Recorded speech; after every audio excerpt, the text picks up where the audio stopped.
Yo, dog. Yo, yo. There we go.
32-year-old Axel Abel Trevino is considered a suspect in the triple shooting, which happened this past Sunday afternoon off of a remote road near Lancaster. The Los Angeles County Sheriff's Department says 2 men were shot inside a truck, while a woman was shot inside a nearby car. Trevino was arrested on Tuesday night, not long after being announced as the person of interest. Daniel Martindale, KFI News.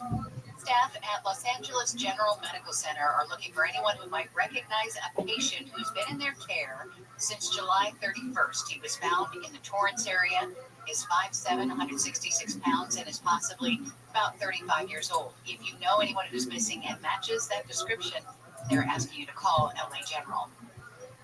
California has seen a decline in homelessness in some areas. Santa Cruz County reports a 20% drop in homelessness from 2024. LA County has a 4% decrease, and Contra Costa County is down 26%. But CalMatters reports that some communities chronically homeless numbers have risen. Trends, despite criticism from the California State Association of Counties over funding cuts. Last year, Newsom allocated $1 million for homelessness, which is reduced to zero this year. To see any kind of information about their faith, however distorted it often was. So, coming to the end of this, what happened to all these Jews? Just simple mathematical calculation indicates there are about 100 million descendants of those crypto Jews. If you want to take the strictest definition of who is a Jew, and you say it's all through the matrilineal line, we're still talking about double digits of millions of Jews who are just as Jewish as I am and have no exception of whatsoever. This has ironically resulted, well, actually, what has been happening in the last few years with the advent of DNA testing services like Ancestry.com and 23andMe and things like that. Many people have discovered that they actually have Jewish Sephardic roots, and in fact, they can do some distinctions, whether it's the mitochondrial DNA, whether it's your Y haplotypes, things like that, whether it flows through the matrilineal or the patrilineal line, and all of a sudden you have hundreds of thousands of people who are claiming Jewish ancestry with almost no understanding of what that actually means. From the 19th into the 20th century, there were various travelers who would go way into the back villages, including, if any of you are going to come on a trip with me on the Douro this year, including villages off the Douro River in Portugal, whole communities who say, yeah, we're all descended from the crypto Jews. They're completely Christian in just about everything they do, but they have a consciousness of being essentially descended from converts. What do you do with these people? Many of them are so enthusiastic about coming back to Judaism that an organization called Reconectar, which is very active in Israel, is reaching out to such people when they find that they have Sephardic Jewish identity somewhere in their genetic history, and they're inviting them back into the Jewish body politic and saying, you'll explain what you need to know, and you can make your decisions. According to DNA testing, it appears that 1 in 20 males in Spain is of crypto-Jewish stock, and 1 in 50 American Hispanics in this country The northwest, actually that should say southwest, sorry. I don't know who types these things out. So just ignore that, right? I was in a bit of a rush this morning. But it's a phenomenal thing that so many crypto Jews are, because of science. Now, the science obviously does not make a Jew. There are many people Jewish. There's a lot of things that go into it. But nevertheless, it does point to a renaissance of Sephardic Jewish identity from the most unlikely of sources. Those are my comments on this topic. I hope you found this as meaningful as I did. Next week, God willing, we'll have a concluding lecture on how Rabbi Yosef, back to the biographies, and I hope you'll find his life absolutely fantastic and inspirational. Thank you very much for your attention. Hello, everyone. I hope you found that lecture interesting. I know that the material in Gibbons' book is just overwhelming and absolutely fascinating. And I just want to share one last concluding thought. I find it so tremendously ironic on a historical level that, the identity of these crypto Jews was so tenuous under such tremendously challenging environmental circumstances, and nevertheless, so many of them made often the ultimate sacrifice to try and preserve whatever scraps of Jewish theology or practice or belief they could preserve for themselves and for future generations. And we contrast that with the way we live here in contemporary North America, with incredible wealth and unprecedented freedom and the ability to explore our Jewish background and our Jewish heritage, to explore Jewish ideas. There's such a range of possibilities for Jews, and the vast majority of American Jews remain first, before I start, I want to give a shout out to Delta Airlines for from their Jewish heritage. That's it's one of those shocking realities that it's hard to pass over. If you had a chance to watch the Jewish History Manifesto video that I recorded a long time ago, crystallizes my thinking and putting together this Jewish History series. First, before I start, I want to give a shout out to Delta Airlines for being terrible and being so much worse than they used to be. Thank you for those smelly bathrooms always, and thank you for always being delayed. I don't know, I don't even like going too hard to paint on an airline. They're bus, it's like a bus service, and they have so much to do all the time. It's they're dealing with airports. Maybe it's what do you do? Not fly Delta? I'll get Delta does. Oh no, I'm a platinum member, so what I do is I text them and I get points. But it's like, you guys made me so late. Thank you very much. And then we sit on the tarmac. Is that the airport's fault? It doesn't matter, does it? Because shit happens. Shit happens. It could be worse. Could always be worse. You know what doesn't help? You know what really doesn't help? Your life could be worse. You know that saying? I know there's nothing worse. I know you're supposed to be thankful for you should be thankful. But when you're going through stress, whatever it might be, and somebody goes, you could be in Gaza. Yeah, I know, dude. My phone me. And it's like, there's nothing more. Now I'm more depressed because I'm depressed that there are people suffering more of my weight loss. That didn't help me. And it also makes me, you piss me off that I'm being a bitch. Well, the difference is tell you the worst thing that happened is the worst thing that happened. Yeah. I myself have tremendously from the experience. I'm really grateful for the therapeutic effect you have had on my own and it doesn't help to remind me that other people are miserable even more than I am by far. That is the final lecture of the series of the semester. God willing, we'll return in the fall. I've already decided what the topic will be, Do you mind if I write my name and shit on the wall? decided how to I don't know. release it. People are a little weird. I hate when I don't shit. I never knew approach to the radio waiting for the shit. Using all the feedback that I've received from you in these classes, to make something really and they nice. look, and they all for whatever Anyway, reason just look a quick exactly like the thank you kind of for guys that tonight. do that.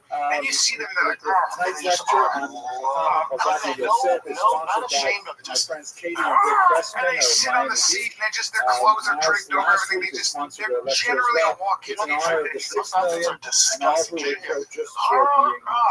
A couple of interesting notes wrapping up the semester. I'd like to have a look at the metrics online just to let you know that we're not alone in this room. This is Everything is touching the urinal. This fucking daily spaz. viewership And he's was pissing. I'm like, back you are in fucking disgusting. 2014 when I started giving these lectures. and back when I lived in Florida. And this is what they looked like when I came to Brooklyn in 2015. Thank God they're going up pretty steadily. These little, when it dips, that means I was telling jokes. It goes down. And this is when the Sephardic Jewish history series began. So thank God we're enjoying continued popularity on the web, and I'm glad that so many people find these lectures meaningful. Also, I really want to raise money for our students. We are ongoing with our long-range goal to reach $100,000 in scholarships. So much richer than I was. We want to reach a little more than that. Has a house Right now we have 13,596, including the occasional donations from the pushka on my desk. So if you are so motivated, you enjoy the lectures, I love having you here. Your participation is sufficient sponsorship. But if you want to support our students, to say really why this all happens, here's the website, and then you can join the house. Through his house. The topic for tonight, of course, is a fascinating figure, Maran Ovadia Yosef. Maran, as we shall see soon, is a uniquely Sephardic way of referring to our master. It's actually an Aramaic form that you see occasionally in the Talmud, like Rabban, or Rabbi, or master. He's also known as a Chacham, as a wise person, which is a uniquely Sephardic term for a well-known rabbi. I will probably bounce back and forth between these various titles. My main source for tonight is a rather large work, about 600 odd pages, but I have to say I read it with so much interest. Every single page was a delight by a scholar named Yehuda Azulai, who's actually not a professional scholar, but he's quite gifted. Your sons are 9 and 5. Relaying them in a very appealing fashion. So I highly recommend this work if you want to go deeper into the life of Rabbi Yosef. It's like a where I take most of my material for tonight. So his house is cool. It's an old school house, but he redid it. So the house is nice, not like some mansion. And then he just has a huge front yard in the backyard. Massive. It's right by my son's school. Massive. He built. Eventually It's a sports writer. He's a sports dad. He has 2 sons. He built a baseball field in the back so the kids can practice. But again, it's not like some red TV. It's like he was like, nope, I want this house with the land because I wanted my kids to be good at sports. They built a baseball specifically to Sephardic culture and to world all culture. the kids from there I myself, long before I gave these lectures, I was there a from fan of 5 Rabbi to 12. Yosef. They all my set. There's like 300 kids. And there's a food truck. There's Pete Terry's food truck. There's ice cream. There's swimming. Dude, and then the older kids, the high school kids are pitching the young kids. One high school kid I'm talking to. Phenomenal memory. He's a junior in high school. Already signed with the University of Texas because he throws 99 miles an hour. Incredible, eidetic, or photographic memory that allowed him to retain we can just tell it's like material. He's the man. And a very creative scholar. You know what? You're like Joe Burrow quarterback by the time you're done. It's like varsity blues, but for baseball. You just, oh my God, to solve difficult problems. He was not a scholar who was alone in an attic somewhere. He was very much a man of the people, very involved with the daily struggles of Jews all over the world, but particularly in Israel, and particularly Sephardic. For whom he felt a unique and powerful drive to return them all the to their dads are earlier just state of glory. It's just different. It's just all about sports, family, religion, doing everything they go. They love that. It's the best. And the dads are so nice. Your kids are not athletes like that. Oh, yeah, At the end of this series, we can't with come in a better for it. appreciation of what he did for Jews in general. I would tell So it's only for the world athletes. at large. you know. Here's All the kids, like, even if they're not phenomenal athletes, here's the other thing, the area we live in, there's so many former pro athletes. I'm one of them. I can tell you, A I handful myself of am so Lithuanian, so I don't qualify, but if I had a chance, there was this if they giant let me like dress like his this, I ass would be surprised. up his back. He's huge. You know, I go, I just think that the how old is children that are kid? so And cool I'm with his us, dad's and a name. They nice go, you know, social side, that's his son. He's and going, the look Elvis crazy. style embroidery. It's just amazing. Now, Like a giant he Greek. also, Yeah, it was great. when he was in his They took the 50s, ball. he suffered from an That's eye what ailment that really left That's what him you're doing. blind. That's what you're But for doing. the rest of his life, he And then was Tiger sensitive Boston, to great light. time for the So he was football. always And appealing for me, with it's some fucking shades. awesome. So you And now Boston, together the the Tigers turban, start football the this week and shades, the baseball this embroidery week. down, and like, The Team my Tigers gosh, on, so what Raiders a team. look. Now, I should mention, so it's intense. he So they himself had to have a meeting detested the for road. the He parents. referred to it as Meeting his for the work parents about, clothing, just because and he they refused call to it wear daddy it ball, on so Shabbat. it was just Which kind is, of when you think you would giving an dress up, overview he on would refuse to what wear it on not to Shabbat do as a unless you have dad. to make some kind of official Basically, appearance and as the also chief rabbi. hey, this He is about preferred to wear baseball, but just it's also simple what's more black important is the robes. relationship with But your son. nevertheless, Like this there's been a was lot of dads that form a relationships garment of over office baseball. that Anderson, indicated he was Harab and just Rashid, like, or Rishon yeah, LeZion, like this is how the you should first handle one in because dads Zion, get crazy. and he donned it when necessary This is their for the chance to purpose be of the baseball player fulfilling they that weren't. exalted role. And then also on But the that's team this Tiger plays classic, for, really there's a staff. iconic look that Let's say half we of them characterize play much major of ball, the major rabbinate leagues. in the The other 20th are century. college coaches. Started. Wow. So let's go to detectives, his so that's the background. training they're getting. He was born in But these Baghdad in major 1920. guys were Here talking, he is and this one guy with some talking of his goes, younger siblings I'm and just his gonna, this parents. whole daddy ball Zoom thing, in put on the pressure him and kid yelling at This kid on the way is to the car. the He goes, the beard, well, I and had the that dad. glasses and everything. And he goes, I made it to the pros, but I lost my His dad. father We don't have a was relationship. a He was simple so, I grocer, made the MLB, and and they he probably struggled the guy who did all that extra work. He against goes, me. but we don't talk. While he was Yo, really a very young child, what up? His dad. How you living, big dog? they emigrated to Israel from that. What's good? Dog, get to fucking Mexico.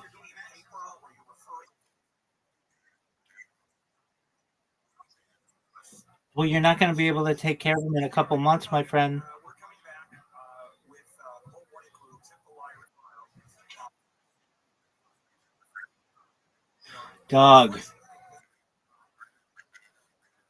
Dog, you take him with you.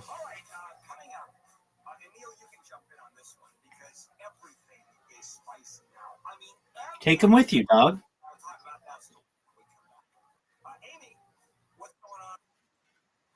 Do you have a vehicle? All right, is your mom allowed to drive? Just say, Mom. I mean, couldn't you say, Mom, let's take a vacation to Mexico and then just never come back?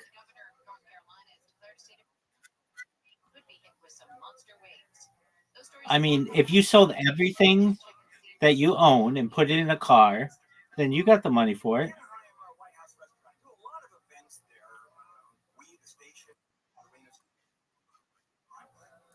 On Craigslist, if you just have a moving out, yeah, you just have a yard and you put out all your stuff, or a tag sale, whatever you want to call it, and or garage sale, I don't know what you call it, and you say everything must go. You get a few $1,000s from that, and then you and Mom and the dog get in the car and drive to Mexico.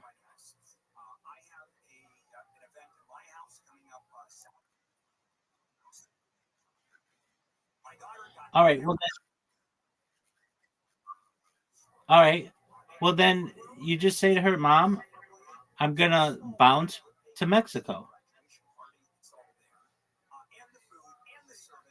and I'm gonna take the dog if you want.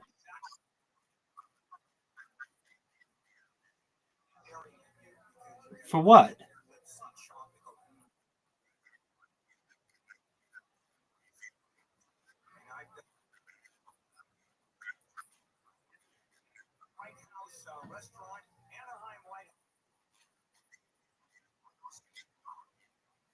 So wait a second. She put up $5,000 for you, right? Okay. Do you have $5,000 you can give her? Okay. Do you have $5,000 in stuff you could give her?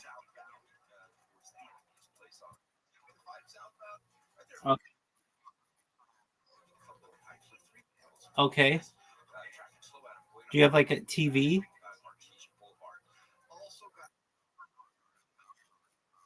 Okay, but I mean, if you sold all your stuff right now, how much is it worth?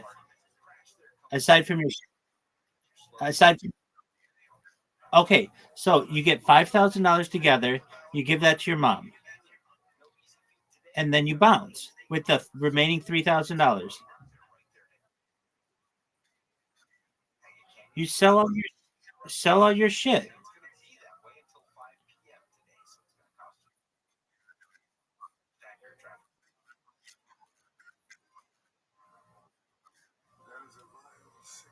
All right. Well, you can. Okay, so why would your mom have to pay $25,000 if you bounce on 5,000?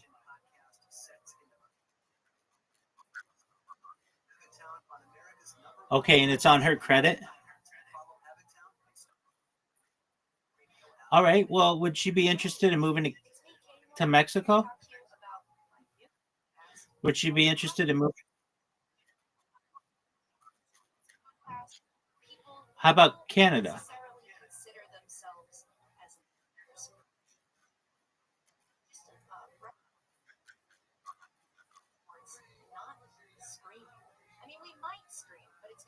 All right. I mean, you could just. I mean, all right. So then you have an attorney?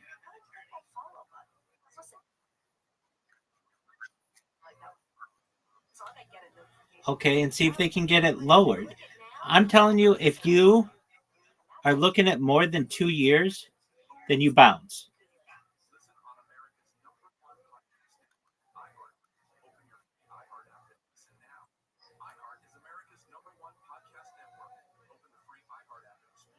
And basically, you can say to your mom, I'm going to go to Mexico and I'll start working there and I'll send you money as I can. You're an able bodied individual. Okay. Well, you're able bodied enough. Okay. I know you have seizures, but dude, you could go live in paradise. Go get yourself a Mexican wife. They won't chase you to Mexico over that.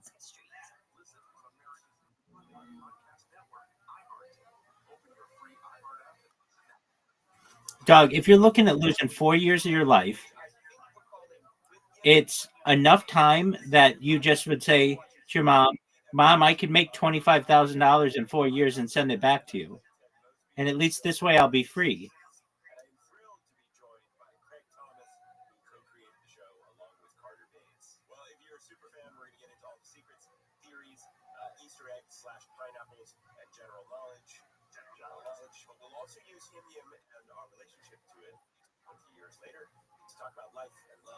I know it's not ideal.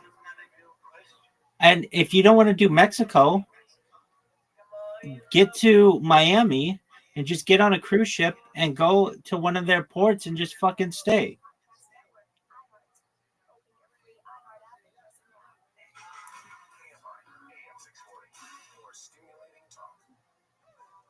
Did they take your passport?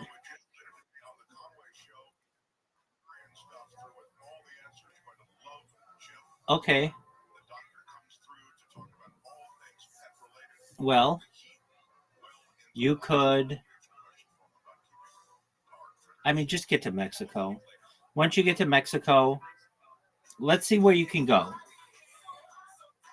Where can an American live in without a passport outside USA? All right. So you can live without a visa in several countries outside the United States for extended periods, though a passport is still required for entry. Okay, so you need the following countries allow U.S. citizens to stay for up to 180 days without a visa: Antigua and Barbuda, Belize, Dominica, Mexico, and Peru. The Dominican Republic allows indefinite stays without a visa, but has a high crime rate, making it unsuitable for long-term stays. Other countries offering visa-free stays of up to 360 days include Palau and Marshall Islands, with Palau offering job opportunities, especially for teachers, and the Marshall Islands providing opportunities for biomedical engineers, firefighters, and cybersecurity officers. Georgia allows stays of up to 360 days, but most jobs require knowledge of the Georgian language. Mauritius permits a 6-month stay without a visa, ideal for a long holiday. Additionally, U.S. citizens can live in U.S. territories without a passport, including, dude, why don't you go to Puerto Rico?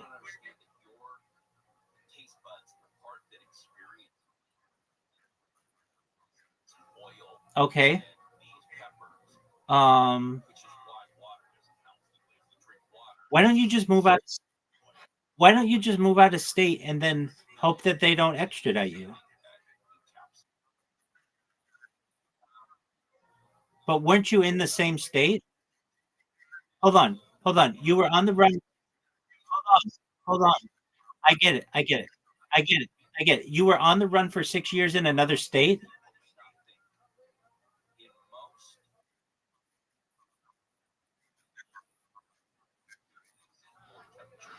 Okay, that's another issue. But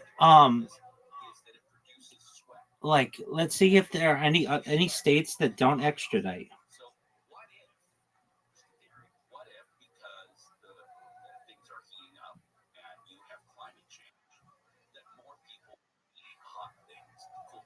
Okay, that makes sense. However, outside of climate change, and this is a story out of the Atlantic, the hotness level of food across the board, processed food, restaurant food, is climbing like crazy. People just want heat. For some reason, it has just expanded. Not saying way above, not that what you say doesn't make sense. Well, maybe not. It's a big what if, but there is change, and I think some of it is a stimulant. Let me ask this, because I love Indian food, and I love Thai food, and I never go beyond mild or medium. And here's why. Because I want flavor. And once you get into heat, that overrides flavor. Absolutely. And you're going to a restaurant, a good restaurant that has really good flavor, flavorful foods. Indian food is particularly flavorful. Certainly Thai food, Chinese food, there's a lot of flavor to it. You put heat in there, that kills it. You might as well go to a crap restaurant if you want heat. My favorite Thai place in town is Jeet Lada, and it's fantastic.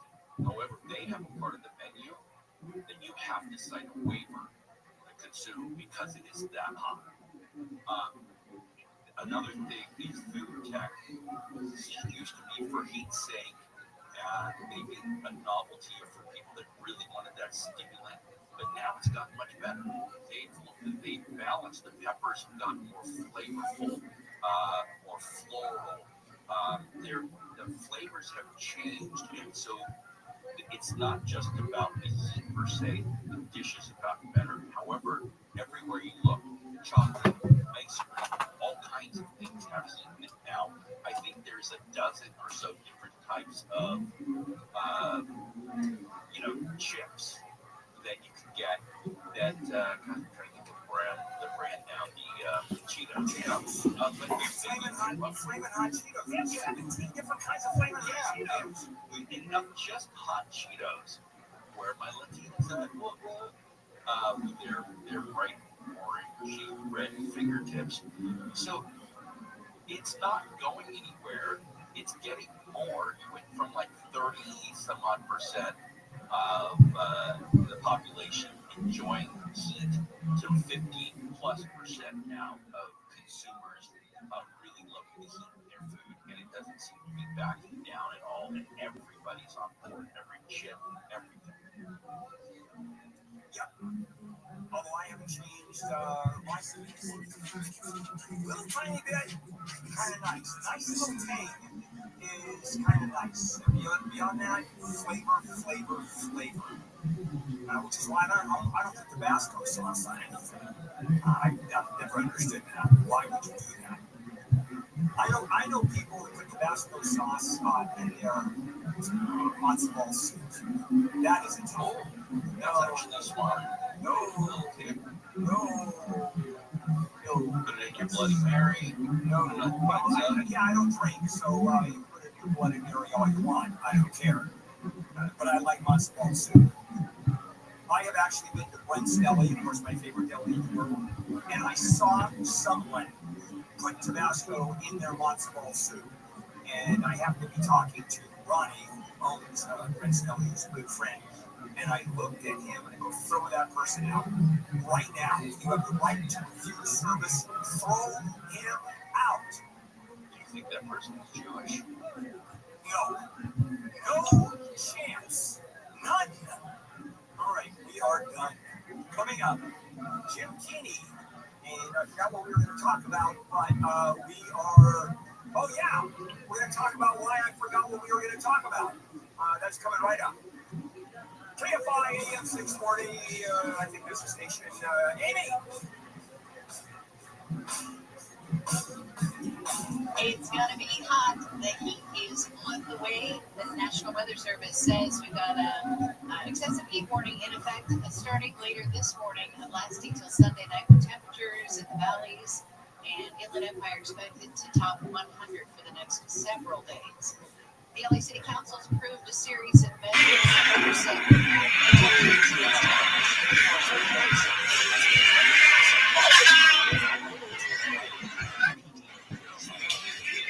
They record that shit really bad.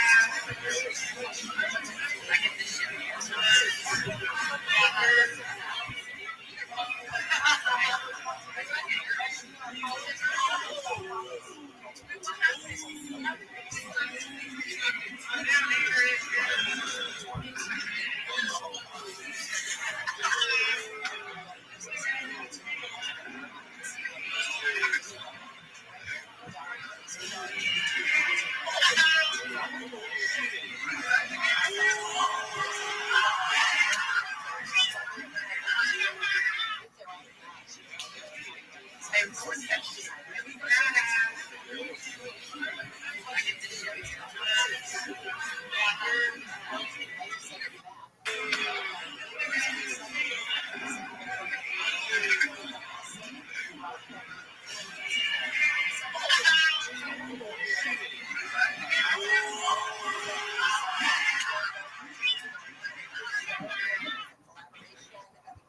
Specifics, but I think what's most important is the maps are out there for people to see, to evaluate, to make a judgment on, with the line to the line. Republican Assemblyman David Tangiba had his mic cut off when he was questioning Pellerman. California is getting ready for a November 4th special election on those new congressional maps. Counties are scrambling for ballot printers, polling sites, and staff. They say they want the state to cover the costs so local services don't get cut. North Carolina Governor Josh Stein has declared a state of emergency as Hurricane Aaron threatens the coast with flooding and high winds. NBC's Aaron Gilchrist says Aaron is not expected to make landfall, but the storm is still really dangerous. Coastal flooding already impacting some areas along the Outer Banks, both Hatteras and Ocracoke Islands, under mandatory evacuation orders with more than 2,100 people ferried off Ocracoke. Many beachside rental properties threatened by Hurricane Aaron now empty. Residents have been urged to have emergency kits ready and to listen to weather alerts. Aaron is now a Category 2 hurricane. LA County DA Nathan Hoffman's going to honor 3 people who went above and beyond for their fellow residents. At the Westchester YMCA today, Hoffman's going to recognize a woman who intervened when a family member attacked another family member, a convenience store worker who helped stop a woman and her baby from being kidnapped, and a construction worker who stopped someone who randomly attacked a coworker. We'll check some problems on the 91 next. If you are living in Southern California and you're drinking the water, it's safe. I mean, there's no question about that. But God, it tastes so bad. I'm talking about city water, tap water coming out of your sink. And so what we do now, certainly did when I was a kid growing up here, is have home filter systems. It just didn't happen. And bottled water was the water at work in that cooler. So let me tell you what I've done. 14 years ago, I had a LifeSource whole house water filtration system installed in my house. And I've tried every filter under the sun. I've done the salt systems. I've done under the sink, even those pitchers with the filter going down the middle, you put in the fridge, and none of them compare to a Life Source. I mean, that's an easy one. Life Source delivers water from outside the house. My filter system is in my garage. So as it flows in, every faucet, every tap produces highly filtered, absolutely delicious water. And you don't get better than this. It's as good as bottled water. And it's all over the house. You're washing your dishes, you're doing clothes, you're bathing, you're drinking this water, as good as bottled water. Call 800-WATER-99, 800-WATER-99. Visit LifeSourceWater.com, LifeSourceWater.com. Southland weather from KFI. Heat advisories in effect later this morning through Saturday evening for inland areas. It's going to be sunny and hot. Highs in the low 80s at the beaches, 90s for Metro LA and Inland OC, 90s to about 105 for the valleys and Inland Empire, around 100 for the Antelope Valley. Hotter tomorrow with the inland areas up to 109. It's going to be 80 at the beaches, or 80s at the beaches, 90s for the metro areas. It's 80, no, it's not that warm yet. It's 68 in Garden Grove, 67 in Yorba Linda. And we've got a crash in Point Park on the 91. This one's up on the 91 and not have was involved in a wreck there. The right lane is what's affected. And traffic kind of slow off and on as you get away from the 710 on the 91. Right around the corner, south outside of the 5. This is going to be in Anaheim, southbound 5 in Lincoln. A crash, possibly some injuries. 3 vehicles all tangled up. And that's got traffic jammed up from before Beach Boulevard. Melissa Chris checks out an issue on the 110 freeway. As you head into Alicia Park, the stalls on the left lead of the 110 southbound before you make it to the 5. And that's going to have you pay reduced speeds all the way from Avenue 60. Also, some reduced speeds on. But he did make it to the majors. The Major League Baseball player. Yeah. Damn. You got so if you can redo it. Can we do it? I guess have your dad be not a pro baseball player. No, I'm just saying. Not make all that money. I bet the dad's going, oh, I'm sorry. Did you play for the Chicago Cubs? You're a regular guy. Was I too hard on you? But you played at Wrigley fucking Field, you ungrateful bastard. Dad's not there. I know. Did Dad do his job? No. Did Dad do it? Did Dad do his job? You hate me, but guess what? You made it. You made it. No. To the major. So, welcome. Yeah, welcome. Right? Make some money in the major leagues. Make some money, meet your wife, right? Doing that? I mean, but but he could have his dad. Kid, yeah? And would be working somewhere else. You're a regular guy. His dad's like, sure, okay, keep talking shit. Meet the pros. Hey, forgive your dad. Yeah, but you could call your dad. Call your dad. But there are crazy dads. Sure, but he did his best. His dad. Yeah, maybe, but he didn't. Or I've seen, I've seen it personally where the dads are so they're just tearing into the kid. Where the kid, he already knows he messes up on the field, and the dad's yelling from the sidelines, from the bleachers, and then he's gonna tear into him on the way home. So you got an hour ride home. So the kid's just the guy is gonna mess up. Yeah, and then when you get in the car, the kid knows, and sometimes it lasts days. So because you struck out or you made an error, which are kids, that for the next few days, it's going to be hell at home. That sucks. Serena and try not to do that. I know. But Serena and Venus Williams' father, I'm glad they made a movie about him, because I've always said that's the unsung hero who literally came out of nothing, didn't even understand tennis, and figured out a way to read books and psychologically get his children. I mean, he created some of the greatest female tennis player of all time, and his daughter. And not that the dads need credit, but when Freddie Freeman hit that grand slam in the World Series. Yeah, and he hugged his dad. Well, no, what did he do? He got on the mic and goes, "This is for my dad." Yeah, this is for my dad. Who every night was thrown to me. That's right. So that's right. No one talks about it, but the kids who are good, maybe football, soccer, and some stuff is different. When it comes to baseball, it takes so much work to get good at it. If you don't have a dad who's hands-on and spends time with you, it's gonna be super tough. Especially this day and age, the athletes in baseball are so good. If you don't have that dad doing the extra work, man, it's gonna be tough. So when you see, I love tennis, and you watch tennis, and you see those women and those men, especially the ones from Eastern Europe, like or Russia, or really almost anywhere. It doesn't matter where. What people don't understand is that those kids go from tournament to tournament, and they live in a van with their father. Their father's their coach because they can't afford to have a coach. Their father's their coach for the first 18 years, 20 years, literally 21 years. And their father they literally will live in a van. I'm talking about a Volkswagen van. And they go from thing to thing. No, I knew families in California that the dad worked 2 jobs, the mom worked 2 jobs just to pay for the kids' travel ball and lived in an apartment because the travel ball was so expensive for them that he would work overtime, everything, just to put his son through it. And he spent a ton of time with his son. His son was a baller. But he's 5'6", and the wife's 5'4". So you could say, well, there's a Tuve. It's like, there is. There's one. There's the one guy. That could be your North Star. Yeah, but it's and you could just feel the pressure on the kid. Now, he dealt with it well, and he's a baller, Latino. And he was a baller, but you could just tell. Yeah. Like, when he had a bad game, like, it was like he let down his dad, his mom. It's a lot of games. Yeah. He's a baller. But you're like, man, at a certain level. I knew a kid who was said that way. He was destined to be this great tennis player, and he doesn't talk to his dad. He hates tennis. I can't bring it up to him. He's like, at one point, I could play with anybody in the world, and I fucking hate it. I don't even look at tennis. Right? Yeah, I tell parents all the time, that, the little advice I can give is, like, if you want your son to stop playing video games, if he's playing a lot of video games, you want him to stop playing video games, when he plays video games, sit down next to him and critique everything he does. Go left, go right. What are you doing? And yell at him, and then yell at him for the next 2 days. He's going to stop playing video games. Wow.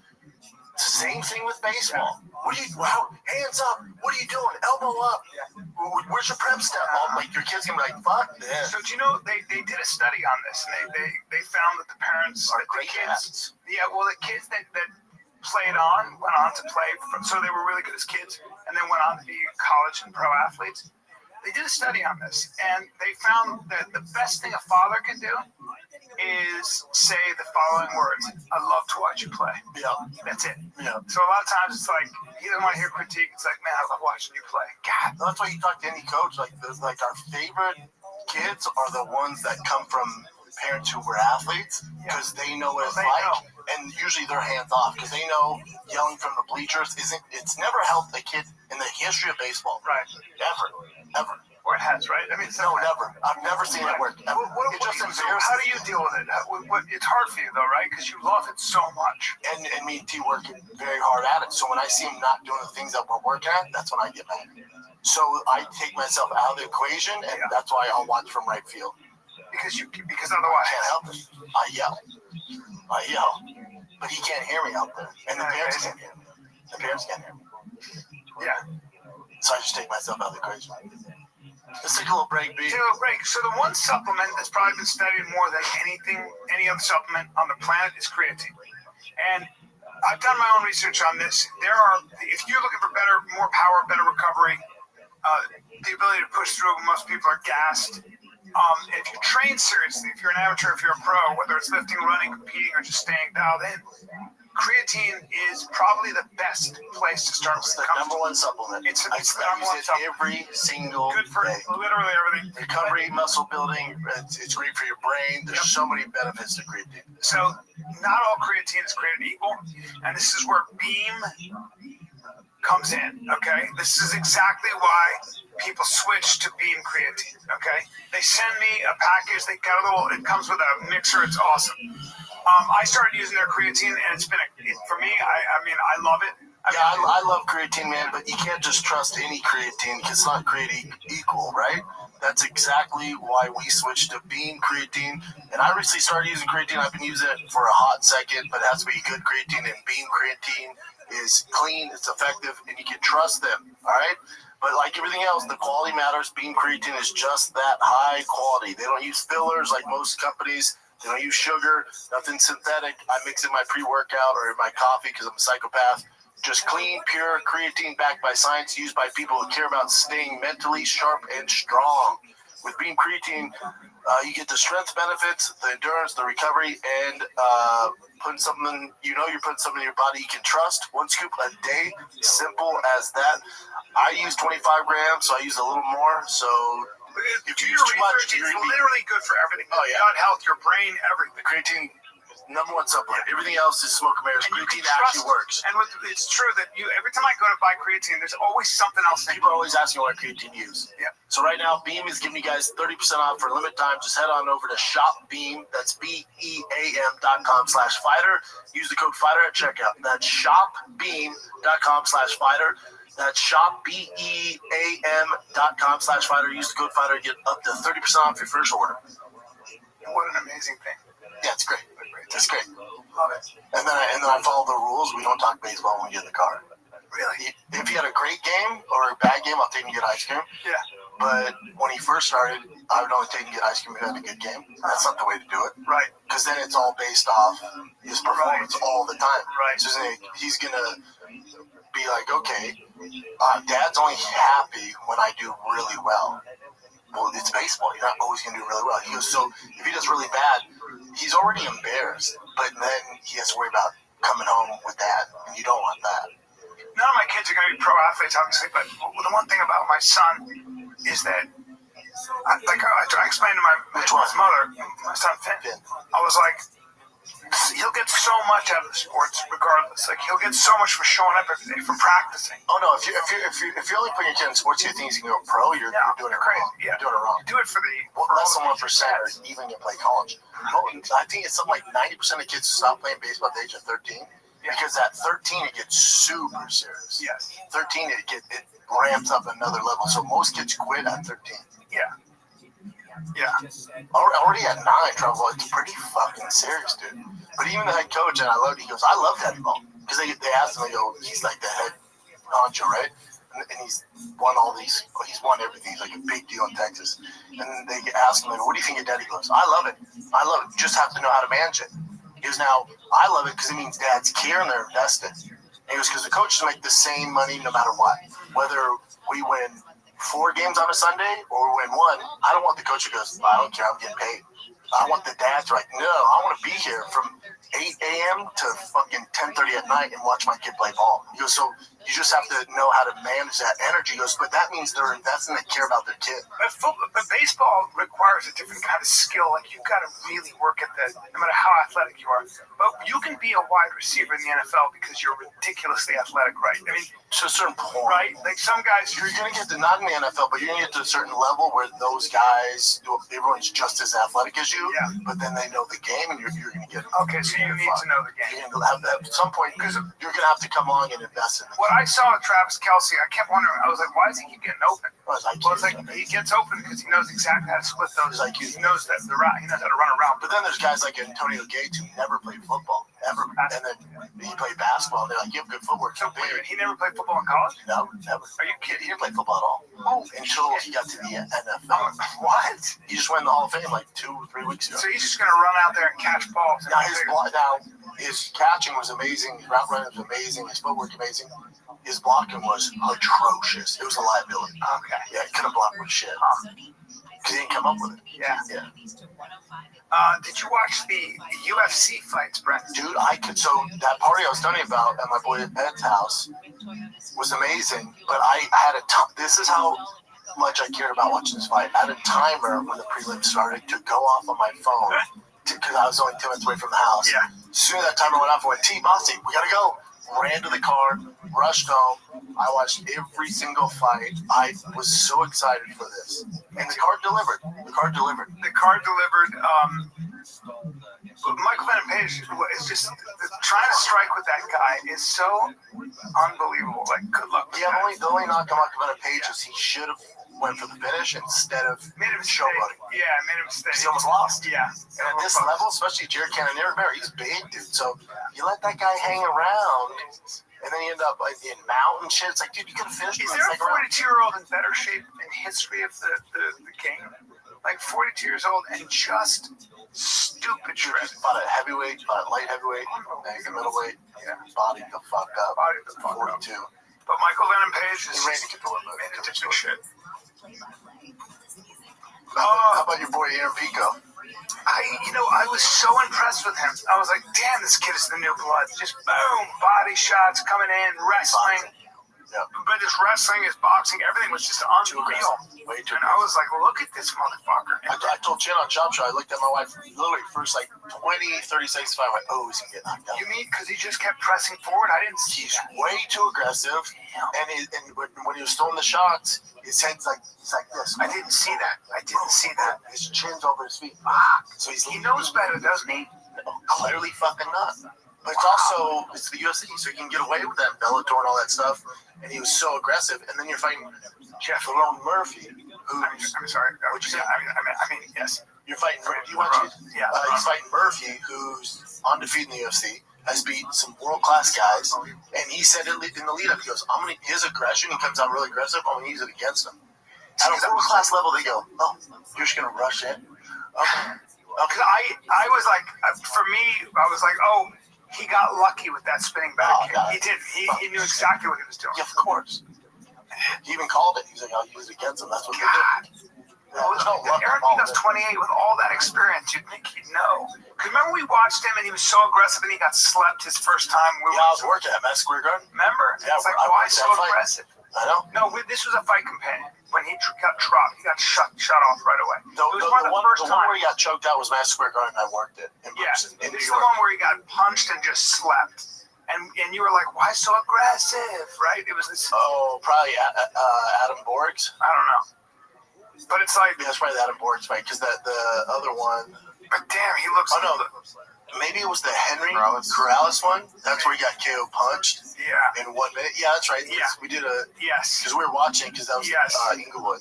Yes. And then after that, they give him Adam Borg, who's a beast. And then again, he gets flying knee. Dude, it's like But then he went on a tear. Then he gets with Greg Jackson. But listen, the UFC jitters are real. That's a real fucking thing. MVP talked about it because they go, why do you think these Bellator and PFL guys come over and struggle? He goes, listen, I've had 3 or 4 fights. He goes, I'm still not fighting like I should. It's just so big. He goes, guys are trying so hard and they're coming out like in their tents. He's like, because it's the big show. So that's why he was pushing. He was like, we're going to get out of this. Yep. Oh, and he had a guy like fucking Murphy who's just. It was fantastic. He's a phenomenal athlete. What'd you think of the main event? It's what I expected. Because I think you did say Hamzat decision. Yeah, I just said Hamzat is going to. There's no way that Duplessis is going to deal with that wrestling. I just saw too much of it. I watched him with everybody, and I saw what happened with Duplessis and that was his name. Who's the black guy wrestler? Jeff Brunson. I'm sorry, Brunson. Yeah. Jeff Brunson, my buddy from City. Jared Brunson. He was. These guys were taking him down, putting him on his back, and I said, "You're dealing with a different level." And I just don't see how. Like people are saying, he's a really good submission fighter. Your jiu-jitsu is not going to get you out of this problem. Your jiu-jitsu, right? It's not going to get you out of this problem. That problem is that top pressure. That problem is that those takedowns. Did you enjoy the fight, or were you kind of like? I enjoyed the fuck out of it. Me too. I liked it too. I enjoyed the fuck out of it. People didn't like it because they wanted Hamza to go for the finish, but the thing about DDP, when he would go back to scoring, he's like, "Don't worry, I got it. Don't worry, something's gonna happen." And I was like, "I believe him." Well, he's amazing. Like he gets put in that crucifix and somehow survives it by burying his head. Like he is as rugged as it gets. But physics is physics. Physics doesn't care about how rugged you are. It doesn't care about your technique. Doesn't care. The physics, yeah. The technique. And he said it because it wasn't his strength. It's his incredible technique. And especially when you told me you saw him wrestling with, you saw him playing with world class motherfuckers. And I didn't want to glaze him too hard and be on his nuts, but I was like, maybe because I've been. You said you've not seen anything like that since John Jones. I haven't seen John Jones do that. I'm telling you, I didn't want to glaze him too much, but I walked away and be like, cold broken. I was like, dude, this fucking guy is a monster. Rowan's like, I know. I'm like, you don't. Yeah. This dude is as good as advertised, if not more. Yeah. It's fucking scary. So now what's going to happen, here's my prediction. Everybody in the 185-pound weight class is going to hire Russian wrestling coaches and say, I need to learn how to stand up against this guy and escape. You can't. There's nothing you can do. Maybe not, right? It doesn't matter. There's not enough hours. Like DDP will never be champion again. He'll never be able to get a Russian, like a couple of Russian wrestlers in there. Doesn't matter. He's too old for it. He's too old. Really? Nobody can learn the concept to beat them. Hamzat, You just you can't. can't. There's nothing to do. You can't. You have your skill set. You send your ways, and I think DDP surviving 25 minutes is going to age so well over time because I don't think these contenders coming up. I agree. The only reason DDP didn't get finished is because he had good defense with the submission, and he didn't create a lot of opportunity for Hamzat. These other kids will. These other guys will. Fluffy Hernandez will. Fluffy will create those transitions where Hamzat will capitalize. And DeRitter also. That's talking about DeRitter. I'm like, DeRitter's great with his jiu-jitsu and stuff. When he's on the top, bottom, great. Good luck. I think RDR is the easiest fight for him. Really? Rogan thinks it's toughest because his guard. This is where I think people are mistaken. You think that Hamzat is going to come up with the same game plan against RDR as he does DDP. He's going to be like, oh, no, watch this, and he's going to fucking knock him out. Probably. He's going to knock him out. Probably. See what he did? His striking, right? Yeah, his striking is horrendous. With all due respect to it's not good. No, like, you see what he did to Mershard? Yeah. There's no takedowns. Hamzat faked it. Boom. Straight right. Pepper the fuck out of him. But I also would say, too, this. Like, jiu-jitsu is amazing, and it's very important. When you're at that level of wrestling, and when you're on your back, no matter what your jiu-jitsu is, the advantage is always going to be with a guy that comes on. It's just too much. You can't. Let's take a little break because let's talk about Harry's, dude. Harry's. Them hairy legs. What's up, man? It's Harry's. Let's be honest. Most razors suck. They're either way overpriced or dull after a few shaves. It's a waste of time.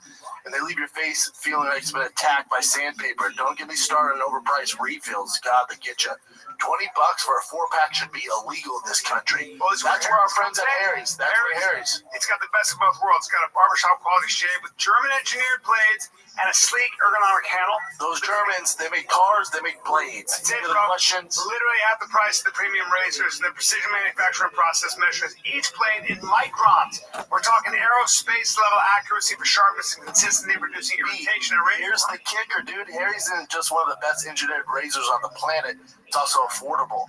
By owning their factory and cutting out the middleman, Harry's delivers top-tier blades for as low as half the price of the big brands. It's time to stop overpaying for a bull crap shave, all right? For a limited time, you guys can get Harry's trial set for only $8 plus a free gift at harrys.com/fighter. Just head on over to harrys.com/fighter to receive our exclusive discount. After you purchase, they will ask you when you heard about them. Please tell them the Fighter Kid sent you. That's harrys.com/fighter. Don't make race. It's got a full-on grooming essential shave. Oh, we got it all. Body wash, all of it, man. Just when you thought summer couldn't get any hotter, Pluto TV is turning up the heat with thousands of free movies. Presenting Summer of Cinema. Stream your favorite blockbuster films like Gladiator. I will have my vengeance. Good Burger. This is what I call fast food. Beverly Hills Cop. The Girl with a Dragon Tattoo. And Julie and Julia. Bon appetit. All for free on your favorite devices. Pluto TV. Stream now. Pay never. You cannot deal with that kind of pressure. Now, if you told me Hamzat's going to fight RDR and stay in his guard for 25 minutes, I'm like, he has a shot. I still don't think he wins, but he has a shot. He has to throw a Hail Mary. He'll be catching. Hopefully, Hamzat leaves a limb out or something like that, but he has more of a shot than DDP. He's going to end up on his back, and Hamzat will be He's inside going to end control. up looking at the ceiling. He's going to end up knocked out. I think RDR's his right. I'm a huge RDR fan. I don't know. He's got his stand-up. He's got that knee, and that's it. He's long. Yeah, he has that knee against Bo Nickal. Hamzat's not here to peep at him. I agree with you. He's going to punch it. You know, yeah. I mean, yeah, I don't see anybody beating Hamzat unless he makes a mistake and they catch him with a flying knee or some random spinning back elbow. But if he's smart and calculated about it, I don't see anybody beating him. I'd love to see a wrestling match between Hamzat and Bo Nickal. Yeah, but if Bo Nickal would change his approach to the game and use his wrestling like Hamzat does, now we're cooking. He might be trying. That might have been. I'm sure he watched that fight. I'm sure he took notes. How is team gonna look around and go, should we still hit this? No, dude. There's not enough hours a day for you to catch up striking wise with the rest of the division. Fucking be John Fitch. Fucking wrestle these guys and get the wins and Be get John 10 wins. Grind that shit out. That's it, dude. And if you find a submission, great. If not, we're winning fucking fights. Problem Fuck your striking. is that there are guys that like DeRitter that can stop his takedowns, knee him to Kingdom Come, just punch the shit out of him. You know what I'm saying? It drives me nuts. Yeah. It drives me nuts. The card was good. I mean, dive for the ankles. Just grab that fucking the back of that knee and take him down. Yeah, what I don't want to see is Bo Nickel in a striking war. No. What are you doing? No. No way. No. It's painful to watch. Yeah. They're just staring down the wrong road. Even DDP's team in the corner, dude, were you listening? They're just like, oh. Well, yeah, I mean, I can't. Because DDP, his main attribute, his main skill is he's really big and really tough. That's right. And I'm sure in the gym, And a hell of a submission wrestler. He's pretty good. Pretty good. But again, his main thing is being this big, tough dude. Well, and cardio. Sure. Yeah. Well, but when big and exactly. But when big and tough isn't paying, like when in the fight they kind of just go, Khamzat doesn't care if you're big and tough. What? No. He doesn't care. He's gonna grab you about the small of the leg. Because you know that's my area. That's where I live. That's so I where you recognize you. That's where you live. And you're so big. You grab right here. It's fine. We've done this before, but I want to remind you because I've been training so hard. You're like Hamza, dude. You're like an old gray Hamza. Well, first of all, dude, you got a new nickname, the Gray Wolf. Yeah. Now, I come here. Where the teardrops at? I never come here. Where the teardrops at? I don't want any of this. You don't want this. Yeah. I don't want any of this. No. But I love this. Yep. I love this. Right below the kneecap. And I love getting my head wedged right there, and I drive, and your knee buckles, because tell me one, man. Yep. Right? Yep. Oh, man. Yep. Right? Mm-hmm. And then what do we get? You with a back injury? Your back blown out?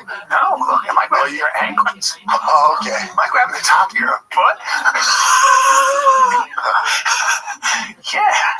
So that's where I the old Gray Wolf. I am. So as strong as you are, I'm always on the outside. Don't let me on the outside. You'll let me on the outside. This whole area is right where I live. Touch me, dude. Well, it's where I live. All right. Let's get back to the podcast. The old Gray Wolf. The old Gray Wolf. He's got some tricky boos in his sleeve. Yeah, man. Is there anyone in the 85-pound division that you can see? Is there anybody in 205? Khamzat's going to go to 205. Eventually, he has a lot of work to do. Just became champ. Hopefully, he's an active champ. That's not what not done him. That's why he can be active. So hopefully, he's an active champ. But you have to fight Strickland. Okay. Maybe Izzy, RDR. Baralio, Fluffy, he'd have to take out those guys, and if he can clear out 5 to 6 guys, then he could go to 205. I mean, if he's dominant as hell at 85, Clive's gonna be a problem. They'll give him Clive. Clive is striking. I rewatched that. Don't sleep on his fucking striking. Striking's not bad. Wow. Now, if he can counter Hamzat's wrestling, which he probably. He has a very good chance of. A better chance. I don't think so, but a better chance. Strong guy. Strong, yeah. Who is used to that system? Who has seen a lot of those looks? He's right. Familiar with it. Right. So that's an interesting. I think Hamzat beats up Yeri. I think he beats up Carlos. I don't know what they do against Roundtree. Yeah. He takes them. Yo, dog. Jamal Hill beats Rat Kick. Hey. Why don't you go to Louisiana? They have a non-extradition agreement.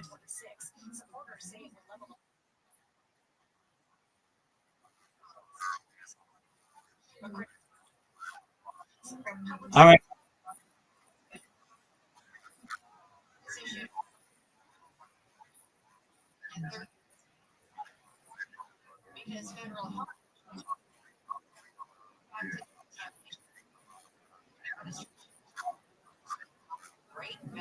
Okay, well, what about South Carolina? Agency detected potential contamination with the radioactive isotope known as 7.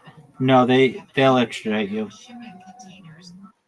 Sample of North Dakota. shrimp processed by a company doing business as DMS Foods.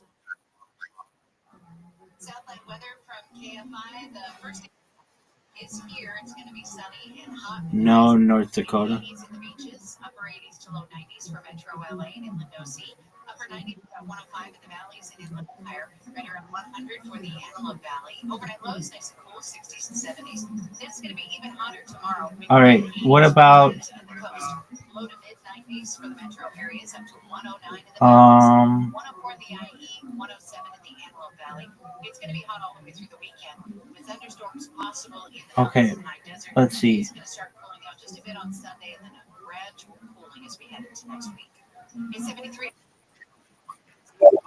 6 and 73 Alrighty, in Pam. Santa Monica. The KFI market report. I'd love to tell you. Oh, there are the numbers. Okay, the Dow is down 99 points. Actually, the Dow just switched, just bouncing around the block. It's now down 63 points. The Nasdaq is on 251, and the S&P 500 is down 40. We've got a crash in Seal Beach, slowing you down on the 405.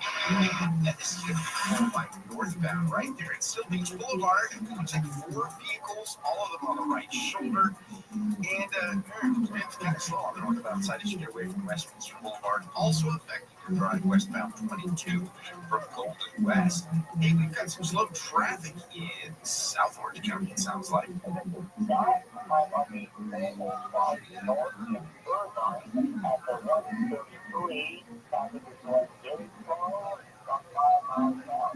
Yeah, you know what? And I don't know why. Northbound side of the 405 really slow as you get away from the 5 past the 133 up towards Jeffrey Road, and then it gets better. So we might have had something in lanes into the removed, so that's good. 5 southbound in Anaheim, still looking at some slow traffic there, right around Lincoln and earlier crashing and slow out of Buena Park. As far as LA, just slow in the East LA and downtown areas, all the freeways there. We'll kind of break that down for you next time around with Southern California's most accurate traffic reports. I will go right. Our iHeartRadio Music Festival presented by Capital One is back in Vegas. All of arena streaming live only on Hulu. A weekend full of superstar performances. Keep listening for the next chance to win your way there. Capital One is the proud presenting partner of iHeartRadio Music Festival, bringing great products, rewards, and services to its customers. What's in your wallet? Widespread racism against the Asian American and Pacific Islander community is a serious and devastating issue that is impacting the lives of millions every day. It's up to all of us to stand up, speak out, and put an end to this racism. Stop AAPI is a national coalition that tracks incidents of hate and discrimination against the AAPI community across the United States. To report a hate incident or to learn more about what you can do to help, visit stopaaphate.org now. The free iHeartRadio app is #1 for music, radio, and podcasts, all in one. Discover a new podcast from our library of over 350,000 titles. Here's an iHeartRadio podcast preview. Interesting, kind of crazy beats. He's got big boys, by the way, at 85, 205. They're big boys. It's a significant size difference. Yeah, he could do it though. He could do it. It's too early to say. He just came middle of the gym. I'm a little towards nothing. That's the casual take. Like, oh, let's have him jump this. Yeah. Whoa. Yeah. He has so much work to do at 85. He just got the belt. We're talking about the weight classes. Yeah. The fight would be if he could make 70 again and fight Makachev. Stop. Now we're cooking. Stop it. Now we're cooking. No. That's kind of crazy. Yeah, that's interesting. 70's tough one, but he fought 70 before. It's really hard for him. But Islam versus Hamzat? Interesting. I'd love to see him at make it at 80. Islam has no problem at 80. You're talking that bullshit right now? Why? Because catch weight. Well, they don't do that, right? You're talking that bullshit right now? No. Hey, casual podcast? I'm just saying, is this the bro. MMA casual? Why not 80, bro? Take it easy. Dude, Connor him at Well, 75. we can't Fuck get my face. We can't If you get start making Survive up and divisions, not go down the if you're gonna steps. start making up divisions, fuck my I'm face. adding a new division. It's never happening. But I can't have Khamzat sucking down to 70. It's too much weight. He's done before? He missed weight. Actually, it's No, he's made 70 I think before. it was 176. I think he missed. He's made 70 before. Has he? Yeah. See if he has. He was there for a while, man. I feel like he came in the UFC at 70, bud. Yeah. His fights that were taking place over during COVID. Look at it. Sucked. That is. I know he wrestled 70, but wasn't he over twice? So he fought. Wasn't the lightest he was 176? I feel like. Because I think for the Usman fight he was 176 at weigh-in. Well, he made it with Gilbert Burns, right? Yeah. That was at 170. He made 170 for Gilbert. I think he missed weight there. No, he didn't. He did a catch weight with Kevin Holland. No, I think he did. No, because look, he fought Gilbert Burns at 170, made 170, and he fought your boy, the Leech, at 70. Yeah, because it would say middleweight bout. So he fought Joe Mershart where he starched him in 17 seconds. Then he fought shortly after in October back to welterweight, the Leech. Then he fought Gilbert Burns. And then he had to do a catch weight against Kevin Holland. Yeah. And then he went back to middleweight for good against Kamar Usman. That's what I'm saying. I just said catch weight. Why you gotta be? No, he made welterweight. Let's have him at a catch weight. No. The only reason he catch weight is because he missed the weight by so much. Remember that? They were supposed to give him Nate Diaz. I'm sorry, Nate Diaz. Oh my God. Nate Diaz tweeted out, "Can't fight." I don't blame him. Okay. Nate Diaz will fight anybody, but like, why? It's like freaking wrestling some wrestler like that, man. Nate Diaz has nothing to prove. It's like, no. Yeah, that would be good. God. Different weight class. He's a bigger man. Everything, you know. God. Yeah, I don't know. Yeah, I just don't see Hamza losing for a long one. Because you got to solve that puzzle, that wrestling puzzle, and I don't know if anybody can. The answer is no. You're gonna have to catch him, and your odds of doing that aren't great. So he's just gonna reign champ for a long time. But he could get caught. There's that. Absolutely. So the same with Corey Sandhagen. It's like he's fighting Merab. Again, Merab's only gonna lose if he gets caught. Flying knee, flying elbow, some ankle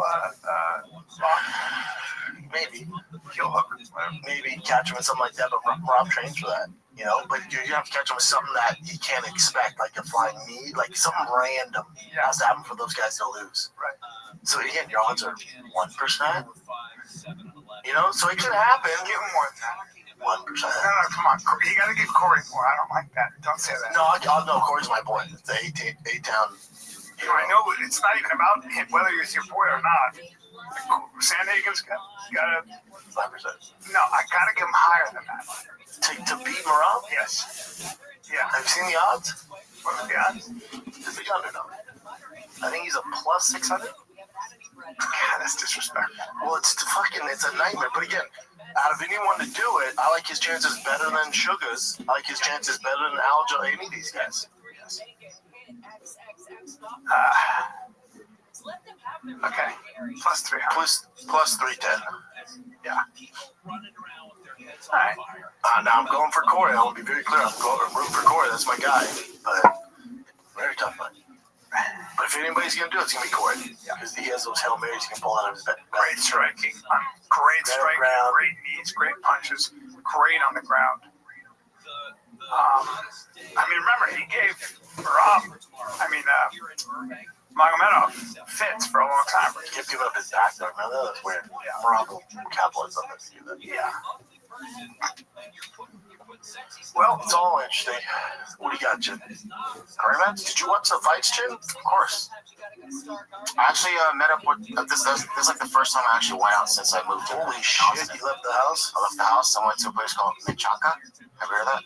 Nah, man. Menchaca. It's a sports bar, and I met up with our old Showtime guy, Daniel. He's out there? Who's he working for? Dude, he works for like a beverage company, you know, like it's just like completely different. Good for him. And he's happy, so that's good. That's good. So it's just you and him? Yeah. Mandate. Dude, we're watching fights, man. Yeah, it's a mandate, though. Mandate. All right, you guys have some wings and beer? I didn't eat, but had a couple sips, yeah. All right. What? Nothing, man. Mandate. It's funny because mandate's another word too. But what did you say? Because mandate's a different word as well. Oh yeah. Yeah. So it's funny. Shakari Richardson was caught at the airport, domestic, pretty much beating up her boyfriend, pushing him into like the wall. And this is at LAX. And she was arrested. So she's doing this in public. No, this is Seattle, Tacoma. So if you're doing this in public, I bet indoors she beats the shit out of him. And he's also You've seen her, right? Oh yeah, she's phenomenal athlete. So there she is right there. Where you going? The airport is frustrating. I get it. People are shitting in those bathrooms, peeing everywhere. Oh no, bro. And she's calling him a coward? He might. Yeah. Oh. He's just kind of walking away, and then she just gets. That's all you can do. That's all you can do. But this is like that's all a man can do. This is in public. This is in front of security. Everything. Oh, she's a handful. She's in his face. She's on him like glue, dude. You know, she's like Marab right now. She's got him up against it. Oh, damn. God. But if you're that guy, you're not gonna push her in public. You can't do a damn thing. I mean, you would push her anyways, just like get away from her. Yeah, sometimes she might be like, you can give her a beer hug. Hey, stop pushing me. Well, you know, this is the thing. Like, is that him? Yeah. There are a lot of cases where women will beat on men for a long time. She stated that the argument all stemmed from lies Coleman had told her. Sorry? She said it came from a lie. He was lying about something. But then she said she didn't touch him, which is obviously not the case. We have video, girl. Well, it sounds like there's just. But also, that looks like a jealousy thing. Okay. She had socked him in the face. You shouldn't be touching people, but. You know, it's one of those. Are they good now? Relationships. I don't know if they're good now. Even their kids will be fast. The fastest kids in the world. Are they going to be part of the crowd over there when you're with me? Yeah, with you guys. Hopefully. I think so. Remember this interview with Hunter Biden? That guy, Andrew Callahan, Channel 5 News. So apparently, Melania Trump has threatened to sue Hunter Biden. She's such a classy woman. For over $1 billion. Melania Trump is a very classy woman. Okay, but because of defamation and whatever, so I'll just play this clip for you. She threatened to sue. What's her apologize? Yeah, well, there's no evidence that Melania Trump, like this rumor that's where. Yeah, that's the reason why. It's just that people love to say it, and I'm sorry I even brought it up on the podcast because I felt queasy about it. I heard it from you. She's a classy woman. Yeah, hey, I heard it from you before anybody. No, but I don't have it to the ground. Like, the reason, I'm like, no. But it came out that was a rumor. Like, they said that she met Trump through. It's a delicious rumor. People love to. That's a good one. Like, Melania Trump didn't need to do any of that shit. She's one of those women when she was younger and even still now who is so beautiful. You'd be like, oh my God. Like, she had the world. Like, oh my God, get to my island. I mean, that's whatever. Are you out of your mind? You don't think the richest people in the world get hotter chicks than her, dude? Richest people in the She's world. very attractive. Buddy, that island, I'm sure they had the primo of primo. She was a primo. I am not. She is. According to Hunter Biden, good chance she's willing to put her money where her mouth is. That says a lot. God, what is it? But she just wants an apology. Yeah. Time. In my hand is a legal demand letter addressed to Mr. Hunter Biden from the First Lady of the United States, demanding a retraction of Channel 5's video called Hunter Biden Returns, in which Mr. Biden here makes some speculative comments about the relationship between Jeffrey Epstein That's daddy's money, though. and Donald Trump. Okay, they knew each other well. They spent an enormous time together. According to his biographer, is that Jeffrey Epstein introduced Melania. That's how Melania and the First Lady and the President met. Really? Yes, Epstein made the intro. Yeah, according to Michael Wolff. And so I only can go by what people are saying, and I don't know what people are saying. Out of nowhere, they come from another journalist named Michael Wolff, who was a biographer that actually spoke to Jeffrey Epstein. But now here we are. And I've got $1 billion document in my hands because Mrs. Trump is seeking $1 billion in damages if we don't take the video down and if Hunter here doesn't issue a formal apology to Mrs. Trump. So now we're here, maybe to give you the platform to to apologize to the First Lady for your statements that you made about her possible connection to Jeffrey Epstein. Fuck that. That's not gonna happen. Yeah, you know you do it. He has the backing of his fucking dad. Well, he was echoing what someone else said, right? Yeah, but you can't do that in a public interview. This gets millions and millions of views. You can. You can. So here's how it goes. For a defamation case, you have to prove malice. And what Hunter Biden is saying is, I was just saying what other people. Oh, he's saying I'm just saying what I heard. That's what he's saying. He goes, I didn't originate the story. Yeah. So if you go to court, and you said, well, I heard that Jeffrey Epstein had introduced. Jeffrey Epstein knew a lot of people, a lot of women, beautiful women, and everything else. Not all of them were hookers, but he ran with a very rich crowd, so he might have met her. And there were pictures of them together, so that'd be a really hard case. The other thing is, too, let's say they did meet at the island. I don't think the island, every single party was whores and rich guys. Like, it could have been like a public party with a lot of like a petting zoo, and they had little kids there. Yes, there's also that. I think they had a kind of a smorgasbord of all that. Sure. Maybe they met that. That doesn't mean that she was part of this drug prostitute ring. They for sure met there. Right? That's what I heard. What else you got, Jim? Who knows? Let's do. I mean, if they met there, it's like Lady in the Tramp, baby. This video kind of went viral. This is a guy throwing a sandwich at a. This is so funny. You saw this already? I haven't seen it. So. But then I'll get into more details afterwards. So Sean Dunn, who used a Subway sandwich that was armed missiles. Subway sandwich is a weapon to attack a federal officer deployed by President Trump on the streets of D.C. earlier this week. Has been charged with felony. So, do you know what's going on in D.C.? Is there a tuna? Do you know what's going on in D.C.? Yeah. So Trump has just tired of driving to the White House and seeing homeless encampments. Also, just so everybody knows, I lived in D.C. when it was the murder capital of the world. And when they talk about DC's crime wave is lowest, the lowest it's been in 30 years. 30 years ago, you dummies, it was the murder capital of the world. Okay? So I will tell you this. When you go to DC, they lock up the toothpaste in the Walgreens. Hey, bro? I'm listening. You just got breaking news. What? Oh, keep going. I got breaking news. No, it's the toothpaste in DC, dude. No, I'm listening. Breaking news. I the mayor from DC text me.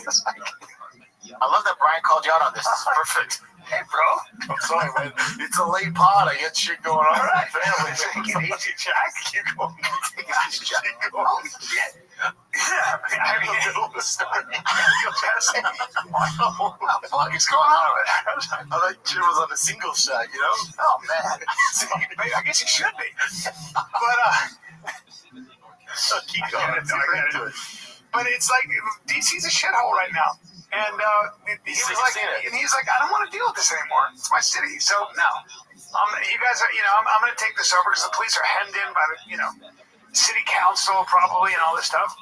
So, and I believe he is constitutionally within his right in DC to do this.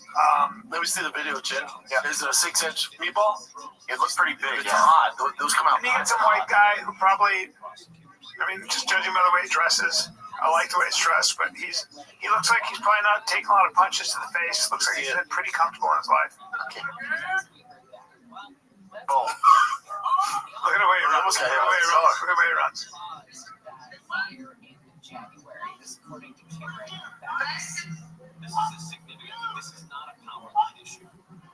Wait, did he get arrested after this? Yes. And by the way, he also got fired from his job. And guess what his job was? What? He's an attorney for the Department of Justice. Yeah, so just so everybody knows, okay? Drunk? No, let me just say this. This is an exact example of an asshole, this generation that's never been punched in the face. I would never do that to cops. If I saw a bunch of cops, forget even if I didn't like them, and I saw a bunch of cops like that, dressed up like that, That is, you got to know that you're going to take a fucking beating and should when you get that car. Are we in the paddy wagon? The boys, It's like, but I just would never do that. I'm not going to go fuck you unless I'm really willing to take, unless I'm willing to fight. Yeah. Unless you're willing to really fight. And then you're going to throw a sandwich at the guy. Also, those guys are just doing their jobs. They might not agree with it.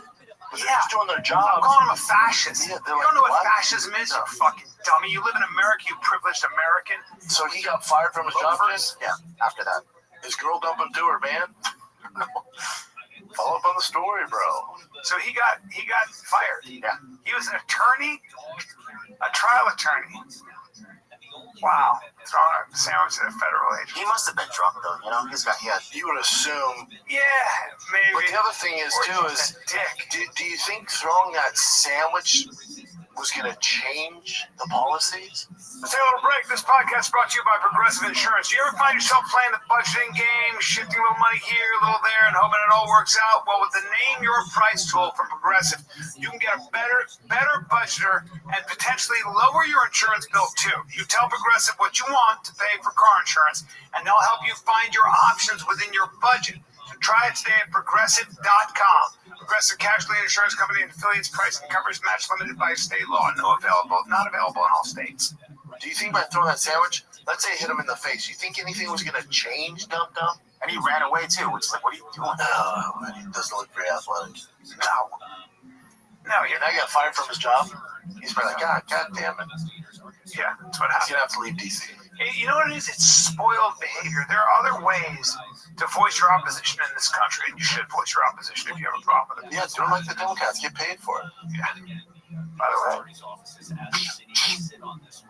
What else you got, Jen? See a mugshot of this fucking guy. Can I bring him a mugshot? See what he looks like. I just Google his name. I don't think it'll show, but you always got to take a good mugshot. How would you take it, B? Like this. No, I don't think you do anything with your hands. Just this. Mugshot. Yeah, see, you go viral with that. Yeah. And not in a good way. I like the ones where the guys gets kind of like, whoops. That might be it. There's no mug, huh? No. It's all right. That's not him, right? Is that him? That's Brian Callen. I know. White too. That's not him. Come on. Rose Subway? No, it's not. I guess that's all right. That's a Marine. That's a Marine. How dare you, Jeff? I'm just looking This guy breaking it down. That's all right. Look, he's a runner. No, this is David Goggins. I guess he finished the Bigfoot 266 hours. I have no idea what reference this is. You know that his knees, they've had to do experimental surgery on his knees. Experimental? Yeah, that bad. He's lost like all cartilage and stuff. Like it doesn't make sense he can run. It looks like he's not running great.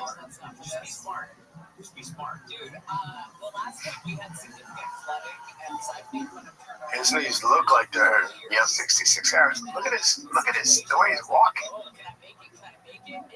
He's missing like cartilage and shit. They're so knock-kneed, dude. They're all. Yeah. You know what he does for motivation? He reads the haters' comments and then records it, and then he plays the haters' comments. Okay. The current record for the Bigfoot 200-mile ultra marathon run in Washington State is 44 hours, 57 minutes, and 16 seconds. The race features over 44,000 feet of elevation gain, descent, making it a challenging event. So 44 hours is the record, basically 45. And what he finished it in? 66. Still. That's insane. 66 hours. Placed 23rd overall. So average is 106 hours. Holy shit, he's cooking that. Yeah. My lord. Wow, that's impressive. All right, what do you got, Jen? I think just a man pretending to be Justin Bieber tricked XS nightclub at Wayne, Las Vegas, and to let him perform. Everybody fell for it. And everyone was hammered. Let me see.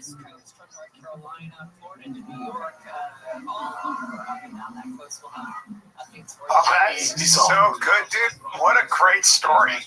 The these kids are all like. I feel like that bodyguard's not buying it though. Oh man, wait, something to look into. Let me see this. Wait.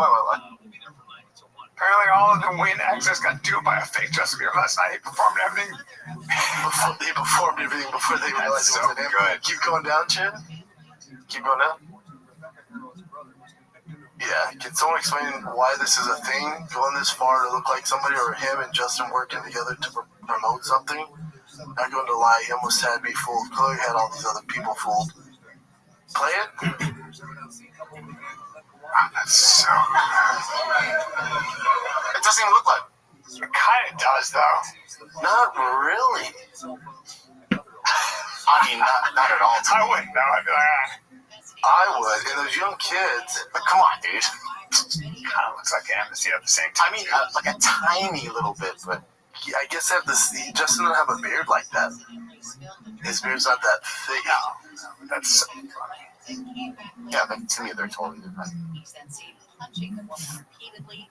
Weird. Okay. I like to think I wouldn't be duped by that. You would, 100% would be. You take pictures of the kids and shit, trying to promote your shows and shit. Oh wow! So take pictures of the baby. And he doesn't even wear glasses like that. If he wore like regular sunglasses, it'd probably look. Yeah, those are terrible. Yeah. That guy's hilarious. Great story. Yeah, it's funny. That's not real, is it? Is this confirmed? It says WNBA players turned down a deal that would have quadrupled their pay, minimum $66K to $250K, maximum $250K to $1 million. Let's go ahead and play this clip then. We got a proposal from the league, which was honestly a slap in the face. And I think we really have to put an emphasis on the players that are in our league right now. But I love to see the league growing. I think, adding these teams in Philly and Detroit, how amazing is that the league can grow, but how cool would it also be to have a little bit expansion on the rosters? Let's focus on the teams that have everything set up right now, and maybe focus on the teams also that find excuses continuously to lack investment into their players before we focus on adding more to the brain of people that can't. But you don't make any money. Nobody wants to watch. I wonder if they actually did. I wonder if that's just a rumor, because obviously WNBA, I don't fucks with it either, but people, I don't think there's any official reports they offer him $250K minimum. I would doubt it. How can you offer more money when you're losing money? You're losing money. Why doesn't anybody want to watch the WNBA? Shakespeare and Alexander. Just saying. You know what? I'll watch Caitlin Clark. Yeah, but hey, good. The rest of them are very good. The level of skill is. But if I'm going to sit down and watch a basketball game, I want to see the very best man or woman. I want to see the best of. Who's better? Oh, the Chicago Bulls are the best basketball team in Chicago? Oh, the LA Lakers are better than the LA Spark? Well, I'm going to spend my fucking time watching the LA Lakers. Yeah. That's right. But I wonder if that's a real story. I doubt they would turn down $250,000. That sounds. You're not making any money. If they did, they're just dumb. Nobody watches them. That's charity. I'll watch Caitlin Clark, but even I'll be frank, I'll watch the highlights. Yeah, I watch WNBA like you watch UFC. I catch the highlights. No, that's not. Hey, catch the highlights. No, I watch them. I would never pay for it. I always pay for my fights. I don't do that shit. So according to Yahoo Sports, I wouldn't pay for the WNBA. Yeah, but I don't pirate UFC fights. I don't want to. I really don't. Hey. No, I don't. They told you did one. No, I did it one time. Somebody said, here's a website. I didn't pay for it. I missed the fights. Yeah. And then they sent me the website. I watched it. And then I was like, this is still shitty to the players. I mean, the fighters. So it doesn't matter. They make the same money. Do they? Yeah. Yeah, but the top dogs don't have to get pay-per-view points. The rest of them get paid. I don't do that anymore. Hey, sure you don't. No, I really don't. I wouldn't even know where to go. I wouldn't even know where to go, man.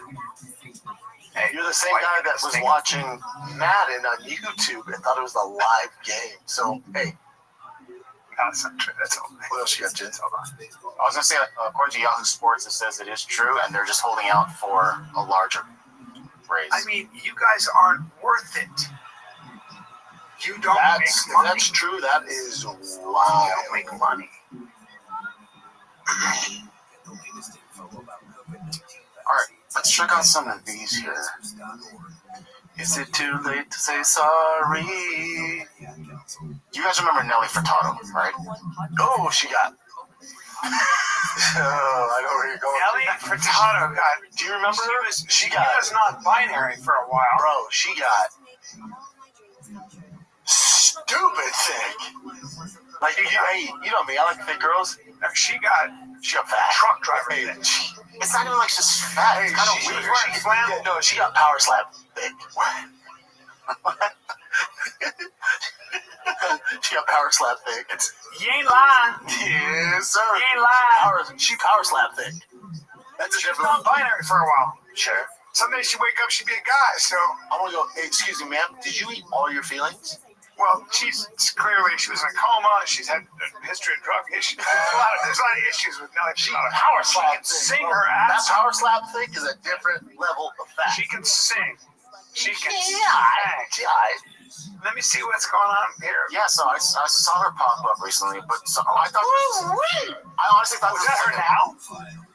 I thought this was She looks like Tom Cruise off Tropic Thunder. Okay. She looks like Ben Stiller from Dodgeball when he goes down south. Okay. Yeah, it's kind of wild, right? Like, it's not like she her looks... and Lena Dunham. Really? Hey, I like this comment. God forbid a woman feels comfortable in her own skin. Yeah, no doubt. Did you see before she got power slap I don't thick? think she feels very No. Although she's kind of owning it. Yeah, this is her walking Look, down. I don't care. She can sing. Remember when do like Steve Nash? Steve Nash is like, thank God I didn't sign up for that. It's wild, though, yeah. The trick This is is her before. Nelly's. Damn. Gorgeous there. Yeah, Wow. Gorgeous. Power slap thick. Beautiful. Probably starving herself. You know, I don't know, man. What are you saying? Starving herself? There. The opposite. Fucking. Hey, No, right the there. opposite. I'm saying Oh, you're on the before. You're saying There's there's no starvation. That's just her living life, and then something. Hey, wait a minute. That guy's teeth has got something to say. Yeah. That's a close up too. Oh, we gotta take care of This this teeth. bitch is. He has food in him. Yeah. Video. Hey, That's Timbaland, we're baby. doing a video here. He does have food in there. Yeah, he does. It's disturbing. Okay, that's all right. Small. It is what it is. Now she. Do we know what happened with her? That looks like Give us some other Bobby Knuckles' pictures. teeth after Jemiah.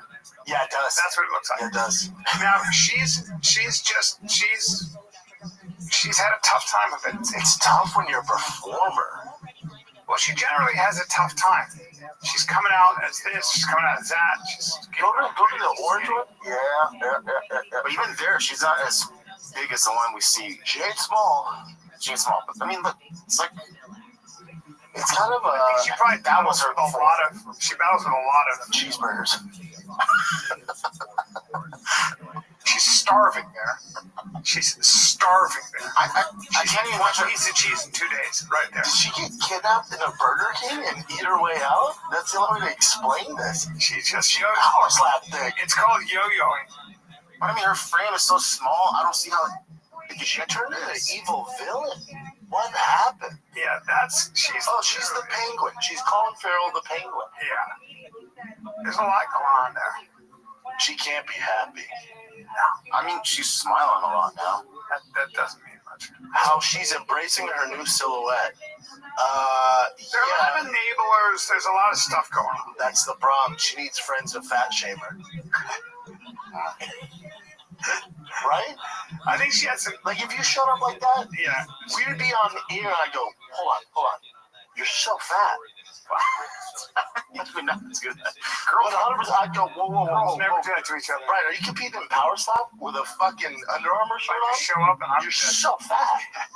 And you go, it's what, dude? Stop fucking eating. That's how guys talk to Yes, each other. stop eating. Girls don't talk to each other that way. But she I think she's had like serious issues in general. Like, didn't she go into a coma for drug overdose? I don't know. I don't think so. I think she of Amy Winehouse and she died. I'm talking about Nelly Furtado. Who is the one who's into MMA for a while? Drug addiction. Into MMA? Yeah. Oh, you're thinking of Gina Carano. Sing. No. Wait. Sorry. The one who can sing. You're thinking of homegirl who can sing. Yes. St. Luke Rockhold. Yes. Oh, Demi Lovato. Demi Lovato. I've been thinking about this whole time. Who's a dime? That's what I've been thinking about. Demi Lovato. Big difference. Okay, Demi Lovato never got power slap thick. Okay, so now this is Nelly Furtado. Okay. Yeah. Okay. Demi Lovato. That's why I was like, she can sing. I was thinking about Demi. Okay. Demi Lovato. She's gorgeous. Yeah. Oh, she was very skinny too before. Yeah. But then she does the same thing. She goes through these things where she's dumb talented. Oh, dumb talented. Yeah, amazing. She's one of my favorites. Yeah. But Gina Carano too, she gained a lot of weight. Well, Gina's just a big. But Gina's cutting weight. She has excuses, and she's fine now. She's an athlete. Her dad was a pro football player. She's back. But Nelly Furtado, she didn't take any punches to the face. No. Okay. You see, come on. Who's that? That's Gina Carano. Not now. Janway doing her like that. No, I'm serious. Fine. As of, I think today, or as of present time, she got really big. No, she's not big anymore. She's not like super big. She was really big. She's better. And then plus, I think she was pregnant too, so that's also part of it. I don't think she has any kids, Jen. I see you trying to get yourself out of this. She didn't have any kids, but with that, yeah. Look at her face. Look at her face over there. Look at her face in the hat. No, she's gorgeous. That's her right now. She's beautiful. Yeah, that's so filtered though, but yeah. But she's always been pretty. Yeah, she's really pretty. That's what she was like. Nice try, Chen. Sorry she doesn't look like her Strike Force days, you piece of shit. And she won the lawsuit against Disney, so I had all in Elon Musk. How big is she? How tall? You've hung out with her, right? Yeah, I've seen her a few times. She's great. She's not huge. I'm a fan.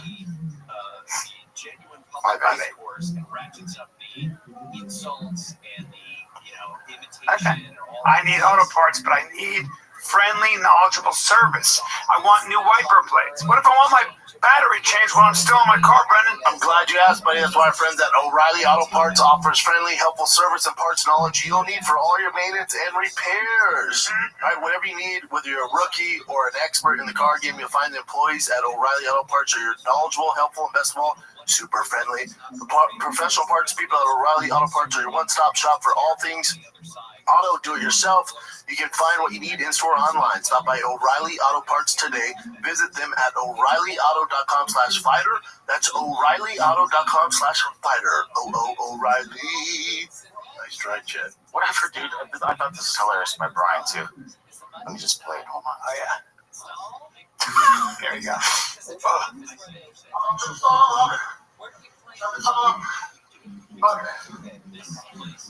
What are they doing? I know.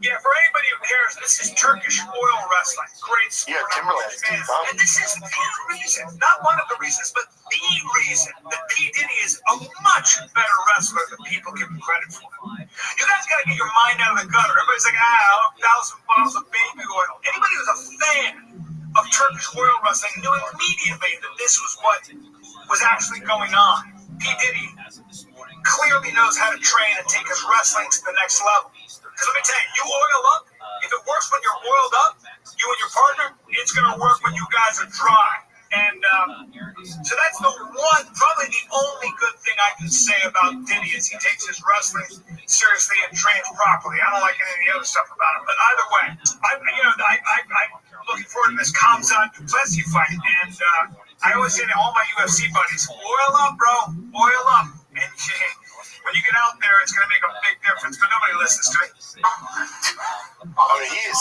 in his ass. I know, what the hell? That's what you do. You got to use the old pants. I've been around wrestling a long time. I've never seen that. You got to do that, man. You got to get your hands. What are they doing that? It's a whole tournament, like a yearly tournament. It's so weird. They oil up. Gay. Then they fuck each other. Yo, pimp. Yeah. Well, I thought this was hilarious. I don't know how legit this is, but this is apparently a pit stop for an electric vehicle race. They're so gay. They make no noise. Car comes to a stop. Battery box is out. Body comes on. And The water itself is going to do anything to battery on the plate. Body up. Couple more braces to hold the body. end up wearing yourself out, and that's where Backing out the bolts on the battery packs. Jack the car up. The battery packs hook over the side rail for the jack. they say you can't go on. Roll a dolly underneath. Cover the battery so the terminal is safe for any electrical contact. What about the tires? Taking a long time. Well, what about the tires? There's so many things. The batteries die before the tire. They need to switch tires. Yeah. I'd rather watch Nelly Furtado eat a fucking 6-inch sub. Guys, like, this hurts to watch. Yeah, I'm with that guy. Wow, this. This is about as straight as that oil wrestling. Ugh. And he just takes forever. It's taking forever. Take a long time. Yeah, because that pit crew is probably not a professional pit crew. Because it's EV. Come on. Batteries are away. Drop the car.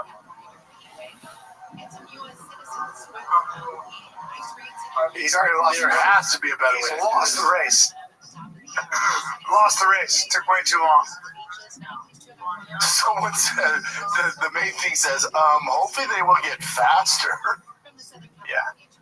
There to hold the body on. Man. All right, guys. You guys are a couple cheetahs out there. Look at this.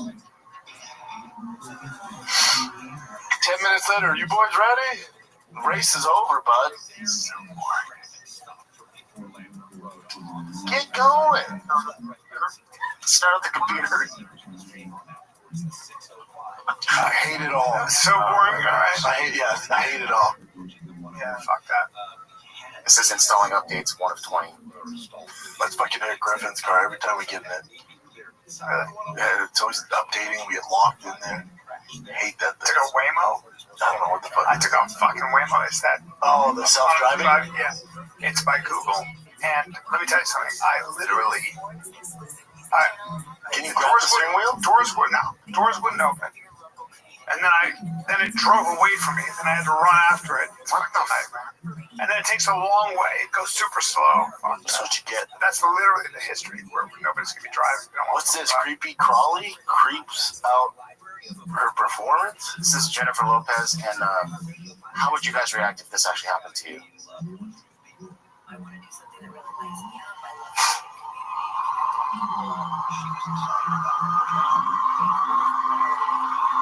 Oh, that bug? Yeah, did you see it? What is it, though? It's only like a grasshopper or a cricket or something. I wouldn't give a fuck, but you wouldn't know. Like if you felt that on your neck. Oh, dude, that's a locust. She tossed it, though, right? Dude, she's like a Nice badass. job, Jennifer. She's a professional. He's trying to get to that ass. So you threw him away. Good for her. She was like, nice throw, too. She kept it going. I'll show you a clip on Wednesday, Brian, about some EV stuff as well. But this is probably the last one for today. Have you guys seen this? This has gone viral. No. The homesick Aussie punter going viral. Australian teenager Archie Wilson broke down when discussing being away from his family while chasing his American football dream. So he's trying to do what? Oh, he's at Nebraska. There's an Aussie kid playing for Big Red. Okay, so just play for you? Oh, I turn 19 tomorrow. So I'm 18 right now. So, like, the first time you're away from them? Yeah, that part's hard. I mean, I'm sorry. Oh, man, get him home. Oh, man. Yeah, I love it a lot. Poor kid. Yeah, it must be tough. Yeah, I got 2 little brothers and a mom and dad. Oh, that's tough. Yeah, that's the tough part of it being here. I love them a lot and I miss them. But it's, I mean, they know this is what's best for me, and it's good. I can still talk to them plenty over the phone, and they're coming here to see the first few games, so I'm looking forward to that. Good kid. Yeah, good kid. Good fucking kid. And he has two little brothers. He probably misses home. Dude, you miss the shit out of your family. Dude, and Australia is so far away. So far. It's not like they're in Florida. You can just fly over. Australia is so far. Where are you going to be, Abby? I'm going to Australia to see his family. I'm going to Australia to see his family. Because I miss them too. It's so far. Oh, man. I'm doing crying for him. Jesus. San Diego, bud. Mike Drop Comedy Club. I'll see you this weekend, Friday, Saturday. I can't wait. And then Covina, Laugh Factory, September 12th, 13th, 14th. Let's go. Charlotte, North Carolina, September 19th and 20th. And then I got Albuquerque, New Mexico. Man, we're packed. I'm loving this. A long ways away. Yeah, baby. All right, so we'll see you in a bit. 10 days left. There's 10 days left. We are finally giving away the TRX with over $50,000 in mods. I'm sick of staring at this thing. I'm looking at it right now in the shop here. It's all going down. You have 10 days to enter to win the TRX with over $50,000 in mods and $10,000 cash. You got Kibby Tech, you got King Shocks, Fiberworks, carbon fiber, Lock Off-Road wheels, Toyo tires, Sig Motorsports built. This thing is wild. You have 10 days to enter to win this badass Ultimate Dad rig. Go to drivefastallgas.com. 10 days. I can't wait to see who wins this bad boy. Anything you buy on the site automatically enters you to win. So head on over to drivefastallgas.com. That's it, kids. We love you guys. Thanks for watching. This is the Fire Kid. We're out.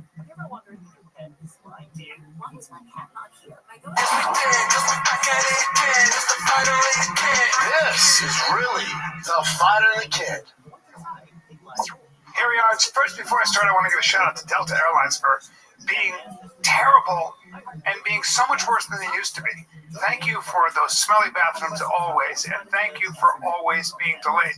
I don't know. I don't even like to go in too hard in the paint on an airline. So what are you gonna do? It's like a bus service, and they have so much to do all the time. It's they're dealing with airports. Maybe So what are you gonna do? What do you do? Not fly Delta? I'll get what Delta does? Okay. No, I'm a platinum member. So what I do is I don't care. I text them and I get points. But it's like, you guys made me so late, and then we sat on the tarmac. But is that the airport's fault? And it doesn't matter, does it? Because shit happens. Shit happens. Could be worse. Could always be worse. You know what doesn't help? You know what really doesn't help? Your life could be worse. You know that saying? I know. There's nothing worse. I know you're supposed to be thankful for you should be thankful. But when you're going through stress, whatever it might be, and somebody goes, you could be in Gaza. Yeah, I know, dude. And it's like, there's nothing worse. Now I'm more depressed because I'm depressed that there are people suffering more, like way far. So that didn't help anything. And it also makes me, you piss me off that I'm being a bitch. Well, the therapist is telling you the worst thing that happened to you is the worst thing that happened to you. Fuck, dude.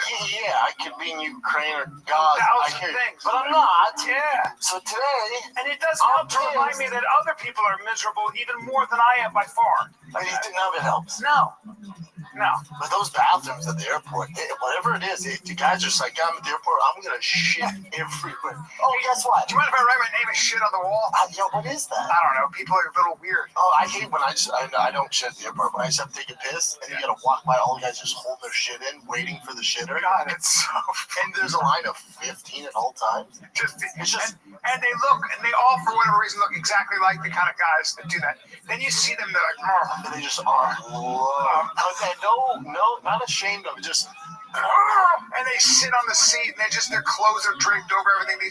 They're generally a walking petri dish. Those bathrooms are disgusting. Because you hear, and then there'd be pee next to someone here. No one laughs. What bothers me? I laugh. What bothers me is when I'll see a guy push his clothing against the urinal. He pushes everything. Everything is touching the urinal. This fucking spaz. And he's pissing. I'm like, you are fucking disgusting, man. Everybody's gross. And the guy, the old guy just, no fucks him, just. Oh, yeah. Just lets it go. Like, for you. Yeah, man. Oh, God. Get me. God, it's out of here. Texas, I'll admit, Texas is a little hot today. The past few days have been hot. When it hits 100 here, It gets a little. I was in the mountains of Utah. Let me tell you something. it's about 80, 85. About 75, 70, 65 at night. Still clean mountains. Yeah, that's why they got fair skin out there, man. So many wealthy people out there. I'm just hanging out with people so much richer than I was. My buddy has a house up there, and you think I'm kidding? He's got a house, right? So it's nice, except for he has a river running through it. Yeah. So he has a river that runs through his house. Backyard. Oh, through the house? Yeah, through his house. Is that the guy who went at Sundance? Yes. Oh, yeah. Ken. Yeah. The best. Yeah.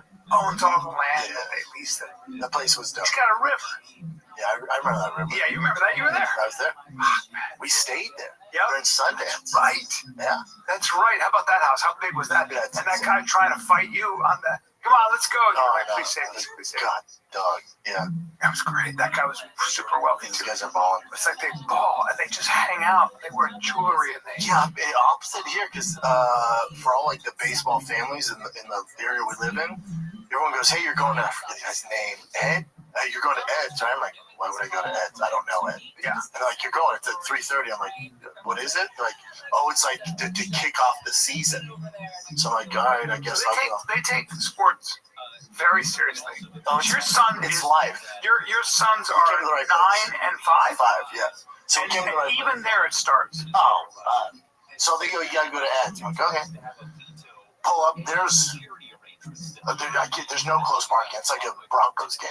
So if I park far away, I walk in. He has his house. Like, house is cool. It's old school house, but he redid it, so the house is nice. It's not like some mansion.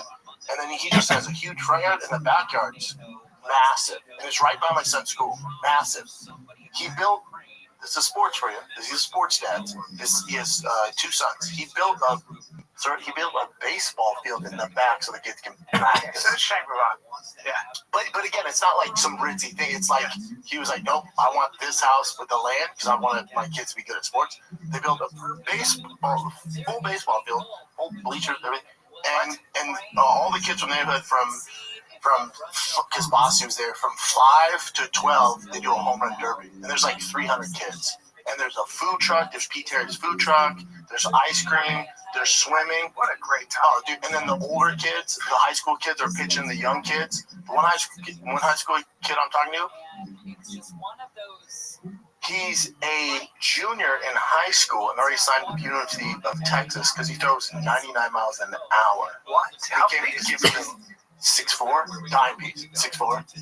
We can just tell it's like he's the man. You know, like he's like, yeah, I'm going. You know what? You're like Joe Burrow, quarterback. By the time he was, It's like varsity blues, but for baseball. And you could I was like, I bet that kid can dick sucked, bro, nonstop. Yeah, how old is he? 18. 18. Yeah.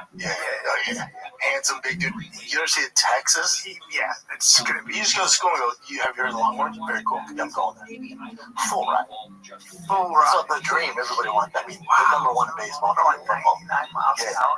But it was like Pleasantville, and all the dads there just.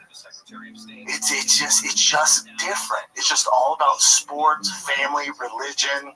And they go, I love that. Oh, it's the best. And the dads are so nice. What if your kids are not athletes like that? Oh, you can't come in, bro. Like Really? I would tell. So it's only for athletes. You know. Oh, but all their kids, like even if they're not phenomenal athletes, here's the other thing: the area we live in, there's so many former pro athletes. I'm one of a handful. There's so a many whole genetic monsters. thing going on. Oh, there was this giant black kid around, his ass up his back. He's huge. And I go, oh, fuck, how old is that kid? And I'm not gonna say his dad's name. And they go, I go, that's his son. Because I go, what grade is it? 4th. Just like a giant Great Dane. 4th grade. Yep. Picks up the ball. Destined for. That's what you're dealing with. That's what you're dealing with. Wow. And then Tiger and Bossy. Great time for the boys. Oh, dude. And for me, it's fucking awesome. Of course. And now Bossy and Tiger start football this week and baseball this week. The Team Tiger's on, it's a majors team. So, so it's intense. So they have to have a meeting for the parents.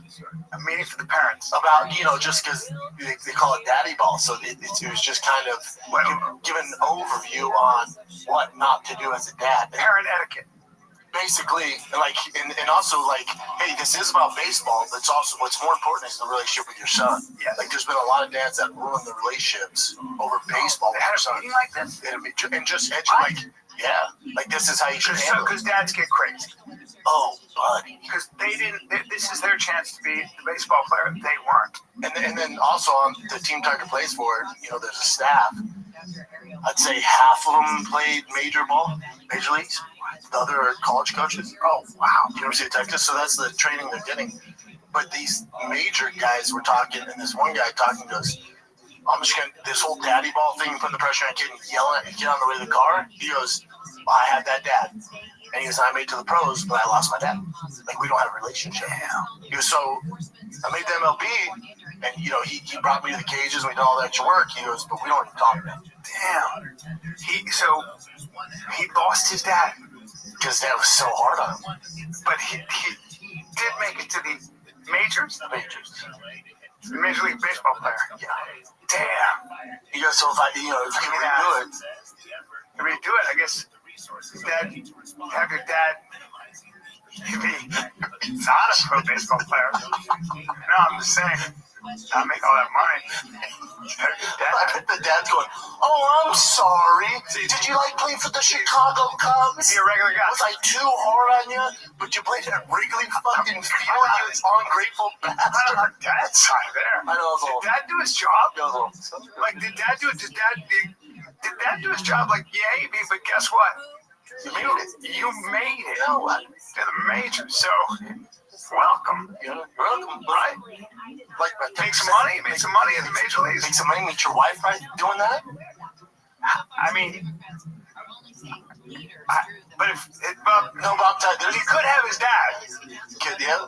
And would be working somewhere else. You're a regular guy. Zed's like, sure, okay. Keep talking shit. Meet the pros. Hey. Give your dad. Yeah, but you could call your dad. Call your dad. But there are crazy dads. Sure, but he did his best. His dad, yeah. Maybe, but he didn't. Or I've seen, I've seen it personally where the dads are so, they're just tearing into the kid, where the kid, despite expectations to the contrary, often with a slightly amused or ironic feeling of wouldn't you know it, or of all things of all people, etc. So it's definitely or exactly stated. And then specifically, lies are just too annoying, just to be contrary day. School Jewish, grade school, where students learn both Jewish and secular subjects. The general name given to private Jewish schools in the United States and Canada, Jace dialect are don't try to find privacy. Liner made in the rabbinic judge who may directly question and cross-examine witnesses a judge. Dafyomi Liv. Page of the day refers to the program of study. Read books and psychologically get his children.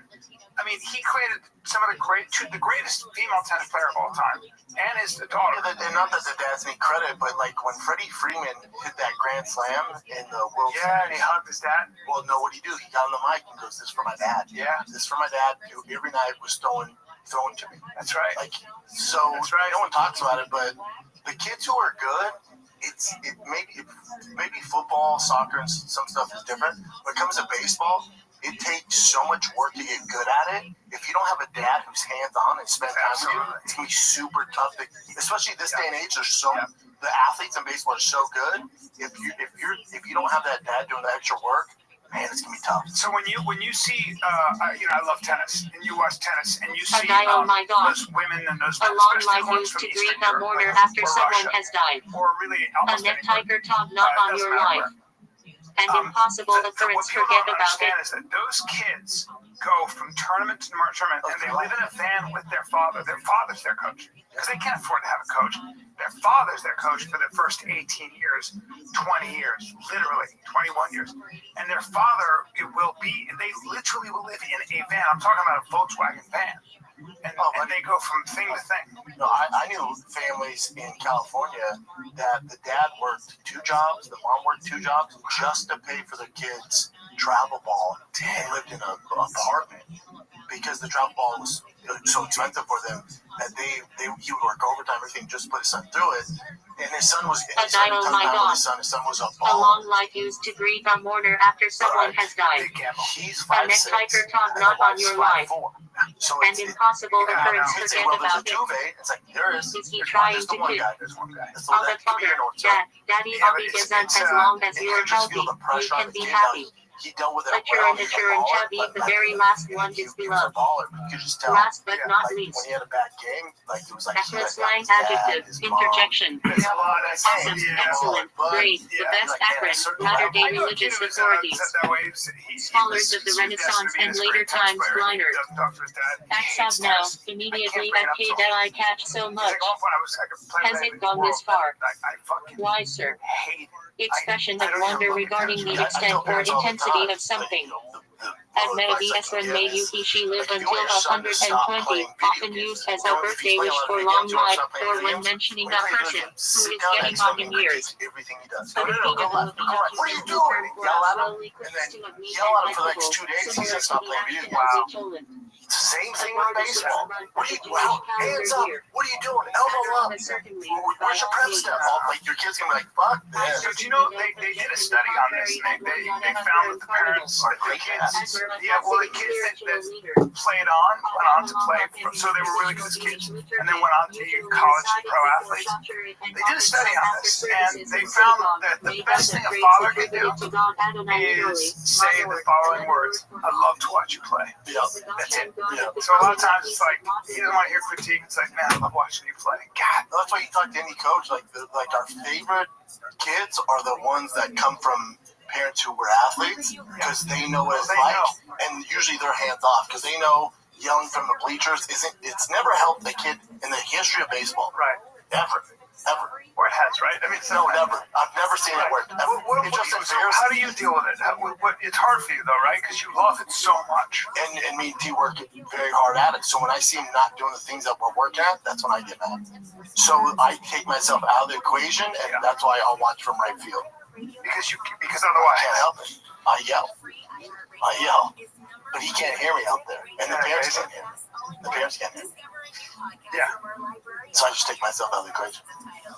Let's take a little break, B. Take a little break. So the one supplement that's probably been studied more than any other supplement on the planet is creatine. And I've done my own research on this. If you're looking for more power, better recovery, the ability to push through, most people are gassed.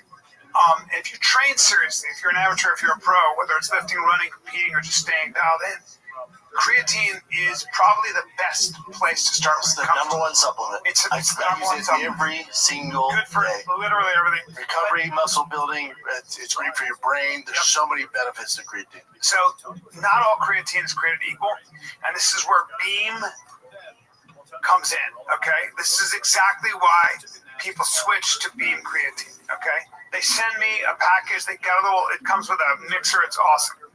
I started using their creatine, and it's been, for me, I love it. I love creatine, man, but you can't just trust any creatine because it's not created equal, right?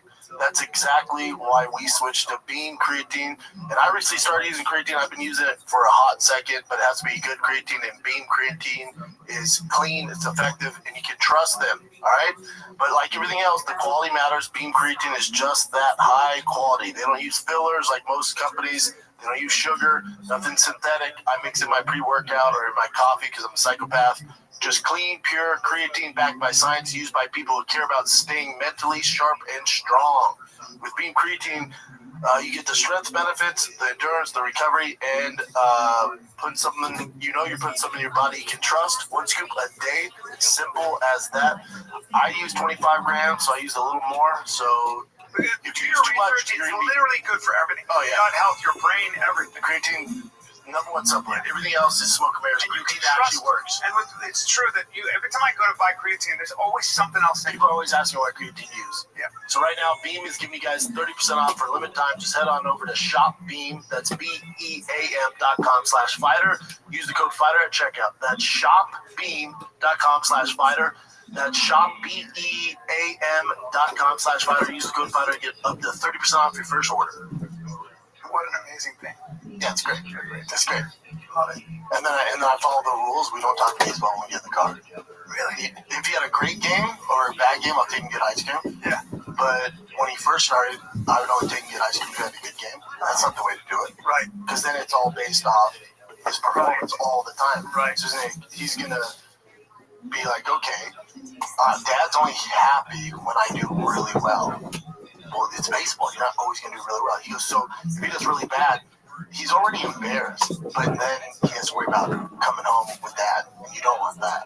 None of my kids are going to be pro athletes, obviously, but the one thing about my son is that, I try to explain to my mother, my son Finn, I was like, he'll get so much out of the sports regardless. Like, he'll get so much for showing up every day, for practicing. Oh no, if you only put your kid in sports, you think he's gonna go pro, you're doing it crazy. You're doing it wrong. Do it for less than 1% are even gonna play college. I think it's something like 90% of kids stop playing baseball at the age of 13. Because at 13 it gets super serious. Yes. 13 it ramps up another level. So most kids quit at 13. Yeah. Already at 9, trouble. It's pretty fucking serious, dude. But even the head coach, and he goes, I love that ball. Because they asked him, they go, he's like the head honcho, right? And he's won all these, he's won everything. He's like a big deal in Texas. And they could ask him, what do you think of Dad? He goes, I love it. You just have to know how to manage it. He goes, now, I love it because it means Dads care and they're invested. And he goes, because the coaches make the same money no matter what. Whether we win 4 games on a Sunday or we win 1, I don't want the coach who goes, I don't care, I'm getting paid. I want the dads like, no, I want to be here from 8 a.m. to fucking 10:30 at night and watch my kid play ball. He goes, so you just have to know how to manage that energy. He goes, but that means they're investing, they care about their kid. But baseball requires a different kind of skill. Like, you've got to really work at that, no matter how athletic you are. But you can be a wide receiver in the NFL because you're ridiculously athletic, right? I mean, to a certain point. Right? Like, some guys, you're going to get to, not in the NFL, but you're going to get to a certain level where those guys, everyone's just as athletic as you, but then they know the game and you're going to get. Okay, so you need to know the game. At some point, because you're going to have to come on and invest in the game. What I saw in Travis Kelce, I kept wondering, I was like, why is he getting open? He gets open because he knows exactly how to split those. Like, he knows that the route, he knows how to run a route. But then there's guys like Antonio Gates who never played football, ever. And then he played basketball, and they're like, you have good footwork. So he never played football in college? No, never. Are you kidding? He didn't play football at all. Until he got to the NFL. What? He just went in the Hall of Fame like 2 or 3 weeks ago. So he's just going to run out there and catch balls. Now, his catching was amazing. His route running was amazing. His footwork amazing. His blocking was atrocious. It was a liability. Okay. Yeah, he couldn't block with shit. Because he didn't come up with it. Yeah. Did you watch the UFC fights, Brent? Dude, so that party I was telling you about at my boy Ed's house was amazing. But I had this is how much I cared about watching this fight. I had a timer when the prelims started to go off on my phone because I was only 10 minutes away from the house. Yeah. As soon as that timer went off, I went, Bossy, we gotta go. Ran to the car, rushed home. I watched every single fight. I was so excited for this. And the card delivered.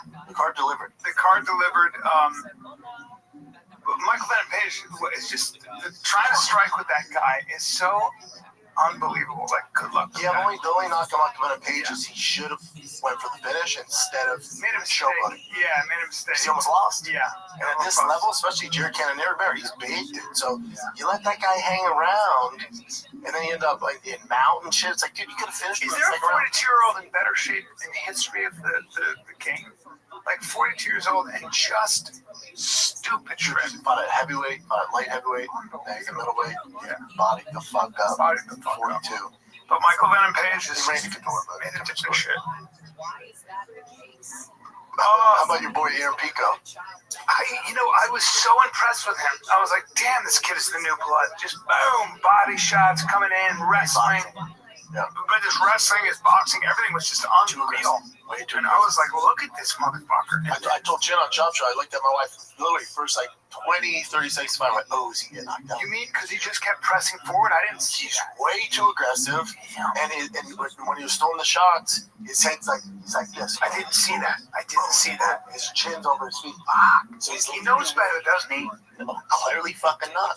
But it's the UFC, so you can get away with that, Bellator and all that stuff.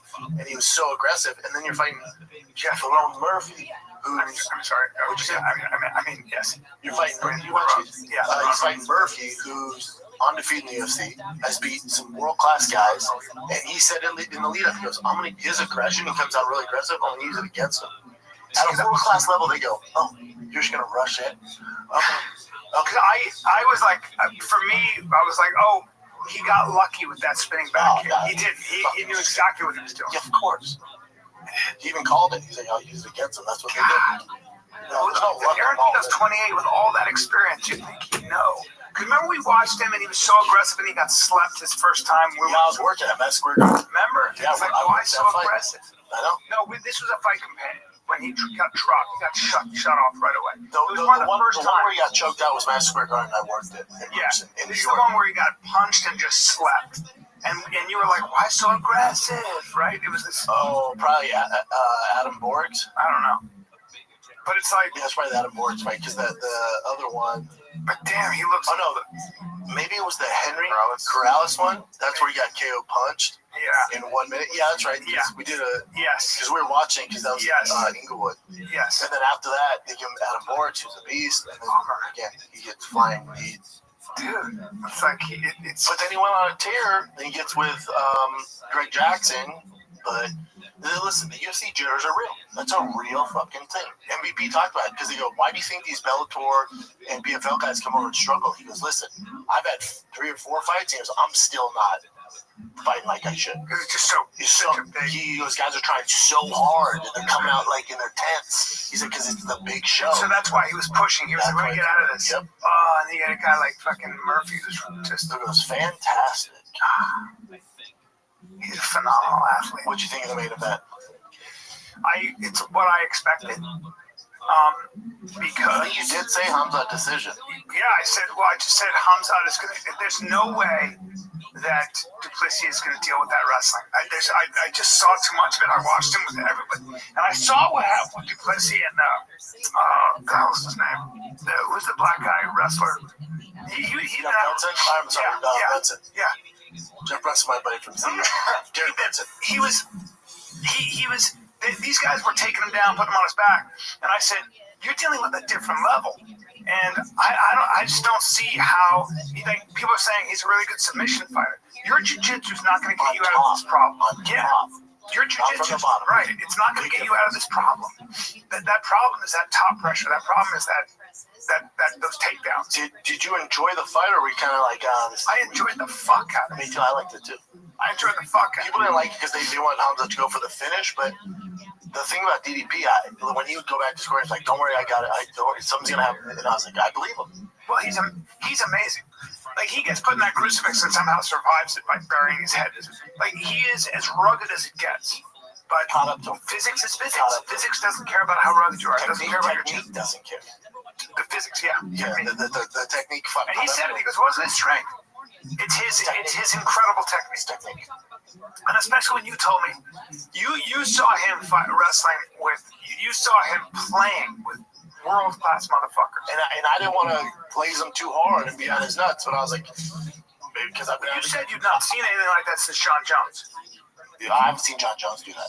I'm telling you, I didn't want to place him too much, but I walked away and be like, I called Rogan. I was like, dude, this fucking guy is a monster.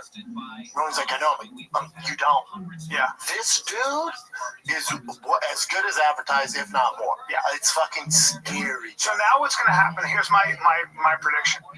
Everybody in the 185-pound weight class is going to hire Russian wrestling coaches and say, "I need to learn how to stand up against this guy and escape." You can't. There's nothing you do. Maybe not, right? It doesn't matter. There's not enough hours. Like DDP will never be champion again.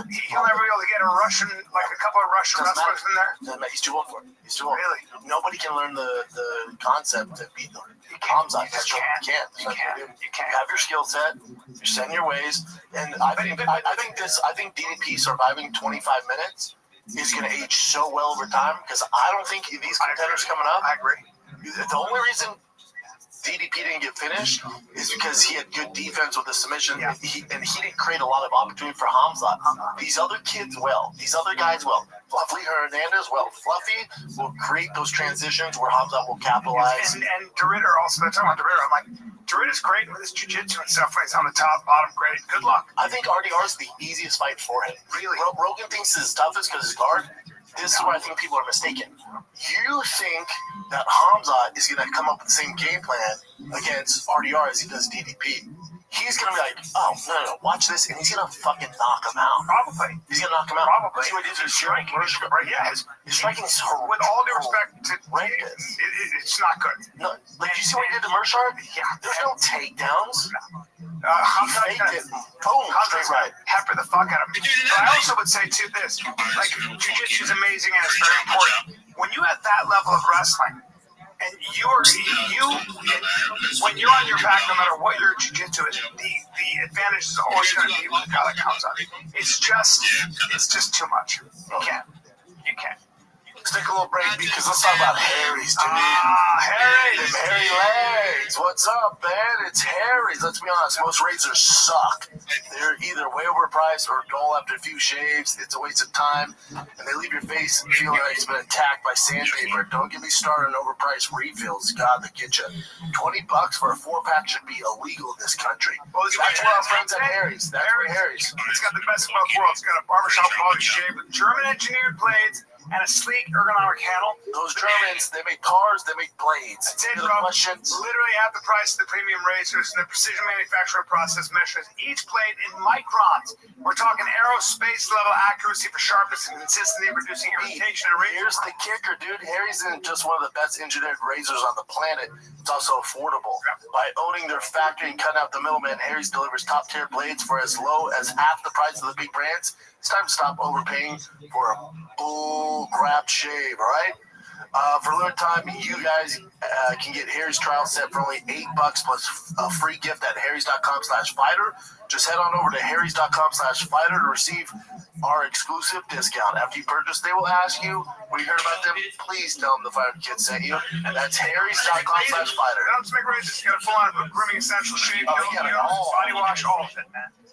Just when you thought summer couldn't get any hotter, Pluto TV is turning up the heat with thousands of free movies. Presenting Summer of Cinema. Stream your favorite blockbuster films like Gladiator. I will have my vengeance. Good Burger. This is what I call fast food. Beverly Hills Cop. The Girl with a Dragon Tattoo. And Julie and Julia. All for free on your favorite devices. Pluto TV. Stream now. Pay never. You cannot deal with that kind of pressure. Now, if you told me Hamzat's going to fight RDR and stay in his guard for 25 minutes, I'm like, he has a shot. I still don't think he wins, but he has a shot. He has to throw a Hail Mary. He'll be catching. Hopefully, Hamzat leaves a limb out or something like that, but he has more of a shot than DDP. He's going to end up on his back, and Hamzat will be inside control. He's going to end up looking at the ceiling. He's going to end up knocked out. I think RDR is his easiest right. I'm a huge RDR fan. I don't know. He's got his stand-up. He's got that knee, and that's it. He's long. He has that knee against Bo Nickal. Hamzat's not hearing a peep out of him. I agree with you. He's going to punch it. You know, I don't see anybody beating Hamzat unless he makes a mistake and they catch him with a flying knee or some random spinning back elbow. But if he's smart and calculated about it, I don't see anybody beating him. I'd love to see a wrestling match between Hamzat and Bo Nickal, yeah. But if Bo Nickal would change his approach to the game and use his wrestling like Hamzat does, now we're cooking. He might be trying. That might have been. I'm sure he watched that fight. I'm sure he took notes. How is team gonna look around and go, should we still hit this? No, dude. There's not enough hours in a day for you to catch up striking wise with the rest of the division. Fucking be John Finch. Fucking wrestle these guys and get the wins and get 10 wins. Grind that shit out. That's it, dude. And if you find a submission, great. If not, we're winning fucking fights. Problem is that there are guys that like DeRitter that can stop his takedowns. You need him to Kingdom Come and just punch the shit out of him. You know what I'm saying? It drives me nuts. Yeah. Drives me nuts. The card was good. I mean, dive for the ankles. Grab that fucking the back of that knee and take him down. Yeah, what I don't want to see is Bo Nickel in a striking war. No. What? No, no way. No. It's painful to watch. Yeah. They're just staring down the wrong road. Even DDP's team in the corner, dude, were you listening? They're just like, oh. Well, yeah, I mean, I can't. Because DDP, his main attribute, his main skill is he's really big and really tough. That's right. And I'm sure in the gym, and a hell of a submission wrestler. He's pretty good. Pretty good. But again, his main thing is being this big, tough dude. Well, and cardio. Sure. Yeah. Well, but when big and exactly. But when big and tough, is it pain like? When in the fight, they kind of just go, Kamzat doesn't care about you're big and tough. What? No. He doesn't care. He's going to grab you about the small of the leg. Because you know that's my area. That's where I live. So I recognize it. And you're so big. You grab right here. It's fine. We've done this before, but I want to remind you because I've been training so hard. You're like Kamzat, dude. You're like an old gray Hamza. Well, first of all. Oh, dude, you got a new nickname. The Gray Wolf. Yeah. Now. I come here. Where the teardrops at? I never come here. Where the teardrops at? I don't want any of this. You don't want this? Yeah. I don't want any of this. No. But I love this. Yep. I love this. Right below the kneecap? And I love getting my head wet right there. And I drive. And your knee buckles. Because tell me what, man. Yep. Right? Yep. Oh, man. Yep. Right? And then what do we get? You with a back injury? Your back blown out? No, look, am I grabbing your ankles? Oh, okay. Am I grabbing the top of your foot? Yeah. So that's where I'm the old Gray Wolf. I am. So as strong as you are, I'm always on the outside. Don't let me on the outside. You'll let me on the outside. This whole area is right where I live. Touch me, dude. Well, it's where I live. All right. Let's get back to the podcast. The old Gray Wolf. The old Gray Wolf. He's got some tricky booze in his sleeve. Yeah, man. Is there anyone in the 85-pound division that you can see? Is there anybody at 205? Kamzat's going to go to 205. I think eventually he has a lot of work to do because he just became champ. Hopefully he's an active champ. That's no one knock on him. He's not active enough. So that's why I love DDP because he's active. So hopefully he's an active champ. But he would have to fight Strickland. Okay. Maybe Izzy, RDR, Baralio, Fluffy. You know, he'd have to take out those guys. And if he can clear out 5 to 6 guys, then he could go to 205. I mean, if he's dominant as hell at 85, Clive's going to be a problem. They'll give him Uncle Clive. Uncle Clive's striking. You know, I rewatched that. Don't sleep on his fucking striking. His striking's not bad. Wow. Now, if he can counter Hamzat's wrestling, which he probably has a very good chance of. A better chance. I don't think so, but a better chance. Strong guy. Yeah. Who is used to that system? Who has seen a lot of those looks, right? Familiar with it, right? So that's an interesting. I think Hamzat beats up Yuri. I think he beats up Carlos Goldberg. I don't know what they do against Roundtree. Yeah, he takes them John down. Would be interesting. Jamal Hill he beats. Rakic interesting. Donald Gracie beats. He's got big boys, by the way, at 85, 205. They're big boys. It's a significant size difference. Yeah, he could do it though. He could do it. It's too early. He just came middle of the champ. I'm a little too. That's the casual take. Like, let's have him jump this. Yeah. Whoa. Yeah. He has so much work to do at 85. He just got the belt. We're talking about the weight classes. Yeah. The fight would be if he could make 70 again and fight Makachev. Stop. Now we're cooking. Stop it. Now we're cooking. That's kind of crazy. Yeah, that's interesting. 70's tough for him, but he fought 70 before. It's really hard for him. But Islam versus Hamzat, interesting. I'd love to see him at make it at 80. Islam has no problem at 80. You're talking that bullshit right now? Because catchweight. Well, they don't do that, right? You're talking about bullshit right now? Yeah. Hey, is this casual podcast? I'm just saying, is this the bro. MMA casual? Why not 80, bro? Take it easy. Dude, Connor and him at 75. We can't fuck get my face. We can't if you get start making Jemima divisions, and I go down the if you start making up divisions, fuck my I'm face. adding a new division. It's never happening. But I can't have Kamzat sucking down 70. It's too much weight. He's done before? He missed weight. Actually, it's 70. No, he's made 70 before. I think it was 176. I think he missed. He's made 70 before. Has he? Yeah. See if he has. He was there for a while. Yeah. I feel like he came in the UFC at 70, bud. Yeah. His fights that were taking place over during COVID. Look at it. Suck. That is. I know he wrestled 70s, but wasn't he over twice? So he fought. Wasn't the lightest he was 176? I feel like. Because I think for the Usman fight he was 176 at weigh-in.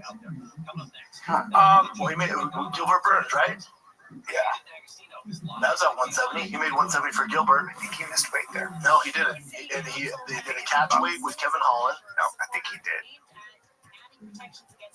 No, because look, he fought Gilbert Burns at 170, made 170, and he fought your boy, the Leech, at 70. Yeah, because it would say middleweight bout. So he fought Joe Mershart where he starched him in 17 seconds. Then he fought shortly after in October back to welterweight, the Leech. Then he fought Gilbert Burns. And then he had to do a catch weight against Kevin Holland. Yeah. And then he went back to middleweight for good against Kamar Usman. That's what I'm saying. I just said catch weight. Why you gotta be? No, he made welterweight. Let's have him at a catch weight. No. The only reason he catch weight is because he missed the weight by so much. Remember that? They were supposed to give him Nick Diaz. I'm sorry, Nate Diaz. Yeah, oh my god. Nate Diaz tweeted out, "Can't fight." I don't blame him. Okay. But Nate Diaz will fight anybody. But like, why? It's like freaking wrestle some wrestler like that. Nah. Nate Diaz has nothing to prove. It's like, no. Yeah, that would be good. God. Different weight class. Just a bigger man, everything, but God. Yeah, I don't know.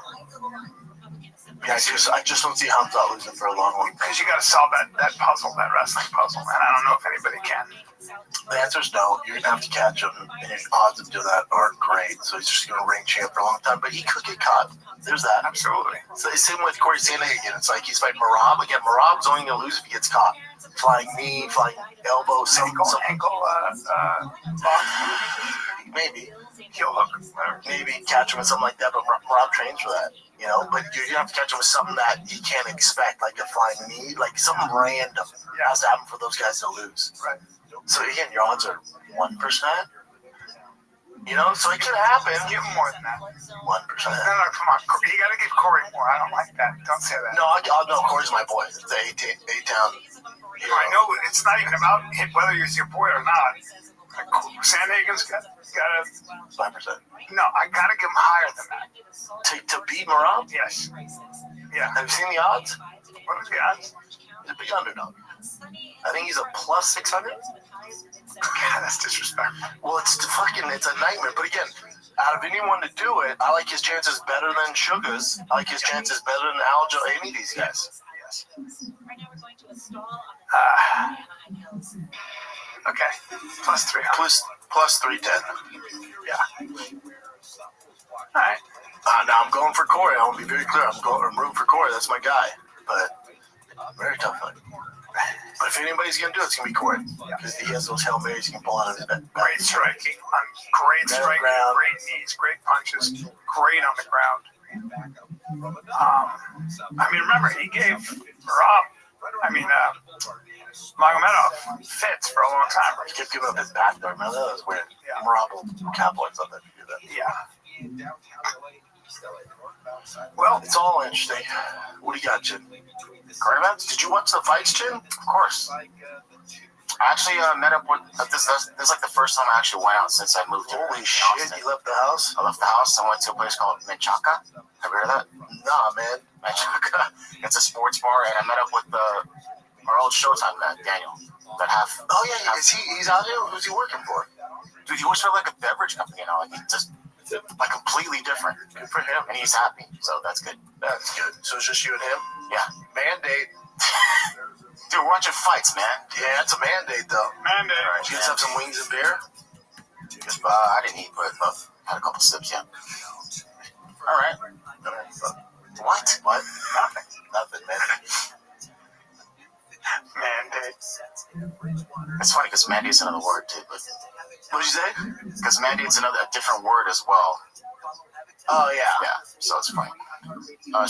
Shakari Richardson was caught at the airport, domestic, pretty much beating up her boyfriend, pushing him into like the wall. And this is at LAX. And she was arrested. So she's doing this in public. No, this is Seattle. Seattle, Tacoma. So if you're doing this in public, I bet indoors she beats the shit out of him. And he's also You've seen her, right? Oh yeah. She's phenomenal athlete. So there she is right there. Where you go to the airport is frustrating. I get it. People are shitting in those bathrooms, peeing everywhere. Oh no. Bro. And she's calling him a coward?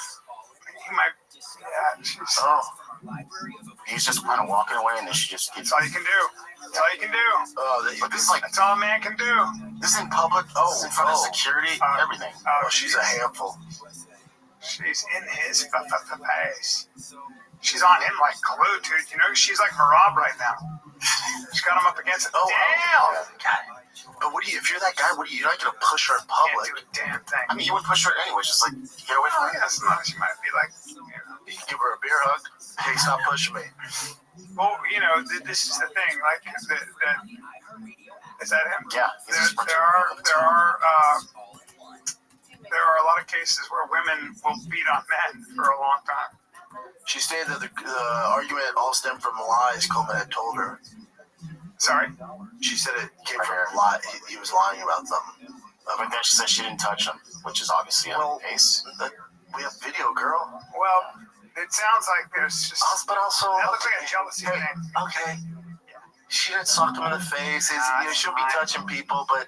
Hey, it's one of those are they good now? Relationships. I don't know if they're good now. You think their kids will be fast? The fastest kids in the world. Are they going to be part of the crowd over there when you're with me? Yeah, with you guys. Hopefully. I think so. Remember this interview with Hunter Biden? That guy, Andrew Callahan, Channel 5 News. So apparently, Melania Trump has threatened to sue Hunter Biden. She's such a classy woman. For over $1 billion. Melania Trump is a very classy woman. Okay. But because of defamation and whatever, so I'll just play this clip for you. She threatened to sue, let's her apologize. Yeah, well, there's no evidence that Melania Trump, like this rumor that's where. Yeah, that's the reason why. It's just people love to say it, and I'm sorry I even brought it up on the podcast because I felt queasy about it. I heard it from you. She's a classy woman. Yeah. Hey, I heard it from you. Before anybody. No, but it didn't. No, I don't have to the ground. Like, the reason, I'm like, no. But it came out that was a rumor. Like, they said that she met Trump through. It's a delicious rumor. People loved it. That's a good one. Like, Melania Trump didn't need to do any of that shit. She's one of those women when she was younger and even still now who is so beautiful. You'd be like, oh my God. Like, she had the world. Like, oh my God, get to my island. I mean, that's whatever. I'm out of your mind. You don't think the richest people in the world get hotter chicks than her? Richest people in the world. She's very attractive. Buddy, that island, I'm sure they had the primo of primo. She was a primo. I am not. She is. According to Hunter Biden, good chance she's willing to put her money where her mouth is. That says a lot. Go ahead. What is it? But she just wants an apology. Yeah. Time. In my hand is a legal demand letter addressed to Mr. Hunter Biden from the First Lady of the United States, demanding a retraction of Channel 5's video called Hunter Biden Returns, in which Mr. Biden here makes some speculative comments about the relationship between Jeffrey Epstein and Daddy's money, though. And bring it, bitch. Okay, they knew each other well. They spent an enormous time together. According to his biographer, is that Jeffrey Epstein introduced Melania. That's how Melania and the First Lady and the President met. Really? Yes, Epstein made the intro. Yeah, according to Mike Wolf. And so I only can go by what people are saying, and I don't know. What people are saying out of nowhere. They come from another journalist named Michael Wolf, who was a biographer that actually spoke to Jeffrey Epstein. But now here we are.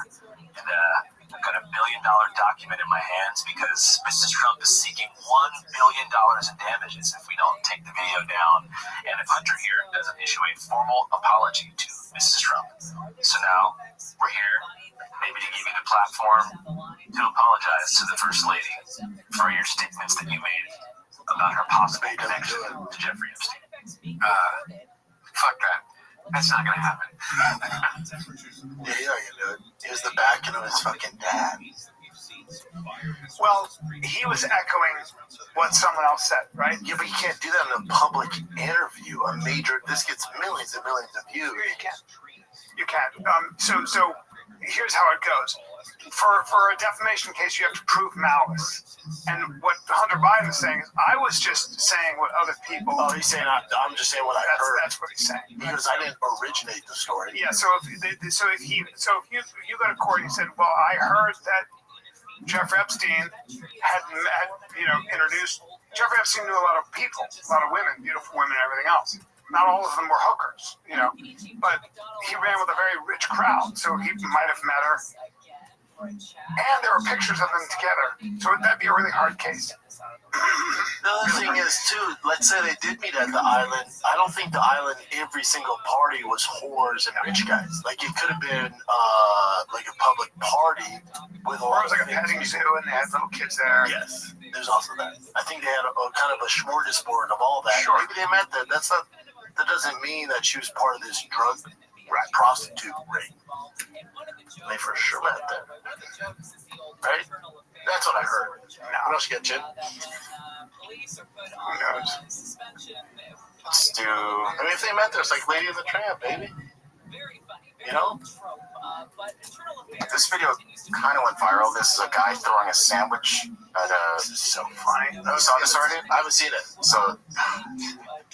But then I'll get into more details afterwards. So it says Sean Dunn, who used a Subway sandwich that was armed missiles.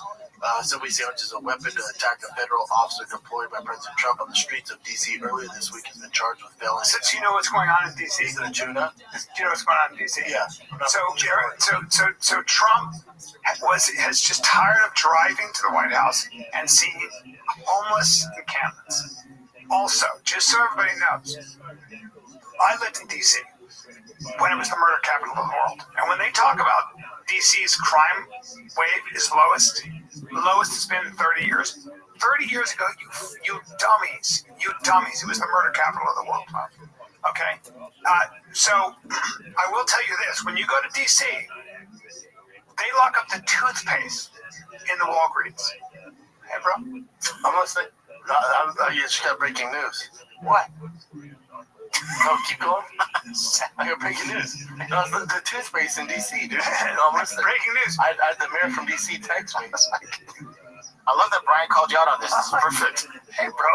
I'm sorry, man. It's a late pod. I got shit going on. All right. Family. Take it easy, Jack. Keep going. Take it easy, Jack. Holy shit. I mean, Middle of the story. what the fuck is going on with that? I thought Jim was on a single shot, you know? Oh, man. I guess he should be. But, keep going. I get it. But it's like, DC's a shithole right now. And he's like, I don't want to deal with this anymore. It's my city. So, no. You guys are, I'm going to take this over because the police are hemmed in by the, city council probably and all this stuff. So, and I believe he is constitutionally within his right in DC to do this. Let me see the video, Jim. Yeah. Is it a 6-inch meatball? It looks pretty big. It's hot. Those come out. And you get some white guy who probably, just judging by the way he dresses, I like the way he's dressed, but he looks like he's probably not taking a lot of punches to the face. Looks like he's been pretty comfortable in his life. Okay. Oh. Look at the way he runs. Look at the way he runs.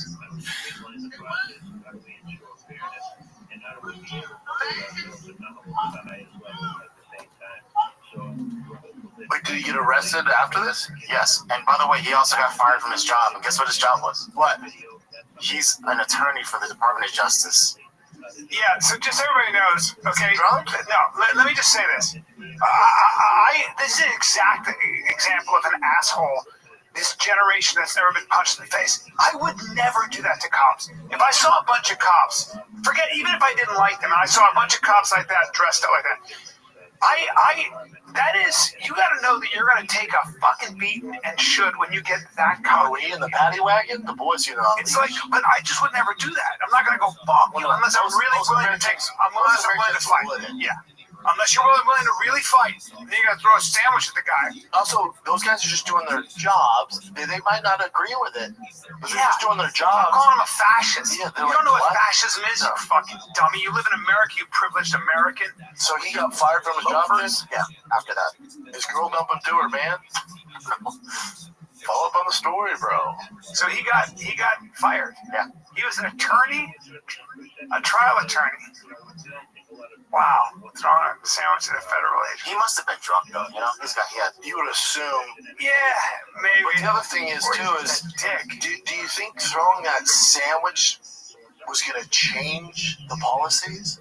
Let's take a little break. This podcast brought to you by Progressive Insurance. You ever find yourself playing the budgeting game, shifting a little money here, a little there, and hoping it all works out? Well, with the Name Your Price tool from Progressive, you can get a better budgeter and potentially lower your insurance bill too. You tell Progressive what you want to pay for car insurance, and they'll help you find your options within your budget. So try it today at Progressive.com. Progressive Casualty Insurance Company and affiliates. Price and coverage match limited by state law. Not available in all states. Do you think by throwing that sandwich, let's say hit him in the face, you think anything was going to change, Dum Dum? And he ran away too, which is like, what are you doing? No, and he doesn't look very athletic. No, Now he got fired from his job. He's probably like, God damn it. Yeah, that's what happens. He's going to have to leave DC. You know what it is? It's spoiled behavior. There are other ways to voice your opposition in this country, and you should voice your opposition if you have a problem with it. Yeah, do it like the Democrats. Get paid for it. Yeah. By the way. What else you got, Jen? See a mugshot of this fucking guy. Can you bring Is there a mugshot? See what he looks like. I'll Google this thing. I don't think it'll show, but. You always got to take a good mug shot. How would you take it, B? Like this. I don't think you do anything with your hands. Just this. Yeah, mug shot. Yeah, see, you go viral with that. Yeah. And not in a good way. I like the ones the guys gets kind of like, whoops. That might be it. There's no mug, huh? It's all right. That's not him, right? That's not him. That's Brian Callen. I know. White dude. That's not him. Come on. Throw a subway. No, it's not. I guess that's alright. That's a Marine. It's a Marine. How dare you, John? I'm just lucky guy breaking it down. That's all right. Look, he's a runner. No, this is David Goggins. I guess he finished the Bigfoot 266 hours. I have no idea what reference this is. You know that his knees, they've had to do experimental surgery on his knees. Experimental? Yeah, he's lost like all cartilage and stuff. Like it doesn't make sense he can run. Yeah, it looks like he's not running great. We've been talking about the hot temperatures coming up, triple digits. You want to keep that heat on the outside. His knees look like they're hurting. Yeah, 66 hours. Look at his, the way he's walking. He's missing like cartilage and shit. And they're so knock-kneed, too. They're all, yeah. Man. You know what he does for motivation? He reads the haters' comments and then records it, and then when he runs, he plays the haters' comments. Okay. The current record for the Bigfoot 200-mile ultra marathon run in Washington State is 44 hours, 57 minutes, and 16 seconds. The race features over 44,000 feet of elevation gain, descent, making it a challenging event. So 44 hours is the record, basically 45. And what he finished it in? 66. Still. That's insane. 66 hours. Placed 23rd overall. So average is 106 hours. Holy shit, he's cooking that. Yeah. My lord. Wow, that's impressive. All right, what do you got, Jen? I think this is man pretending to be Justin Bieber tricked XS nightclub at Wynn Las Vegas and to let him perform. Everybody fell for it. And this is hammered. Let me see. From the Southern California Toyota Dealer Traffic Center, stay forth along the Toyota's full lineup of vision vehicles. Oh, that's so good, dude. What a great story. These kids are all like... I feel like that bodyguard's not buying it, though. Oh, man. Wait, so I'm looking at it. Let me see this. What? Apparently, all of them win access got duped by a fake Justin Bieber last night. He performed everything. Before they realized it was an good. Keep going down, Chin. Keep going down. Yeah, can someone explain why this is a thing? Going this far to look like somebody, or him and Justin working together to promote something?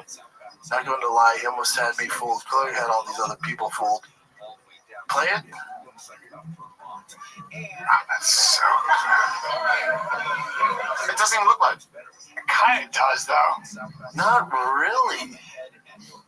I mean, not at all. I wouldn't know. I'd be like, I would. And those young kids, like, come on, dude. Kind of looks like Amnesty at the same time. I mean, like a tiny little bit, but yeah, I guess Justin doesn't have a beard like that. His beard's not that thick. No, that's so funny. Yeah, but to me, they're totally different. Weird. Okay. I like to think I would be duped by that. You would, 100% would be. You take pictures of your kids and shit. Yeah. Trying to promote your shows and shit. Oh wow! Someone took a picture of the baby. And he doesn't even wear glasses like that. If he wore like regular sunglasses, it'd probably look. Yeah, those are terrible. Yeah.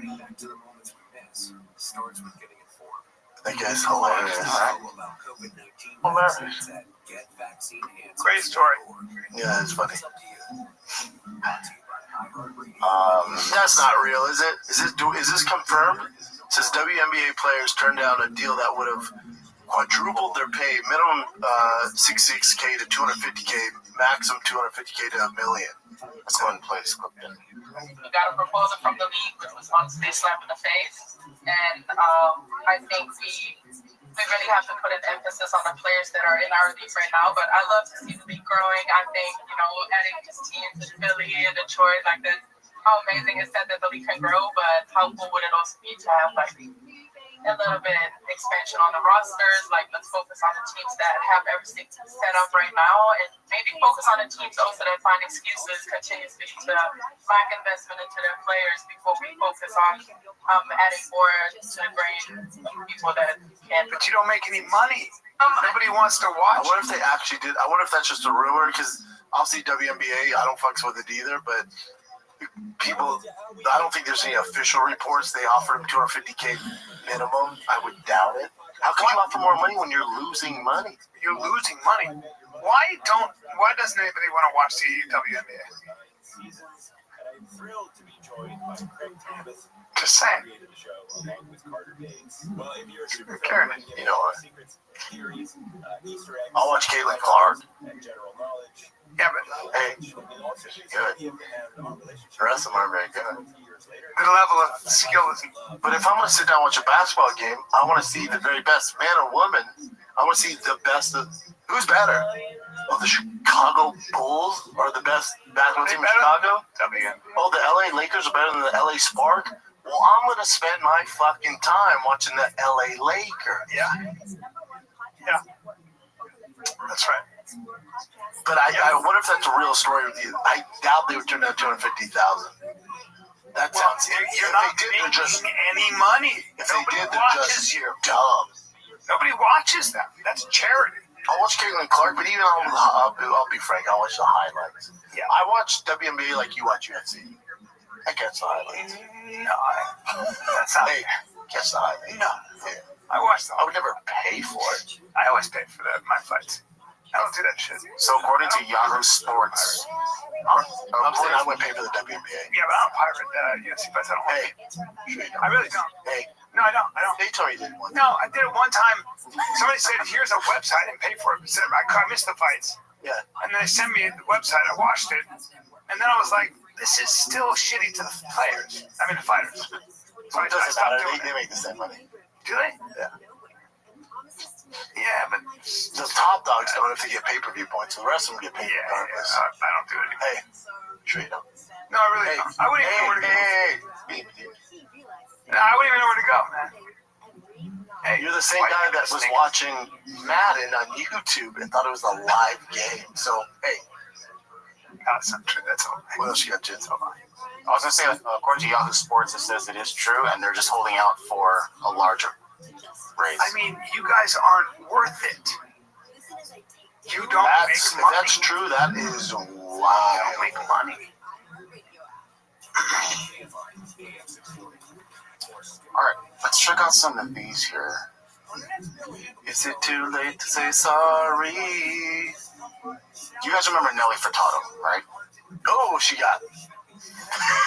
Oh, I know where you're going. Nelly Furtado got. Do you remember her? She was non-binary for a while. Bro, she got stupid thick. Like, hey, you know me, I like thick girls. No, she got fat. Truck driver. Hey, it's not even like she's fat. Hey, It's kind of she weird. was wearing No, she got power slap thick. She got power slap thick. You ain't lying. Yes, sir. You ain't lying. She power slap thick. That's She was non-binary for a while. Sure. Someday she wake up, she'd be a guy. So I'm gonna go. Hey, excuse me, ma'am. Did you eat all your feelings? well, she was in a coma. She's had a history of drug issues. There's a lot of issues with Nelly. She power slap can sing her That ass power off. slap thick is a different level of fat. She can sing. She can sing. Yeah. Let me see what's going on here. Yeah, so I saw her pop up recently, but I thought I honestly thought Was this that was her now?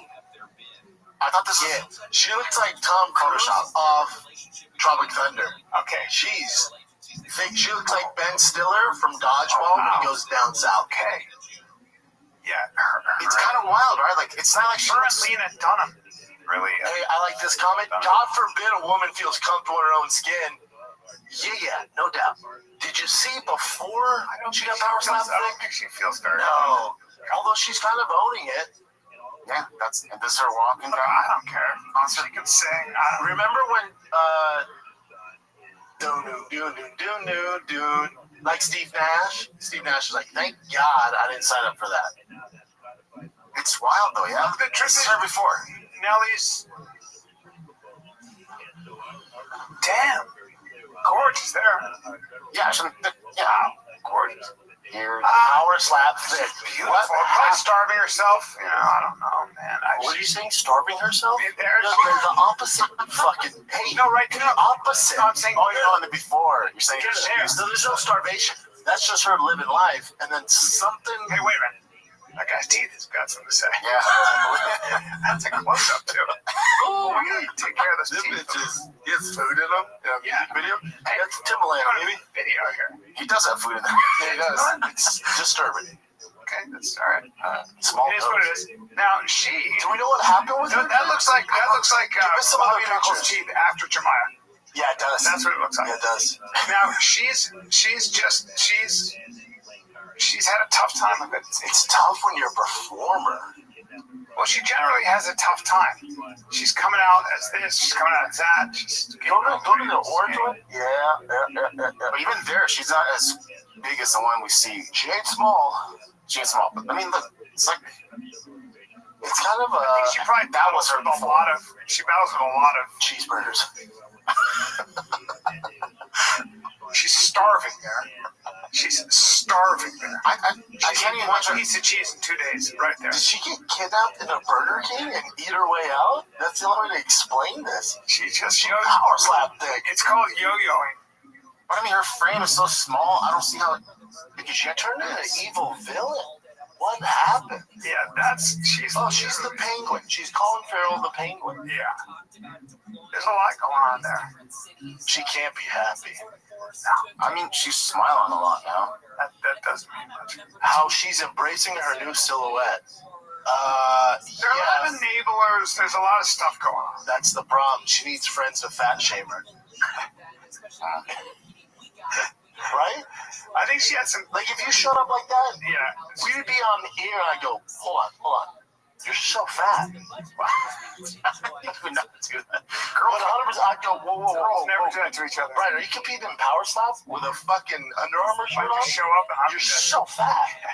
And you go, it's what, dude? Stop fucking eating. That's how guys talk to each other. Stop eating. Girls don't talk to each other that way. But she had, I think she's had, like, serious issues in general. Like, didn't she go into a coma for drug overdose? I don't think so. I think she did. Amy Winehouse and she died. I'm talking about Nelly Furtado. Who is the one who's into MMA for a while? Drug addiction. Into MMA? Yeah. Oh, you're thinking of Gina Carano. Sing. No. Wait. Sorry. The one who can sing. You're thinking of homegirl who can sing. Yes. Who's dating Luke Rockhold. Yes. Oh, Demi Lovato. Demi Lovato. I've been thinking about. Who's a dime? That's what I've been thinking about. Demi Lovato. Big difference. Okay, Demi Lovato never got power slap thick. Okay, so now this is Nelly her. Furtado. Okay. Yeah. Okay. Demi Lovato. That's why I was like, she can sing. I was thinking about Demi. Okay.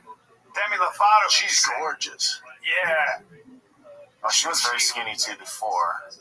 Yeah. But then she does the same thing. She goes through these things. Where is she? She's dumb talented. Oh, dumb talented. Yeah, amazing. She's one of my favorites. Yeah. But Gina Carano too, she gained a lot of weight. Well, Gina's just a big. But Gina's cutting weight. She has excuses, and she's fine now. She's an athlete. Her dad was a pro football player. Stepped back. But Nelly Furtado, she didn't take any punches to the face. No. Okay. You see, come on. Who's that? That's Gina Carano. Not now. Jen, why are you doing her like that? No, I'm serious. Fine. As of, I think today, or as of present time, she got really big. No, she's not big anymore. She's not like super big. She was really big. She's better.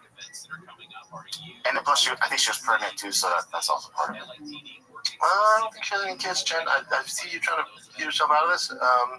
She didn't have any kids, but with that, yeah. Look at her face. Look at her face over there. Pretty. Look at her face in the hat. No, she's gorgeous.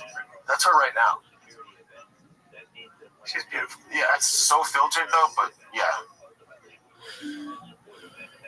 But she's always been pretty. Yeah, she's really pretty. That's what she was like. Nice try, Chen. Sorry she doesn't look like her Strike Force days, you piece of shit. And she won the lawsuit against Disney. So balling. Elon Musk. How big is she? How tall? You talking about her, right? Yeah, I've seen her a few times. She's great. She's not huge. Yeah, I'm a fan.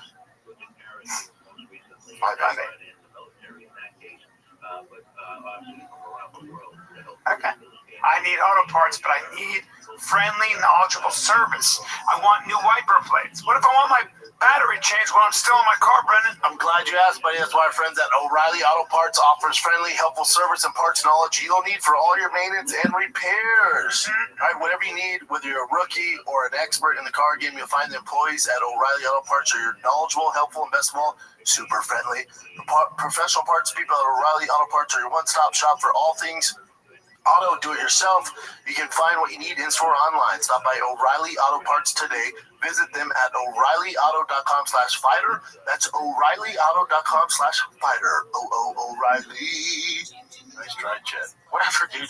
I thought this was hilarious. My Brian, too. Let me just play it. Hold on. Oh, yeah. There we go.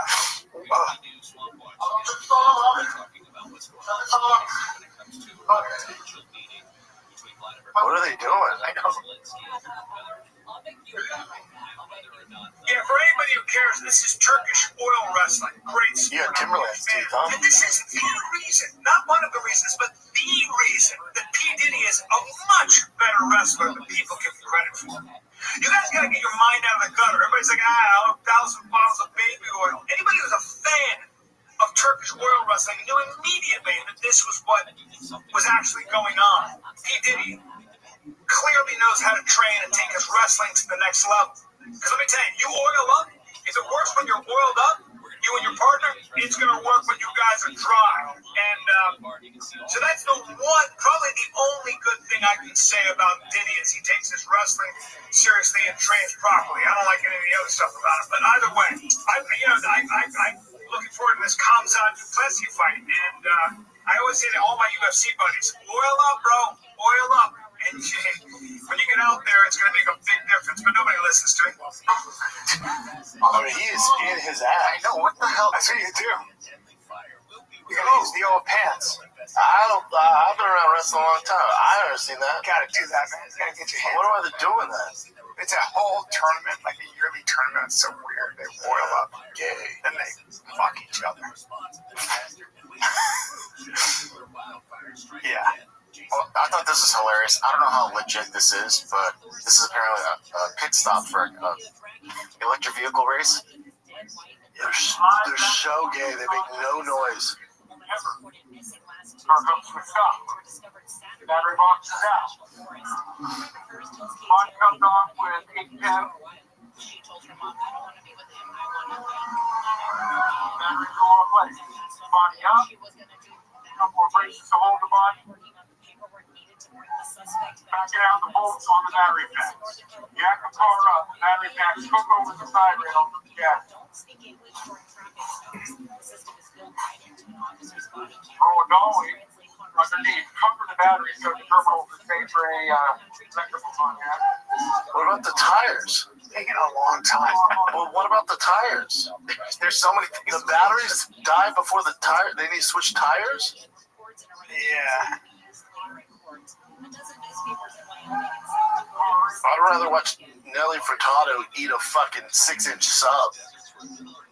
Guys, this hurts to watch. Yeah, I'm with that guy. This is about as straight as that oil wrestling. Ugh. And it just takes forever. It's taking forever. It takes a long time. Yeah, because that pit crew is probably not a professional pit crew. Because it's EV. Come on.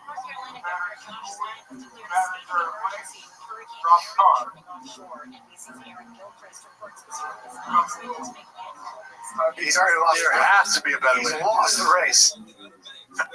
Lost the race. Took way too long. Someone said, the main thing says, hopefully they will get faster. Yeah. That's there to hold the body on. Man.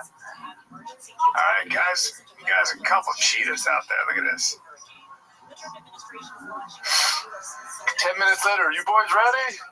Race is over, bud. So boring. Get going. Start up the computer. I hate it all. So boring. All right. I hate it all. Yeah, fuck that. This is installing updates 1 of 20. Let's fucking Eric Griffin's car every time we get in it. Really? Yeah, it's always updating. We get locked in there. Hate that thing. Took a Waymo? I don't know what the fuck. I took a fucking Waymo. It's that. Oh, the self-driving? Yeah. It's by Google. And let me tell you something. I literally. Can you grab the steering wheel? Doors wouldn't open. And then it drove away from me. Then I had to run after it. And then it takes a long way. It goes super slow. Fuck That's what you get. That's literally the history where nobody's going to be driving. What's this? Creepy Crawly creeps out her performance? This is Jennifer Lopez, and how would you guys react if this actually happened to you?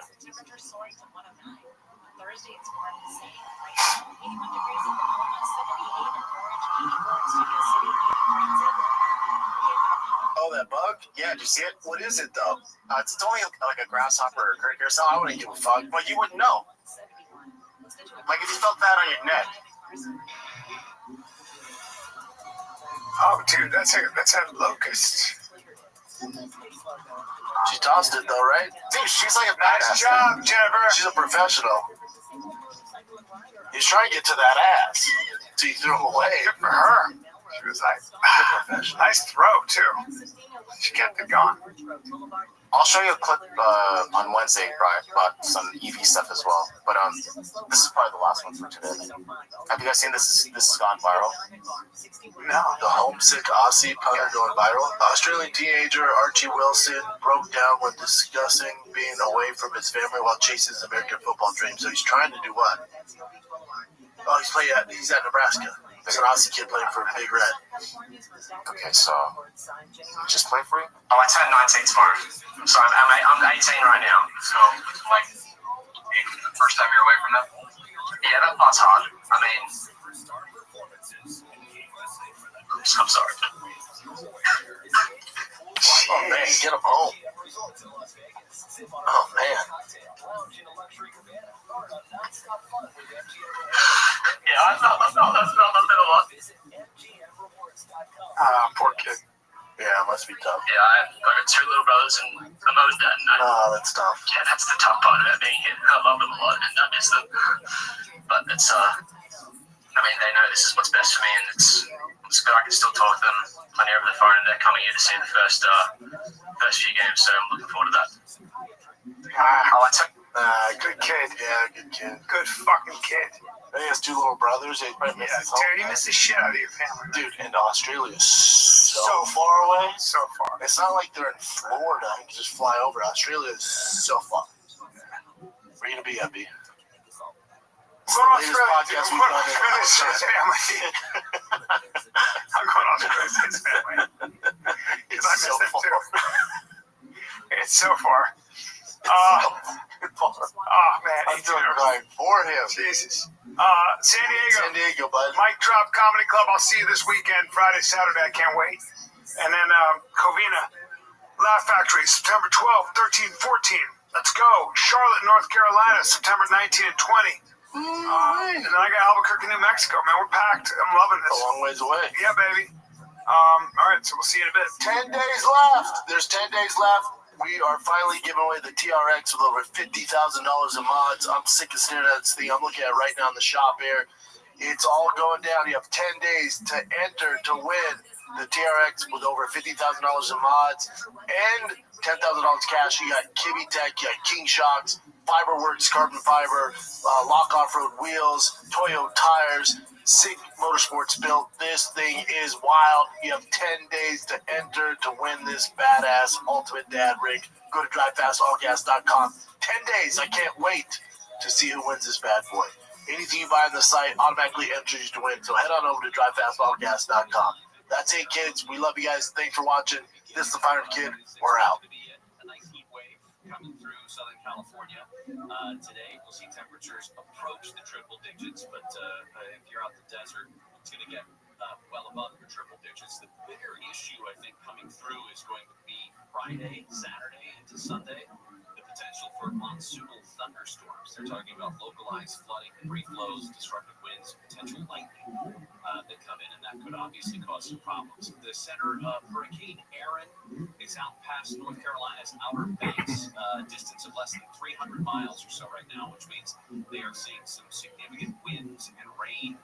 Most heavy wave action is going to be through today and tomorrow because of Hurricane Aaron before it moves farther north. Loses some strength. It's still going to cause problems up and down the eastern seaboard, though, for a couple of days. Would you like your Jeopardy question? Darn it, I love it.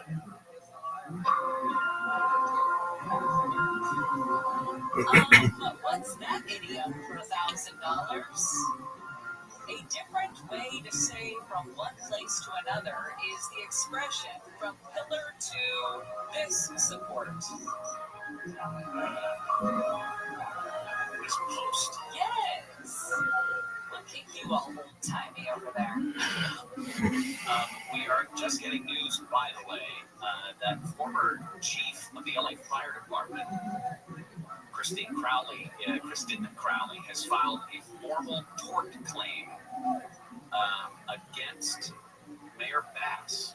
The claim sets out a pattern of dishonesty, scapegoating, and unlawful retaliation that destroyed the career of a 25-year public servant, not because of any failure in her duties, but because she told the truth. This statement came out from her attorneys. The tort claim makes clear that Chief Crowley did her job. She told city leadership and the public that Mayor Bass's budget cuts and the city's decades of neglect had left the LAFD underfunded, understaffed, and ill-equipped to handle the rising demands of a growing city, especially one at risk of dangerous wildfires. Instead of addressing those concerns, Mayor Bass retaliated. Briefly, South Lake Tahoe resident has tested positive for the plague. That's not funny. No. They think that the person got this after being bitten by an infected flea while camping in South Lake Tahoe, which we've all done. Yeah. In this room. Yeah, the plague, that one that killed, 25 million Europeans in the Middle Ages. It's bad. Oh, well, it's 1700s. It's time for softball. Yes. It's a competition which means I'm a cheat. I lie. And I'm not kissing babies. I'm stealing their lollipops. Here we go. Your problem is that our leaders are young. The other side never quits.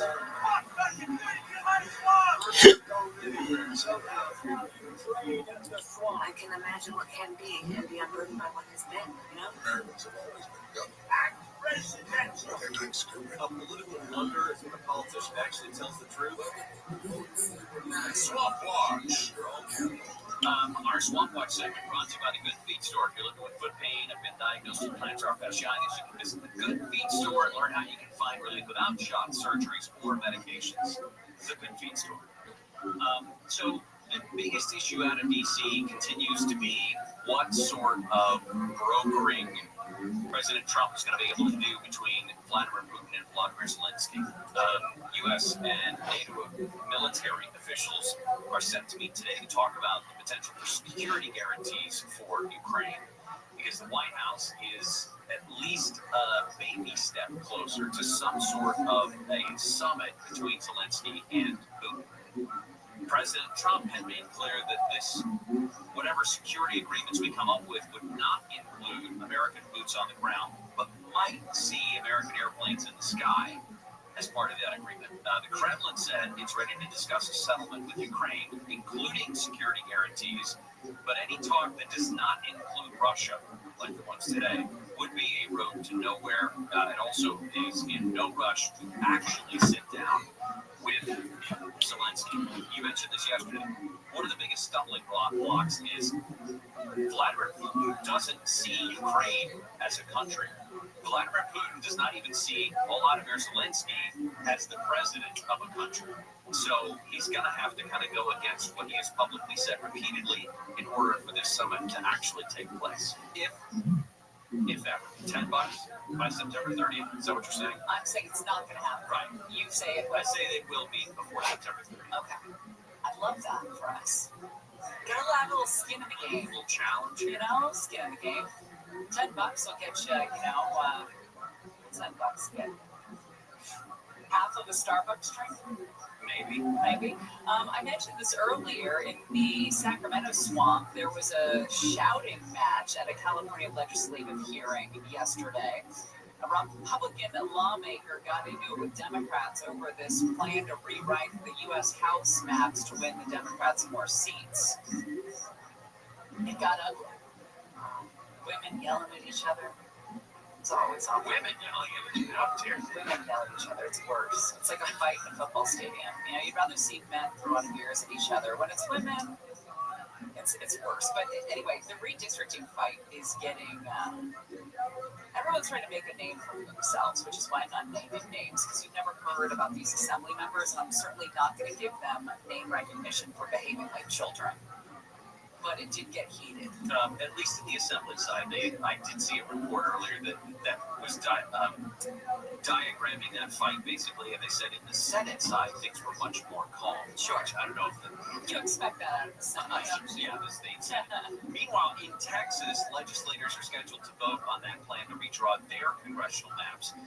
Democratic lawmakers did head back to Austin. If you remember, a couple of weeks ago, they fled to places like Illinois and California and New York to try to prevent the state house there in Texas from having a quorum that was required to vote. Several of them actually spent last night on the floor of the state house in protest, which I guess matters.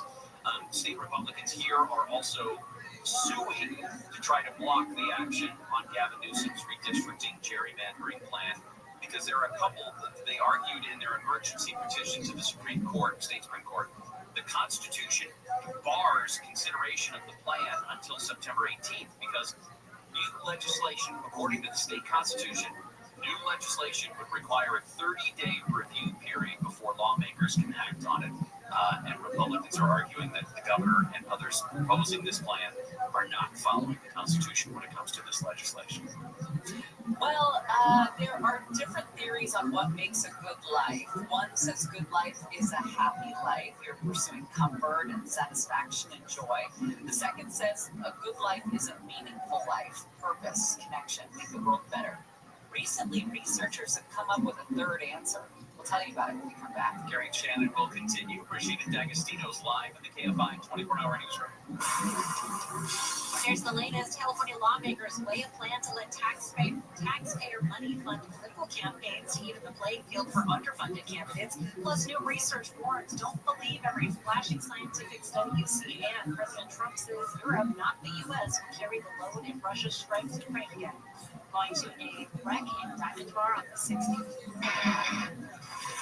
Westbound, record-breaking brain damage several cars involved in this. One of them is going to be in the center lane from the left, the rest over on the right shoulder. We have stopped right now from 71. In Marino Valley, 60 westbound at Redlands Boulevard, got an accident in the center lane. It's heavy from the WLC Parkway. Anaheim Hills, 91 westbound Imperial Highway, got a stall trying to clear from the middle lane. And in Hollywood, 101 southbound before Melrose Avenue, got that disabled car cleared from the right lane over the right shoulder. With some California's most accurate traffic reports, I'm Jimmy Harmon. Get into summer with Rewind to a decade of music that defined a generation. From Madonna to Michael and more. iHeart80s goes commercial-free this weekend and every weekend. Open the free iHeart app, search iHeart80s, and make it your next preset. Here's some good info from you guys. Strangers called at me.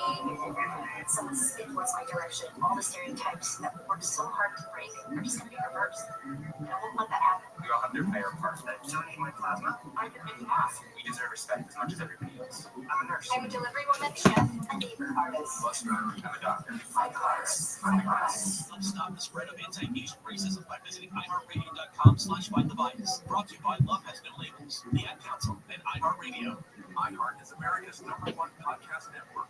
Open the free iHeart app and explore podcasts like this. We all love a good jailbreak. The elaborate schemes, the close calls, the moment when it all goes wrong. Oh my God, the twists and turns. And when things finally click into place. Thank God we lived to tell the tale. I'm Arturo Castro, and I've been lucky enough to do stuff like Broad City and Narcos and Roadhouse and so many commercials about back pain. And now I'm starting a podcast because honestly, guys, I don't feel the space is crowded enough.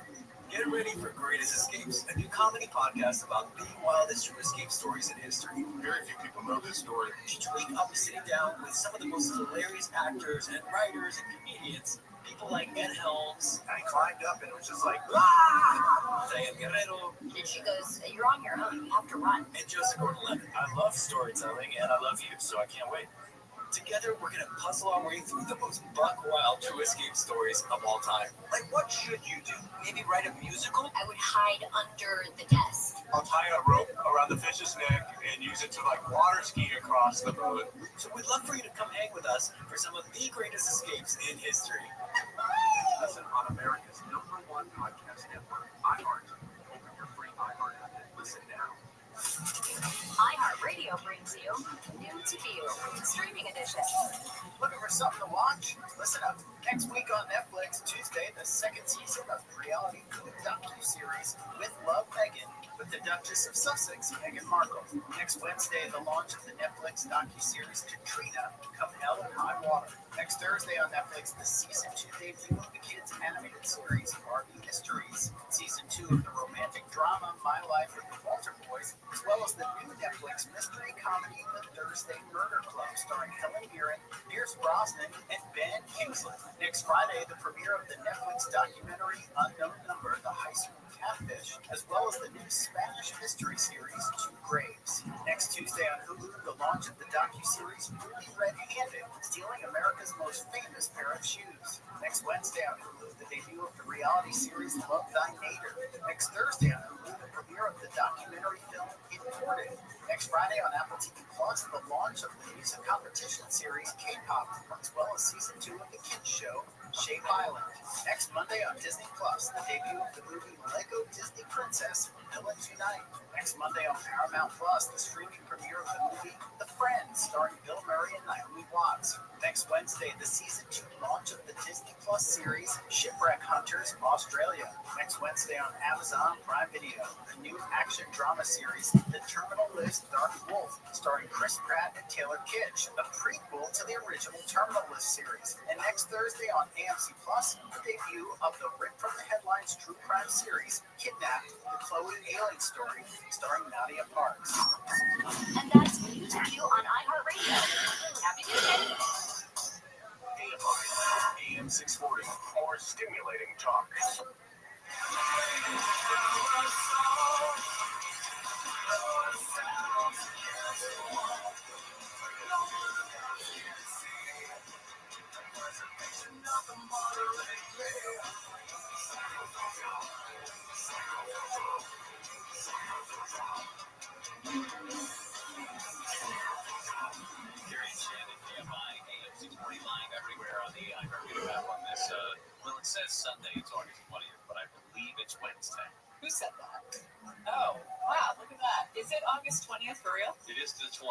it's not Sunday. It's not Sunday. It's Weird. Last time we did a show on Sunday. Was it when there was an attempt on the president's life? That made I usually have things on Sunday. Again, the developing story out of downtown Los Angeles, former LA Fire Department Chief Kristen Crowley, of course fired by Mayor Bass after the Palisades fire, has now filed a legal claim against the city and the mayor. Bass fired Chief Crowley back in February. 6 weeks after the fire started, she actually praised the chief and the firefighting effort early on, but said she later learned that there was an additional 1,000 firefighters that could have been deployed on the day the fire started. Bass also said that Crowley rebuffed a request to prepare a report on the fires that would be a critical part of investigations into what happened and why. The legal claim that was filed today by the former chief demands immediate retraction of all false and defamatory statements, a formal and public apology to former Chief Crowley, and to end all ongoing retaliation. If you remember, the big deal, the big nail in her coffin, so to speak, was the interview that she gave with Gigi Graciette from Fox 11, asking whether or not the city failed the chief and the fire department. It's my job to stand up as a chief and exactly say justifiably what the fire department needs to operate to meet the demands of the community. Did they fail you? That is our job, and I tell you, that's why I'm here. So let's get us what we need so our firefighters can do their jobs. Did they fail you? Yes. That was it. So, Chief Crowley suing the city and the mayor. Researchers have proposed a new way for you to have a good life. We've always heard about a happy life, driven by joy, a meaningful life, driven by purpose. That's 40 plus years of research on those two, but now we've got a new third answer. A good life is a psychologically rich life. What is it marked by? New experiences, perspective-shifting insights, complexity, discomfort, and challenges. Psychologists at the University of Chicago first conceptualized this psychological richness, and we wanted to capture more explorative, adventurous, creative types of good life, like those of artists and poets, people who struggle because they don't make any money in life. That's where the discomfort and the challenges come in. But you keep an open mind, that can be a recipe for a happy life. I said, the psychologist said happiness can be thought of as a batting average. It goes up and down with good and bad experiences. Psychological richness, on the other hand, is more akin to career highlights. How many interesting stories and experiences we have over our lifetime. Travel, meeting interesting people, reading books, overcoming challenges. I love that. What a full life that is. It asks us to leave our comfort zones, being open to changing our mind. It is cognitively and emotionally uncomfortable to realize that the world is one way and then realize it is another way. But thinking it's one way and realizing it is not. I fully agree. I do too. Totally. So, is it suggesting that discomfort is okay? Yes. Then why do so many people fight discomfort? Because we've been telling people that discomfort's not okay and you need to take drugs to fight it. Discomfort means change most of the time. Yes. And if you're not changing, if you're not growing, you're boring. Facts. This is the worst motivational speech I've heard in a while. Well, that's because, go on. I know what you're going to say. What was I going to say? You're going to say, I don't like change. You don't like change. But I also know that discomfort is the only way to grow. Yes. Okay. I think that you are an example of a person who lives acceptably a meaningful life. But I also believe that you're your mind is not closed to leading a more psychologically rich life. You know that you are a person who doesn't like change, for instance. Sure. And you're willing to open your mind to new things within reason. You're not, throwing caution. You're not going to go on a meditative retreat and take mushrooms, but you were willing to try a sip of that matcha the other day. And that was a difficult step for me. Baby steps. But I like this because it shows that when you struggle, you grow as a person, and that growing as a person really can lead to you being satisfied on the deathbed. There's a study of obituaries that people did in terms of trying to flesh out the differences between the happy life, the meaningful life, and the psychologically rich or good life. And they said psychologically rich lives are often meaningful, but they're not usually super happy. Any good story does involve a challenge or involves a problem. And I'll go back to that. In every context of your development, human development, whether it's nutrition, health, wellness, attitude, personality, something, in order for you to get better at that thing, you have to have gone through some amount of discomfort, whether it was intentional discomfort, accidental discomfort, whatever it is, mental discomfort. Hopefully you come out more positive on the other side, or you come out having learned something on the other side, having developed some, some strength that you didn't have before. And again, it's all context of human development: strength, health, mental health, all of that stuff. But I guess it's just how far do you go to develop a psychologically rich life? You don't have to go far. I mean, you're picking up golf. That's a new experience. I suppose that's one way, but that's what people do, right? It's kind of cliche, isn't it? If you're 50, it's okay to be cliche. They're cliches for a reason. That's what I tell myself every time I take my collagen gummy and my protein bar at 45 years old. Everyone's doing this, and they're all doing this for a reason. Speaking of everybody doing this thing, there is a growing trend. It's not spectacular. It's not blowing the doors off of adoption agencies, but there is a growing number of straight single men who are going about parenting alone. And there's an interesting article in The Atlantic about this growing cohort of single dads who are choosing to do so. Not after a divorce, not something losing a spouse or something like that, but choosing to go about fatherhood by themselves. Well, they say the cohort is growing. Did it go from like 2 dudes to like 6 dudes now in the country? They reference the writer does reference that the number's bigger than that, and that other groups that deal specifically with men having babies. Right? That's one of the group's names. That they've seen an influx in the number of people who want to do this. So we'll talk about that next.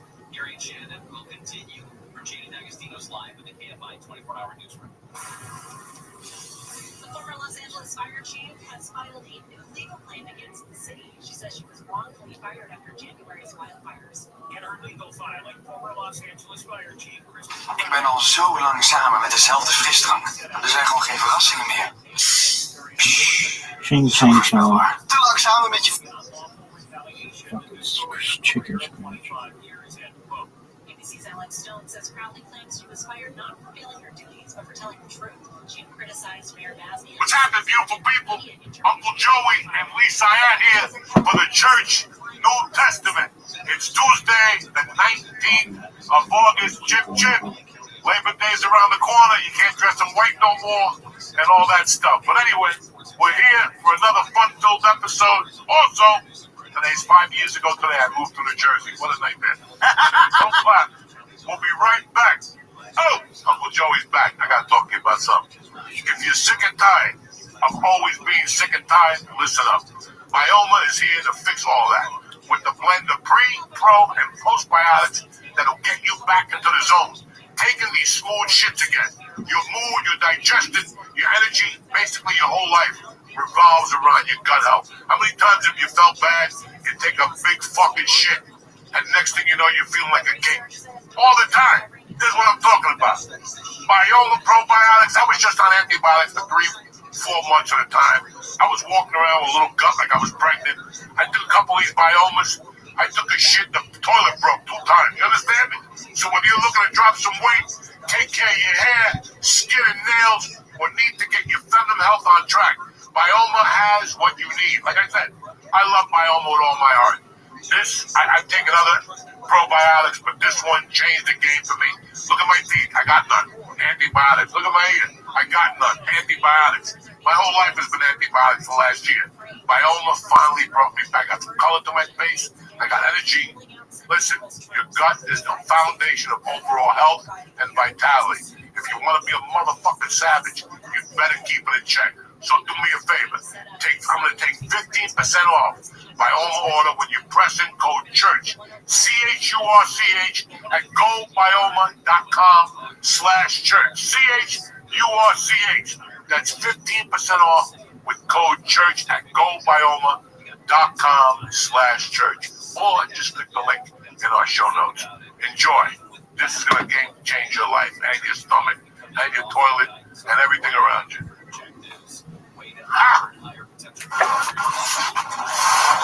Kick this motherfucker to me.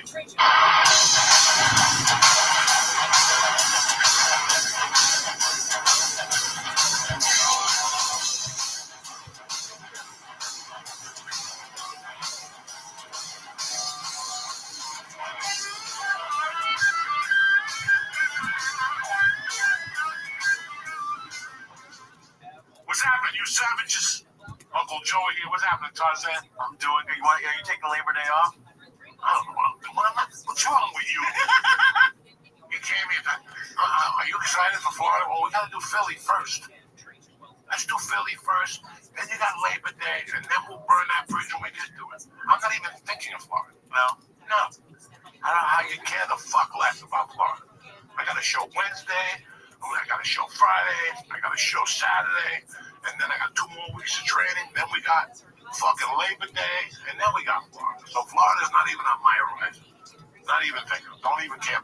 People call me now. Hey, can you go on a list? There ain't no list yet. Call me 2 days before. Bye.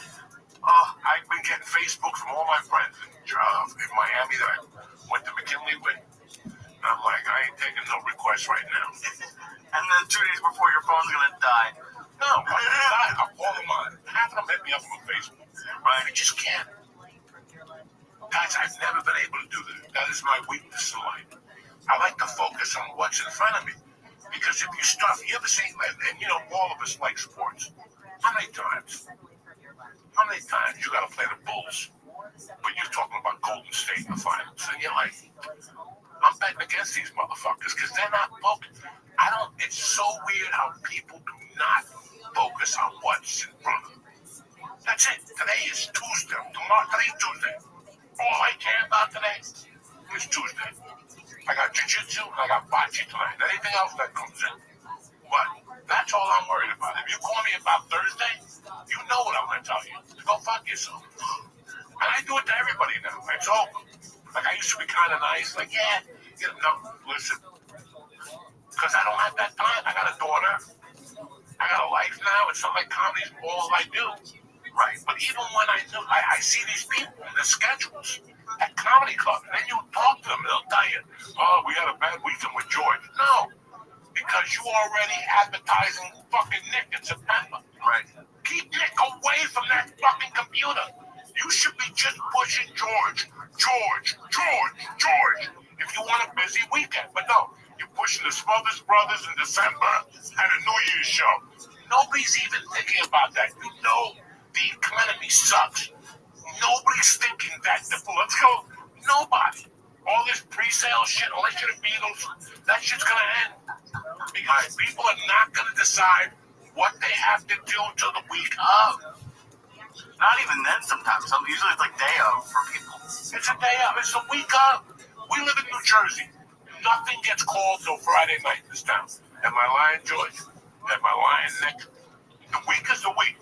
If you talk to people in Jersey, the week is the week. We just came back from the shore. Holy shit, it was a party. Okay. But the week is the week. But they'll tell you, like, they'll start checking the weather Tuesday. Jersey people. And they don't know anything until Friday. So if you got a show on Saturday, they're holding on. And then it's going to rain. So now okay, Georgie's at Atlantic City. How much is a hotel for the night? $500. We ain't doing that. We ain't doing that. We don't even buy the ticket. We're dropping $500. Right. And that's the thing. That people are going to call up. How much for hotel? $5. His ticket is one. That's $8. That's $7. That's without parking. You got to eat. You got to throw some dice. And then you think about your vacation with the kids to Disneyland in August, and you're like, fuck, George, we'll stay home and play Monopoly. Yeah. So every week is very, and this is the life we live in now. But you've been like that pretty much the whole time I've known you.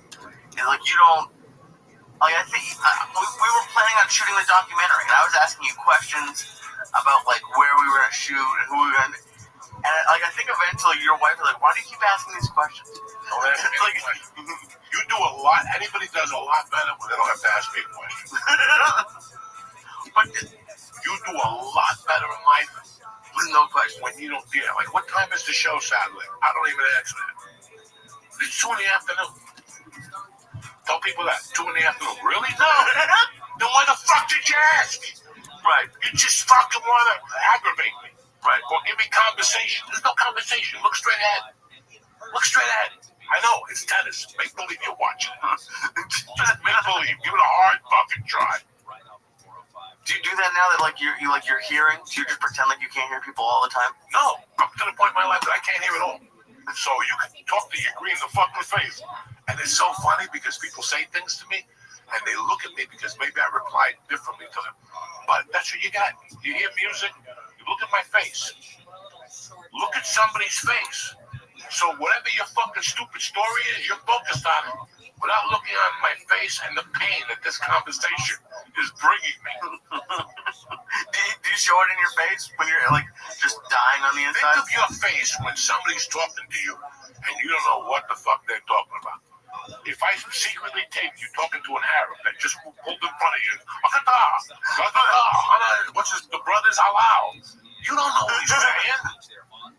And same thing if you sent somebody from Israel here and stood in my face and just started going off. That's the same thing when you're deaf. Right. So it's not that I'm deaf. There's music on. It's over. That's it. We didn't come here to chit chat. I came to buy you a drink and hopefully you suck my dick. That's it. That's the bottom line. Am I lying?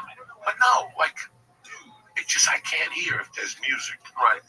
No, I know that. And then if you're 3 people away from me, I just stare at you. Yeah. Good. No shit. Come on. I got the same thing up recording. It's like a button. I press. Come on. You're like Woody from Toy Story and they just keep pulling the string? Yeah, I pull a string and it's the same conversation. Really? Wow, nice to hear. Come on. So I think they're asking me something else. I'm like, come on. And they're like, okay, you can't even talk to this guy. He's an idiot. No, I don't know what you're saying. I gotta be honest. And even if I tell somebody, here's the funny thing. If I embarrass you and go, can I talk to you for a second? I can't hear a word you're saying. 9 out of 10 times, what do you think they'll do? Say it again? No, they double up. Now they give me a bigger ear beating than the one before. Now my blood pressure starts boiling. Because I already told you, I can't hear a word you're saying. Now you want to tell me more. You want to double up. I just don't even look at you anymore. I stop looking at you. I just look straight at the park, like I was doing. Until you go away or something happens. I mean, because I'm fucking deaf. I just told you. Right. I can't hear a word you're fucking saying. And they just want to say it. They don't really care. New Year's, I went out. Some guy kept talking until I just got up and walked away. And his brother-in-law came up to me. He's like, dog, I'm sorry. He's on shit. And then he gave me a gram of coke. And I gave it to my friend. That's why he was talking to me like that. And he didn't care. It was the same story over and over. I saw episode number 300. You and Lee were fun. And then he'd have a drink. And I saw episode 300 8 times. I gotta go to the bathroom and take a shit and stick it in my mouth. I like smells, so you don't talk to me no more. Oh, I'm very envious of like how you will just like yell at people or just like I just let it happen to me. I feel I bad. let it happen. You won't judge me. I've let it happen. You've witnessed me let it happen, and then it just doesn't end. It's like a bad rape. It just doesn't fucking end. Like this guy hasn't come yet. 22,000 people come in a minute. This guy's been fucking me for 18 hours straight. You know what I'm saying? It's the same fucking thing. Right. Like, it's just, after a while. The thing is, guys, even in my fucking cocaine days, I don't remember lighting people up like that. Like, I shut the fuck up. I did coke. Really? I didn't say it. Yeah, because at that point, I didn't say much. It was like the first 10 years, then I burned that dopamine, whatever the fuck that is, and then I just got, after a while, you just shut the fuck up and let people talk. I just let, if I was with a girl and I was trying to get in the pants, I knew she would, it was like going to jiu-jitsu with a fat guy. Just run around him. He's going to gas out eventually. Just give him more coke. They keep talking. But then you got to watch because their jaws might be tired. So you got to control the fucking, I don't know, like you. It sounds like you did coke like every time you describe you on cocaine, sounds like no one else on cocaine. You gained weight. You didn't really do much. You did it by yourself. Like yeah, like maybe it's like some women sometimes, but like you gotta remember, I was up to 99. That road stuff was great. But after I started dating Terry, it was like I had to do it by myself. Right. I do it by myself unless I had a guy friend who wants to start coke with a guy. Really? Well, look at your titties at 4 in the morning. Welcome. What up? How are you? Do guys do coke? I'm kicking ass, taking names. What's good in your neck of the woods? How are you? I'm kicking ass and I'm taking names. How are things in your neck of the woods? How are you? How'd you find out about me, Sam?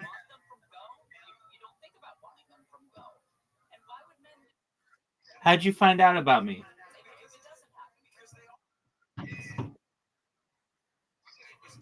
I know.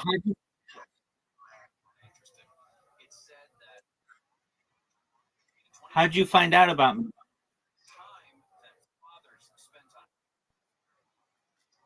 I know. How did you find this server?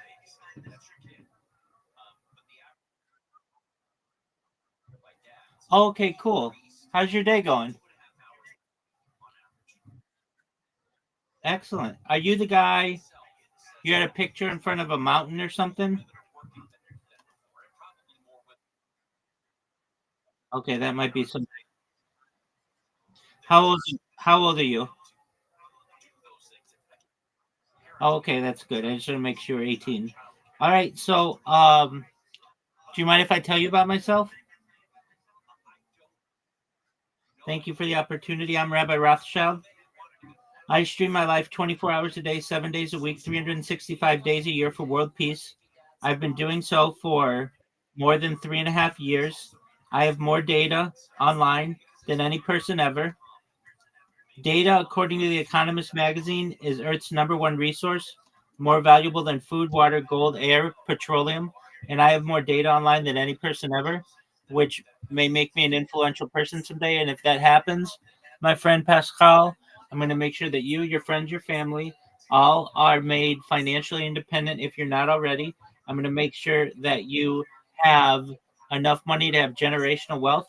And most of all, I want you to be able to start charities and philanthropic organizations of your own to help the world. How does that sound?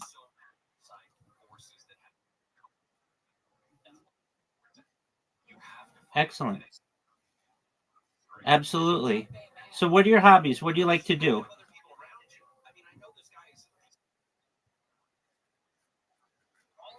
Like soccer?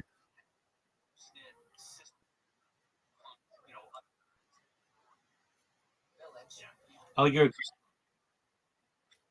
oh, that's great. Congratulations. What kind Oh, you're a smart person. Good on you, man.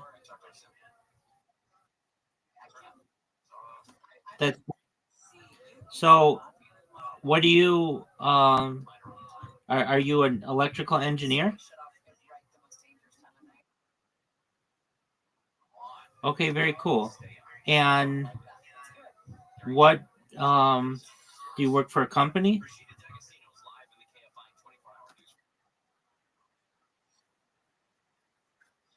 Oh, you're self-employed? Very well. Well, cool, man. Uh, what do you have aside from soccer or football? What are your other hobbies?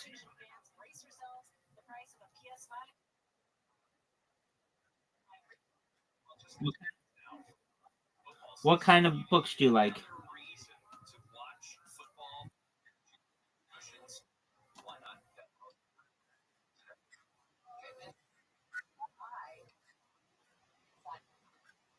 Word dog. All right. Very well. Do you like any other sports aside from soccer?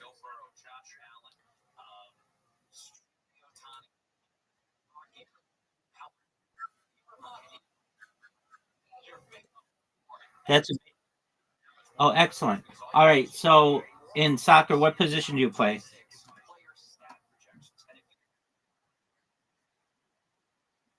No, no, no. No. What position?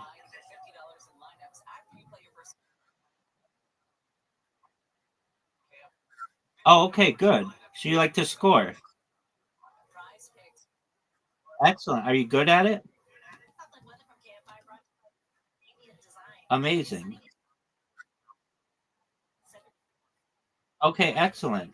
And now basketball. What position do you play?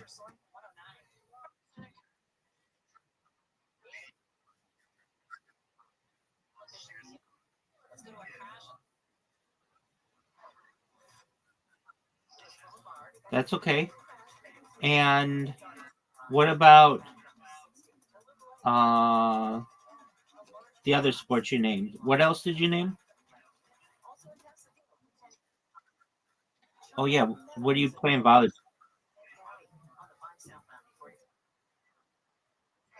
Oh, okay, very well. Do you like board games? Do you like board games? No, yeah, okay. What kind of games do you like?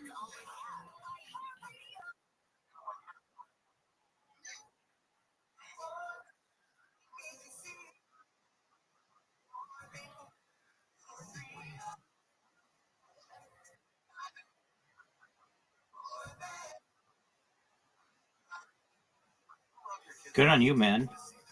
You're a smart person. I'm live on 22 different YouTube streams, 24 hours a day. So if you ever need anybody, you ever want to talk to anyone, I'm always here for you.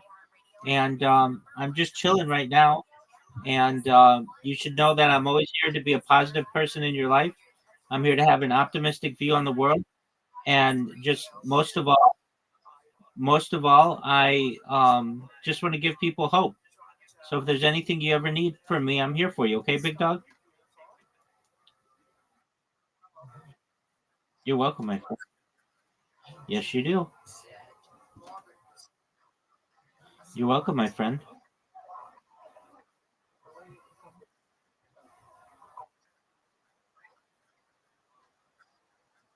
Excellent. And I'll be here, my friend. You're welcome. Take care, my friend. Pleasure to meet you. Yes, sir.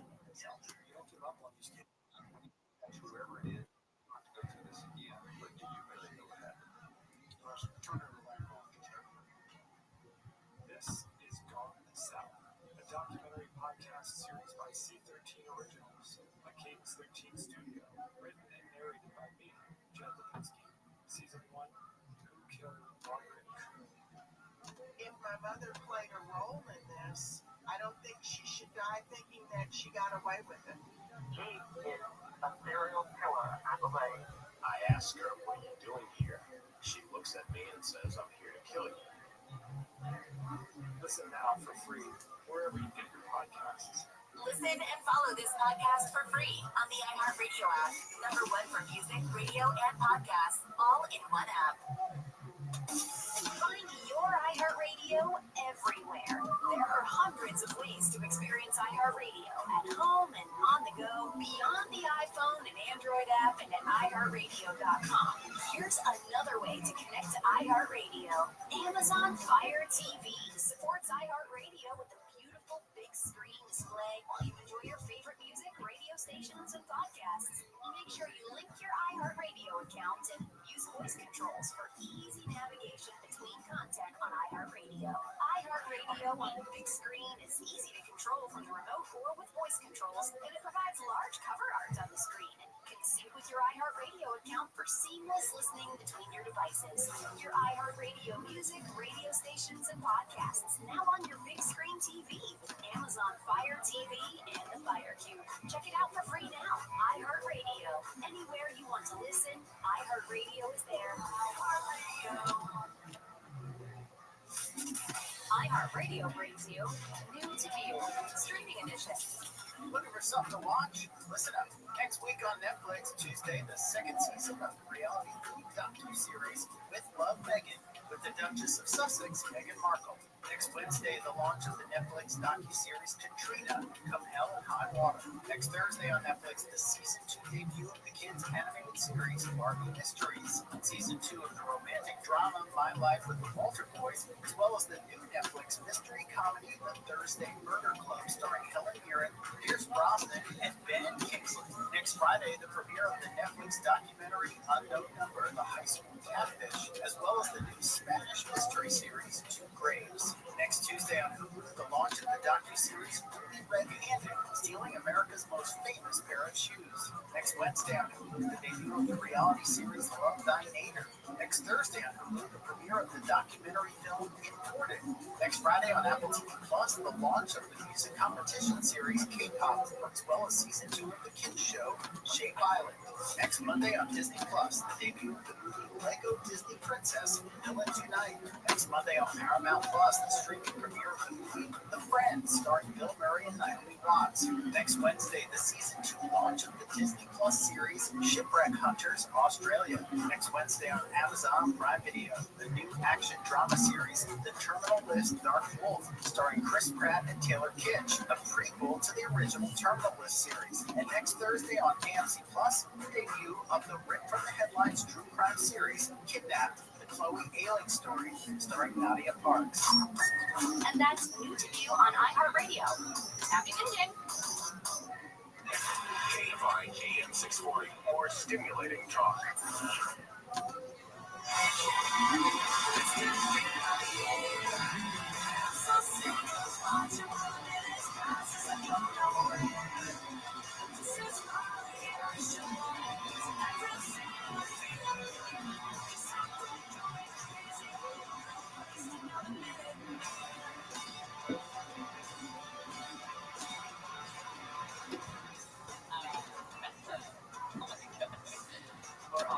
Gary and Shannon, KFI AM 640 live everywhere on the iHeartRadio app. A bunch of stories that are going on. The big deal is that former LA Fire Department Chief Kristen Crowley has filed a legal claim against the city and the mayor. Of course, Mayor Bass fired her back in February, 6 weeks after the Palisades fire. She praised Kristen Crowley in the first few days, but then fired her a few weeks later. The hot temperatures expected this week, only one of three major concerns, of course, extreme heat. We're going to see near record temperatures throughout the next couple of days, and add to that the threat of monsoonal thunderstorms they're talking about that could come in starting on Friday. Where'd you go? I went to go get my water out of the refrigerator since you told me yesterday that I should be drinking cold water for weight loss. I had a bottle of warm water, and you said, have you heard that cold water helps you lose weight? That's not what I said. So I promptly put this in the refrigerator and then forgot about it and drank no water all day. It was parched. Reds beat the Angels again yesterday, 6-4. They play good tonight. Dodgers beat the Rockies 11-4, and they also play good tonight. So cold. Well, something's another way to do this. Seems like some of the chickens may be coming home to roost when it comes to the semaglutides, GLP-1s, etc. You knew there would be lawsuits, right? And everything comes with just how indicative are these to true side effects? These lawsuits add up to about $2 billion so far. Patients that are on the Ozempic are claiming stomach paralysis, vision loss, and lasting health damage. I don't know why they don't just throw in a couple of testicular pains in there too, just for I love good that side measure. effect because you said it's just a Tuesday. Sometimes. I mean, it's When's been a the long last time. time you felt pain in your testicles? Months. Just, you mean like out of nowhere? Yeah. Many, many months. Yeah. How long does it last? Moments. Yeah. Yeah. Were you driving? Probably, I don't know. Yeah. I think it's probably a sitting thing. Totally. They get cramped. You get a little, yeah. You gotta stand up and go like this. It's your skinny jeans. It is my skinny jeans. When I wear my skinny jeans. No way. If this fucking worked. What are you doing? I can't tell what you're doing with your body, but it's not. I have never done that. That's for certain.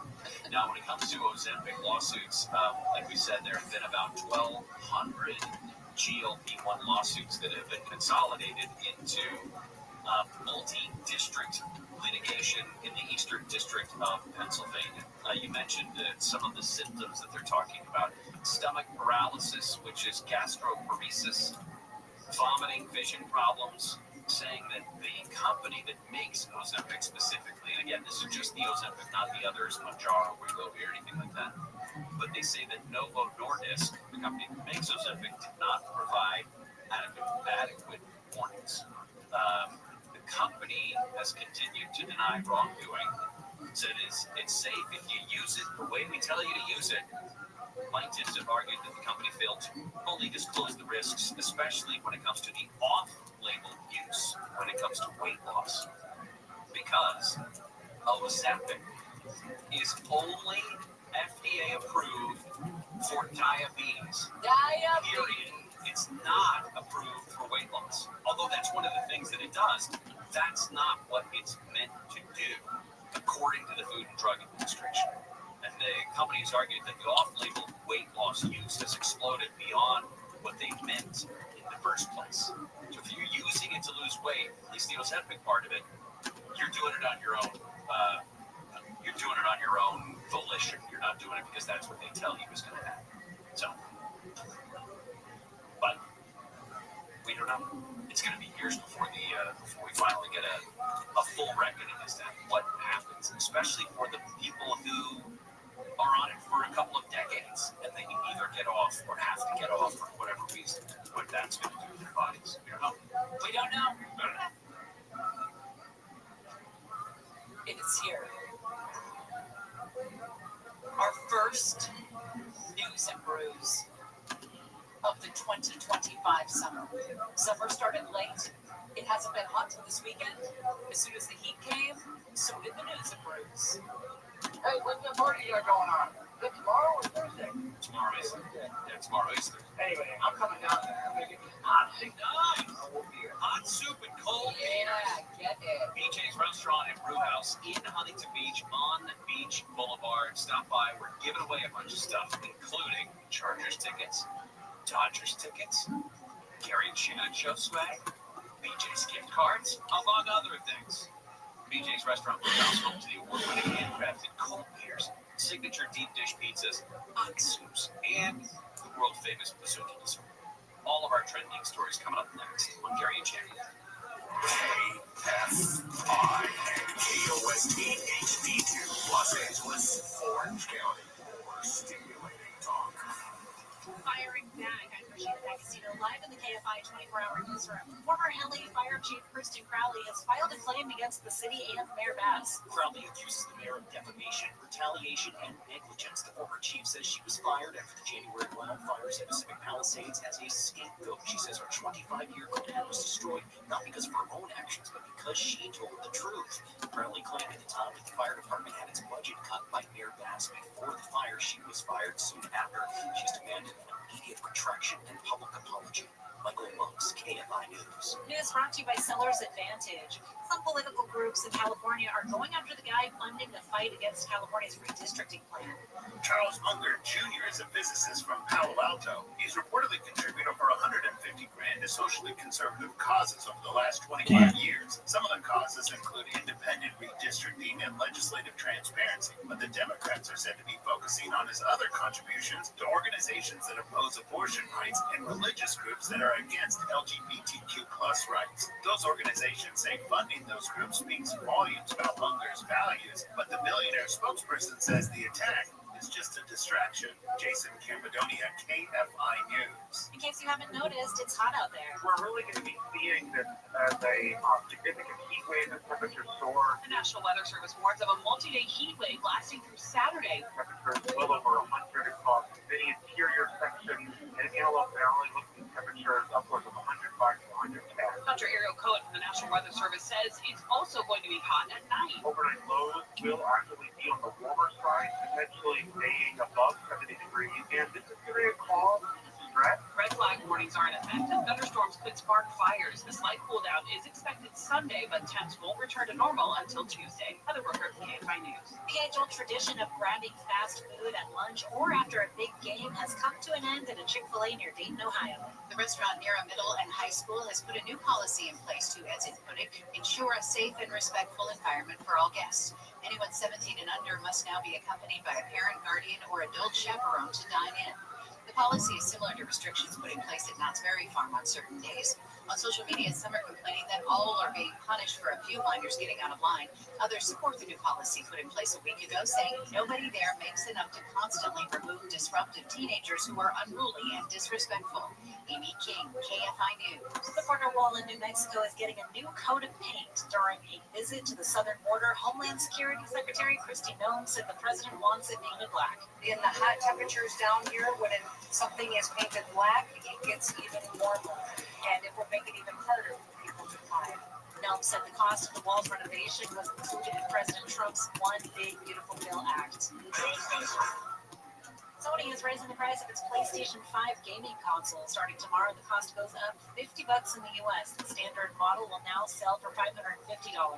Southland weather from KFI. Today in Metro LA and Orange County. It's sunny inland, partly cloudy on the coast with highs in the mid-70s to 90s. In the valley's IE and high desert, hot and sunny with an extreme heat warning. Temperatures soaring to 109. On Thursday, it's more of the same. Right now, it's 85 in La Palma, 85 degrees in Orange, 88 in Studio City, 87 in Santa Monica. The KFI financial report, the Dow is down 4, S&P 500 down 22, and NASDAQ down 171. Right now we're going to a crash in Ontario on the 10. It's on the 10 westbound, right before you get to the 15. Try to clear this from the Senator Bunker area over to the right shoulder. Moreno Valley, 60 westbound, Redlands Boulevard. That accident clearing from the center lane over to the shoulder as well. In Laguna Hills, on the 5 northbound Del Toro Road, got a disabled car going to be blocking in the right shoulder area. They just got that moved. Still pretty heavy, though, from Oso Parkway. Linwood, 105 westbound connector to the northbound 710. Got that accident partially in the left lane of that transition. And good news in Downey, 5 southbound before Paramount Boulevard. They've cleared that detached trailer from the center lane. With Southern California's most accurate traffic reports, I'm Jenny Harman. There is a viral sickness in this town. You must excise it. Take it to the deep earth. Cut it out. From iHeart Podcasts and Ribbon Mile from Aaron Hickey, this is Habitat, a new fiction podcast set in the Bridgewater audio universe. Listen to Habitat on America's #1 podcast network, iHeart. Follow Habitat and start listening on the free iHeartRadio app today.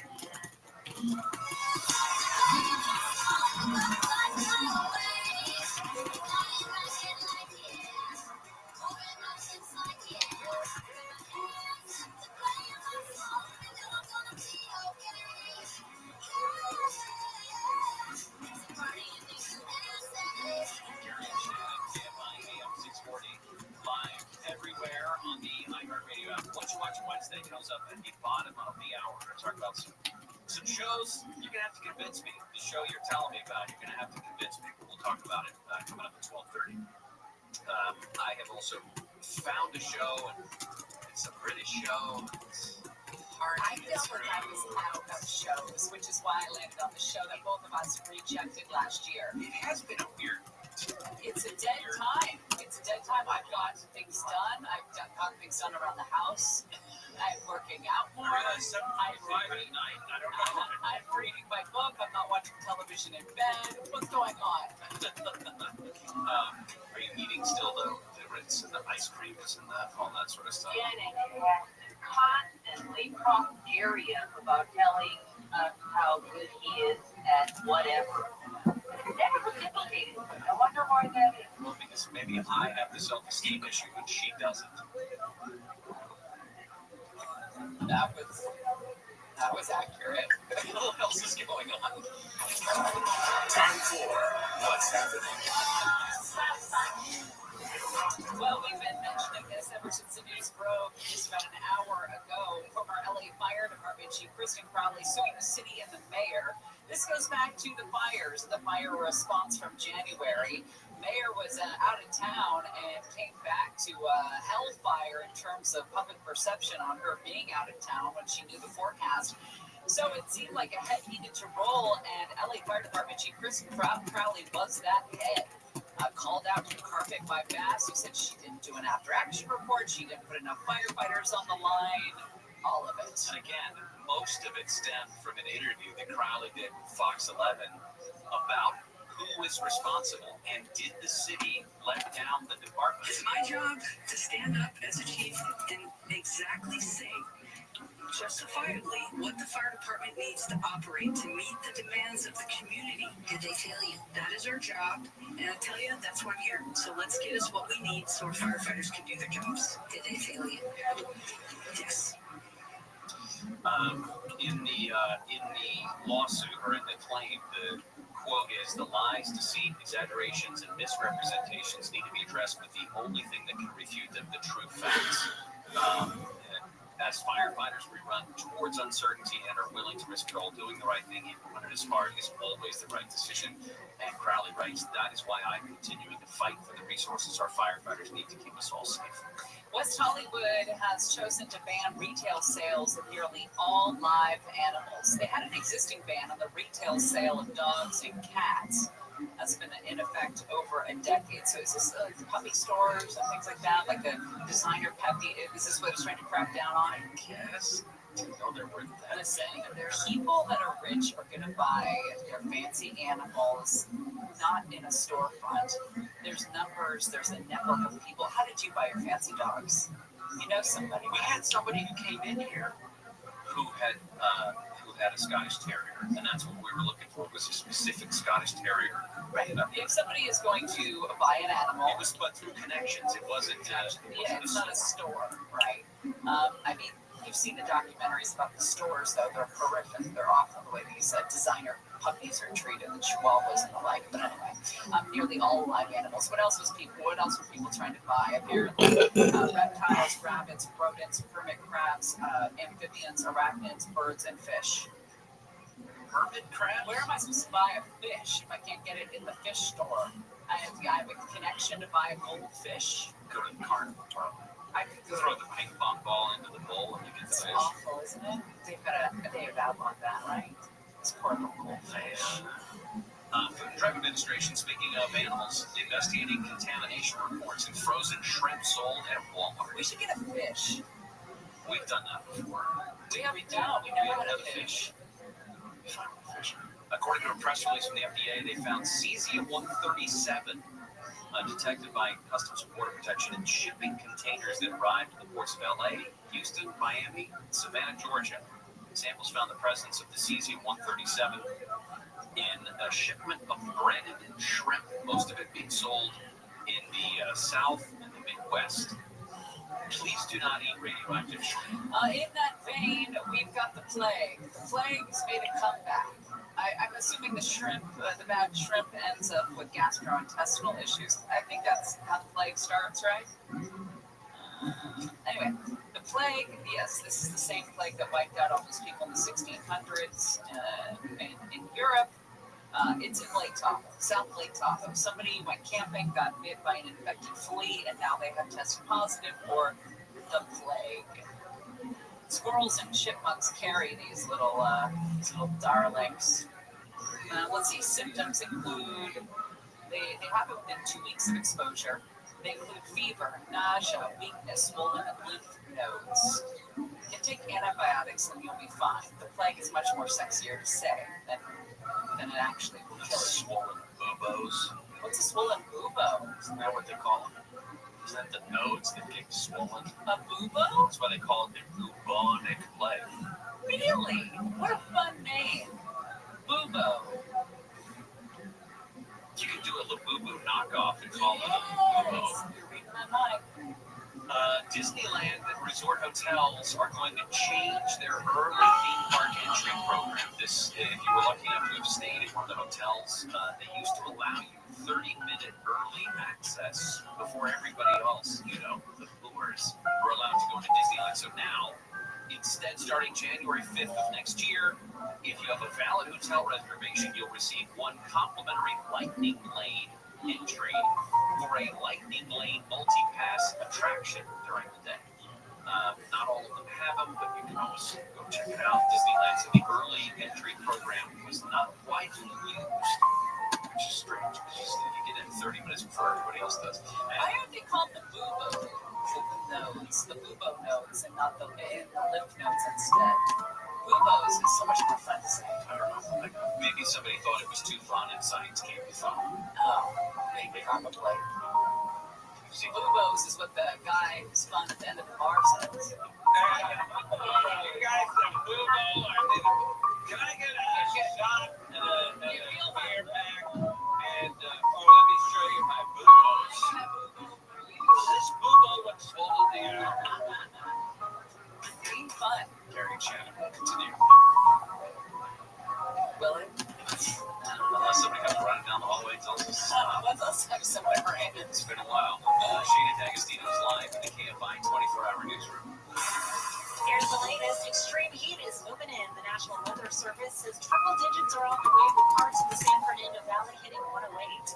Former LA Fire Chief Kristen Crowley takes on the city and the mayor Bass, saying she was unfairly pushed out, and the families of young girls killed in that Texas summer camp flood are breaking their silence.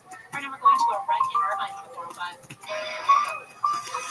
To the 405, north that right again, Chester. They are clearing that over to the right shoulder. In Long Beach on the 7th and South, right at 405. And to some Hollywood is going to be in the left lane.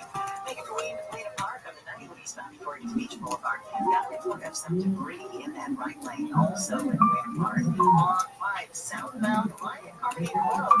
Some more debris in the right shoulder and in Linwood on the 105 westbound connector to northbound 710. Still got that crash on the shoulder off that transition. With Southern California's most accurate traffic report sign, Jenny Harmon.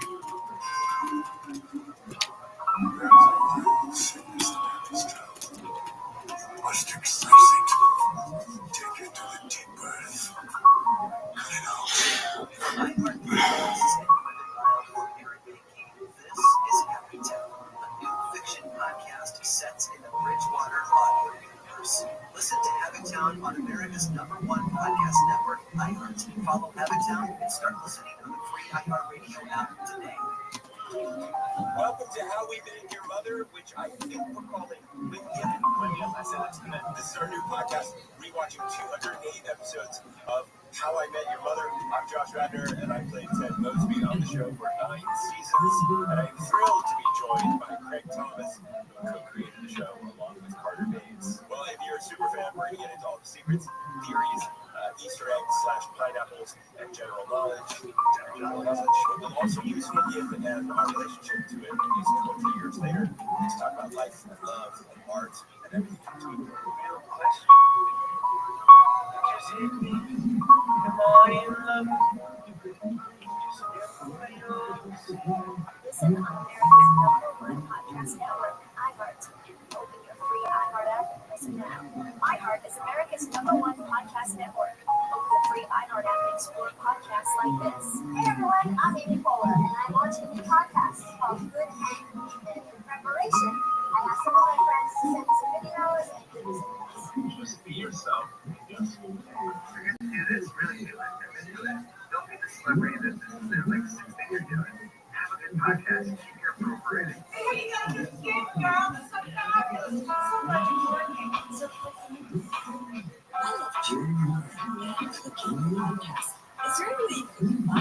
Well, everybody has an opinion and a podcast. So join me for the day. It's rough out there. We're just trying to lighten it up. Listen on America's #1 podcast network, iHeart. Open your free iHeart app and listen now. iHeart is America's #1 podcast network. Open the free iHeart app and explore podcasts like this. Los Angeles, 2021. A friendly neighbor appears out of nowhere and promises to make all my dreams come true.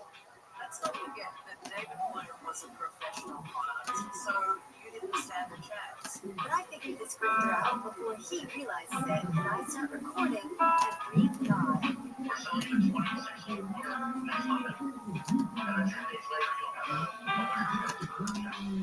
con artist to pay for their crimes is amazing. But I'm not going to stop until I bring this con man to justice. I'm Caroline Warren. Listen as I take down my scammer on Once Upon a Colony, starting February 12th on the iHeartRadio app. iHeart is America's #1 podcast network. Open the free iHeart app and explore podcasts like this. There are verities in this great land. The old but certain confidence that some places are safe from chaos, violence.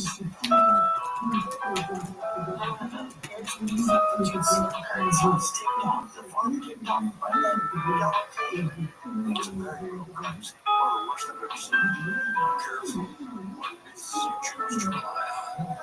I'm Keith Morris, and this is Murder in the Moonlight, all new podcasts from Dateline. You can listen to more episodes now, free. Listen on America's #1 podcast network, iHeart. Open your free iHeart app and listen now. KFI KN640, more stimulating talk. I'm on Josh Nance and Cowboy Jr. later today on The Conway Show. A veterinarian stuff for all kids. Love children. The doctor comes through to tell you all things related to pregnancy. Well, these can last so our prayers all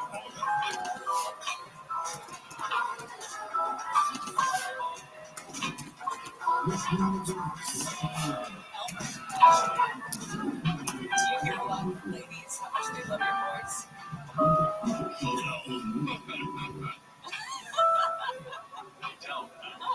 Hi guys, I just wanted to chime in and say that I love Elmer's voice. It's great.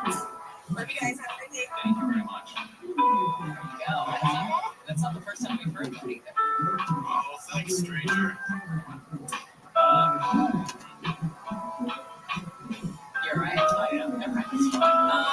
I wanted to bring this to your attention. There was a survey of doctors released today. This is from NBC News. We've talked about, WebMD and all of the pitfalls of Googling whatever your ailment is and how you work in it.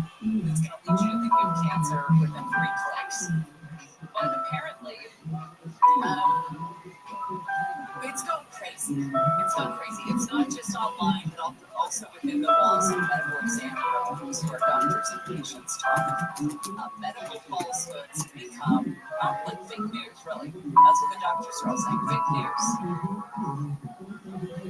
People become obsessed with things on social media, whether it's skinny talk or it is different medical treatments for your face, different procedures, what have you, and they just snowball. Like one conversation snowballs into a trend, snowballs into a truth, and it's got peak crazy according to the Physicians Foundation.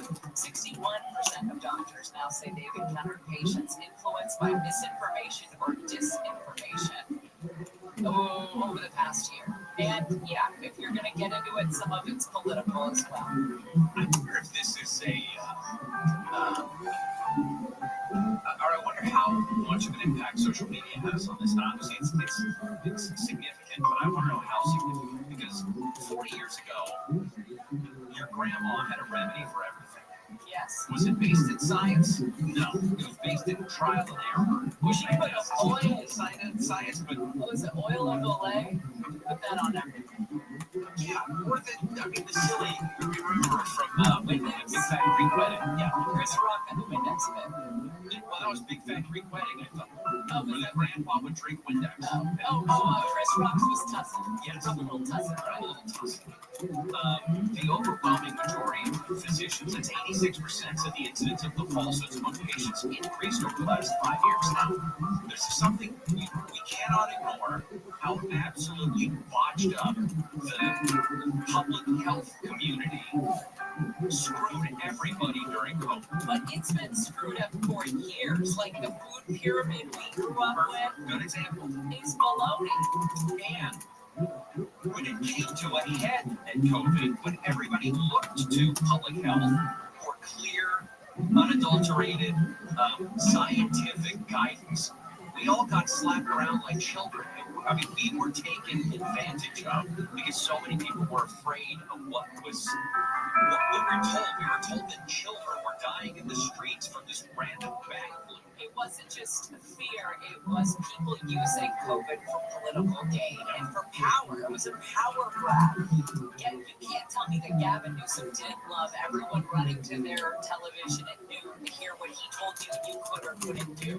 He loved having that godlike power. A lot of politicians, they used it for their own benefit. So there's that.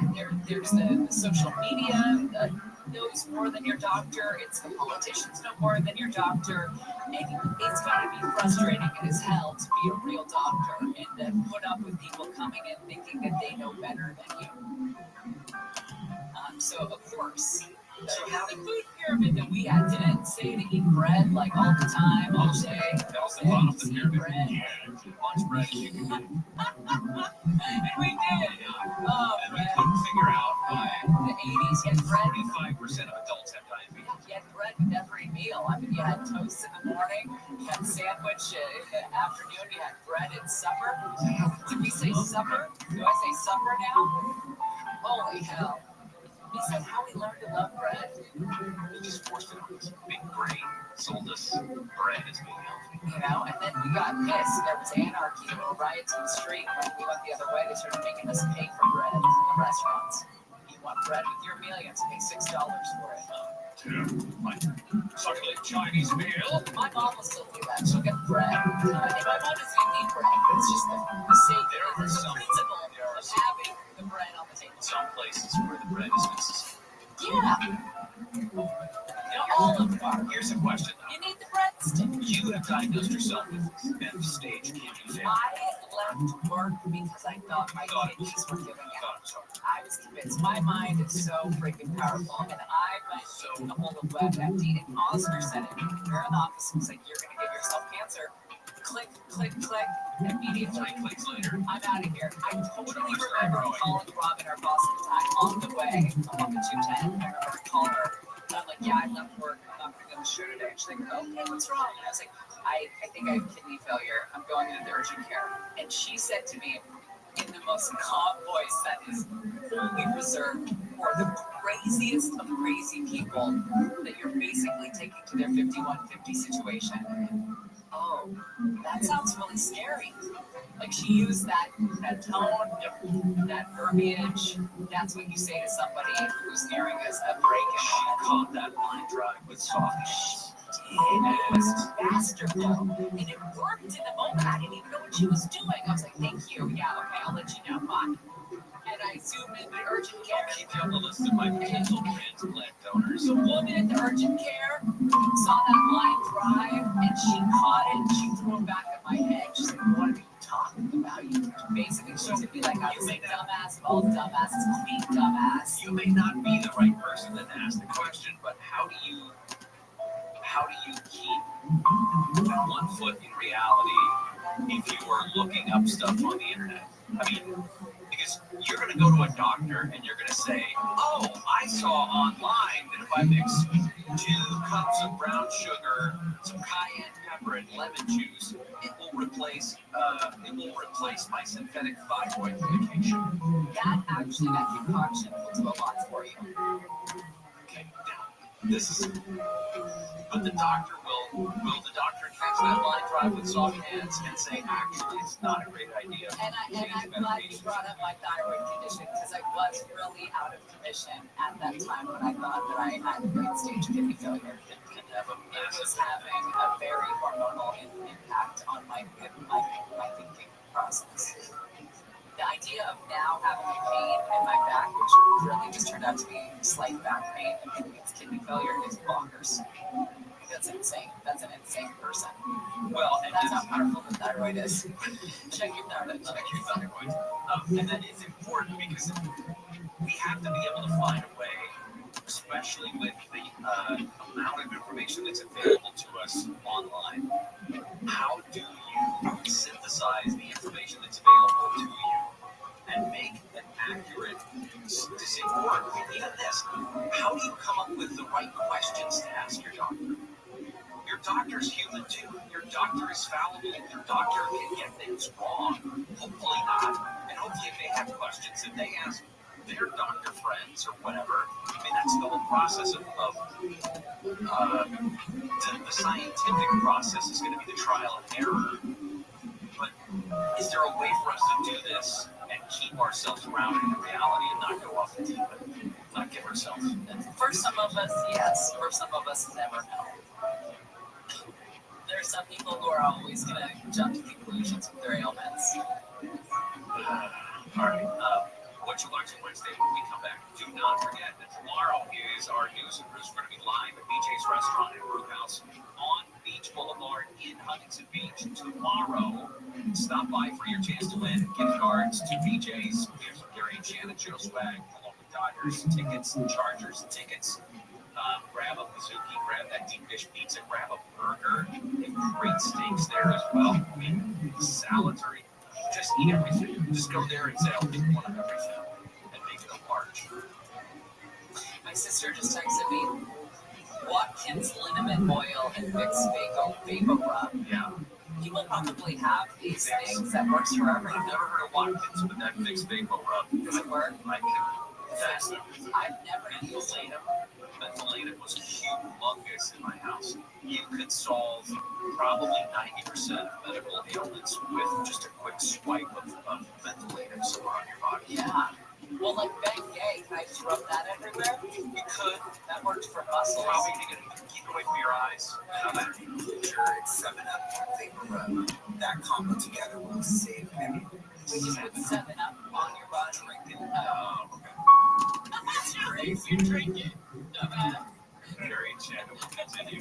Rashida D'Agostino's live in the KFI 24-hour newsroom.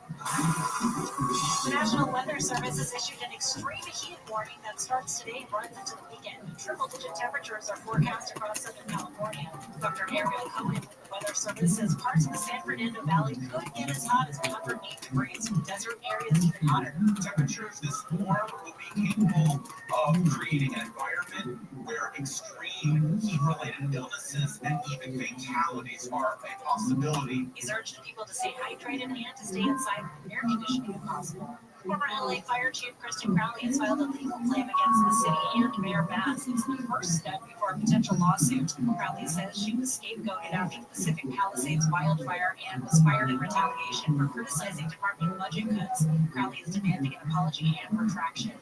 Families of the girls who died in flooding on the 4th of July at Camp Mystic in Texas are speaking publicly for the first time today. In support of a state bill to protect children's camps in Texas from future flooding threats, the parents of the girls who died at Camp Mystic gave emotional testimony. Cece Williams Stewart's 8-year-old daughter, Seal, has not yet been found. 38 days later, Seal remains somewhere in the devastation of the Guadalupe River. ABC's Alex Jones says she told lawmakers her family feels betrayed and protocols were ignored.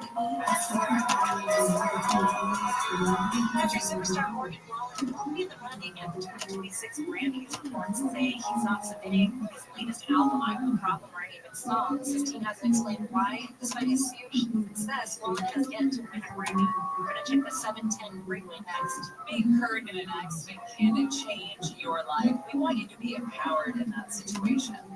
That's why we've told you for years now to call Sweet James. One of our listeners was hurt in a motorcycle accident. Was pretty shocked by the offer, the very low offer he got from the insurance company. Remember, 4 wheels carry the body, 2 wheels carry the soul.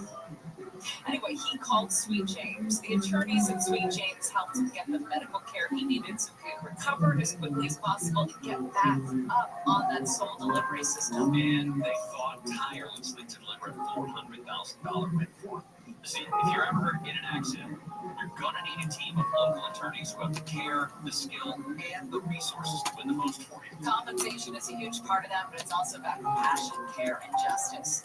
Sweet James brings over 500 trials of experience to every case, big or small, and that's why they win 98% of the time. They win big. So call Sweet James, 800-9-million. They can't guarantee the outcome, but you want to make sure you have them by your side. 800-9-million, 800-9-million.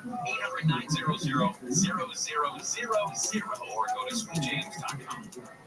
Outlook weather from KFI today, Metro LA and Orange County. It's sunny inland, partly cloudy on the coast with highs in the mid-70s to 90s. Valleys, i.e. high desert, hot and sunny with an extreme heat warning and temperature soaring to 109. Right now it's 83 degrees in Fountain Valley, 85 in Garden Grove. Let's do a crash on the 710 in Long Beach. That's southbound right before 405. Gonna get blood on the semi trying to clear the shoulder. Midway Park on the 91 East of Beach Boulevard. You got some failed transport with intermittent lane closures there. Bray at 57 North of Bray and a new accident involving semi is moving over to that off ramp. And then Encino on the 101 westbound Haven First Avenue has up some metal debris in that center divider area, partially sticking into the left lane. With Southern California's most accurate traffic reports, I'm Jenny Harmon. There's a little sickness about this town. You must excise it. Take it to the deep breath. Cut it out. From iHeart Podcasts and more than miles from your making, this is Hamilton, a new fiction podcast set in the Bridgewater audio universe. Listen to Hamilton on America's #1 podcast network, iHeart. Follow Hamilton and start listening to the free iHeartRadio app today. My name is Dale Buzinski. I volunteer with United Way to help the homeless in my community learn computer skills and build a basic resume. I don't just wear this shirt, I live it. Give, advocate, volunteer, Live United. Go to liveunited.org. Brought to you by United Way and the Ad Council. iHeart is America's #1 podcast network. Over the free iHeart app, there's more podcasts like this. September 1979. Virginia's top prison band, Edge of Daybreak, is about to attempt the impossible, recording their debut album Behind Bars in just 5 hours.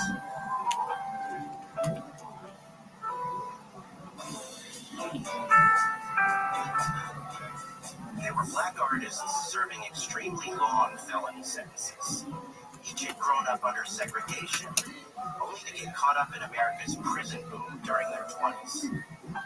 I'm Jamie Petrus, music and culture writer. For the past 5 years, I've been talking to the band's 3 surviving members, Jamal Jahanubi, Neil Cave, and Harry Cupcake Cole. Put it this way, we were the band of the state penal system. They would come in and stank in the wall and sweat would pour off them just like it poured off of us, just to hear us play. They're out of prison now and in their 70s. Their past behind them. But they also have some unfinished business. Man, today, man, the house of love was supposed to be followed up by love and half. They never got that opportunity, but they never stopped dreaming either. Check it out. Listen to Soul Incarcerated on the iHeartRadio app. Check it out. Listen on America's #1 podcast network, iHeart. Open the free iHeart app and listen now. iHeart is America's #1 podcast network. Open the free iHeart app and get more podcasts like this. We all love a good jailbreak. The elaborate schemes, the close calls, the moment when it all goes wrong. Oh my God, the twists and turns. And when things finally click into place. Thank God we live to tell the tale. I'm Anthony Castro, and I've been lucky enough to do stuff like Broad City and Narcos and Roadhouse and so many commercials about that name. And now I'm starting a podcast because honestly, guys, I don't think the space is crowded enough. Get ready for Greatest Escapes, a new comedy podcast about the wildest escape stories in history. Very few people know this story. Each week I'll be sitting down with some of the most hilarious actors and writers and comedians. People like Ed Helms, And I climbed up and it was just like, Diane Guerrero, And she goes, you're on your own. and Joseph Gordon-Levitt. I love storytelling and I love you, so I can't wait. Together We're going to puzzle our way through the most buck-wild escape stories of all time. Like, what should you do? Maybe write a musical. I would hide under the desk. I'll tie a rope around the fish's neck and use it to like water ski across the road. So we'd love for you to come hang with us for some of the greatest escapes in history. Listen on America's #1 podcast network, iHeart. Open your free iHeart app. Nobody covers it like KFI. Questions are swirling over the budget of California's proposed new legislative map. The reality is that it was a collaboration. The border wall in New Mexico is getting a fresh coat of paint. In the hot temperatures down here, where something is painted black, it gets even warmer, and it will make it even harder for people to find. Thousands of summer camps at flood zones require them to have emergency plans and weather radios and warning sirens. Do not send Lily to Rosa. Send her to Canada. We trust that she would be safe.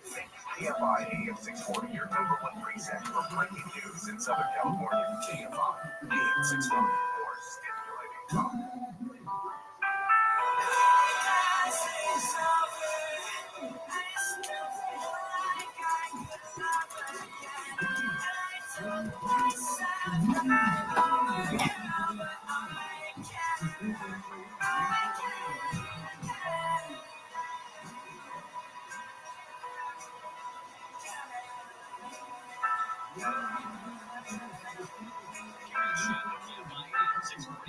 Everywhere on the iHeartRadio app. It's going to get warm the next couple of days, but the bigger issue could potentially be monsoonal moisture that comes in. There's a chance we should see some thunderstorms beginning Friday, which could bring lightning, winds, maybe even some localized flooding, depending on how much moisture is in there. Did you know it's National Radio Day? How are you celebrating? Did you see John Cobalt's picture? Yeah, It's the best one. Everyone's posting pictures of their radio career, and I love them all. But John wins the day. How long ago was this? It says it's John's first radio job, and he back east in Canton, Pennsylvania, working at 100.3 WKAD FM. From 1983 till 1985. Dawn, are you out there? It's not. Sounds like a lie. Anyway, check it out. It's on his Instagram at John Cobalt Radio. It's a great picture. It's actual turntables. Just the outfit, the glasses, the hair, the whole bit. It's hard to imagine. That's the best part about looking at some of those old pictures is the amount of equipment that existed in that old radio studio. Real equipment. From the mid-'80s, late '80s. Yeah. At least 2 turntables, sometimes 4. You had real machines, you had cart machines. You did not have computers. No. You did not have these stupid TVs. No. When I first got into radio, they had computers, but it was very rudimentary. It was like the first computer in your elementary school, or my elementary school from like 1985. Right? And those were the computers in the radio stations. They didn't have like the latest technology or programs or anything like that. And it wasn't. That was the late 90s. There were not every song now is obviously digital. Think about your Apple Music, Spotify, iHeartRadio, everything is digital. You could have digital commercials back then, right? When I started, but you didn't have digital, so it would take way too much space for you to record a song digitally. I also remember the extent of how advanced the computers were. I told the story before about when I met my wife, and she saw that I had a pager on my hip. I made a joke about me being a drug dealer, but that was hooked up to our transmitter at the radio station that I worked at, so that if the transmitter ever went down, I could, on a touch-tone phone, get the right combination of numbers and reboot the transmitter. That's how That's very cool. It is cool. Like if you love radio and the way it used to be, you also had a nice buggy that you took to work. My horses. You weren't fancy enough for horses. Right. Next time watch the program is brought to you in living color. But you watch the camera. They wave their kids on Which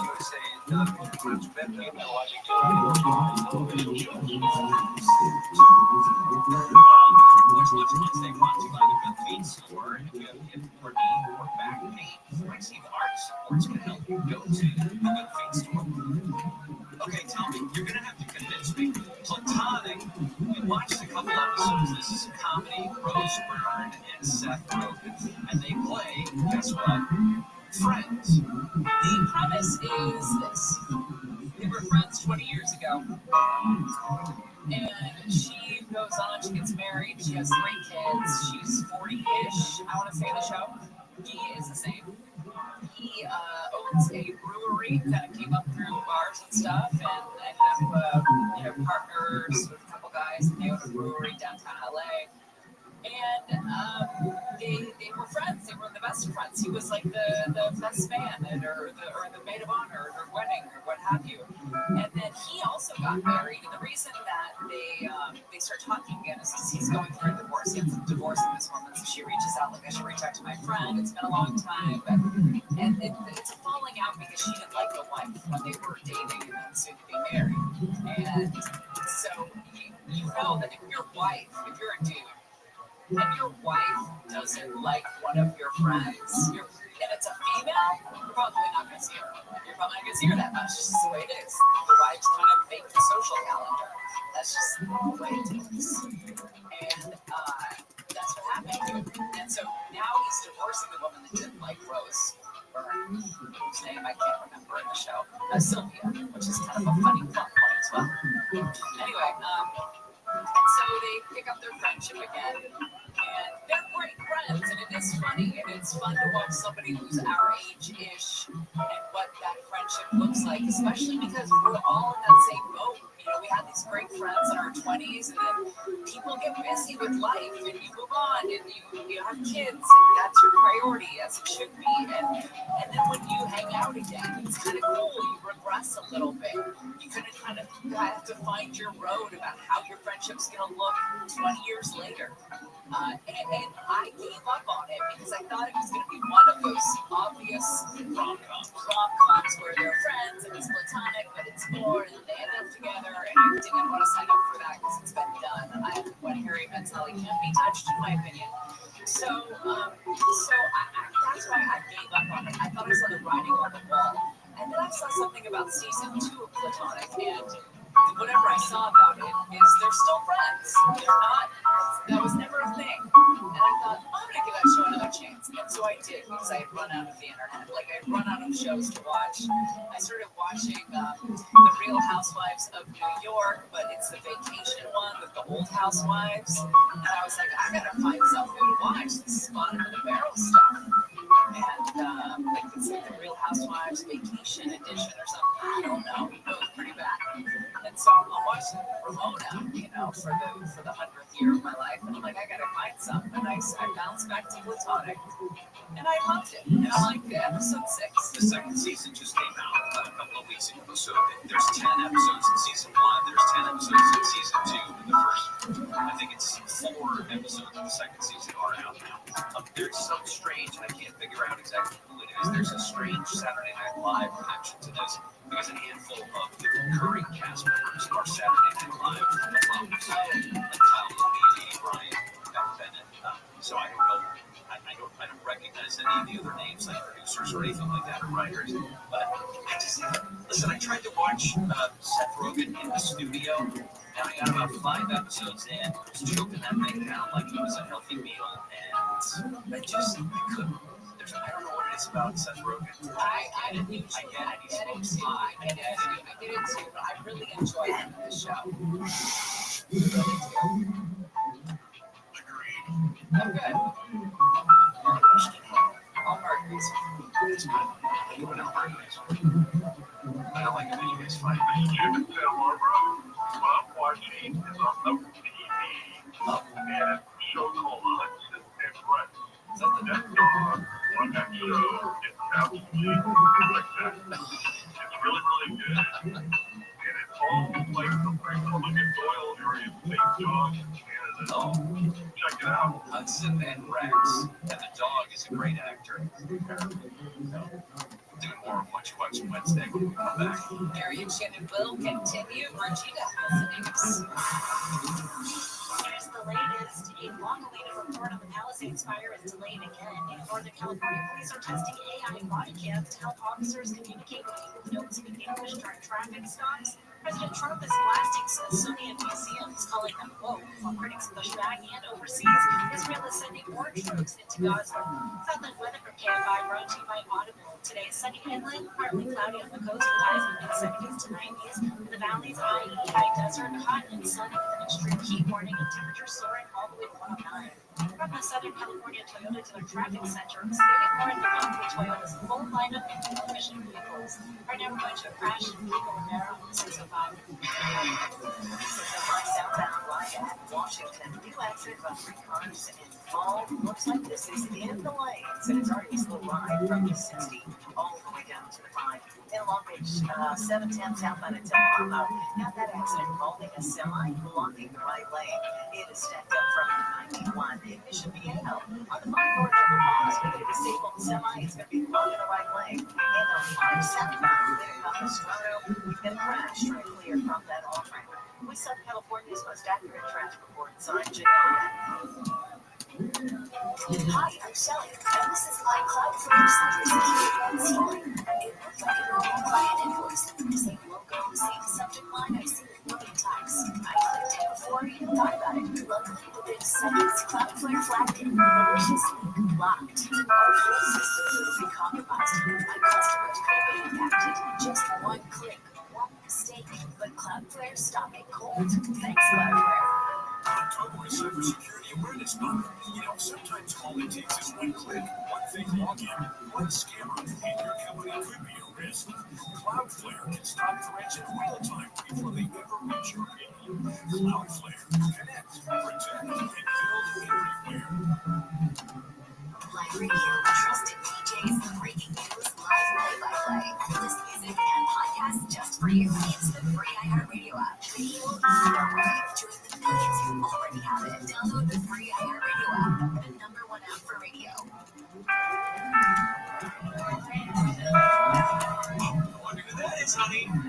Hugs with family. And my grandpa's here. Getting back to the moments we miss starts with getting informed. And the latest info about COVID-19 vaccines at getvaccineanswers.org. It's up to you. Brought to you by iHeartRadio and the Ad Council. The journey down the path to spiritual enlightenment is personal. Additional here on the Restream podcast. It can also be deadly. Join ViralRabbi Caroline Slaughter on the podcast as she uncovers the disappearances and deaths that have befallen Westerners who are taking a spiritual pilgrimage to the Because this is a Venus flytrap for your paranormal. Listen to the Stray on the iHeartRadio app or wherever you get your podcasts. Find your iHeartRadio everywhere. There are hundreds of ways to experience iHeartRadio at home and on the go, beyond the iPhone and Android app and at iHeartRadio.com. Here's another way to connect to iHeartRadio. Sonos speakers. Activate iHeartRadio within Sonos to access all your music, radio stations, and podcasts. Or even easier, look on the player screen in the iHeartRadio app for the available connections icon. Then you can cast directly to your Sonos network and control the Sonos experience directly from within the iHeartRadio app. If you've got Sonos speakers throughout your house, you have iHeartRadio throughout your house too. iHeartRadio, everywhere you want to listen, including in your home. The iHeartRadio Sonos integration. Check it out for free now. iHeartRadio, anywhere you want to listen. iHeartRadio is there. There's a potential link between hearing aids and reduction in dementia risk, according to new research from the Brain and Camp Heart study out of Boston. The nearly 3,000 adult study who used hearing aids to hearing loss cut the risk of dementia by more than half. Researchers say there's no benefit for adults who use hearing aids after the age of 70. The study highlights the importance of early intervention and identification of hearing loss. Squirrels with losing horns are being spotted throughout the U.S. According to reports from the Daily Mail, photos of the zombie squirrels have been captured and shared on on social media since mid-2023. A recent surge in the summer, experts claim rodents are likely suffering from zoonosis, viral skin diseases caused by the coronavirus virus, results in worn-out tumors with the condition could be able to loss some infected squirrels, but they are reportedly not threatening humans and swarm birds, despite their appearance. Health update. I'm Sarah Kessler. Google is getting out ahead by releasing the new Basic 10 series phone and the iPhone 17. Mark Kessler. Made by Google, that will be out Wednesday. Apple's hardware that is slated for September. Launch reports an anticipated new feature is called Camera Coach. It will let Gemini give you real-time tips for taking better photos. The AI is supposedly able to see what's going on and suggest the best angles like through a shot. AI writing assistant Grammarly is getting an outside covered. The overall includes a new document interface as well as a new AI tools for students and professionals. It features include a citation finder, a reader and reaction, which is a reading persona to feedback on a user's writing. There's also a feature that can detect plagiarism and AI-generated content. And human resources giant Workday confirming that a data breach has allowed hackers to steal personal information from one of its third-party customer relationship databases. They did not specify one. Tech report, Mark Mayfield. AM 640, more stimulating talk.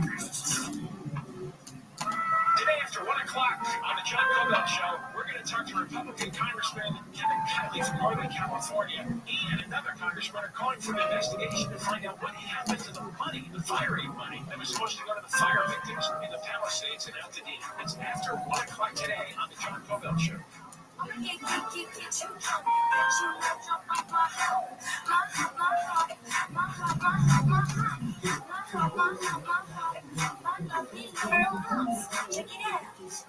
Gary Shannon, KFI AM 640 live everywhere on the iHeartRadio app. We are in the midst of What You Watch Wednesday, talking about the shows that are on right now that we've been checking out, or the ones that are coming up. There's a couple of trailers that I've seen that I'm excited for. Did you ever watch, this would not have been on your radar, but Fallout was based on a video game with the same name, post-apocalyptic, but stuck in sort of the 50s vibe, sort of the mid-century modern era when it came to design of cars and buildings and all that sort of stuff. That's a really fantastic show. And season 2 is coming out in December. They just released the trailer for season 2. And then Terminal List. This is based on the Jack Carr novels.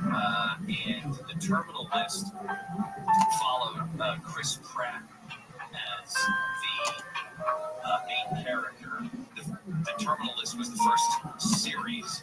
And then the Terminal List Dark Wolf is the prequel series. And it's going to star Taylor Kitsch, who, of course, from Friday Night Lights was what's his face? What's his name? Taylor was the kid with the long hair. Yeah.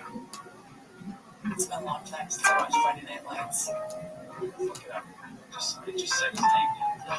But one of the reasons we said his name is because he's not coming back to the Friday Night Lights reboot.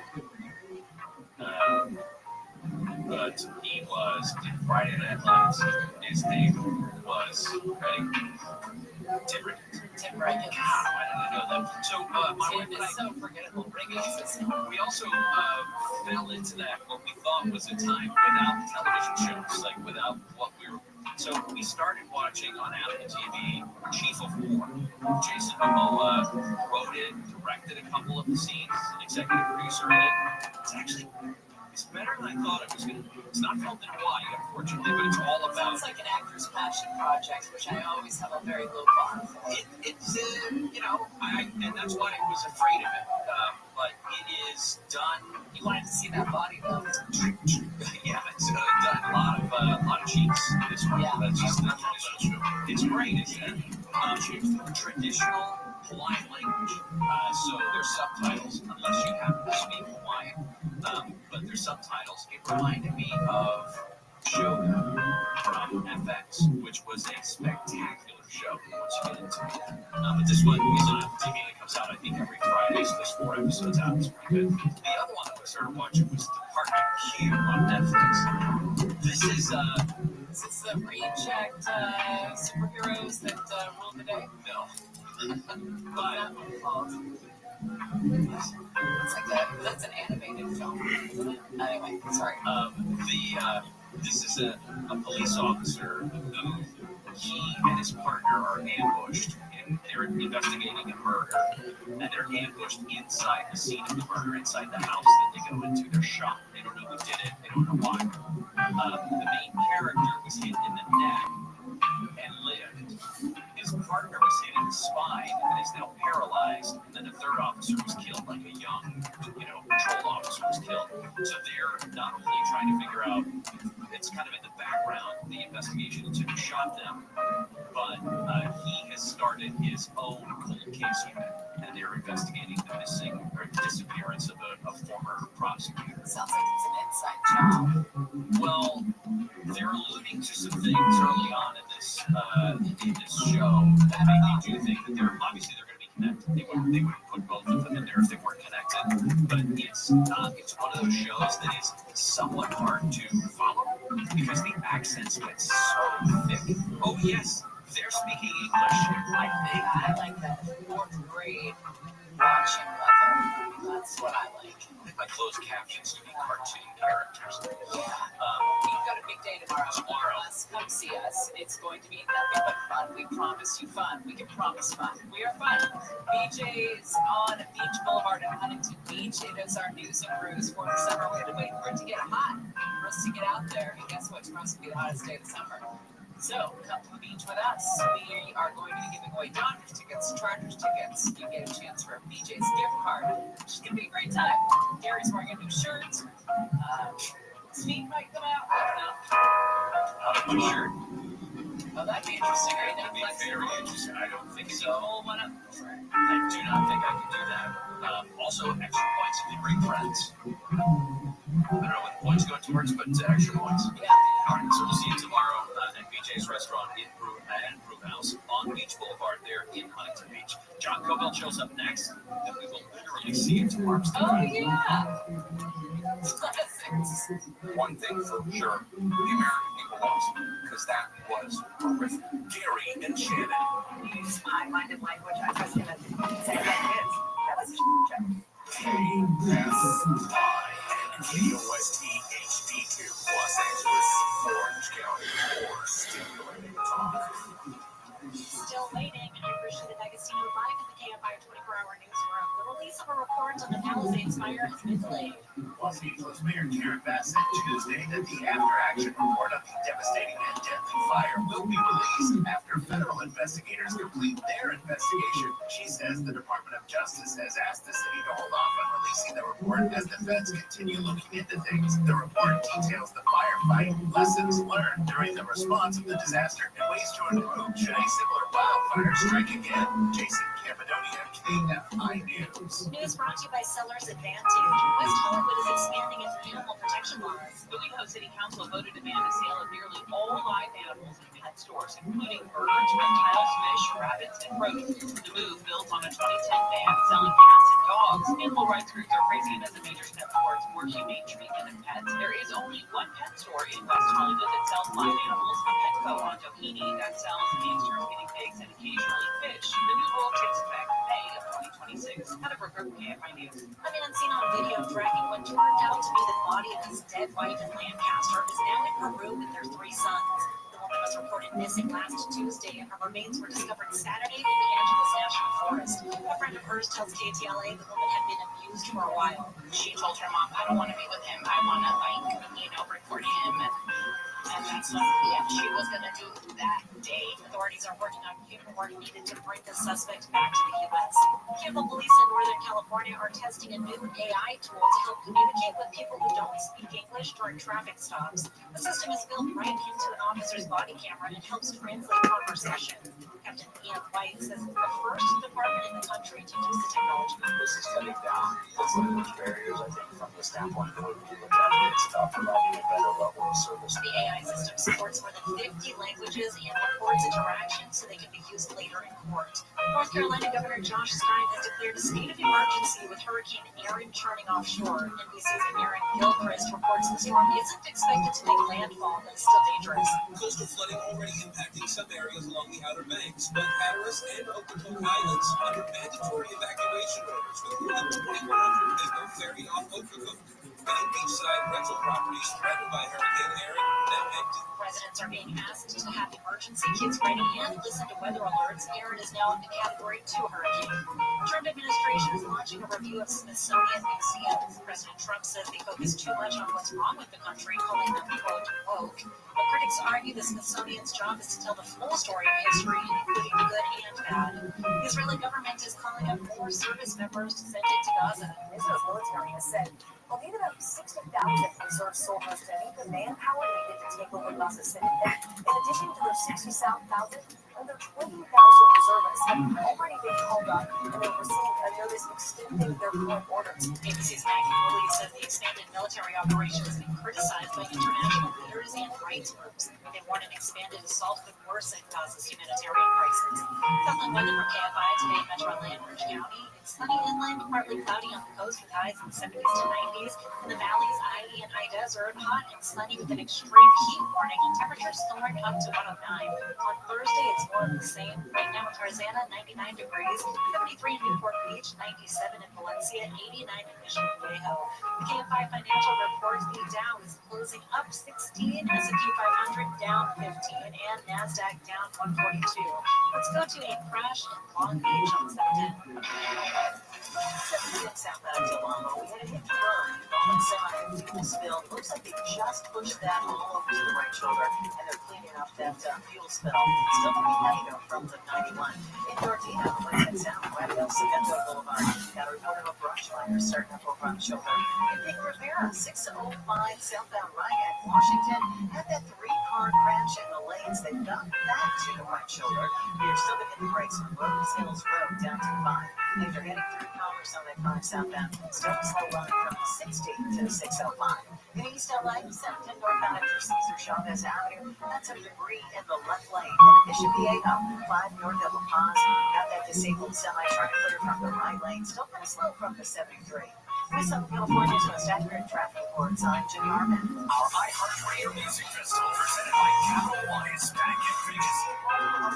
Streaming live only on Hulu. Weekend full of superstar performances. And keep listening for the next chance to win your way there. Lenovo and the iHeartRadio Music Festival. Tech that hits different. Get your gear keep up with the beat. Lenovo PCs are built for creators, dreamers, and fans who don't hit pause. Visit Lenovo.com for the latest in AI PCs and game-changing tech.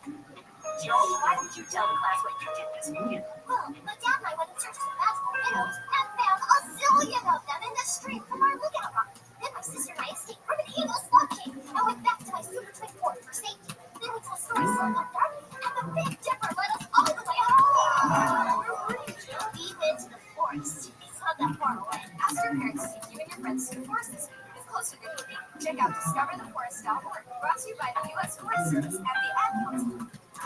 The free iHeartRadio app is #1 for music, radio, and podcasts all in one. Discover a new podcast from our library of hundreds of thousands of titles.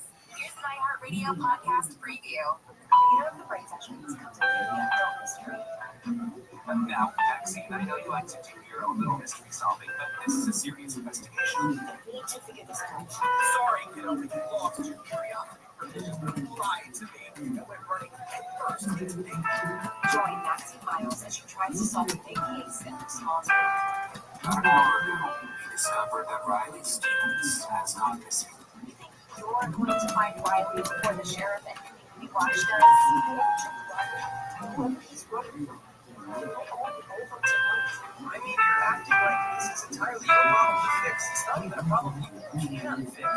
I don't find it something much worse would happen. But why does it have to be you? Because as we've established, we don't know who we can trust.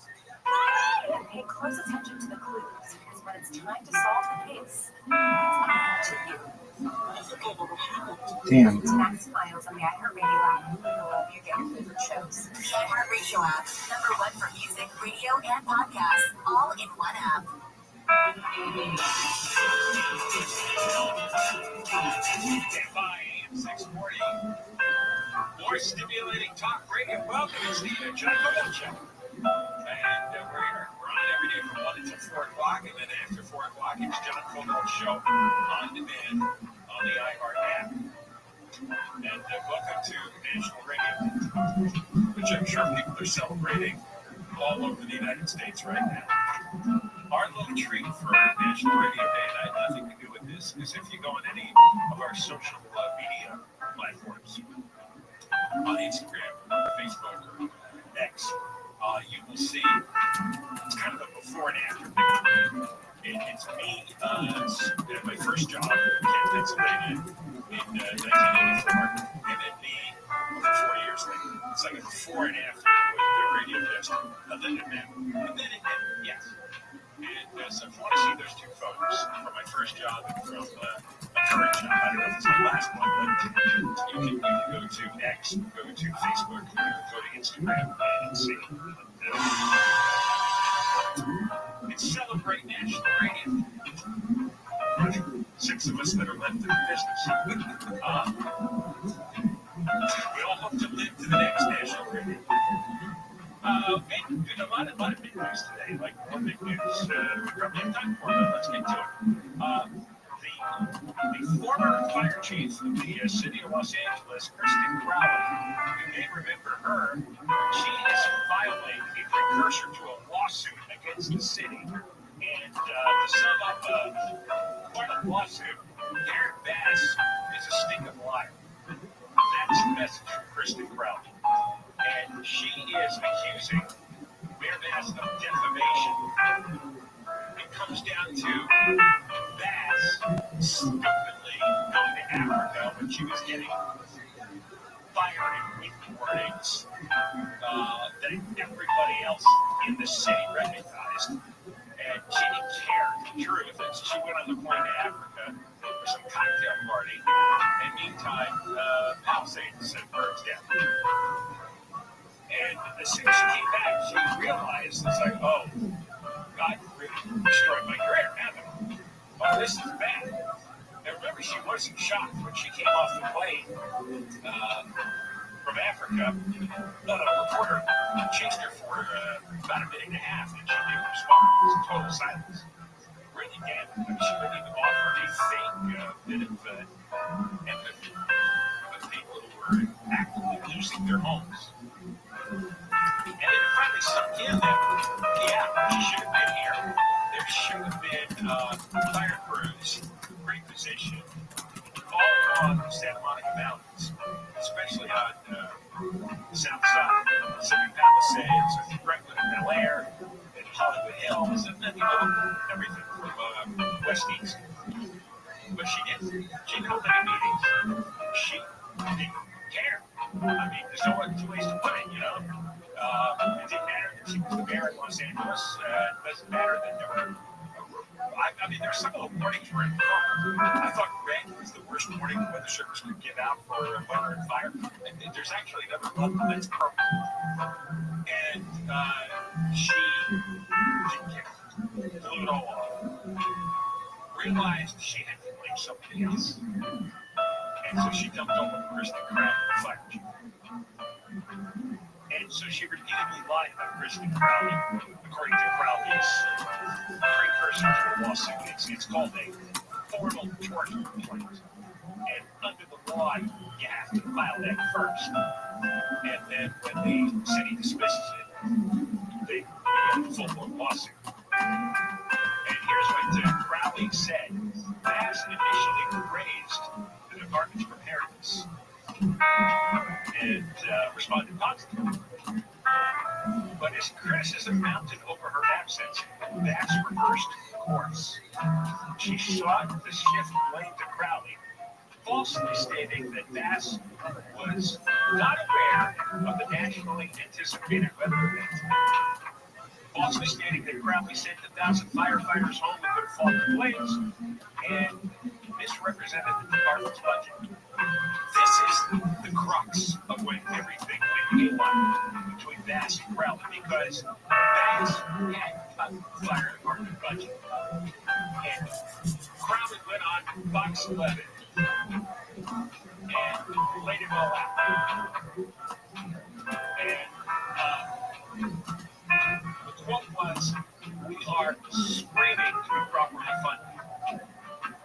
That was on January 10th, 3 days after the fire. And Bass called her to the mayor's office and listened to Bass's response. It's true, she cut almost $18 million and eliminated, according to Crowley, positions that are critical to maintaining fire engines, trucks, and ambulances. Well, after Crowley said on Fox 11, "We're screaming to be properly funded," Bass called Crowley in and said, "I don't know why you had to do that. Normally we're on the same page. I don't know why you had to say stuff to the media. Because when you talk to the media, you're talking to the public. And because you did cut the funding, and you cut the funding in ways that really crimped fire department's response. And the public should know this. And the media is the content. But Bass's first reaction is, well, why'd you have to tell everybody? You didn't have to tell everybody that I cut the fire budget, did you? Why'd you do that?" I'm sure they were drawing up some fake public relations statements to fog up the fact that our fire department was funded at a 50% level version. 50%. You're supposed to have, I believe, the recommendation from the national organization is 2 firefighters for every, I don't want to get the proportion wrong. You're supposed to have 2 firefighters per X. We had 1 firefighter per X. We exactly half what we needed. Not to mention fire trucks that were busted, not repaired. We didn't have repair people. Obviously, we didn't have water. And Bass never held that meter. Bass never held the meeting at all worrying about fire danger, because otherwise it would fill up the reservoir. Months in advance, it's like, hey, fire season's coming. Do we have everything we need? Do we have enough fire trucks, enough firefighters, enough water, the reservoir? So that's Karen Bass's one of her basic jobs. And she's a failure. And she should not be there. She should have resigned. She should have been somehow forced out. This is a disgrace that she exists in the mayor's office. And Crowley called her out right away for screaming to defund us. In her plan, Crowley said she repeatedly warned of the fire department's worsening resource and staffing crisis before the fire, and said that the aging infrastructure, the surging emergency calls, and the shrinking staff left the city at risk. She didn't do that. She's right. And Bass ignored it. Now, how anybody can tolerate Karen Bass still in office? And then she fires Kristen Crowley and blames everything on her. Well, snake. Put this on a snake.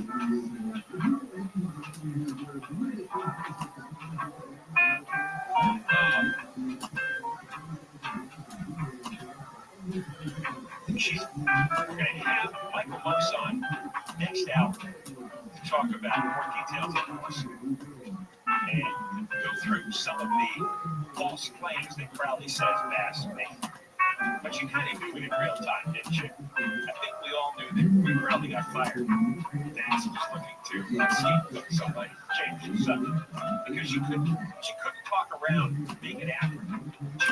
She actually said on television, I saw her say this, that she wasn't aware of the fire. She claimed, that's another big lie. She claimed nobody told her. She claimed nobody told her about the fire. Or the fire danger. Just astonishing that she still exists in the mayor's office. Absolutely astonishing. And what it says about much of the public collectively has their head up their rear ends probably scrolling on their phones. God. But this woman's a disaster, and eventually you can't have a disaster of a mayor forever. But we had Garcetti for over 9 years, and then passed. You have this go on long enough when you're not looking. The fire department is only half funded, and nobody's in place. But the big burn happens. We'll talk more about this coming up. We also have a lot to come. Newsom's nonsense to redistrict. Virginia DeXtino's live in Fidel Mark in the KFI 24-hour news. Here's the latest. LA's former fire chief takes her fight against City Hall to the next level. The city council pushes back on the new housing near transit stops and overseas. Ukraine and Russia unleash a wave of drone strikes as talks with Zelensky and meeting hangs in the air. We're going to check the 101 freeway next. Payroll just isn't paperwork. It's the foundation of your business. Guardian Payroll is not a call center, and they give you a real expert in LA to build a system that's accurate, compliant, and tailored to your business. These are people who pick up the phone, understand California law, and protect your business like it's their own. They'll save money and avoid costly mistakes and get the support that you can actually trust. Go to GuardianPayrollServices.com and build it right from the start. From the Southern California Toyota Dealer Traffic Center, save more at the pump with Toyota's full lineup of fuel-efficient vehicles. Right now we're going to a crash on the 101 in Studio City. On the 101 southbound towards Colwell Canyon Avenue, try clear this from the second lane from your left. It's already slow from Van Nuys Boulevard. Hitting Encino, 101 south at Playa, we've got a stalled block in the right lane there. Heading into Silmar, 5 south at San Fernando Road. Heads up on Mattress is in the lanes. In Acton, 14 southbound after Silver Dead Canyon Road. Got a crash scooting over the shoulder. Some people Rivera, 605 southbound after Washington. That accident has moved to the right shoulder as well. With Southern California's West Outdoor Traffic Report, it's on G1.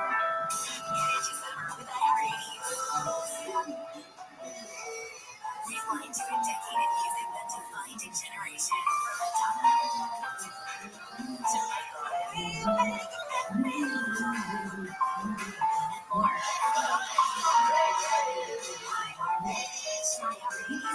Commercial-free this weekend and every weekend. Open the free iHeart app, search iHeart80s, and make it your next reset. Help the planet with a tip from iHeartRadio Earth. Spending time outdoors can improve overall health and wellness. Celebrate Earth Day and take advantage of nature's health benefits by visiting a local park. Recreate responsibly to protect yourself and others, and to make the outdoors safe and welcoming for people of all identities and abilities. Brought to you by iHeartRadio Earth and the National Environmental Education Foundation. To find more tips for smarter, sustainable living, or to take action in your own community, go to iHeartRadio.com/Earth. Find your iHeartRadio everywhere.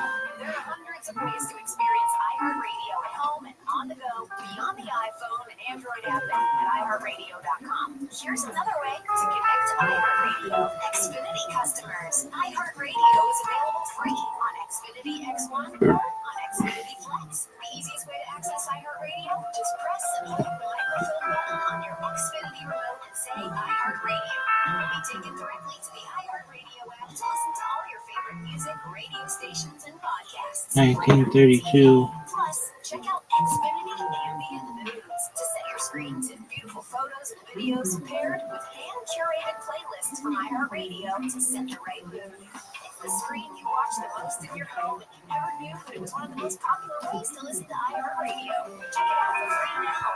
iHeartRadio. Anywhere you want to listen, iHeartRadio is there. KFI AM 640, more stimulating talk. Hi, I'm Tom Snipper, Tim Conway Jr. Later today on the Conway Show, a veterinarian stops through with all the answers on love, Jim Warmer. The doctor comes through to talk about all things pet related. And with the heat, well needs last moment answer questions for our critters. All of that later on Conway.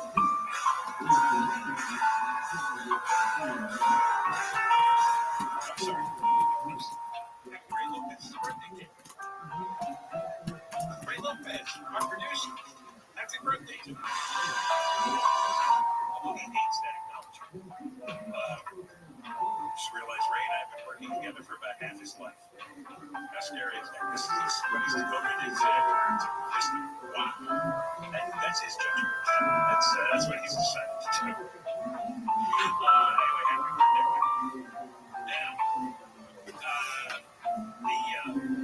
fire chief, former fire chief, Restream, has she and her lawyers have released the official, we call it a formal tort claim. It's a precursor to the lawsuit against the city of Los Angeles because Paradise fired her, and she's accusing Cass of massive defamation, retaliation, and negligence, claiming dishonesty, scapegoating, unlawful retaliation to destroy her career, not because she did anything wrong, but she was told the truth. And we're going to play you the circumstances here. Mentioned in the last segment, Karen Bass in Africa, in Ghana, at a cocktail party because the president of Ghana had been inaugurated. They're not really. Yeah, we're all hanging out. Me and George did pounds a couple together. Just sitting around watching MTV, Prince, 19, what was that movie, Purple Rain? Some nights I'd come home, like I used to do. I love when a friend of mine comes home when we get together at 2 after a long night, right? Like if I was at a bar snorting and I come home at 3 and George comes home at 3 from the city, I love that conversation. That was always a great comment. What do you got left, George? I got this. What do I got left? And then at the end of the night, George, what do you got? I got another package in my pocket. You gotta work him to get that other. Come on, dog. Why are you holding that up? No, I didn't even know I had it. I went to the bathroom to pee and it fell out of my pocket. Jeez. Are there any drugs like that are better alone? Or no? Do you like to do it with people? I like them all alone. Yeah? I like that some of them that, mushrooms are they're a lot better with people. Yeah. You're doing something. All of a sudden, you spin into the high and you're fucking, and now you say to yourself, I'm high. Right? You're a guy like you, like, I'm fucking high, but I'm around 20 people and we're giggling. And nobody's gonna, even if an outsider comes over, you just laugh in their face. You just start laughing. I love laughing in people's faces. Oh my God. You just, when they come over, they're like, excuse me.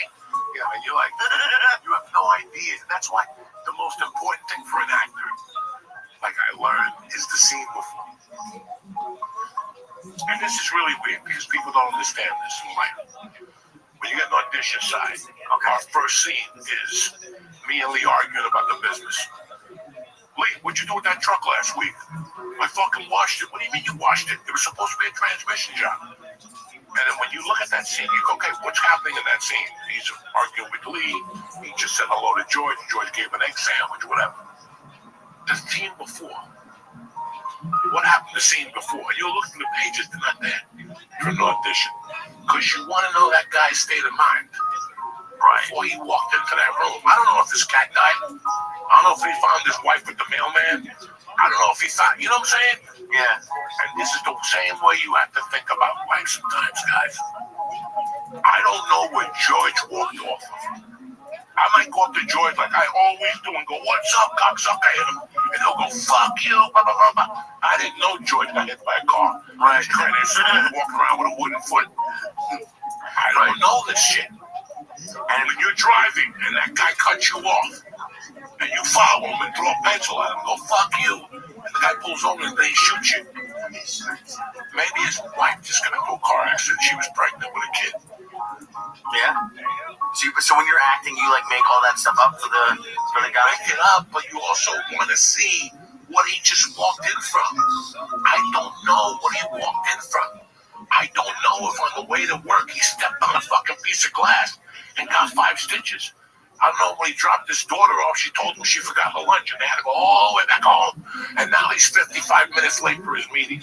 All those little things. And that's the same thing people should be considering of other people in life.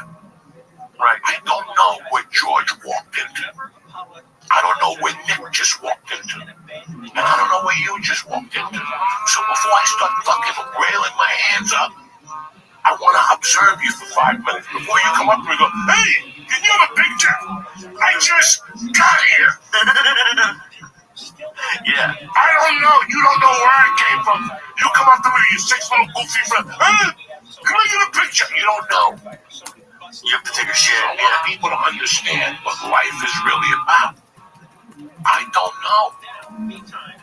George, pick me up at fucking Segovia. You know, hey George, fuck you. I'm trying to make a fucking living here. But I could always call George to pick me up. But on that particular day, something happened to George. You gotta get up early and go fucking meet the fire department or some stupid shit. Right. I don't know that. Right. I don't know that. I snap at people. And I'm very wrong for doing it. Because you don't understand what happens when I open up the computer anymore. That's why I don't open up the computer anymore. What happens when you do that? That's why I drink my coffee and I relax. And I enjoy my life. And I think about my life and what I want to do and what I'm grateful for. And then I go and then I write. And I smoke pot. And then I fucking go on DraftKings and do the daily thing to see if I can win 300 fucking yeah, they have that new thing now, game that you're in every morning. Oh yeah? At the end of the week you win like 2,000 whatever rounds. You know, I do that. And then at the end of all that, I go on social media. And that's where the fun starts. Hey, fat man. You said last, you know, and you're like, then I start thinking about him. What did this guy, what has he just walked out of? Did his wife tell him he was a little dick motherfucker? Did he get fired from his job? Did his wife commit suicide? So you always gotta think that way. It's not what they're doing, it's why are they acting that way? You know, I told George one time, don't look at the comments. Yeah, that you told me that instantly. You know what? You could probably don't ever look at, you know, 90% of it might be good, but there's always 10% of people that you don't know what happened with them. They didn't get a job that day.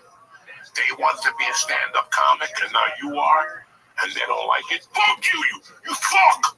You know, I feel better thick. Okay.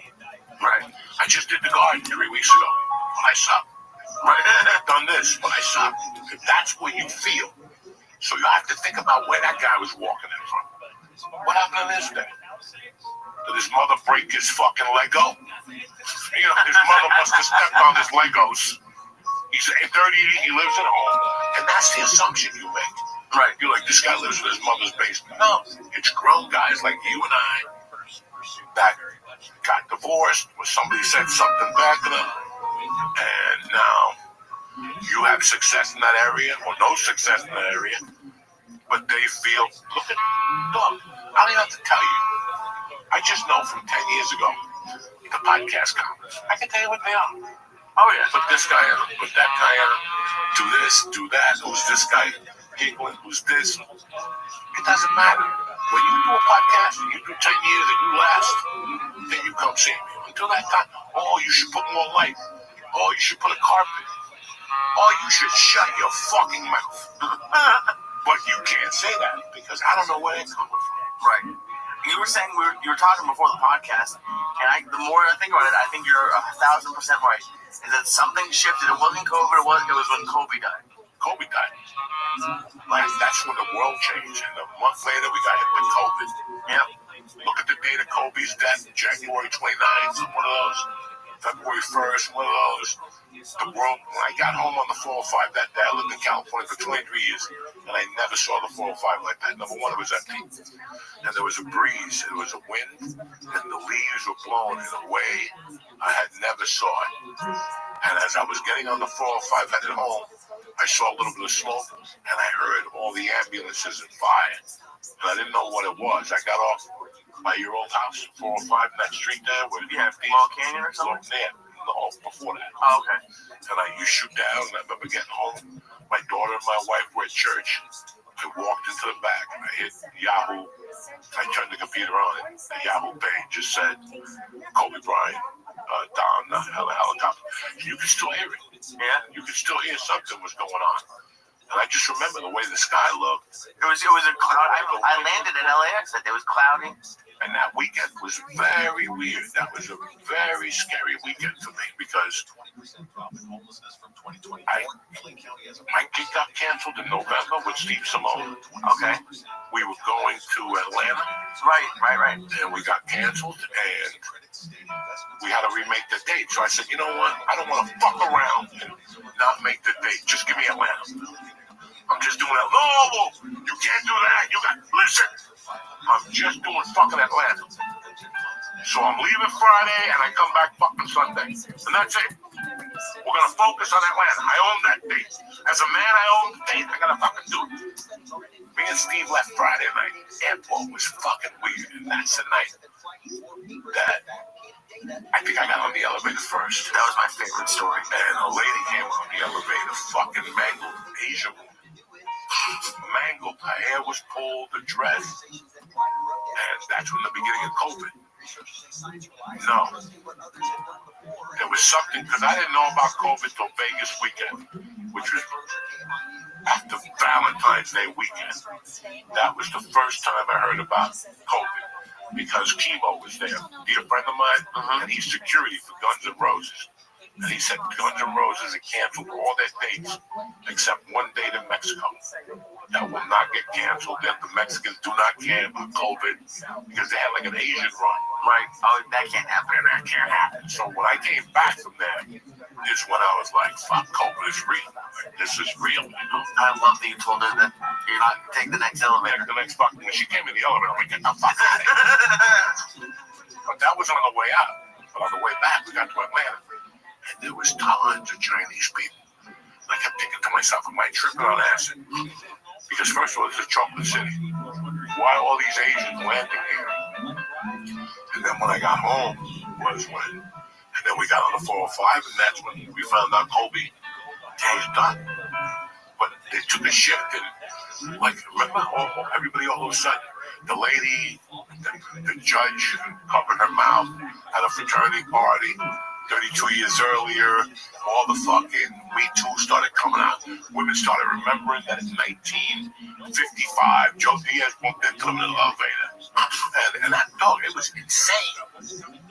It was insane. And I'm sitting there going, I don't know what the fuck is going on. Like the world, which is changing. And I'll never forget that this dumb girl that was a fucking coke-core comic. I don't even know where she is. They took the kid away from her. She snorted so much coke. Damn, that bitch was selling her eggs. We did a show one time. I don't think I stayed with you that night. I did a show in Secaucus. I had to go to Harmon Cove in the morning to do the Disney bus. And that Disney wanted to try something. So they wanted you, if you did something in the city for Disney, and you did the park and ride, they wanted entertainment for the buses. So I got a call for $75 to do a bus, 75 each way. So you got two of them. You went over and back. Then we're just gonna do one thing. You had to be there at 8 in the fucking morning. Well, guess what? I didn't sleep the night before. I was out all night with a package. And when I showed up to the job, I had a package. So I'm sitting down on the back of the bus because they said the comics sit in the back. We'll put the microphone in the front. And as the bus is moving, you got to do comedy. This is a horrible idea. This is fucking. And you were standing up while the bus is moving? Oh, yeah. Oh, my God. No. Let's get to the fucking story at hand here. So I'm sitting on the bus and I meet this girl. And I'm talking to this girl. And she's looking at me because she knew what time it was. She knew what time it was. She's like, were you partying last night? And I'm like, girl, can't you smell it? And she's like, oh my God, what were you doing? And I go, you know what I was doing? And she goes, do you have me left? And I go, yeah. Okay. There was no booze on the bus. I couldn't drink. I wasn't even thinking of doing it on the bus until I met this broad. So I go, hold on 1 second. I'm going to go in the bathroom and do a line, and then you meet me, go in there. What was the other way around? They would take the package, go in there, and when you come out, give me the package and I'll follow you in there. You get out of the bathroom. It's a fucking bus. 2 people even spit in the fucking bathroom at once. So I give her the package, and me and George know. 5 minutes go by. Oh no. 10 minutes goes by. 15. We're getting to the city. I'm about to get on fucking. Well, I don't know if it's on stage. We're about to stand next to the bus driver and do a little fucking musical there. And dog, I'm waiting out there, and I'm like, and when you're coked up, you're like, this bitch is doing all my coke. So I start pounding on the fucking door. I didn't surprise it would last 15 minutes. No, I'm a boom, boom, boom, boom. Are you right now? Or maybe she OD like the chicken boogie. The chicken boogie, that she had blood all over her face, and they just picked her up. The guy's like, I don't know what happened. The guy smacks him in the face. Shut up. Shut up. This is the second girl that OD'd this week. Maybe you should get different stuff. That was the best line.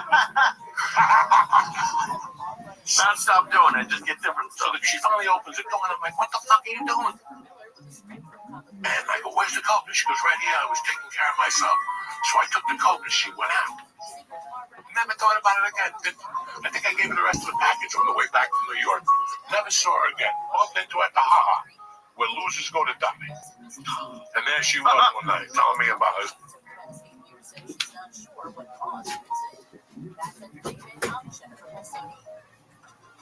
Welcome to How We Made Your Mother, which I think we're calling Lithium 2017 podcast. Rewatching 208 episodes of How I Met Your Mother. I'm Josh Radner, and I played Ted Mosby on the show for 9 seasons.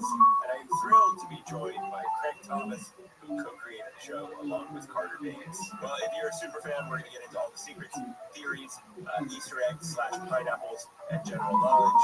But we'll also use him and our relationship to it these 20 years later to talk about life and love, art, and everything in between. Real question. Did you see me? Am I in love? Just give me yours. Listen on America's #1 podcast network, iHeart. Play your free iHeart app and listen now. Nobody covers it like KFI. Questions are swirling over who actually drew California's proposed new legislative map. The reality is that it was a collaboration and lines of alignment. The border wall in New Mexico is getting a fresh coat of paint. In the hot temperatures down here, when something is painted black, it gets even warmer, and it will make it even harder for people to find. KFI News is on it. The bills will keep summer camps out of flood zones, require them to have emergency plans and weather radios and warning sirens. Did not send Lily to a war zone. Send her to camp. We trusted she would be safe. KFI AM 640, your #1 preset for breaking news in Southern California. KFI AM 640, more stimulating talk.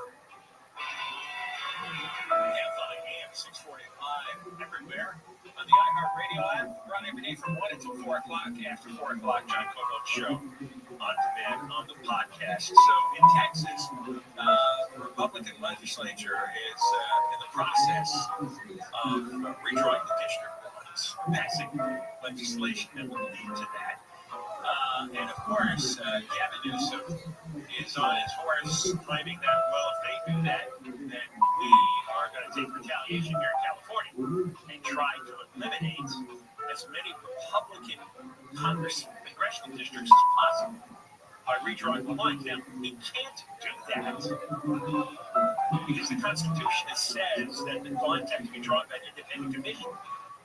So his idea is to put on this November's ballot a referendum to redraw the districts, to overturn the Constitution, or at least those amendments, and give the Democratic legislature the power to redraw the districts as they see fit, as Newsom sees fit. Instead of an independent panel, instead of outsiders, Newsom wants control. And he thinks if he whips up enough anti-Trump hysteria that he'll win, even though 2/3 of the state doesn't want this system touched. 2/3 of the state, as of last week, wants congressional districts to be drawn by an outside panel. And the Republicans are now filing a lawsuit against Newsom's redistricting plan. Because when you produce new legislation, you're supposed to give the public 30 days to review it. We're getting 3. So that is a violation too. But in case, the judges are quite biased to progressive governors that appointed Brown and Newsom. So if the Supreme Court fails in its job, then we're going to have to vote. Now the question is, who specifically wrote these redistricting tools, drawn them? Newsom approved. He didn't draw them himself. Pretty confident.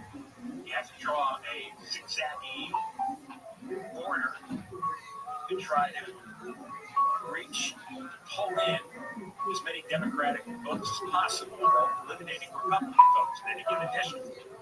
Their goal is to get 48 of the 52 districts to vote Democrat. In other words, no matter what the Republicans put up as competition, no matter if there's any independent candidates, independent and Republican voters will almost never have a choice. In 48 out of 52 districts, it's going to be drawn so the Democrats always win. Which, of course, is disgusting. But that's what he's doing. Now, nobody seems to want to admit who is drawing the maps. I'm going to play you this clip. And you are going to hear Sabrina Cervantes. She's the California State Senate Elections Committee leader. Ashley Zavala, Channel 3 Sacramento, KCRA, is grilling Cervantes about who drew the maps. And listen to Cervantes do the big dodge. Was responsible for putting the maps onto our public website. This is Committee on Elections. So that has now been posted since Friday and then adjusted on Monday per AB 604. Did this committee meet then to draw the lines? And we were just trying to ascertain who exactly is responsible for drawing these maps at this point. So the criteria remain the same for the CRC. 76% of the districts remain the same, and that is what Californians will see. There are many folks, stakeholders who have had an input on the map drawing process, but ultimately this is up to the decision of California voters, whereas the CRC, which we respect, we want to make sure that there's a nationwide citizens redistricting commission, but the reality is we are in an emergency, and this is our emergency. Wait, stop. There's no emergency. Not one person outside of Canada knows in the state of California. I have no interest in working in Texas. Not our business. We're going to have tens of thousands of people who are independent or Republican, and they will have no chance to have a Republican candidate in their district get elected. What in God's name does that have to do with Texas? That's their business. The Texas people don't like it, they can have their own revolt. Why are tens of thousands of people getting punished? And they're going to have their choice denied. The Democrats were pro-choice. Apparently not when it comes to picking Congress people.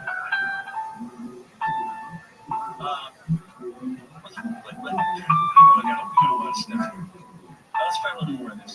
This is our emergency response. We're giving Californians over 2.5 months to review these maps thoroughly and make a decision on whether or not we move forward. Right, stop. There's not going to be any reason scholarly process going on here. It's just going to be people screaming about Trump trying to whip up the anti-Trump passion. That's going to be the extent of the campaign. Because most people don't pay attention to it. Listen to the top one here, the Assemblywoman Alexandra Cito, trying to get a straight answer out of the Assembly Majority Leader Cecilia Aguilar-Curry. Cito's a Republican, Aguilar-Curry's a Democrat. Same question, who drew the redistricting map? Nobody wants to say. Who drew these maps? And I'm not saying general groups, I'd like specific names. Who specifically drew these maps? So these are the legislators' maps, the legislature's maps. We did 3 important things. We took the knowledge of public input from the independent commission. We keep the more cities whole than the commission's map, and we're letting our voters see the maps and make the ultimate decision. That majority, I understand. I've heard all that. Who drew the maps? It's a very simple question. Names, preferably. The Senate did it. Okay, I'm in the assembly and I did not draw these maps. Leadership. No, and I'm aware of that. But the same way that in this bill it says that the Assembly Elections Committee, not Chair Pellerin, not Assemblymember Salache, not Assemblymember Bennett, I am a part of that group. So by association, I have been lumped in, Mr. Bennett. So I'm asking, who drew these maps? The legislature drew the maps. Who specifically in the The legislature? legislature drew the maps. business transparency, but we don't get to know who drew the maps. Legislature drew the maps. Again, over 76% of That's not what I'm asking.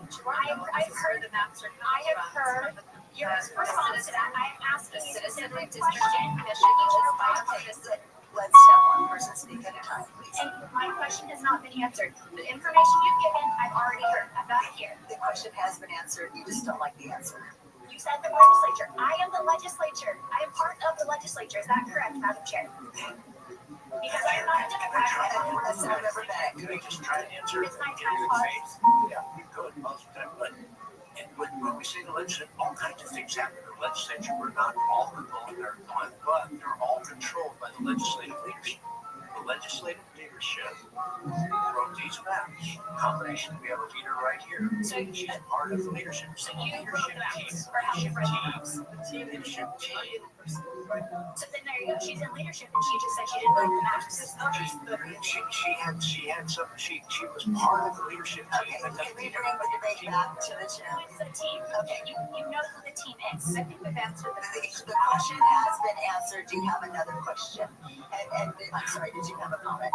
I just wanted to say, you can all verify this. This week's edition of Capital Weekly podcast had Paul Mitchell as their guest from Political Data. He spoke about the fact that he will go on an Italian vacation with his family in order to work on redrawing these maps. Fantastic. Why can we not have Paul Mitchell here then to testify? Some mystery guy. Do you have other questions? Let's go ahead and move forward with those questions. Okay. Some mystery guy named Paul Mitchell. While these people were lying about saying it's the leadership. It's not the leadership. These people are stupid. These seven people. They can't draw complex maps to account for variables so that they can rig the election. Come back. It's Deborah Mark. It's Virginia D'Agostino. Live KFI 24-hour news.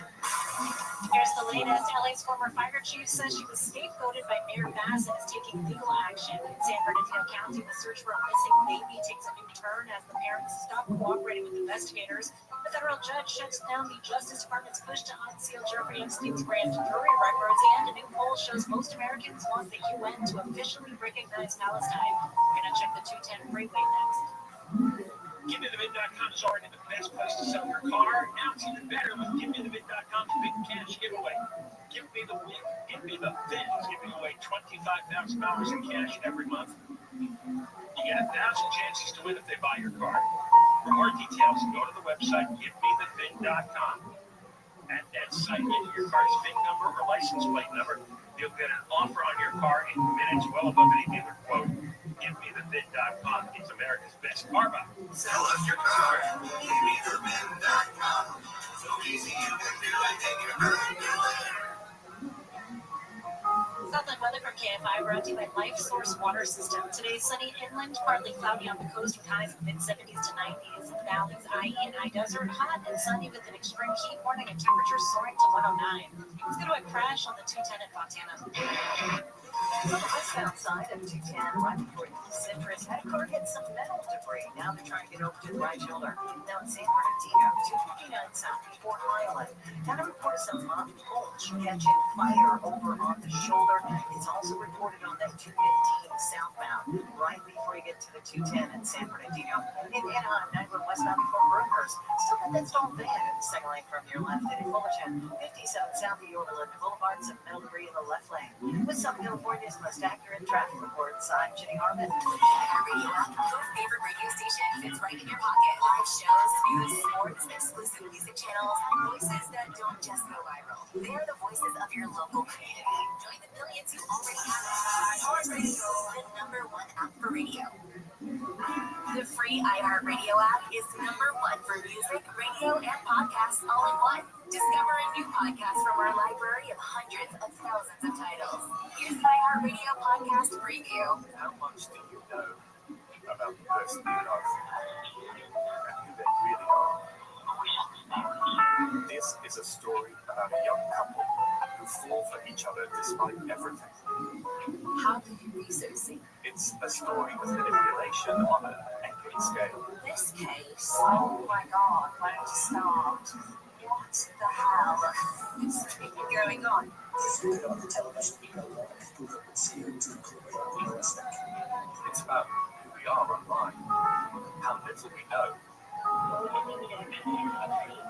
and uncovering a 10-year scam. Everything I have is truth on my side. I'm Alexi Mostrous, I'm a journalist from Tortoise Media, and this is Sweet Bobby.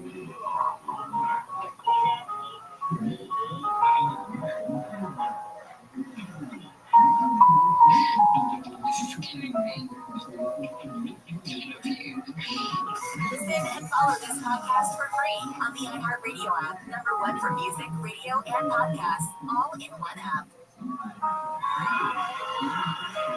Live concerts.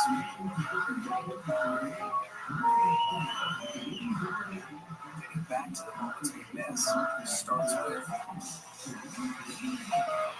getting informed. And the latest info about COVID-19 vaccines at getvaccinecancers.org. It's up to you. Brought to you by iHeartRadio and the Ad Council. Find your iHeartRadio everywhere. There are hundreds of ways to experience iHeartRadio at home and on the go, beyond the iPhone and Android app, and at iHeartRadio.com. Here's another way to connect to iHeartRadio.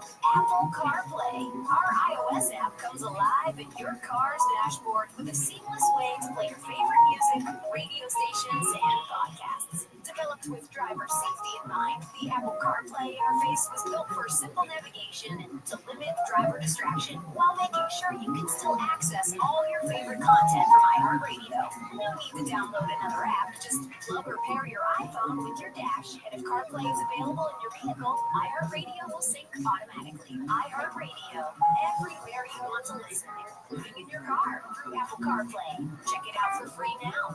iHeartRadio, anywhere you want to listen, iHeartRadio is there. iHeartRadio. iHeart is America's #1 podcast network. Open the free iHeart app and explore podcasts like this. Almost every drug investigation in America is based on a confidential informant. People with their own troubles see a path forward by telling on someone else. The CI system is based on blind trust. It can have deadly consequences. I'm Dugan Arnett, investigative reporter of the Boston Globe Spotlight team. And I'm going to bring you inside the secret world through the story of one city at the forefront of America's drug war. How's the thing doing? Okay? Basically, the electric disappeared back in something. They lied. They just lied. Aren't you? Better smack it up. I don't want to go to jail. This is Spotlight, Snitch City, an investigative series from the Boston Globe. Listen on America's #1 podcast network, iHeart. Open your free iHeart app and listen now. KMI, AM 640, more stimulating talk. On the next Bill Handle show, when you're thinking of the good life, discomfort, challenges, this show aren't in the picture. Or maybe they should be. And that's coming up after 7 o'clock tomorrow morning on the next Handle show. Gentlemen, are hit by AM 640 live everywhere on the iHeartRadio app. So they're fighting in Sacramento because the Democrats found some strange data guru. I guess his name was finally given up, named Paul Mitchell, and he's the guy drawing these congressional districts so that Republicans can't get elected for Congress in California anymore. If this plan works, it'll be 48 out of the 52 districts. And the means, well, one athlete's follow from KCRA TV is trying to find out who it is. It's our California Assembly people. And the Democrats are lying, covering up. And then finally somebody said it's a guy named Paul Mitchell who's with some data company. Apparently went on vacation in Italy to draw up the lines to screw tens of thousands of people out of a choice for who they want as a congressman. Now here's Ashley Zavala going after another California Assembly elections chair. This is named Gail Ellerman. Again, same question. Who drew the redistricting maps and listen to power ranking stands? Who exactly is responsible for the maps? Who do we tell California voters drew these? Well, so the maps have been posted on our website since 8 o'clock yesterday. The lines are very clear where people can go on and observe and see what we're doing. There are adjustments. Many counties, many districts are not being touched at all. So, Madam Chair, I'm sorry. My question is, who is responsible for the maps specifically? Who do we let California voters know are responsible for the maps that they are being presented? Yeah. I think it was a collaboration. Yeah, several people involved. And who specifically? I don't have the full list right here with me, but we can certainly get that to you. But these maps are transparent. They're there for everyone. But who? The names of the people, the organizations. I mean, Governor Gavin Newsom promised that no special interests or this would be transparent. This would not be done without proof. So we're trying to ascertain in this very short amount of time that you have to deliberate this, who exactly are the maps responsible for? Very quickly, and the folks that were drawing the maps went back to the Independent Redistricting Commission's testimony and what they heard during their time when they were deliberating this, and they themselves ran out of time to do the work that they needed to do. And so we're basing these on the Voting Rights Act, and we're looking at really bringing the voters into this process, and that's why we're going to an election on November 4th, because at the end of the day, this is what matters. We're asking because voters back in 2008, 2010 took the power away from politicians to draw maps because they did not like that it was an income protection plan. So we just need to know. I mean, that's why we're asking. These are definitely unusual times. We're no longer governing in a democracy. We're governing in an authoritarian government. We're seeing things that we care so deeply about in California. We have education, food for children, our immigrant community, our LGBT community. They are getting decimated by this administration. This is an all-out assault on California's democracy and their rights and values. So we have to move quickly, but we are bringing the voters on to this process. We're letting them know that the maps have been posted on the website. We have this election on November 4th, and at the end of the day, the voters will decide what is important to them and whether they want to adjust these maps to give California the voice it needs in Congress. Whether or not state lawmakers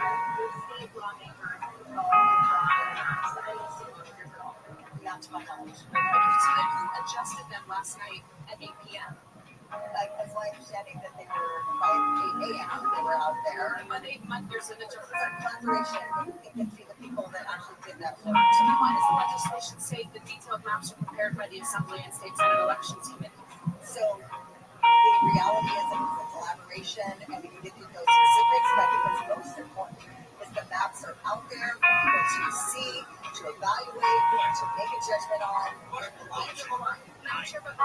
When you consume something, don't you want to know who makes it? When you are presented with something, don't you want to know where it's coming from? What voters deserve to know, or it's not. I don't need to be the chef. I just enjoy the food. If you're paying attention closely, and I know it's hard to three clips from play, they would give different answers to the same question. First thing was the legislature.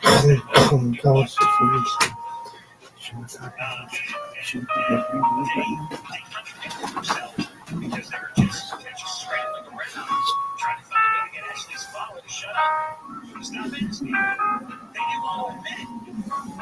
Legislators didn't do this. They're not smart enough to do this. It's this data group they call Restream. And they run through computers. And they come up with what's the way to maximize Democrat votes so that you're at 100% of the districts. Everyone, the Democratic candidate with it. That's what it was. They probably used AI. Some advanced analysis technology. Well, it was the legislature. Well, no, it wasn't the legislature or something. And then they say, well, we're in unprecedented times and democracy is being threatened. So democracy is being threatened. You're taking away the choice from tens of thousands, hundreds of thousands of voters by reinforcing one-party rule in California that only Democrats can win congressional seats over 90% of the time. That's what they're doing. And they figure if they talk fast and they contradict themselves and just blather and babble, you're not going to notice. I have the 11th pick. Can you please give me the best strategy? under these conditions for fantasy football team. But I think I'm gonna wait to have the last two picks be a kicker and a defense because I'm gonna switch them out every week. Do you think that's a good strategy?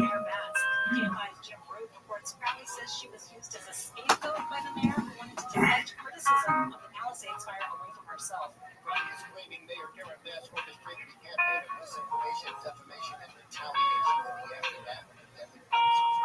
Raleigh also accuses Bass of trying to hide the extent to which she undermined public safety when it comes to the fire department's budget. Raleigh criticized Mayor Bass for allegedly cutting the fire department's budget by millions of dollars before the fires. She was let go shortly after.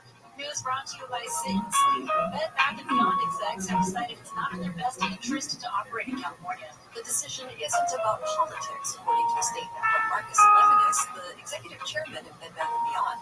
He claims California has made it impossible for businesses to succeed, linked to overregulation, higher taxes, higher fees, and higher wages that many businesses can't sustain. The strategy for California will be to instead offer products directly through their website, 24 to 48-hour delivery, a business model aimed to keep prices fair. Lee Gonzalez, KFI News. San Bernardino County investigators are looking into a reported Kern County sighting of a missing 7-month-old from Yucaipa.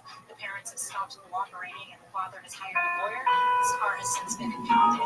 If you haven't noticed, it's hot out there. The National Weather Service warns of a multi-day heat wave lasting through Saturday. Temperatures well over 100 across many interior sections, and Antelope Valley looking at temperatures upwards of 105 to 110. Dr. Ariel Cohen from the National Weather Service says it's also going to be hot at night. Overnight lows will actually be on the warmer side, eventually staying above 70 degrees again. This is going to cause stress. Red flag warnings are in effect. The thunderstorms could spark fires. The slight cool down is expected Sunday, but temps won't return to normal until Tuesday. A federal judge has rejected the Justice Department's request to unseal Jeffrey Epstein's grand jury record. ABC's Catherine Falters reports the judge says the government should release the entire set of files instead, totaling tens of thousands of pages. The Republican-controlled oversight committee in Congress, headed up by Chairman Comer, he sent a subpoena to the Department of Justice requesting the full unredacted Epstein files. So that would be a number of documents that DOJ and FBI had said that they had reviewed. Now, they were originally supposed to turn over those documents to Congress on Tuesday. Epstein's associate, Ghislaine Maxwell, is serving 20 years in prison after her conviction for helping Epstein sexually abuse girls and young men. Epstein died in jail in Little Trial. The new Reuters Ipsos poll shows more Americans want the UN to recognize Palestine as a state. 58% support recognition, and nearly two-thirds say the U.S. should send food aid. The results come as close allies like the UK, France, and Canada move toward recognizing Palestinian statehood. Sony is raising the price of its PlayStation 5 gaming console starting tomorrow. The cost goes up $50 in the U.S. The standard model will now sell for $550. Southern weather from KFI today in Metro Atlanta, Orange County. It's sunny inland, partly cloudy on the coast with highs in the 70s to 90s. In the valleys, i.e. high desert, hot and sunny with an extreme heat warning and temperatures soaring to 109. On Thursday, it's more of the same. Right now, 101 in Northridge, 95 degrees in Laguna Woods, 75 in Rancho. No way. Santa Monica and 92 in Rancho Santa Margarita. The KFI Financial Report, the Dow gained 16, S&P 500 lost 16, NASDAQ went down 142. It's going to crash in Long Beach on the 710. 710 southbound line is at 91. We've got new flags, and this one's going to be blocking the middle lanes, and it's already a call from the 105. We had an earlier crash past that on the 710 southbound line at 405. They did get that one cleared. In Anaheim, 91 westbound approaching Brookhurst Street, trying to get that stall cleared from the second lane from your left. You're going to hit brakes from the 57. Now in Fullerton, 57 southbound Yorba Linda Boulevard. That earlier medical break has been cleared from the lanes. Westminster, 22 westbound at Golden West Street. Center lane is going to be blocked with some debris. In Mountain Valley, 405 northbound at Magnolia Street, they got that accident cleared from the lanes. And in Laguna Hills, on the 5 northbound, right on the Paz Road, clearing a stall from the lanes as well. With Southern California's most accurate traffic reports, I'm Jenny Vargas. There's a viral sickness in this town. You must excise it. Take it to the deep earth. chaos and grim and mild from Aaron Mackey. This is Habitat, a new fiction podcast set in the Bridgewater audio universe. Listen to Habitat on America's #1 podcast network, iHeart. Follow Habitat and start listening on the free iHeartRadio app today. iHeartRadio Earth is here with little tips for a healthier planet. Less than 1% of water on Earth is drinkable, and humans are using it faster than nature can replenish it. Reduce the amount of water you use by taking shorter showers and turning water off while you brush your teeth. Brought to you by iHeartRadio Earth and the National Environmental Education Foundation. To find more tips for smarter, sustainable living, or to take action in your own community, go to iHeartRadio.com/earth. The free iHeartRadio app is #1 for music, radio, and podcasts, all in one.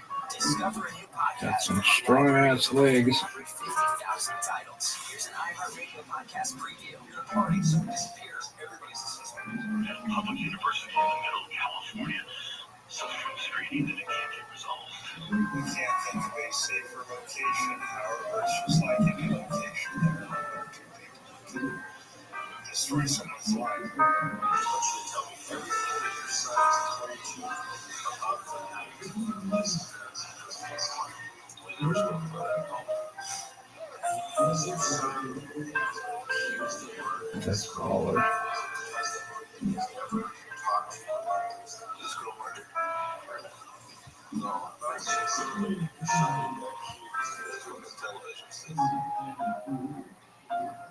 own backyard. The disappearance of Kristen's work. Listen and follow this podcast for free on the iHeartRadio app. #1 for music, radio, and podcasts, all in one.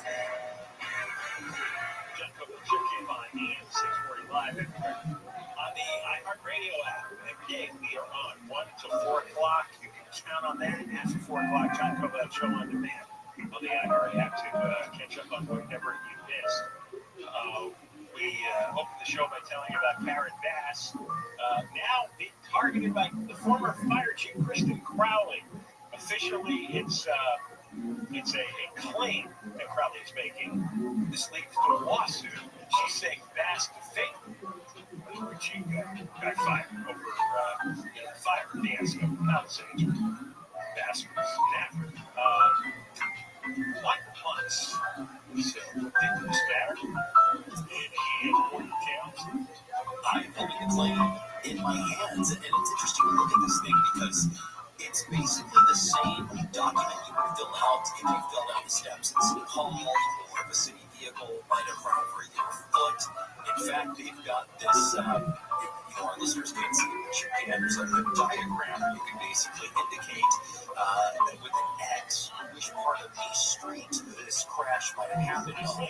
So it's a very simple city employee document that she has filed. But as you know, the same legal claim that could be a precursor to a lawsuit. So let's go back to earlier this year. Palisades catch on fire in a very significant way, destroys this neighborhood, and where Karen Bass is under public pressure. And she probably claims here that the mayor wanted to deflect some of that pressure towards her when she made this announcement back in February. As you know, I have called for a full investigation of everything leading up to January 7th. A necessary step to the investigation was the president of the Fire Commission telling Chief Crowley to do an after-action report on the fires. The fire chief refused. We all know that 1,000 firefighters that could have been on duty on the morning the fires broke were instead sent home on Chief Crowley's watch. These actions required her removal. So that was the day that Chief Crowley was fired. And you recall that shortly after that, there was a pretty dramatic hearing at LA City Hall. The firefighters showed up to support the chief, but she did not peel off enough support from city council members to overturn Mayor Bass's decision. So today, we learned this was not the last that we heard from Chief Crowley.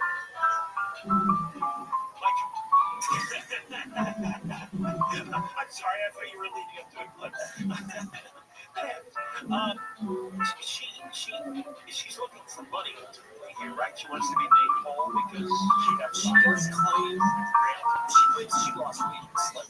As I mentioned, this is a pretty typical city document. And so it's like, is your claim under 25,000 or more than 25? She checks more than 25. 25. She's not fooling around. She's claiming that there's behavior. She said she only got in trouble when she told the truth, specifically when she went on Fox 11 and she was asked repeatedly, the city bail us? And she finally said yes. And she said, we've been screaming for funding, we're underfunded.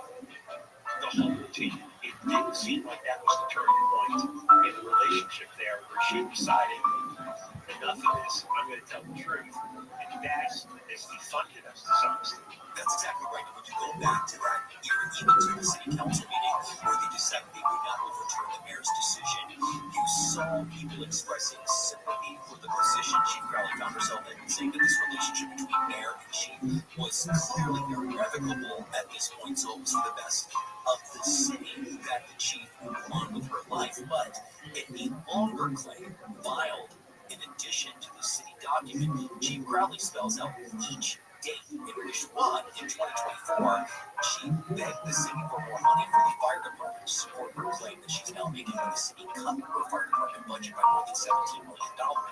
And then she goes on the attack against Karen Bass, the mayor, by early 2025, saying that the mayor knew well in advance that wildfire potential was extremely serious, but she went to Ghana anyway. And the reason the mayor fired the fire chief is because she was able to take her own duty and needed the scene. It's impossible to believe that Karen Bass didn't know the firestorm was coming. And maybe it's because we worked with a Buffalo radio station, but that was big news for a number of days that it was coming. Because the warnings went as early as January 2nd, I think, and it was January 7th when this happened. And she was here until the 4th or 5th. I'm astonished that she's thinking in the story that she had no idea that should be possible. The timeline provided by the fire chief in this complaint and this claim, she spells out where Bass was basically admitted by him on January 7th with public statements, saying not only was the mayor talking about the danger that the area was facing, she was praising the very fire department that Chief Crowley was leading for the position. She said public statements about the impending fire possibility. By almost noon on January 7th, after Chief Crowley begins quote, I'm reading from the claim, Crowley again updated Bass's office on the Palisades fire. Bass posted a message on X accurately advising the public that in preparation for high winds, LAFD deployed strike teams in near areas prone to wildfire. Firefighters now actively and aggressively responding. Nobody saw those strike teams in the Palisades. I have a lot of friends who were there. Nobody was there. Well, in the morning, in fact, nobody was there even to sunset. Nobody showed up. And the questions that you're raising are related to the job that was done by the LA Fire Department. I don't think we've seen a picture on what the plan was, and we're still waiting on that after-action report, which was just delayed again this week. So we still don't know because it should have been out by now. And that's right now. It's been delayed because they're claiming the fence is not involved. It was a very strange position for just bystanders, especially Palisades residents, to find themselves in this Karen Bass versus Kristen Crowley battle, because there were apparent deficiencies in both of their performances leading up to the fires and in the aftermath of the fires. So a lot of people felt weird perhaps having to take a side in this battle, because it does seem that it might be fair to say that she got made mistakes.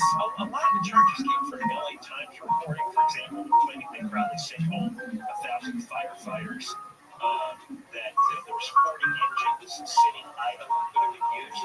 The Times reported that, and Bass is also taking that information to bolster her argument that Crowley had to be fired. Crowley is outright denying those points. Completely denying them. And you notice the clip that we played of the mayor when she announced the removal of Kristen Crowley as fire chief, she only named two things. She did not say Kristen Crowley went on Fox 11 and said we didn't give them enough money, even though we knew that was where the relationship started to break down. She cited two things. One, we asked the fire commission to do an after-action report, and the chief allegedly refused to participate in that. And two, there were 1,000 firefighters who should have been available who were sent home instead on the fire chief's watch. That's what the mayor said. Yeah, that's why Kristen Crowley had to go. Yeah, and they gave her the Times report. That's not that Bass would know it. And also something that Crowley very adamantly denounces. I don't know how to sort this. Well, again, precursor to a lawsuit. Yeah. Shall see another lawsuit that the city might have to pay. With what? We're never going to dig out of this hole. All right, Michael Lutz, very good. KFI News on the case. And it's Deborah Mark, we've got Virginia D'Agostino live on KFI 24-hour newsroom. Here's the latest. LA County's top prosecutor has tough words on the Menendez brothers' push for release. A California resident has tested positive for the plague. Panic for the girls killed in Texas. Summer camp flooded demanding new St. Tomas and in Gaza. Israel's defense minister has signed off on a major new phase of the war. We're going to check the 605 freeway next. If I've ever heard an accident, I'm calling Sweet James. I already know that's the team I want on my side, and so should you. Because the attorneys at Sweet James don't just win, they win the most. One of my listeners was injured after being rear-ended at a red light, and the insurance company offered him $60,000, which might seem like a lot of money. But they got Sweet James to fight for them instead, and they were awarded $745,000. Not just 60. They can't guarantee the outcome of the case, but whether it's a car crash, motorcycle accident, trucking accident, the attorneys at Sweet James are unstoppable in pursuit of justice. And they think nothing until they win. So if you or a loved one is hurt in an accident, you call Sweet James. 800-9-million, 800-9-million. Free consultation. Easy number to remember. And don't wait. Waiting can hurt your case. Call the firm that wins the most. Call Sweet James. 800-9-million, 800-9-million. SweetJames.com. From the Southern California Toyota dealer traffic center, save more at the pump with Toyota's full lineup of fuel-efficient vehicles. We're never going to be a crash on the 605 in Baldwin Park. 605 southbound, right at the Brook logo. We've got a big crash trying to get from the two right lanes. Looks like they're just about getting that to the shoulder, but there are inspected from Arrow Highway. In Rosemead, 10 east of Rosemead Boulevard, heads of the ladder in the left lane. In Royal Heights on 5 south at Indiana Street, got a new accident making its way to the shoulder. It's going to be a slow ride all the way down to the 605. And in Encino on the Wetland North at Wino, get that stall cleared from the left lane. It's going to be backed up now all the way to Woodman. With Southern California's most accurate traffic report, I'm Jim Carmen. There's a little sickness in this town. You must excise it. Take it to the deep earth. Cut it out. From iHeart Podcasts and Lyle from Aaron Making, this is Avatar, a new fiction podcast set in the Bridgewater audio universe. Listen to Avatar on America's #1 podcast network, iHeart. Follow Avatar and start listening to the free iHeart Radio app today. Hey everybody, it's me, Kate Nolan, here to talk to you about a new podcast called Capitals, starting January 21st. It's a sports podcast for people who don't necessarily consider themselves as listeners of sports podcasts. It's just regular people laughing about sports, not screaming. I mean, we might scream, but it's going to be about something very silly and not about something as serious. We're just not going to take it seriously. Is this making sense? You guys kind of get the vibe. Tuesdays and Thursdays, if you're feeling froggy, go and click that follow button. Because listen, it's unclickable. You can always unclick it if you feel like that was a bad decision. As long as I get a notification, you can do that.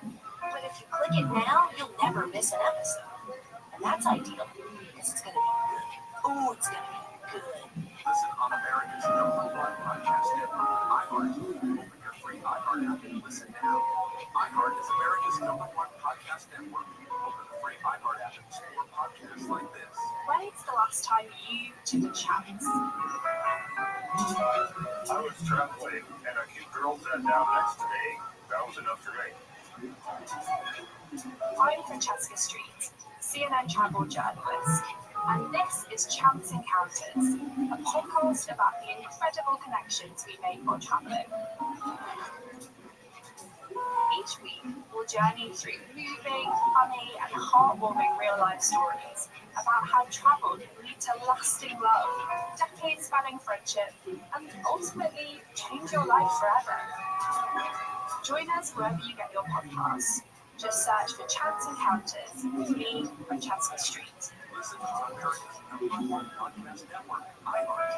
Open your free iHeart app and listen now. iHeart is America's #1 podcast network. Open the free iHeart app and explore podcasts like this. A few miles from the glass spires of Midtown Atlanta lies south of the river forest.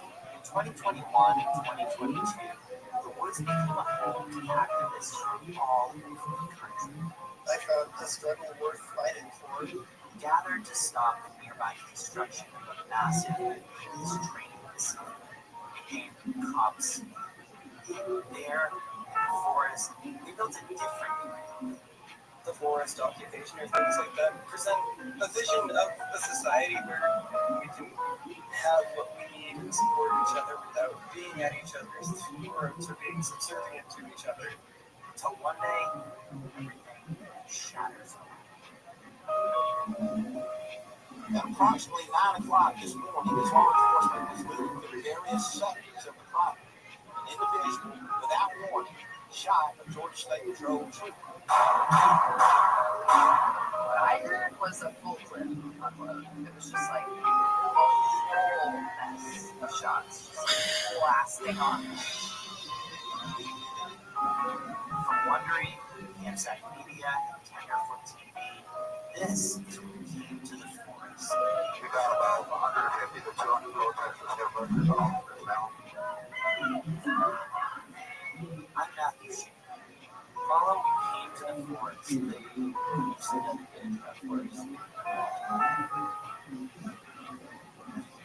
Listen on America's #1 podcast network, iHeart. Or for your free iHeart app and listen now. BFI AM 644 stimulating talk. Coming up on the next Gary and Shannon show, it's party time. It's going to be the first news and cruise of the summer at the BJ's Restaurant and Brew House in Huntington Beach on Beach Boulevard. It's going to be the most fun you've had in so long. We'll be there starting 9 o'clock tomorrow. Check out the 2K9 AM 640 live everywhere on the iHeartRadio app. Coming up after 2:30, we're going to have Evan Kennedy, the California congressman. And two things to talk to him about. One is he is trying to get a bill passed in Congress to get rid of these middle of the decade redistricting ideas, which is what Newsom wants to pull off here in California, and also stopping in Texas as well. None of this argument. This is wrong in Texas. This is wrong here. And it's especially wrong here because Newsom's only doing it because of what's going on in Texas. And that's none of our business. And he's taking away Californians' choices when it comes to voting. We're only going to have Democrats win 48 out of 52 congressional seats. Well, there's a lot of independent voters, a huge number of independent voters in the state. I think more than a third are independent, a quarter are Republican. And suddenly they're in districts where they can only vote for Democrats. Even more districts.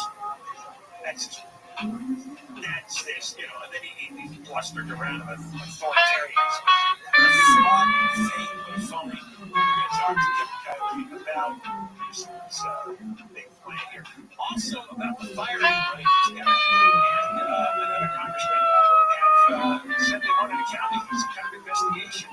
$100 million in firing money put Palisades out to the end. And he went to ultimately a bunch of nonprofits, and nobody could seem to figure out what any of the people who lost their homes. We'll talk about that coming up. One more thing about the Palisades fire, which is that Michael wants in because Fire Chief Kristen Crowley has filed a precursor for a lawsuit claiming that she was unfairly fired in the fate by Karen Bass. Lie about what Crowley did during the fire. And there's supposed to be an after action that state law requires the board to examine the city's response to the fire. But Bass says that the U.S. Attorney's Office, the Fed, through the Bill of Sailor's office, reached out to LA City leaders to postpone its release. The federal government, specifically the Bureau of Alcohol, Tobacco, and Firearms, is still investigating what started the fire on January 2nd. This is such a peculiar case. The longer it goes on, the longer I think there's something bad here that Nobody wants publicized or something lie was told. I don't really get it. You may know that the story is teenagers started a fire early New Year's Eve morning, 2, 3 in the morning, and it burned a number of acres. Fire department put it out, but the big winds a week later may have stirred it up again. Which is possible. Not likely, but it's possible. And if it's possible, why did the fire department have a crew right there on the spot? It didn't start near where the old fire happened. And I don't know, 7 months later, they don't seem to have a handle on this yet, or at least nothing they want to admit to. Bass had a statement saying, according to state regulations, cities required to complete an after-action report. Last week, the U.S. Attorney's Office requested the report be held to avoid interference with the ongoing federal investigation. Don't know what that's about. I don't know if you saw this today. Daily Times had a story. You know that downtown skyscraper? That has graffiti all over it? It's the most disgusting eyesore imaginable. You see it whenever they cover a sporting event now. If they have an aerial shot from a helicopter or a blimp, this is one of the towers that sticks up into the sky and it has all this primitive-looking graffiti all over it. Just nonsense. And because you had all these local street thugs climbing over the fence, climbing up the stairs, and they painted all this graffiti on 3 unfinished high-rises. You can see number 110, you can see number 10. And it's right across the street from the crypto arena. And it's still there. And no action's been taken to get rid of this. It's so embarrassing. I've never seen anything like this. This is like a sign of LA's total decay, total collapse.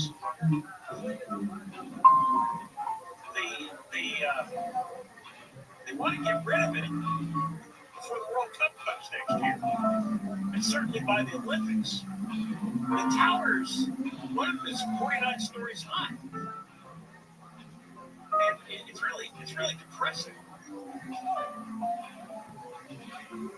Casey Horton is co-founder of the Downtown LA Residents Association and said that graffiti towers have worldwide infamy. It's like this beacon that shines and says, come create mischief down here, you will get into trouble. This is the spot to do it. I don't know why. I don't understand why the city can't go in and clean it up. Just so it doesn't look so gross. They're waiting on a new owner. They're going to auction the property off September 17th. Actually, they auctioned it off September 17th, but the winner couldn't come up with the money. So the real estate broker handling the case said there are 2 companies that are competing as bidders, but it might be the end of the year before it closes.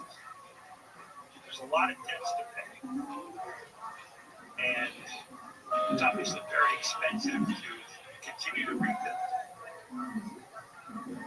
They should be covered, or they should send a team up there and scrub that away, and they should build impenetrable security. You know, kind of like the border wall.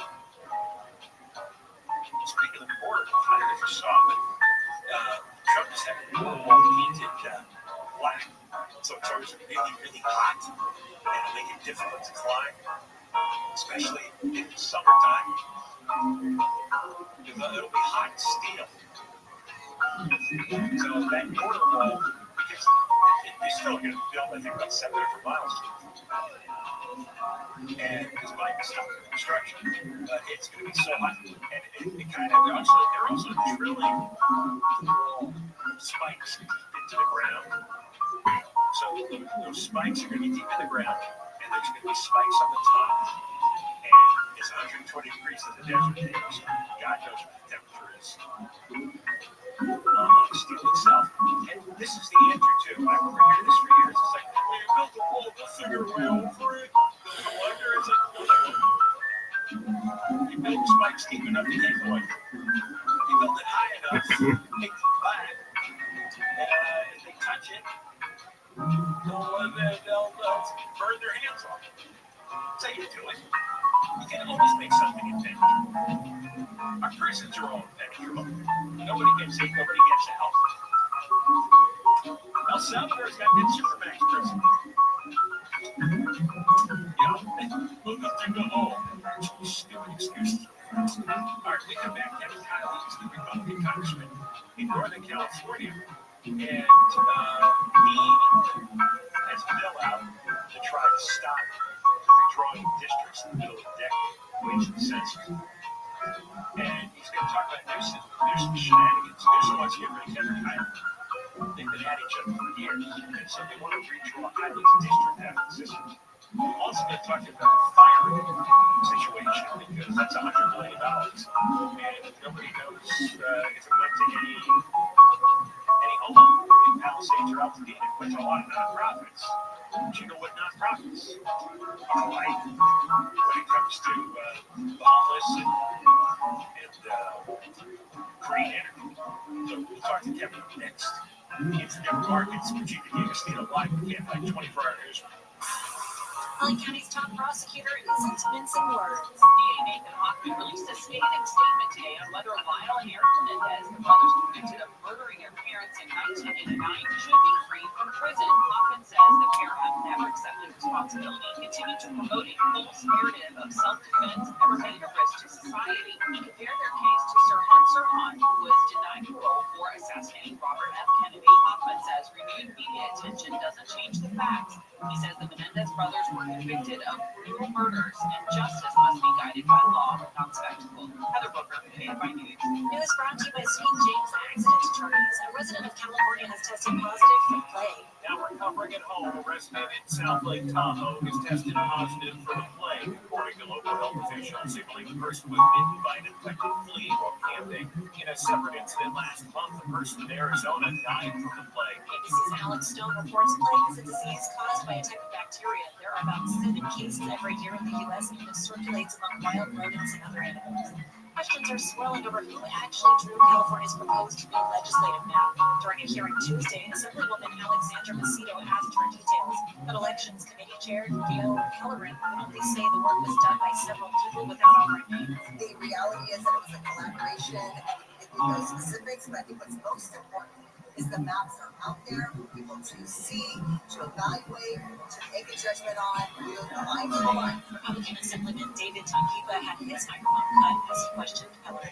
Vice President J.D. Vance and other administration officials visited National Guard troops at Washington, D.C.'s main train station. Hey guys, how you doing? A chance of D.C. could be heard as the Vice President delivered hamburgers to National Guard troops at Amtrak's Union Station. I think you hear these guys outside here screaming at us. Of course, these are a bunch of crazy protesters. J.D. Vance said he's involved in Berkeley and County 5 vagrants for this family in the station years ago. ABC's Stephen Portnoy reports White House advisor Stephen Miller says the protesters should go home and call them stupid white parents.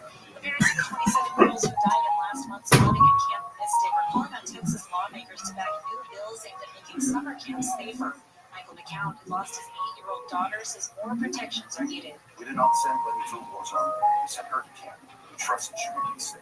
No parent should ever again face what we are living through now.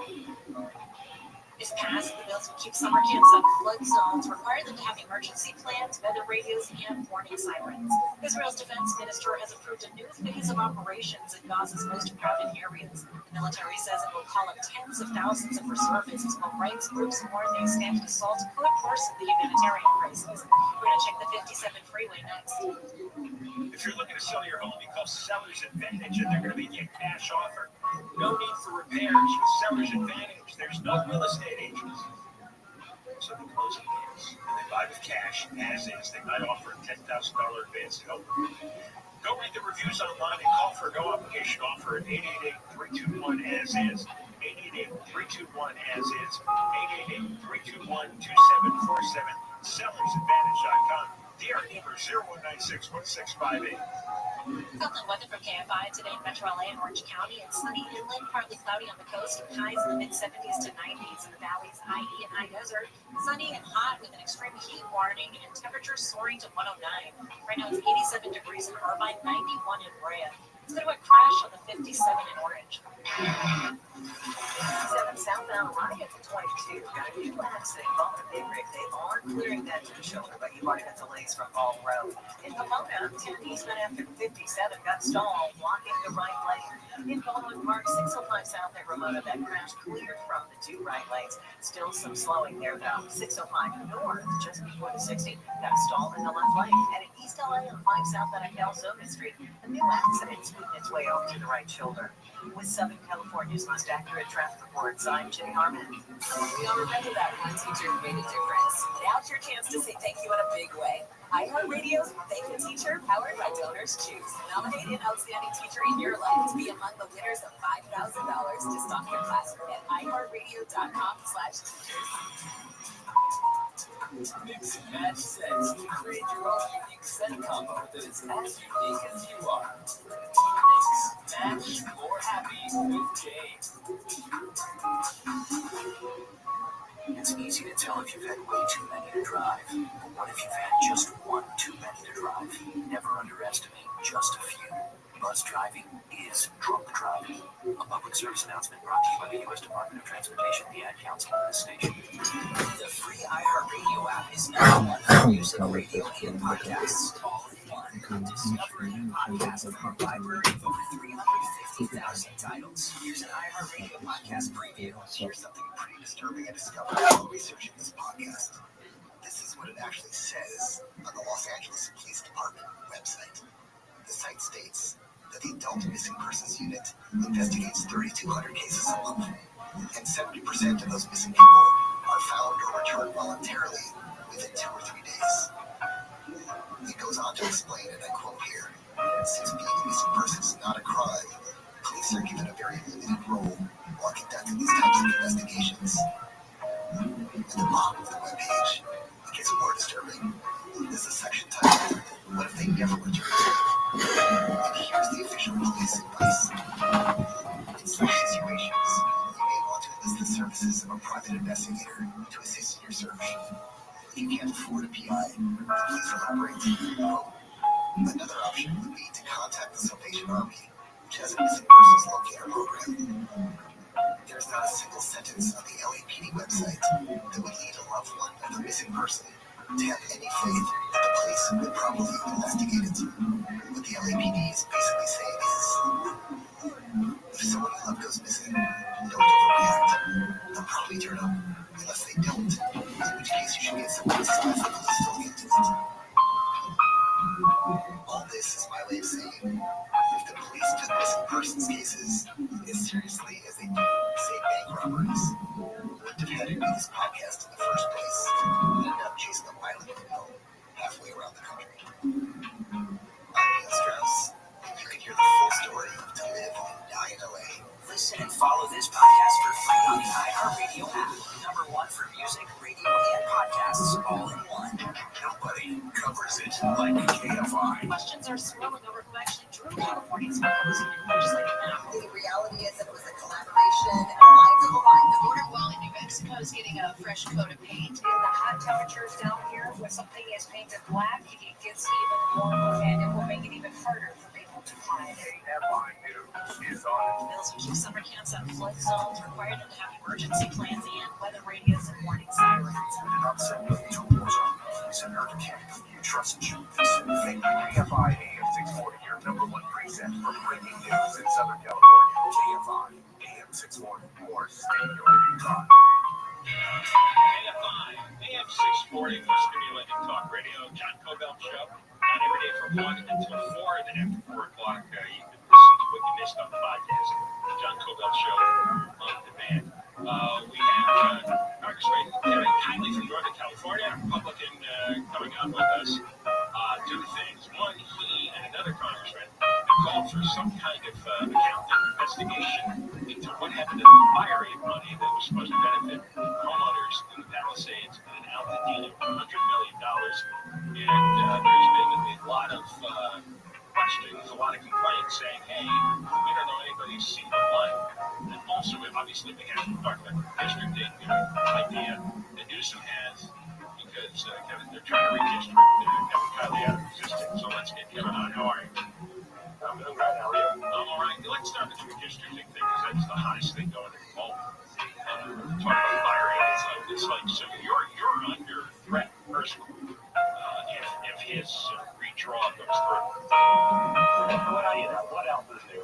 If you come after me every way we can, we compete every attempt that he made to allocate from all the meetings that he did around in last year. We won by 48,000 votes. So one way or another, even if this gerrymander round goes through, I'm confident that I can beat Newsom again, but we're going to make sure it doesn't go through. This is absolutely outrageous affront to the voters of our state. It is an attempt to blow up our state constitution, and we have a lot of ways to stop this. We're working on a bill in Congress. We've got lawsuits coming, and we can beat them at the ballot box despite every attempt Newsom will make to draw voters. Is there a federal angle to this legally, that a federal lawsuit can be filed to stop this nonsense? Well, there will be lawsuits I expect under the Voting Rights Act probably at some point. Most of the people having to go are going to be in court. Right. And did this surprise you? That it seemed to blow up out of nowhere that he suddenly, I know it's in response to Texas, still, we have a state constitution that's pretty clear that it's an independent redistricting panel that does this. It passed in 2010, 61-39, I think.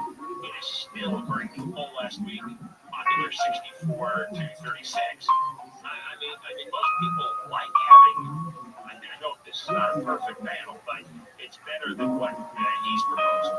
Are you surprised he's taking this on? Well, I guess I'm not surprised in that nothing that he's done surprised me. There seems to be sort of no limit to his corruption and what he will do in terms of overturning the will of voters, in terms of overthrowing what is legally allowable in order to advance his own political self-interest. But, you know, I guess to your point, if he gets for a second really look at it, like even 30 that he's beyond the hell. Yeah. All right, on to the fire ant money. So $100 million in raise. Our company did a lot for publicizing the concert, and because the fire was raging at the time, this is how you dimly aware of the details. If you could explain to me what was promised or what was implied as to where the $100 million was going to end up. Yeah, so, this is a massive concert, and you had a lot of celebrities that came very generous, and then you had Californians and people across America who gave just in an amazingly generous way, raised over $100 million for the fire victims, and that is the claim that was made time and time again that is connected to the concert. So these are funds that are going to go to the victims. And so we have now learned that actually the funds did not go to the victims. None of the money was to the victims. Instead, it was distributed to a whole host of nonprofits. So that raises the question, all right, who are these nonprofits and what exactly did they do with the money? And, when you look at the list, to the extent that we have one now, there are some that appear to be worthy groups, like food banks and that sort of thing. But then there are others that don't seem to really have any connection to fire relief. There's one group that was so focused on voter registration, granted after I pointed this out, they now give us the money back, or at least so I'm told. But we've asked for investigation. I asked the Attorney General, President Trump has referred it to the Attorney General, and then Chairman Jordan and I on the Judiciary Committee have just directly asked fire if you want a full list of all the nonprofits when they got the money. And then you're going to go to the nonprofits and ask what did they do with the money and prove where it was spent. The fire should have some records for us. And yeah, if there's any questions, you can always follow up. Is there sense in these communities that this wasn't right? That something shady happened? Well, to be so, I mean, even before this was a national story, I don't know on Rothschild. A few months ago, the Palisades Community Council actually wrote a letter to FireAid asking about this very issue, saying we actually haven't seen any of this that's been used and distributed to local groups. So this is very much an issue that has arisen from those in the affected area. And I think that, it's vital that people give to causes like this, that the money goes towards what it was intended for. Otherwise, people will be less likely to be involved in the future. So we want to make sure that we can restore trust among the donors and the victims in terms of how this process is going. Nonprofits is a pretty questionable culture. I mean, there's been so many billions that have disappeared for nonprofits. It's supposed to be homeless money here in California, as I'm sure you know. Together, do some Montana Karen Dance. And I was just reading a story today about the nonprofits connected to the climate change scam. The South PTA trying to find out where $20 billion is. Again, everything's funneled through nonprofits. So this whole system seems to be really corrupt. Yeah, absolutely. And, we also want to make sure that there's going to be a relief measure coming from Congress for the victims in LA that we know that they repeat itself on a larger scale. Because we've seen, that certainly nonprofits that have benefited from government grants. The demise Sherlock was the recipient of a substantial amount of state and some federal funding. $34 million they got from the state. I saw the documentation. $34 million. Exactly. $34 million, and then they helped to organize, and the central player organizing these riots that had some law enforcement. I've introduced a bill in Congress, by the way, to push for riots act that would make sure something like that don't get any money going forward. And President Trump has said it should be passed immediately. This is what we've come to. You have to write a bill. It's necessary. All right. Kevin, thank you for coming on with us. And this is going to be an exciting few months. And anytime you want to come on, you're welcome. Thanks very much. We're glad to get the word out if it comes to a post. Oh, yeah, definitely. All right. It's Kevin Kiley, the Republican congressman in Northern California. He's a various reasons. It's highly makes sense. Newsom is really awful listening. I should also should point out that my heart publicized distribution, election distribution. That all happened after the fact outside of my heart's control. All right, more coming up. John Krugel Show, KFI 640, and we have Regina D'Agostino in for Deborah Mark live at the KFI News Center. Here's the latest. A man has been arrested on suspicion of pulling off a multi-million-dollar cargo heist in LA. In Northern California, police are testing AI body cams to help officers communicate with people who don't speak English during traffic stops. President Trump is blasting Smithsonian museums, calling them woke, while critics push back. And overseas, Israel is sending more troops into Gaza. We're going to check the 605 freeway next. GetMeTheBid.com is already the best place to sell your car. Now it's even better with GetMeTheBid.com's big cash giveaway. Give Me The Bid is giving away $25,000 in cash every month. Get 1,000 chances to win if they buy your car. And for more details, go to their website, GetMeTheBid.com. If they want to buy your daily driver, pickup truck, SUV, minivan, exotic car, you go to GetMeTheBid.com, enter your car's VIN or license plate number, and you get an offer in minutes. And that offer is going to be better than any other dealer's offer. Enter your car's VIN or license plate number. GetMeTheBid.com is America's best car buy. Sell us your car. GetMeTheBid.com. Easy and good. Common weather from KFI brought to you by Pick It Up. Today, sunny inland, partly cloudy on the coast with highs in the mid-70s to 90s. In the valleys, i.e. high desert, hot and sunny with an extreme heat warning. Temperatures soaring to 109. It's going to be a crash on the 605 in Almonte. On the south side of the 605, right at the 60 brand new exit block on left lane, you're going to be stopped from the 10. And on the 605 north, just before the 60, trying to get that stall cleared from the left lane. It's already slowed from the 5. West Covina, 10 westbound of Sunset, heads up Wood Valley in the left lane. Willowbrook, 105 west of Long Beach Boulevard. Got an west of the Senator Minor area and in South LA, the 110 north at the 105, and are put a stall in the fast-track lanes. With Southern California's most accurate traffic reports, I'm Jenny Harman. Live radio, trusted DJs, breaking news, live play-by-play, endless music, and podcasts just for you. It's the free iHeartRadio app. Radio your way. Join the millions who already have it. Download the free iHeartRadio app, the #1 app for radio. The free iHeartRadio app is #1 for music, radio, and podcasts all in one. Discover a new podcast from our library of hundreds of thousands of titles. Here's an iHeartRadio podcast preview. I happened to be in Birmingham one night when this journalism student came up to me and just tsunami that hit Birmingham, but it was not getting national attention. It was a service man. I can't even describe it anymore. His name was Hamza Sayed. He wanted to tell his first ever story about a mystery in Birmingham, in his hometown, that no one had ever solved. It had begun a few years earlier when news of a strange event exploded in the press. It turns out to be a secret communique between Islamic extremists and infiltrating the city's rules in a supposed plot called Operation Trojan Horse. The letter was bizarre, unsigned, and incoherent, like a Xerox, yet still it's one of the biggest school scandals in British history. Government investigators descended on Birmingham. The country retook its counter-terror policy. By the time it all died down, schools were revamped, teachers lost their jobs. All I was found suspicious about the school affair is that this dodgy letter suggesting extremists were taking over our schools. Nobody ever found out who wrote it or why. Remarkably, no one investigators even tried. So I think that's why I read over here. We should go for it. This is supposed to be the first radio interview I've ever done. Hans and I speak. Write this down. Who is the letter they found? It's the question you have to answer.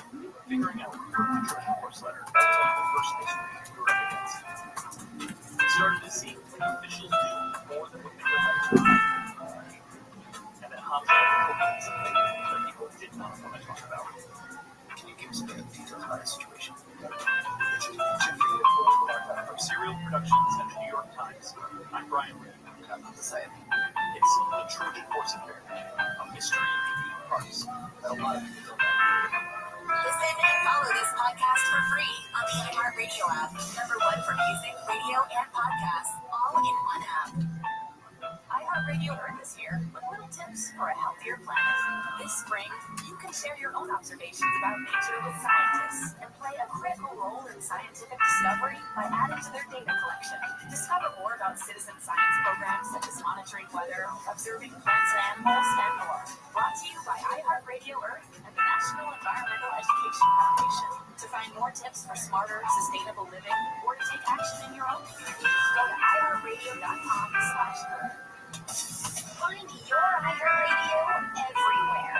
There are hundreds of ways to experience iHeartRadio at home and on the go, beyond the iPhone and Android app and at iHeartRadio.com. Here's another way to connect to iHeartRadio.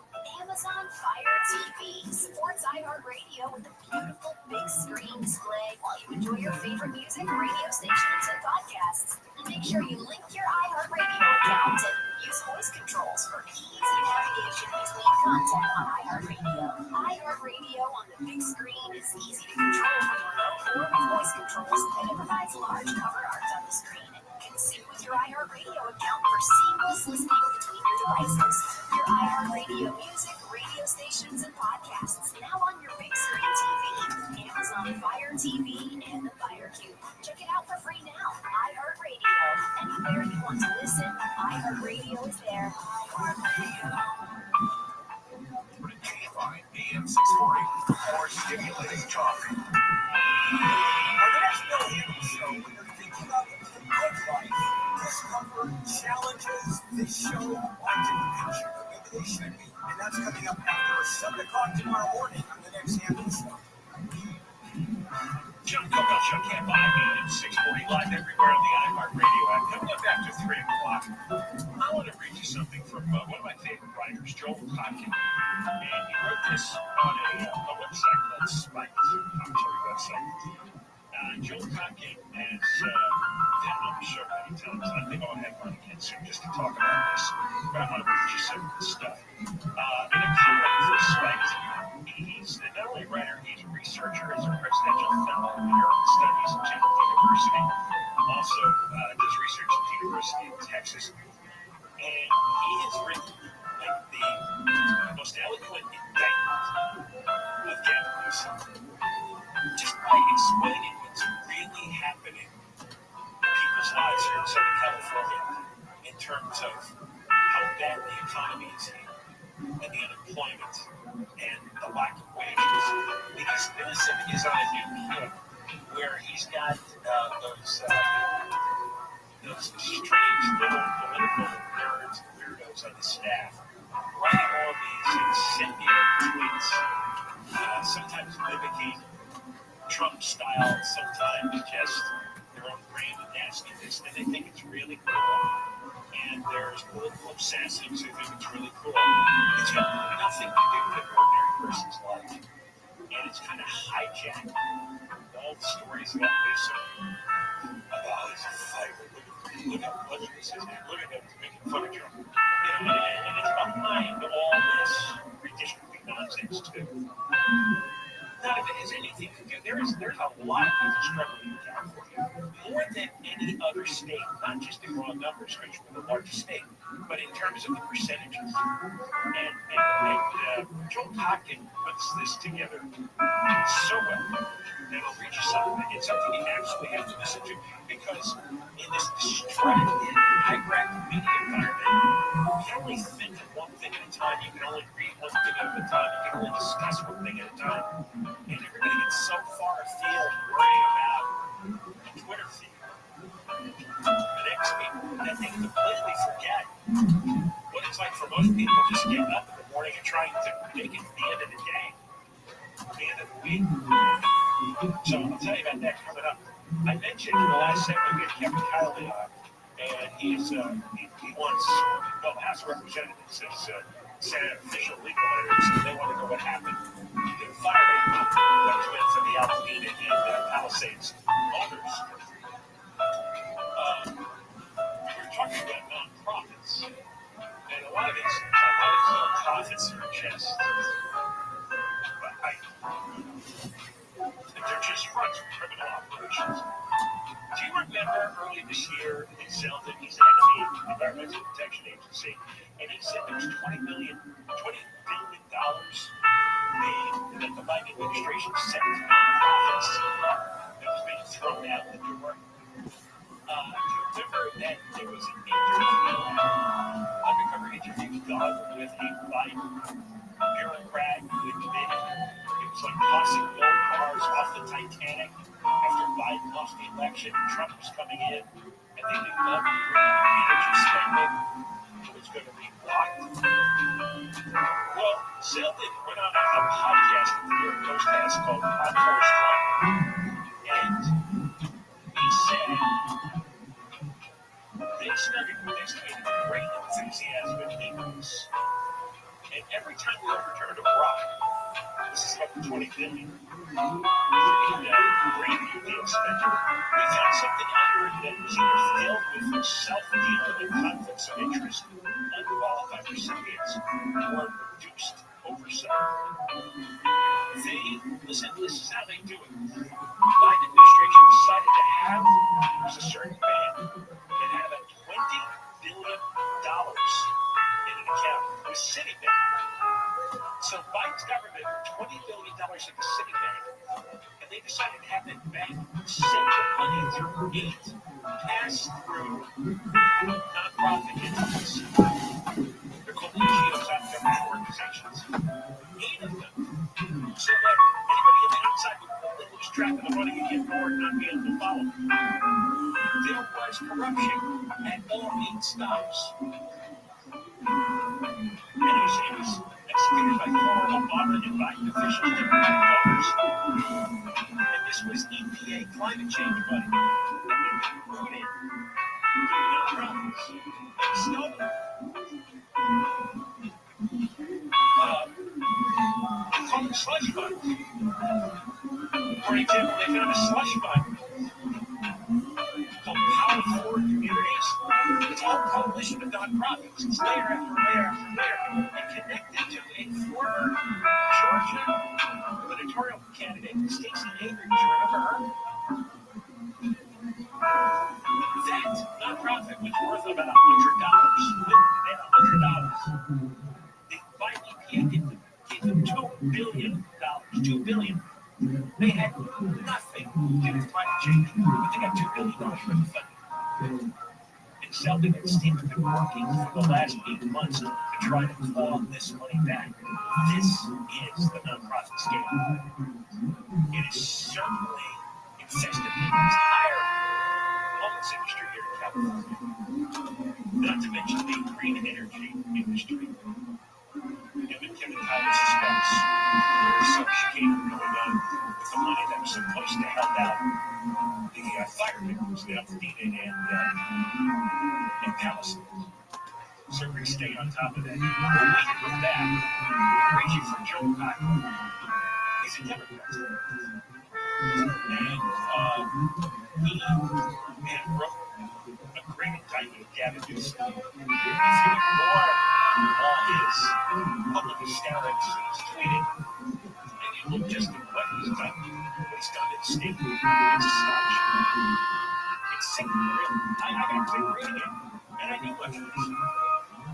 But that Virginia D'Agostino lied to me like 24-hour newsroom. KFI KOST HD2 Los Angeles, Orange County, more stimulating talk. Fargo Police and Christian D'Agostino live in the KFI 24-hour newsroom. The LAPD says a man is under arrest accused of stealing more than $4.5 million worth of goods from cargo shipments moving through LA Port, air, and railways. Police Chief Jim McDonald says the items were swiped in transit and resold through a business called DJ General Tool and Wire. Joe June Park, 41 years of age, in Montebello, who was operating these storefronts, was arrested and booked for receiving stolen property. With his arrest, we have stopped him from being able to profit off these stolen goods. Merchandise including tools, appliances, e-bikes, and other items stolen from brands like Dyson, Lockheed, DeWalt, and Makita. News brought to you by Seller's Advantage. West Hollywood is expanding its animal protection laws. Toledo City Council voted to ban the sale of nearly all live animals in pet stores, including birds, reptiles, fish, rabbits, and rodents. The move built on a 2010 ban selling cats and dogs. Animal rights groups are praising it as a major step towards more humane treatment of pets. There is only one pet store in West Hollywood that sells live animals, a Petco on Topini that sells hamsters, guinea pigs, and occasionally fish. The new rule takes effect in May of 2026. Out of Brooklyn, KFI News. A man seen on video dragging what turned out to be the body of his dead wife in Lancaster is now in Peru with their 3 sons. The woman was reported missing last Tuesday, and her remains were discovered Saturday in the Angeles National Forest. A friend of hers tells KTLA the woman had been abused for a while. She told her mom, "I don't want to be with him. I want to, report him." And that's what, she was going to do that day. Authorities are working on the paperwork needed to bring the suspect back to the U.S.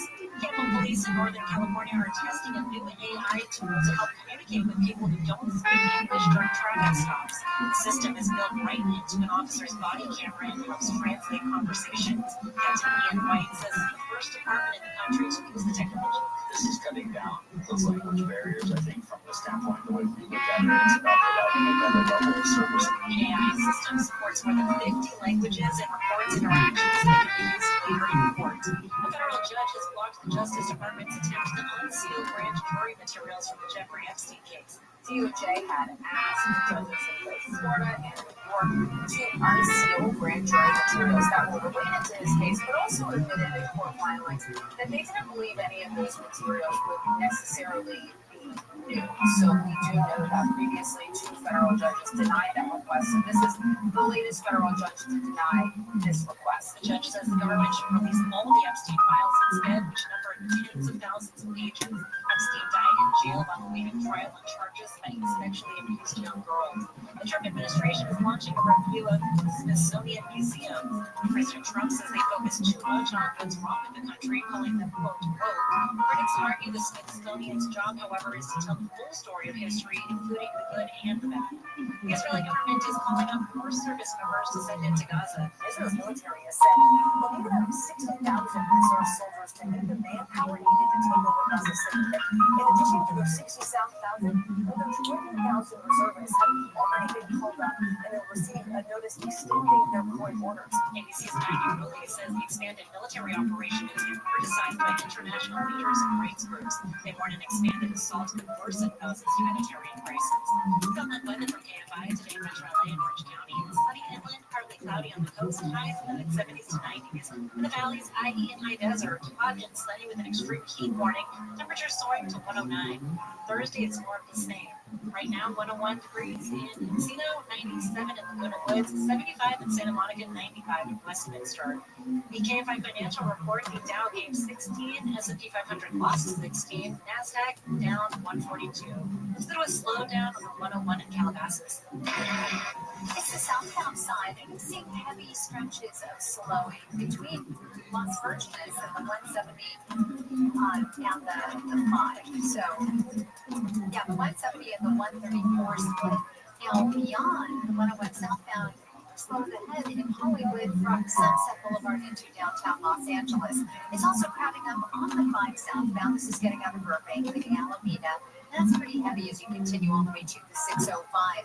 The 105 in Hawthorne, eastbound delays from 405 all the way to Lakewood Boulevard.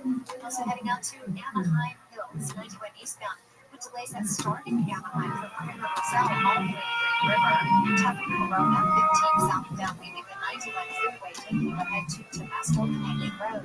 For Southern California's most accurate traffic reports, I'm Angel Martinez. Our iHeartRadio Music Festival presented by Capital One is back in Vegas. Streaming live only on Hulu.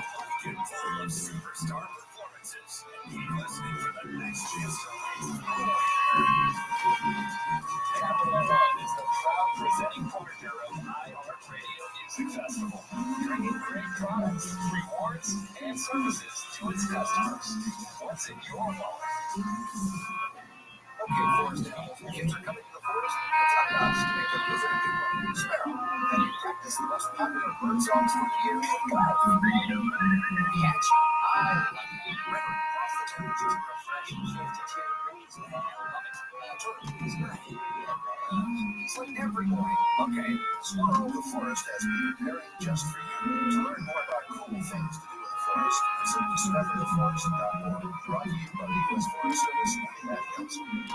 The free iHeartRadio app is #1 for music, radio, and podcasts. All in one. Discover a new podcast from our library of over 350,000 titles. Here's an iHeartRadio podcast preview.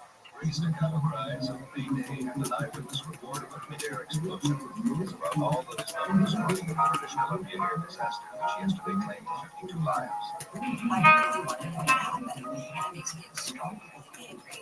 It's always been a big secret. You look at the 4 leading suspects.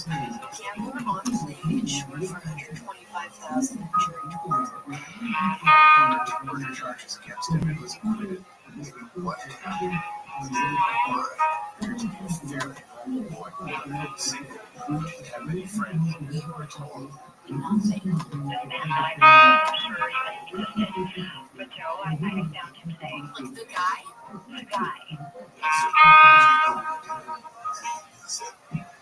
We have a very good idea who the responsible person was. From CBC Podcasts and CBC's The National, hosted by me, Ian Hannavance, and Johanna Wexner. Investigating the largest unsolved mass murder in Canada. Canadian Pacific Flight 21. This was not an accident. This was Uncover Season 2 on board. Listen and follow this podcast for free on the iHeartRadio app. #1 for music, radio, and podcasts. All in one. John Cook Show, AM 645 everywhere on the iHeartRadio app. We are on Monday through Friday from 1 to 4 o'clock. And then after 4 o'clock, wherever you miss, John Cook Show on demand podcast, so you can pick up whatever segments are not available to hear live. And we are on social media at John Cobell Radio, headed towards 35,000 followers. And today is a special treat. The National Radio Day. Eric has put together two photos. One from my first job, radio job, in Pennsylvania back in 1980. photo from today. Actually, yesterday, right? So this is up to date. You can do an up-to-date analysis of just what 42 years can do. So, I think I could have come out looking okay this time. But it's nice. And those pictures. And it's on X, and it's on where is it? Instagram, Facebook, all this. I really hold on the upper echelon of that bridge. And one of them is Joe Cocker. He is a presidential fellow here at Studies at Jack University. He's also does senior research fellow at the University of Texas. And he writes in a lot of publications, including Spike.com. And he's been around. But he is so appalled by Gavin Newsom. He wrote a column today entitled Gavin Newsom, the chameleon who destroyed California. And let me just tell you that Joe Cocker is not right incendiary things. He is a restrained political scholar. He's an academic. And what he does here is he lays out what he's done in California. And how very little of this is covered by the day-to-day media for all the old tired reasons we always talk about. And he's not trying, to do this Twitter thing where for his staff, I don't think he can type for himself. His staff puts out these Trump-like announcements, and all the sycophants go, oh, that's really cool, look at that, he's like Trump. And it's like a bad imitation. It's what like a high school kid would do. It's really pathetic. I don't know how they don't see how pathetic it comes across, but, that little bubble, oh, wow, look at that, it's Trump, he's fighting. And then they have their own, they're not imitating Trump, they have their own human nastiness. And it's just no way to understand, no way to communicate with the voters. He's got this stupid districting idea. But here's what Kanye is. Gavin Newsom may be saddled with an awful record, but the California governor is rapidly emerging as a leading combatant. Race for the presidential nomination. How is this possible? He says the simple answer is Newsom might be the ultimate candidate, the attention deficit generation. He's a political chameleon who changes positions compulsively, not according to facts, but whatever best seems to fit the national mood. I'll give you one example here. He gives several. One of his core issues was climate change. Okay? As Kanye writes, but in April he basically fell on his knees before big oil after two companies said they were shutting down California oil refineries. He does something insanely irresponsible and stupid and dangerous. Taxing and regulating oil refineries out of business. And then when they say, fine, we're getting out of here, it's like, oh, what did I do? What did I do for you? We need oil, we need gas. Like Trump. He says after trying to appeal to MAGA voters after Trump's victory, he's back to being criticism. But here's what he's actually done to the state. Here's the resume. This is what's really important. He says the state was once the envy, but now we have huge wealth concentrated in a few hands. And we have half of America's homeless population. We have the highest poverty rate in the U.S. We have the highest unemployment rate in the U.S. And get this statistic. Almost 20% of Californians live in poverty, and another third live near poverty. Add that up. That's 50%. 50% of the state lives near or in poverty. Adversity, any of this discuss in any media form, I have. It's the biggest state in the union. It's almost 40 million people. We have 20 million near or in poverty. I saw the other day only 15% of the public can afford to buy a home. It is the single worst state, not your rights, for creating above average paying jobs. But it's number one for producing below average and low paying jobs. California averaged 1.6 million above average paying jobs in the last decade, more than twice as many as any other state. We lost 1.6 million above average paying jobs, 1.6 million in 10 years. Since 2008, we created 5 times as many low-wage jobs as high-wage jobs.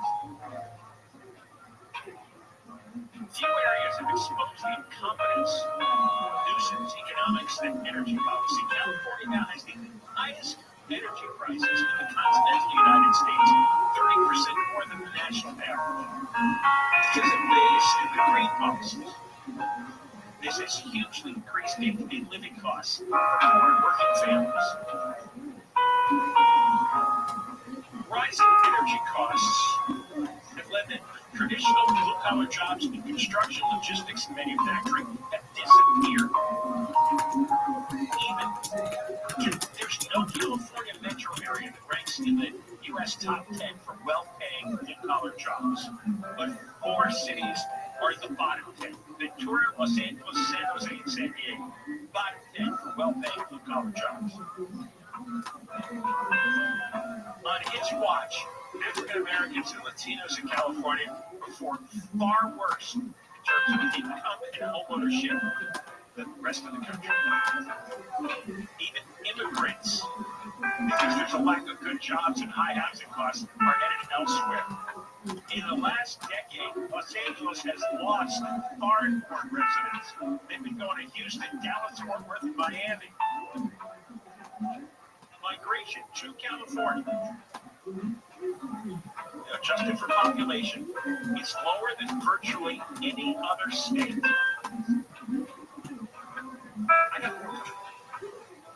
This is his record. This is what he's done to us. This is what he's done to you.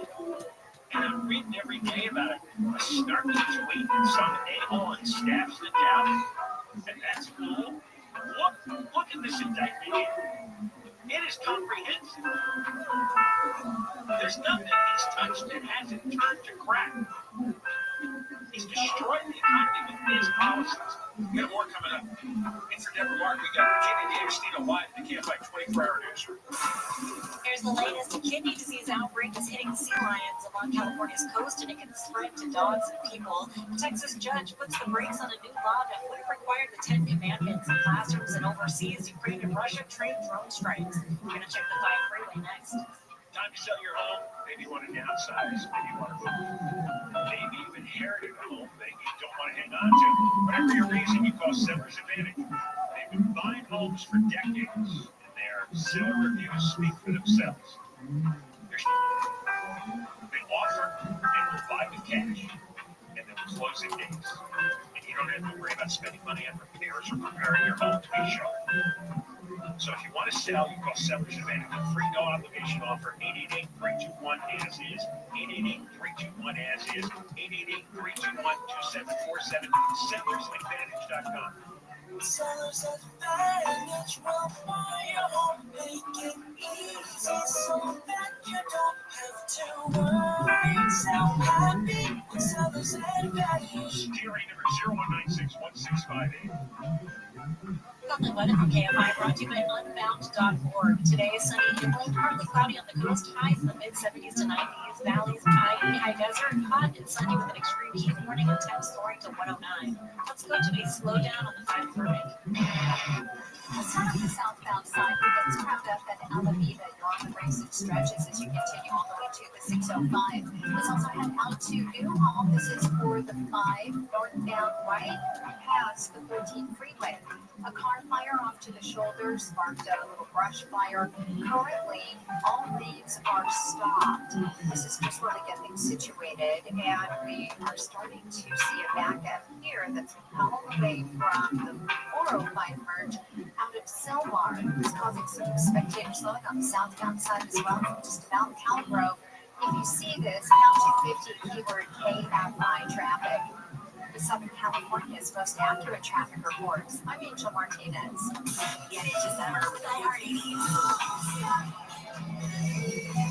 Flying to a decade of music that defined a generation. From Madonna to iHeartRadio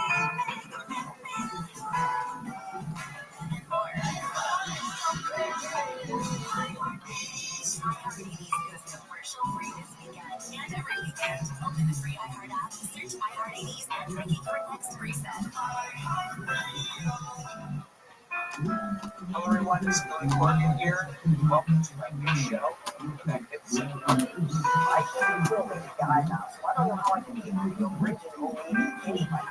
So let's get real. The Magnificent Others is a long-form show where we explore with great artists, musicians, anybody I truly admire. We want to hear fresh stories, we want to hear fresh perspectives, we want to understand the times from their individuated perspectives. Those creative magical things have become. Hello, now, on today's show, we got unique moments that you got to be cracking the site. Good, but am I going to get away with it? Join me on The Magnificent Others. Very curious, one-of-a-kind exploration. This is on America's #1 podcast network, iHeart. iHeart app and listen now. We're Caitlin and Tyler Volterra, and we've got a new podcast, Kate and Ty Break It Down. We've been through it all. Marriage, raising kids, working through trauma, figuring out who we are in this next phase of life. Marriage isn't always easy, but it's worth it. And then there's just figuring out how to survive being 30-something people are developing in their minds. So follow, rate, and review Kate and Ty Break It Down wherever you listen to podcasts. Listen on America's #1 podcast network, iHeart. Open your free iHeart app and listen now. Welcome. My name is Paola Pedrosa, a medium and the host of the Ghost Therapy Podcast, where it's not just about connecting with deceased loved ones. It's about learning through them and their new perspective. Listen to the Ghost Therapy Podcast on the iHeartRadio app. iHeart is America's #1 podcast network. Open the free iHeart app and explore podcasts like this. A few miles from the glass spires in town lies the South River Forest. In 2021 and 2022, the woods became a home to activists from all over the country. I found a struggle worth fighting for. Gathered to stop the nearby construction of a massive new police training facility nicknamed Cop City. There, in the forest, they built a different community. The forest occupation or things like that present a vision of a society where we can have what we need and support each other without being at each other's throats or being subservient to each other. Until one day, everything shatters. At approximately 9 o'clock this morning, as law enforcement was moving to various sectors of the property, an individual, without warning, shot George State drove through. What I heard was a full clip unload. It was just like a whole mess of shots, just like blasting off. Wondering if campsite media, contender for TV, this is where we came to the forest. We got about 150 protesters involved now. I'm Matthew Shea. While we came to the forest, they were so dedicated to that forest. Listen on America's #1 podcast network, iHeart. Open your free iHeart app and listen now. In the history of cinema, few films have been as successful as The Godfather. Francis Ford Coppola's gangster epic set a new standard not just for movies about the mafia, but for movies in general. Although, if you talk to the people who made it, The Godfather's prospects for success were far from short. In In fact, before its release, they were pretty bleak. And they said, we're finished. This is over. Not only is not going to work, you gotta get rid of those guys. It's a fact. Leave the gun, take the cannoli. My co-host Mark Seal and I strip back the Martian movie mystery and talk to never before heard from sources to get at what really made the process so arduous. Leave the gun, take the cannoli is based on my co-host Mark's best-selling book of the same title. And on this show, we call upon his years of research to help unpack the story behind the Godfather's book from start to finish. We sift through innumerable accounts, many of them conflicting, and try to get to the truth of what really happened. Leave the gun, take the cannoli features new and archival interviews with Francis Ford Coppola, Robert Evans, James Hogg, to me, what's coming next? Suggest like that boy show up and drive around like now, buddy. I said I got a call from these taxi guys. It was making a lot of trouble. Talia Shire. And everything was a very arduous chess game. Many others. We still aren't entirely sure what's true and what's not, but we can promise that our 10-part series gives everyone who's involved a chance to tell their side of the story. Listen and subscribe to Leave the Gun, Take the Cannoli. It's on America's #1 podcast network, iHeart. Open your free iHeart app and listen now. KFI AM 640. More stimulating talk. Coming up on the next Gary and Shannon show, it's party time. It's going to be the first news and brews of the summer at the BJ's Restaurant and Brew House in Huntington Beach on Beach Boulevard. It's going to be the most fun you've had in so long. We'll be there starting 9 o'clock tomorrow. Check out KFI AM 640 live everywhere on the iHeart Radio app and run from 1 until 4 o'clock. Podcast posted after 4 o'clock. We're talking about he's written by Joel Cockton. He's a presidential fellow here at Studies at Chapman University, among other things. And he wrote a piece for SpikeOnline.com, Gavin Newsom, the chameleon who destroyed California. And this is all factual stuff. He puts his opinion in here. He's a Democrat. But his opinion is based on the facts I gave you. I'll just briefly run through the beginning. These are trials. We have half of the oldest population in the country. We have the highest poverty rate in the U.S. We have the highest unemployment rate in the U.S. If you add up people with poverty and people near poverty, that's 50% of the state. It is the worst state for creating above-average paying jobs. We've lost 1.6 million above-average paying jobs, twice as many as any other state. The highest energy prices in the continental U.S., 30% more than national average. No California metro area ranks in the top 10 for well-paid blue-collar jobs. 4 are in the bottom. We're losing even immigrants. We lost foreign-born residents in the past decade. They're going to Houston, Dallas, Fort Worth, Miami. Even with the highest percentage of billionaires in the U.S. We've got these huge budget deficits. In the states that he criticizes, Texas and Florida, have large budget surpluses, generate more jobs, and have introduced tax cuts. Yeah, Florida and Texas budget surpluses, more jobs, tax cuts. He says, compare this to Newsom's bullet train cars. He refuses to kill this disastrous high-speed rail project, which devours billions of dollars in taxpayer dollars. Billions of taxpayer dollars. Its chances of being finished before he grows very old is increasingly remote. And Cockett says far more critical infrastructure needs, such as roads and water supply, have fallen behind the wayside. He quotes a venture capitalist, Mark Andreessen, who said 3 years ago, compared California to the late decaying Roman Empire. And he says the liberal media may ignore these issues like they did with Joe Biden's mental deterioration. But the rest of the country is not going to have the wool pulled over its eyes so easily. And he says people here in California, they know something is off. Most people, according to UC Berkeley polls, say the state is headed in the wrong direction. By a juvenile at large in California, and CM Newsom is more concerned with the president than being a decent government. Only 1 in 3 residents think California is a good place to achieve the American dream. And an LA Times survey found that only 15% of California was a model other states could copy. But he blusters on with his nonsense and lies, his stupidity, and now it's mimicking Trump's tweets. Now it's violating the California Constitution and redrawing the district lines because he wants to fight Trump. I mean, he is a mental patient, a narcissistic egoist, a manipulative, narcissistic psychopath. And he's done real deep damage to the state.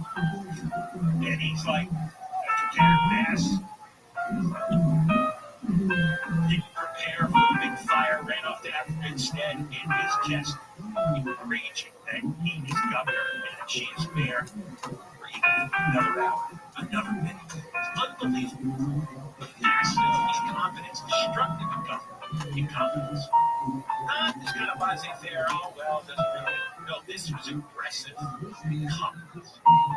And all he can do is have his weirdos on his staff write stupid, snarky tweets, and they're supposed to be allowed with that without the fights. Oh, that's so good.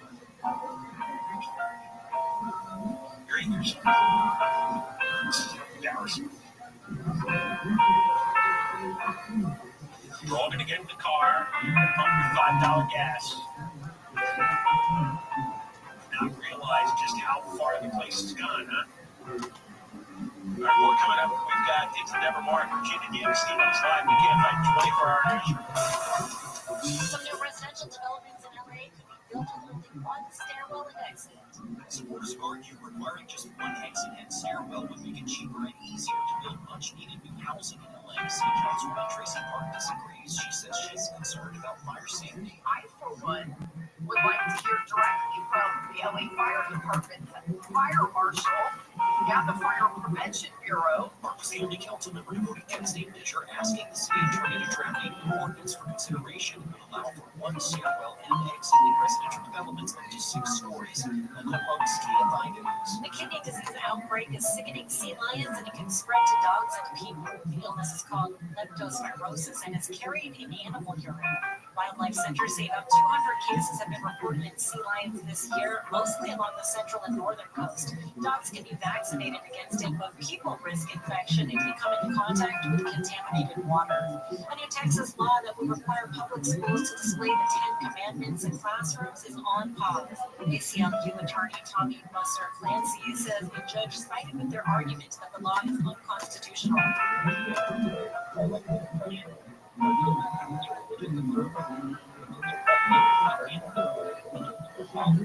The judge said forcing students to see a state-approved Christian version of the 10 Commandments is coercive. The case is expected to head to the 5th Circuit, which already blocked a similar law in Louisiana. Ukraine and Russia traded drone strikes today, more than 90 into Ukraine, and Russia says it downed over 40 from Ukraine. There's still no date for a possible meeting between Presidents Zelensky and Putin. ABC's Tom Silvey-Burridge says Zelensky talked about what that meeting would look like. He's saying that Putin was planning for a possible bilateral between Putin and himself will be laid on the US side by the likes of Steve Witkoff, Marco Rubio, and J.D. Vance. He said that the Ukrainians don't have any direct contact with the Russians about setting that meeting, a potential meeting up, and the Ukrainians don't have any real preference on the venue. He says they'd like a neutral European country to host, but won't rule out other venues. We're going to check the freeways next.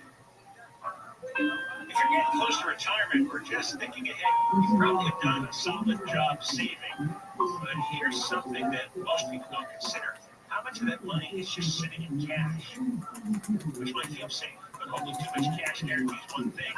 You're losing purchasing power. Inflation eats away at it. The dollar's value keeps slipping. That's why more people are looking at real assets like physical gold and silver to protect their savings. One company that makes it easy is Noble Gold Investments. You can buy gold or silver, coins or bars, and have them shipped to your house or be stored securely. That's a smart way to convert cash into something that Noble Gold is a fair, transparent process. They don't pressure you. Just solid information, real options. Visit NobleGoldInvestments.com, NobleGoldInvestments.com, NobleGoldInvestments.com. When you own real assets, you have real wealth. Past performance may not be indicative of future results. Investing in precious metals involves risk. Consult your financial advisor before making investment decisions. Southland weather from KFI today in Metro LA and Orange County. It's sunny and late, partly cloudy on the coast with highs in the mid-70s to 90s. Valleys, IE, high desert, hot, sunny, extreme heat warning and temps soaring to 109. Right now it's 88 degrees in Irvine, 94 in Grand. Going to a car fire on the 5 in Santa Clarita. This is on the northbound side, just past the 14th. Started off as a car fire off to the right shoulder, then that car fire sparked a brush fire. Now the wind was blowing all the smoke from this over into southbound lanes. So here's what's happening now. They've got southbound lanes blocked off due to smoke, and they also have the truck lanes blocked off as a result of all the smoke. This is according to the Highway Patrol. Northbound also, mainline lanes are blocked. They're saying that traffic is squeezing by on the far left shoulder. Fire crews are on the scene, dousing the flames. So things are just about out. It says that they just about have this fire out, so things should be rolling here shortly. But in the meantime, it has caused a little bit of a jam up that 5 northbound, pretty jammed all the way out of Selmar, heading away from the 405 merge. And you have 7 delays on the southbound side as well. There was some chatter about closing down the old road as a result of the smoke that was along the cross. So we may have some restrictions there. And if you see it, pound 250, keyword K out by traffic. That's what Tom from LA did. Thanks for the call. With Southern California's most accurate traffic reports, I'm Rachel Martinez. Head into summer with iHeartRadio. Rewind to a decade of music that defined a generation. From Madonna to Michael.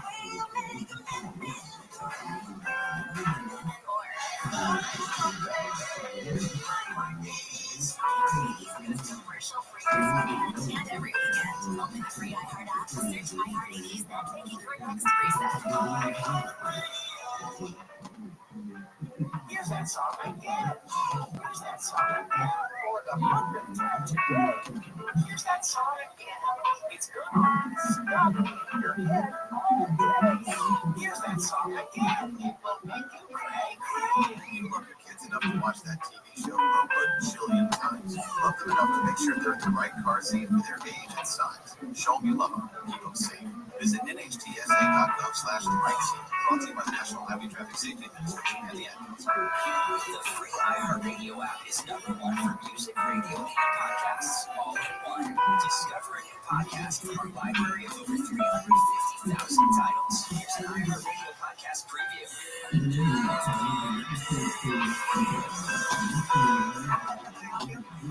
Anish, Lip. People of our brotherhood. The Lubavitch community. Aser Pishbal Shetaisasher, tithe so that you shall be rich.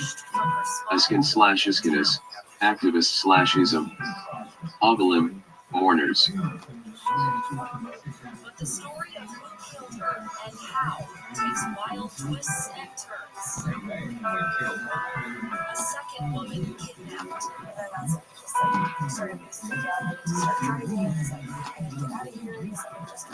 A dramatic carjacking.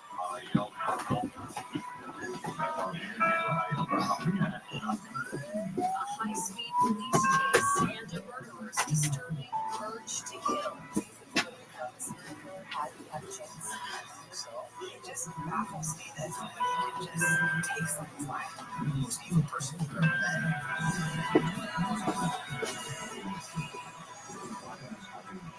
Urge to Kill, a new podcast from KGW News and Vault Studios.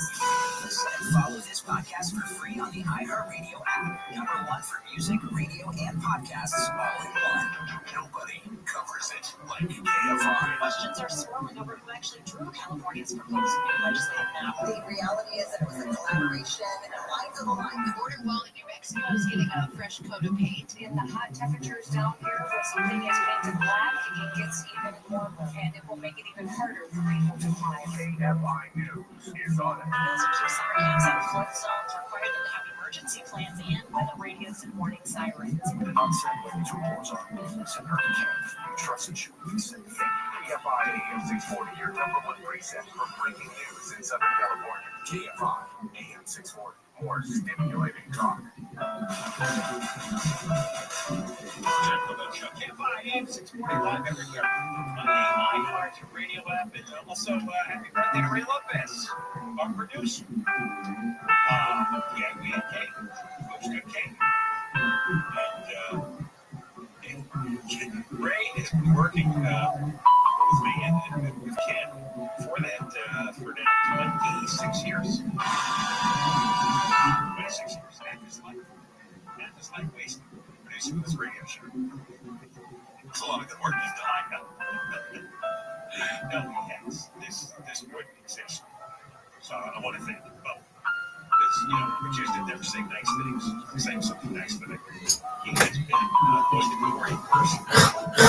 This show. And it's soft, right? Just a tad. Yes, a little bit. All right, I was talking about how disastrous this has been. I read you that Joel Cochran article. By the way, go to spikeonline.com and go read it for yourself, because I only can give you a piece of it. And then I happen to find this. Bed Bath & Beyond. My wife is still in mourning that Bed Bath & Beyond closed all their stores. Now, it's not something that means a lot to me, although I spend a lot of time going with her and carrying enormous amounts of stuff back to the car. But she said it was the all-time best store for getting supplies and furnishings for the home, right? And honestly, I don't think those buy her. She doesn't afford that anymore. Went bankrupt and closed. And it still existed, the name in any way online. But now, there is new management. Marcus Lemonis is executive chairman of Bed Bath & Beyond, and he's announcing that they are coming back. And they've opened one store, and they're going to open more across America. They're going to bring the brand back, and they're going to be following along with what they used to do and make it better and all that. But he made it clear that the one place they will not open, that they will not operate a store, is in California. It's the only state that's off limits, according to Lemonis. And he said it's overregulation and exorbitant overhead costs in the state. He says this decision is not about politics, it's about reality. California has created one of the most overregulated, expensive, and risky environments for businesses in America. It's a system that makes it harder to employ people, harder to keep the doors open, and harder to deliver value to customers. And all the statistics prove that true.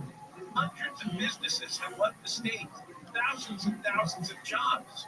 And nobody wants to start a business out here. He's far from the first one to say this. Now, if you're the governor and you hear that, and your state is suffering financially, right? Highest unemployment rate, highest poverty rate, half the state in or near poverty, half the homeless people in the state, most unaffordable state for housing. You hear all this, and you're thinking, wow, this guy may be opening in the other 49 states, but not my state. What can I do about it? What have I done? What can I do? Listen to, I told you that his press office is now full of these snarky jerks who just write. They're a bunch of a-holes. And they write nasty things all day. It doesn't matter what the subject is. So the press office put on X, after their bankruptcy and closure of every store, like most Americans, we thought Bed Bath & Beyond no longer existed. We wish them well in their efforts to become relevant again as they try to open a second store. But Newsom and his staff are a bunch of jackasses. No, we call them up and say, hey, you're coming back. You got the financing, you got a great brand name, used to be a big... I mean, my wife and her friends, as far as I know, afford this place like no one. Let's just say they wouldn't agree with these snarky jerks at the Newsom's press office. Wow. line right there encapsulates everything that's wrong with those people. They're nasty, arrogant, whack-jobs. And they go through here in this story other corporations that have left: Tesla, Chevron, Charles Schwab. And they've been leaving for years. In fact, here's what Ross Allen, head of spokesperson for Chevron, said when they announced they were moving to Houston. We believe California policymakers have pursued policies that raise costs and consumer prices, creating hardship for all Californians, especially those who can least afford it. Now, going back to Marcus Lemonis, the head of Bed Bath & Beyond, he says the result has been higher taxes, higher fees, higher wages than many businesses. These businesses cannot sustain it. Endless regulations that strain growth. Even when the state announces a budget surplus, it's built on the backs of ordinary citizens who are paying too much, and businesses are squeezed until they break. So, if you're in California and you want to shop at Bed Bath & Beyond, you're going to have to order online. Other states will end up getting these shops opening up. Lemonis said California's system makes it nearly impossible for businesses to succeed, and I won't put our company, our employees, or our customers in that position. And instead, all you're reading about is how Newsom wants to redraw the congressional districts, making it nearly impossible for Republicans to win any congressional seats.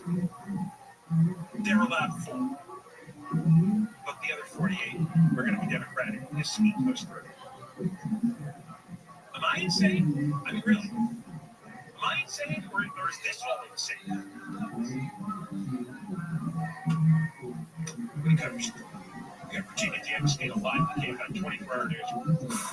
Here's the latest. Police say a workplace shooting at Huntington Beach started with a dispute between coworkers. Hurricane Aaron is churning up the Atlantic with dangerous surf and flooding possible along the East Coast. And U.S. and NATO leaders are huddling today on security guarantees for Ukraine after President Trump says Europe will shoulder the burden if Russia attacks again. We're going to check the 5 freeway next.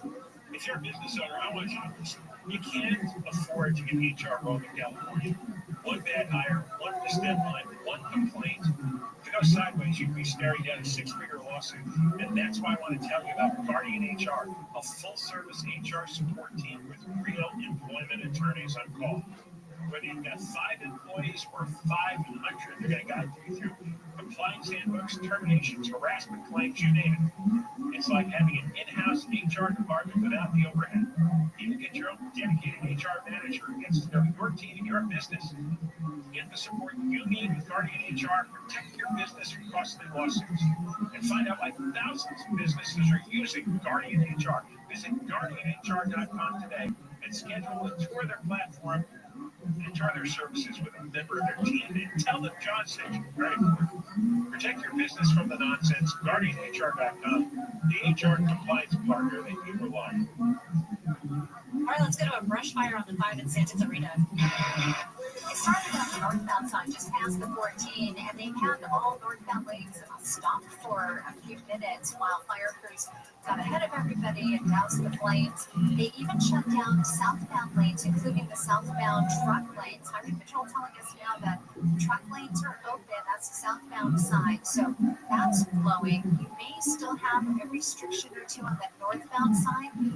From what I'm seeing, delays are pushing back out of San Fernando, getting away from Rinaldi. So looks like traffic is squeezing by on the northbound side, but watch out, you may still have a lane restriction in place. Thanks for the calls. Now 250 keyword KFI traffic. Also, the drive along the 210 in Pasadena eastbound slowing from Mountain and stretches to Foothill with Southern California's most accurate traffic reports. I'm Angel Martinez. Get into summer with iHeartRadio.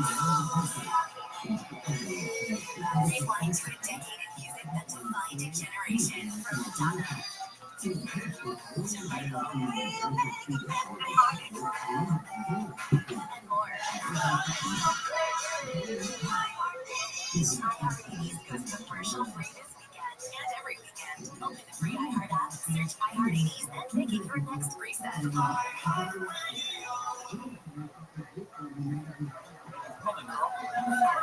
Gets you up after work.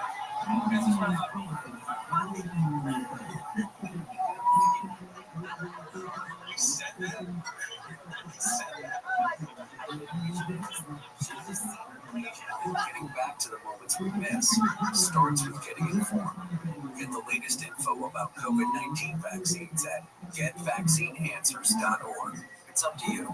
Brought to you by iHeartRadio and the Ad Council. The free iHeartRadio app is #1 for music, radio, and podcasts all in one. Discover a new podcast from our library of hundreds of thousands of titles. Here's an iHeartRadio podcast preview. Let's be clear here. I'm not saying it's okay to rob, but in my world at the time, I found a way to justify that pretty quickly. This is Tony, and yeah, he's a bank robber. Turns out he was really, really good at it. He robbed 30 banks in about a year. Just can't seem to catch the guy. Always just you know? But what really hooked me about Tony's story was why he started robbing banks in the first place. Because Tony was a family man, doing great, clear sky for miles. But then, while Tony was playing roller hockey with his work buddies, he took a nasty fall and hurt his back. I literally couldn't even get out of bed. So his family doctor wrote him a prescription. Oxycontin. It was like a miracle. Purdue Pharma's powerful painkiller seemed to work like magic. Until it took over his life. Oxycontin destroyed my life. I accept full responsibility for the crimes I ended up committing and stuff, but the real boiling point was my addiction to Oxycontin. You need to figure out a way to stop. Like, this is going to kill you. Introducing Hooked, a story about a man, a pill, and a bank robbery spree for the ages. Hosted by me, Josh Dean. How does our system even allow for something like this to happen? For these people to walk away billionaires when so many lives have been destroyed. Listen and follow this podcast for free on the iHeartRadio app. #1 for music, radio, and podcasts, all in one app. Find your iHeartRadio everywhere. There are hundreds of ways to experience iHeartRadio at home and on the go, beyond the iPhone and Android app, and at iHeartRadio.com. Here's another way to connect to iHeartRadio. Vizio TVs. iHeartRadio is coming into your living room on your Vizio TV. Check your TV remote for the iHeartRadio button for one-click access, or visit the Vizio SmartCast App Store and make sure you log in with your iHeartRadio account so all your favorites are there and ready for you instantly. All your music, radio stations, and favorite podcasts available for you on the biggest screen in your home. iHeartRadio and Vizio. Check it out for free now. iHeartRadio. Anywhere you want to listen, iHeartRadio is there. KFI, AM 640, more stimulating talk. I want to Conway Jr. later today on The Conway Show. A veterinarian stops through with all the answers. You're going to love Jim Werber. The doctor comes through to talk about all things pet related. And with the heat well into blast mode, we have some questions for him about keeping our triggers. All of that later on Conway. KFI AM 640 live everywhere on the iHeartRadio app. And Tom sitting for Conway in moments. Today is an anniversary. It is the 36th anniversary of Eric and Lyle Menendez blowing their parents' heads off. Yes, and tomorrow, possible reward. They could be on the verge of getting parole. Eric and Lyle has spent 35 years in prison for killing Jose and Kitty. And now, after all this time, it turns out life in prison does not mean life in prison. Apparently, the TikTok girls have convinced the system that it's wrong to put away two guys who blew their parents' heads off and then party for months afterwards. and never had to explain if life was so terrible, and sure it was. Why didn't you just walk out the door? And why did you do that to Mom, who was crawling away on her hands and knees? Why'd you do that? The time to get out, and they're only in their 50s. Can you imagine the amount of money they're going to make? Boom! More television shows, more Netflix streaming specials, more one-on-one interviews with major television anchors, maybe personal appearances, maybe a line of merchandise.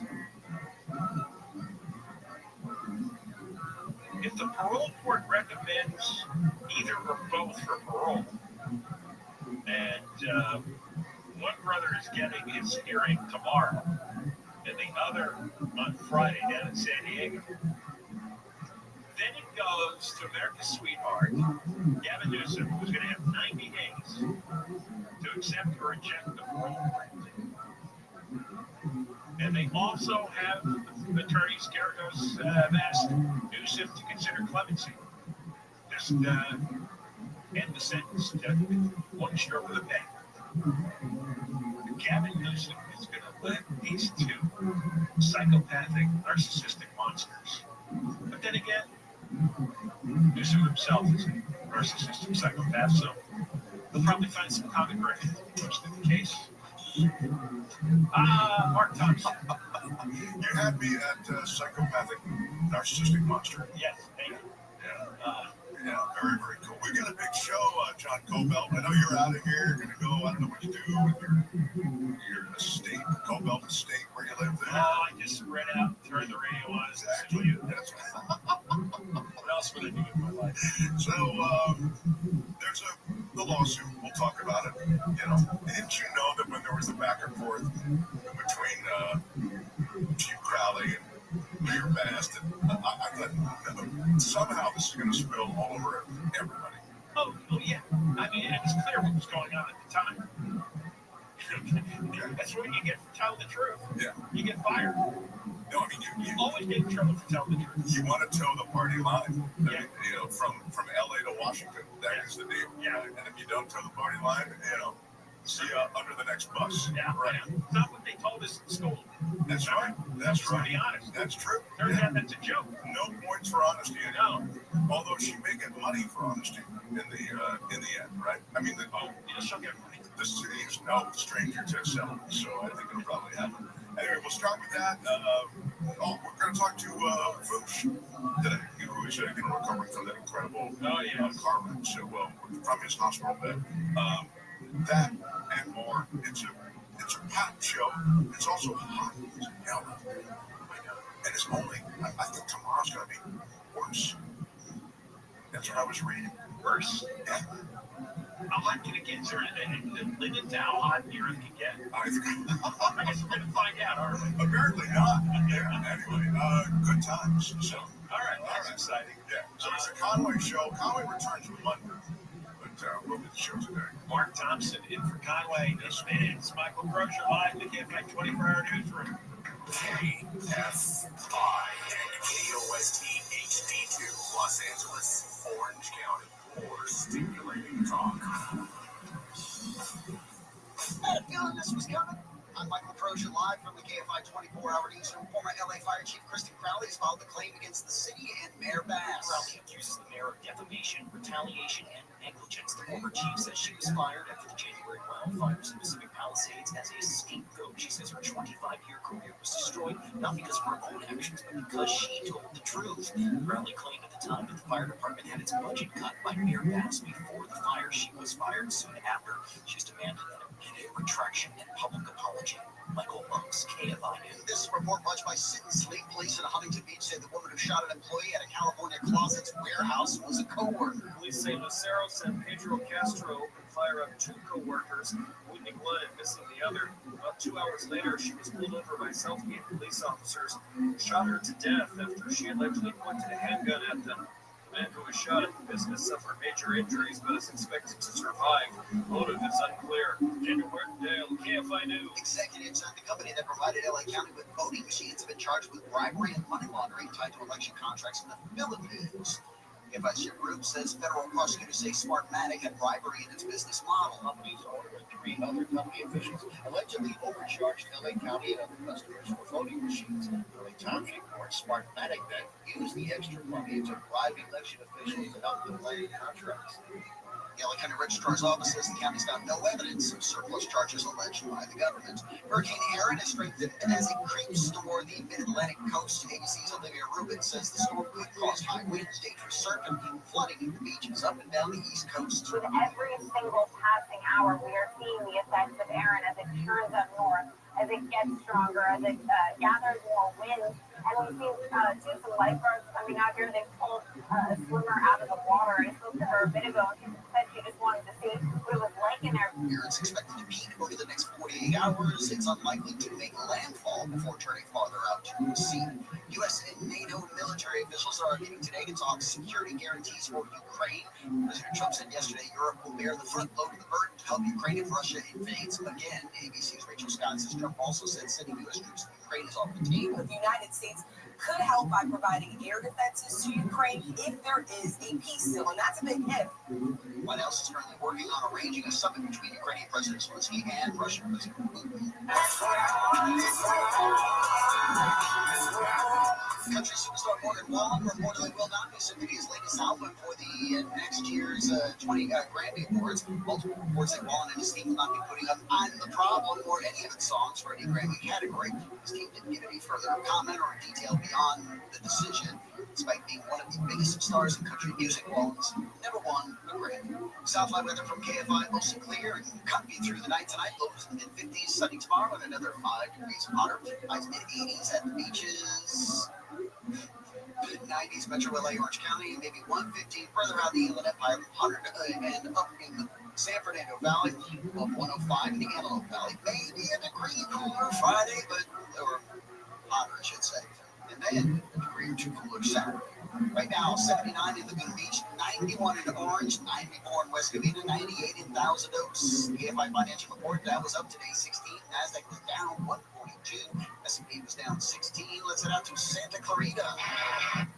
On the 5 northbound, just past the 14, that's where an earlier car fire sparked a brush fire. So it caused all types of mayhem out on the freeways. They had southbound lanes shut down for some time, even including the truck lanes. But southbound lanes have opened on the northbound side.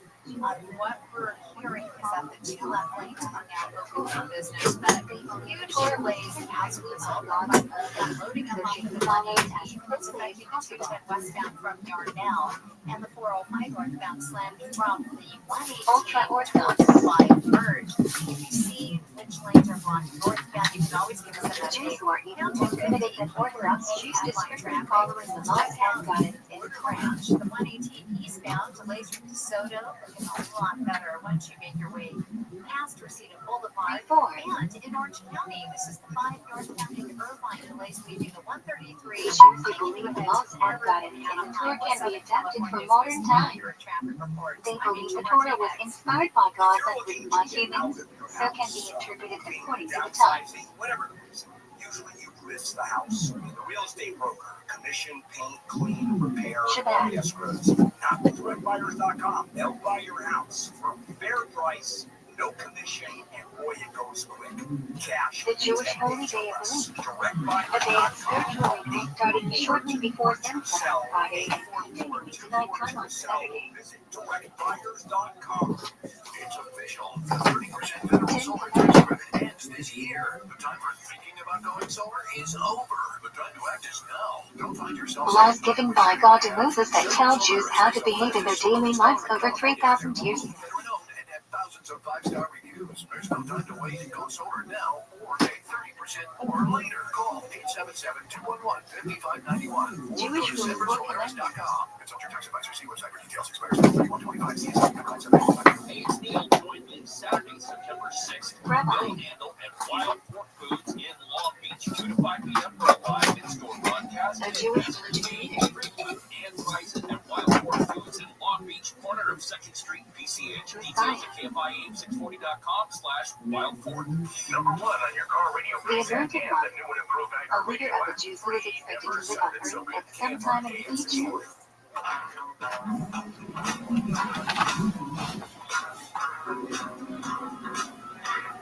Messianic Age. A future time of global peace with everyone who wants to come closer to God, possibly through the intervention of the Messiah. To make the show happen. And so we proceed. I will mention those who follow the show closely know our pal and engineers In Judaism, it refers to a degree of becoming an individual, often on behalf of the Jewish people of God. on Bush's accident. That's right, Christine. They call him Boosh. But that Rick Chambers kind of like, a very stylized way of speaking with authority. Anyway, Boosh will join us at 4:30 from his hospital bed. So that's what I'm getting to. Robin doing the heavy lifting in his place today. All right, Michael Monks joins us from A KFI commentary News. by the rabbis on the Torah. It can say, I felt somewhat inevitable, but nonetheless, when the ex-fire chief sues the city of LA and claims that the mayor defamed her, so that basically it was defamation, and I don't know what the specifics are. That's why you're here, but it seemed to be inevitable once the back and forth started. No question about it. I think we all saw this coming earlier in the year, right after Fire Chief Kristen Crowley was ousted from her position by Mayor Bass. What were we just talking about a couple days ago, Mark? The city controllers and exasperation over the rising cost of legal settlements that the city has had to make. When you look at a 500% increase over 20 years, $500 million in past 2 fiscal years alone. also known as the standing prayer, it is a central prayer of Jewish worship. Right now, it's just $8 million. That's all the former fire chief responded is that Rosh Hashanah. saying that the mayor defamed me and has hurt me economically, and so is seeking some sort of reasons claiming damages of more than $25,000. That's all we know right now. So we'll get some children in a second. Just for those who missed it, I'd like to reference the fact that the city is really suffocating under these legal claims and payouts, and it's LED, it's related to trip and fall on the sidewalk, it's all that stuff of the city, but it's become Celebration of a girl coming of age at 12 in Reform Synagogue.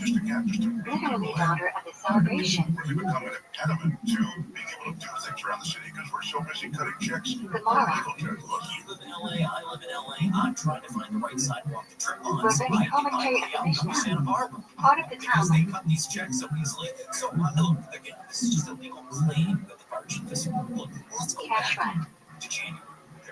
Palisades catches on fire. Massive Food that meets the requirements of Jewish laws. Remember the political tension that was surrounding, forget the emergency for a moment. Mayor Bass was taking it on the chin A Jewish prayer call. all over the nation because she happened to be in Africa at the request of President Biden to represent the nation and something happening in Africa. People didn't like that. A person who leads the chant prayer in the synagogue. Palisades caught on fire, so she was facing a ton of criticism. Like that, and they strove to The twisted trick at the edges of talent shown. Doing a heck of a job, the best that they can. They were on it. make a living there. The family, while traditional and very religious, nevertheless harbored strong political sentiment. That Obadiah himself was not politically inclined, but his brothers were very much associated with the Etzel movement, which is on the more towards the right wing of the political spectrum, associated with, if you recall last year, we talked about Jabotinsky, Beitar, movements like that. And in fact, on one notable occasion, his political activity consisted of helping his brothers hide their weapons from the British mandate soldiers by putting them behind many books that he collected in his bookcases. At any rate, He was noted in his childhood as a gifted matmid. Matmid or masmid in Lithuanian pronunciation means someone who is permanent, whose frequency is constant.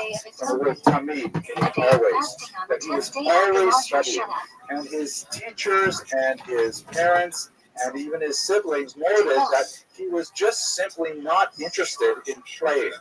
The whole idea of recess to him was, oh, I get to open a different book that I started before we learned this. These statements crafted with the help of a city attorney or some kind of legal mind. Menorah. The statement that's been quoted on behalf of the former fire chief is 400 pages long. A many branched candlestick that hold either 7 or 9 candles. Timelines in 2024 and the crafting of a budget. Challenge. And she's going line by line about how many times she spoke to the city council, the budget committee, the full council. We need this money. We need A this Jewish money. person on The Shabbat. former fire chief said, look, we tried to get money out of the city. The city did not give us as much money as we had requested. Therefore, we were not as prepared as we could have been for the fire. An intense period of mourning that lasts for 7 days. A lot of things that you might have heard John Bobel say on his show, the mayor should not have been in Africa. The mayor knew exactly what The Jewish wedding cannery. Palisades and was not forthcoming about that in the aftermath of the fire. And for the mayor abandoned this place, and that the mayor has now chosen to scapegoat A Jewish divorce. failures related to the fire response. Wow. So when you say it's a statement and it's 400 pages, it's a legal offering. You're claiming defamation. There's an allegation here that will be followed by a court case or settlement. This is really interesting because the claim is a form. A group of athletes tended up. And there's a legal document. Minimum number of Jews required for Jewish religious service. But this looks like any other claim that you would pick up at the city clerk's office and or on the sidewalk. This is the first thing we do. And again, this is not a lawsuit. This is a claim. This could be a precursor. Ceremony of male circumcision. This The removal of the foreskin for religious reasons. questions you would expect of somebody who maybe whose car got hit by a sanitation truck. You go down and you fill out this very form, except the stakes are very high here. We're talking about former The fire second chief section of the filing tunnel. against the mayor. The And prophets. the question is, how did damage or injury occur? My And curious. Kristen Crowley's attorney writes in this claim, Gary Bass, he said LA retaliated Suffering on the behalf of somebody else. Kristen Crowley because of Crowley's speech and concerted activities protected under the labor code and the state and U.S. constitutions. Crowley engaged in protected speech and pulled the curtain covering LAFD budgetary and other issues that left Angelinos exposed to danger to punish Crowley for her protected speech and tarnish Crowley's stellar reputation. Bass made repeated malicious and patently false public statements about Crowley and removed Crowley from her position as fire chief based on these false statements. Well, the last part of that is where you've got real defamatory claims, meaning everything before that is sort of like, this is why this happened, retaliatory, this was that. The very end, the last sentence there speaks to, you have damaged my client reputationally and in other ways, and that damage will be something that we will, it's implied, we'll be seeking something for the damage you did. And this is something that would have to be, I think, adjudicated first in some sort of civil The traditional Jewish mayor that declares faith in one God. The mayor was facing those political headwinds during the fire. She's gotten a little bit of political momentum going because she's been able to, whether you agree with her position on this or not, she's been able to assert herself more forcefully in the wake of immigration enforcement. That's much better for her narratively because she's showing some fight. She's saying, I'm on top of this, we're fighting for Angelinos, we're here legally or not. But to get anything back in the headlines related to the fires in her position at the time, especially this combative fight that she had with the former fire chief, that's not serious right now. Oh, I had this very thought when I saw the headline. I thought, oh my God, if you're Mayor Bass, what is intervention of the fires or the fire chief or controversy or, to relive where she was when the fires broke out, you just want none of that. And so one who held the boy in his lap for a circumcision. saying, You've got no comment on the ongoing personnel thing. The mayor is focused on the current heat wave and potential fire danger. Yeah, well, there you go. This is a true to be continued. Thank you, Michael. A triple threat: extreme heat, fire risk, and thunderstorms. That's what Southern California faces right now. That the arc, the longest part of the city block, contains the tourist back route. on Monday, Mark Thompson sitting in on KFI AM 640. We're live everywhere on the iHeartRadio app, now the KFI 24-hour news remote. Nope, that's not right. What's the problem? Oh, okay. What's going on? A building for Jewish public prayer, Somebody else, study, and I saw the and video. gathering. It looked like, no, don't do that. And, all right, everybody remain calm. Now Show the there. 24-hour newsroom here at Michael Croce. He's killing two people inside their home. A trumpet flashes through instrument, larger shutdown. NASA's Webb telescope says it's found a new tiny moon around Uranus. Uranus, just 6 miles wide. The Southern California Toyota dealer traffic center A says Jew the performs Toyota's pulled out of a fuel-efficient vehicles. There's a crash in industry. Contestants on the 605 is northbound just before the 60 at last check. Jewish couple And the left lane. That drive is slow moving, heading away from Whittier Boulevard. Atwater Drive, a southbound car on the 2 southbound before Fletcher Drive. Middle lanes are blocked, sending a it back symbol from of Judeau Judaism, Road. section And percent Santa Shema, Lane 5, who loved Israel in 10th century. It's the right lane that remains off limits to mop up after this earlier car fire that sparked the brush fire. Big delays are served up all the way out of Burbank, getting away from Buena Vista. It's affecting the 210 West Eternal light. Darnell. A light that is kept burning in the synagogue of the king. With Southern California's most accurate traffic reports, I'm Rachel Martinez.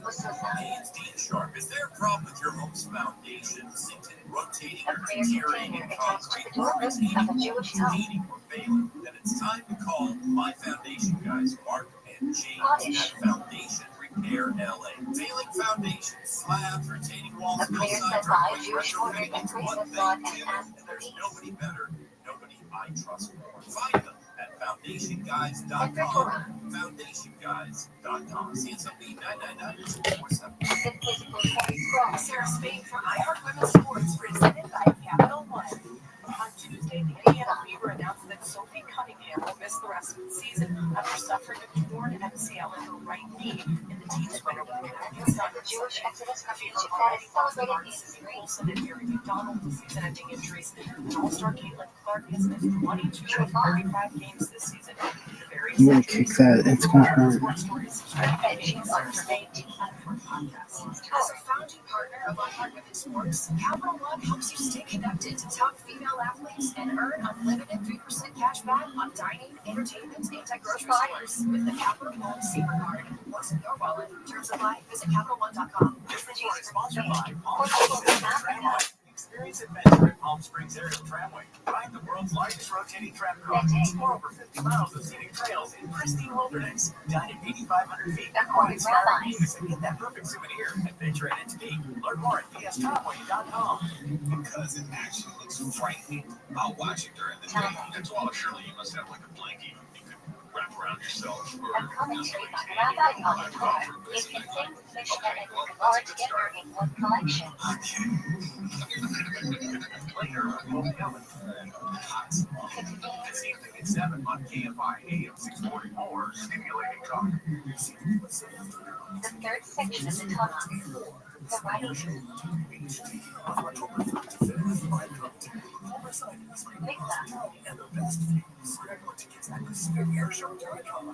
A Jewish ritual bath. Have you been impacted by the Southern California wildfires this year? You don't have to recover alone.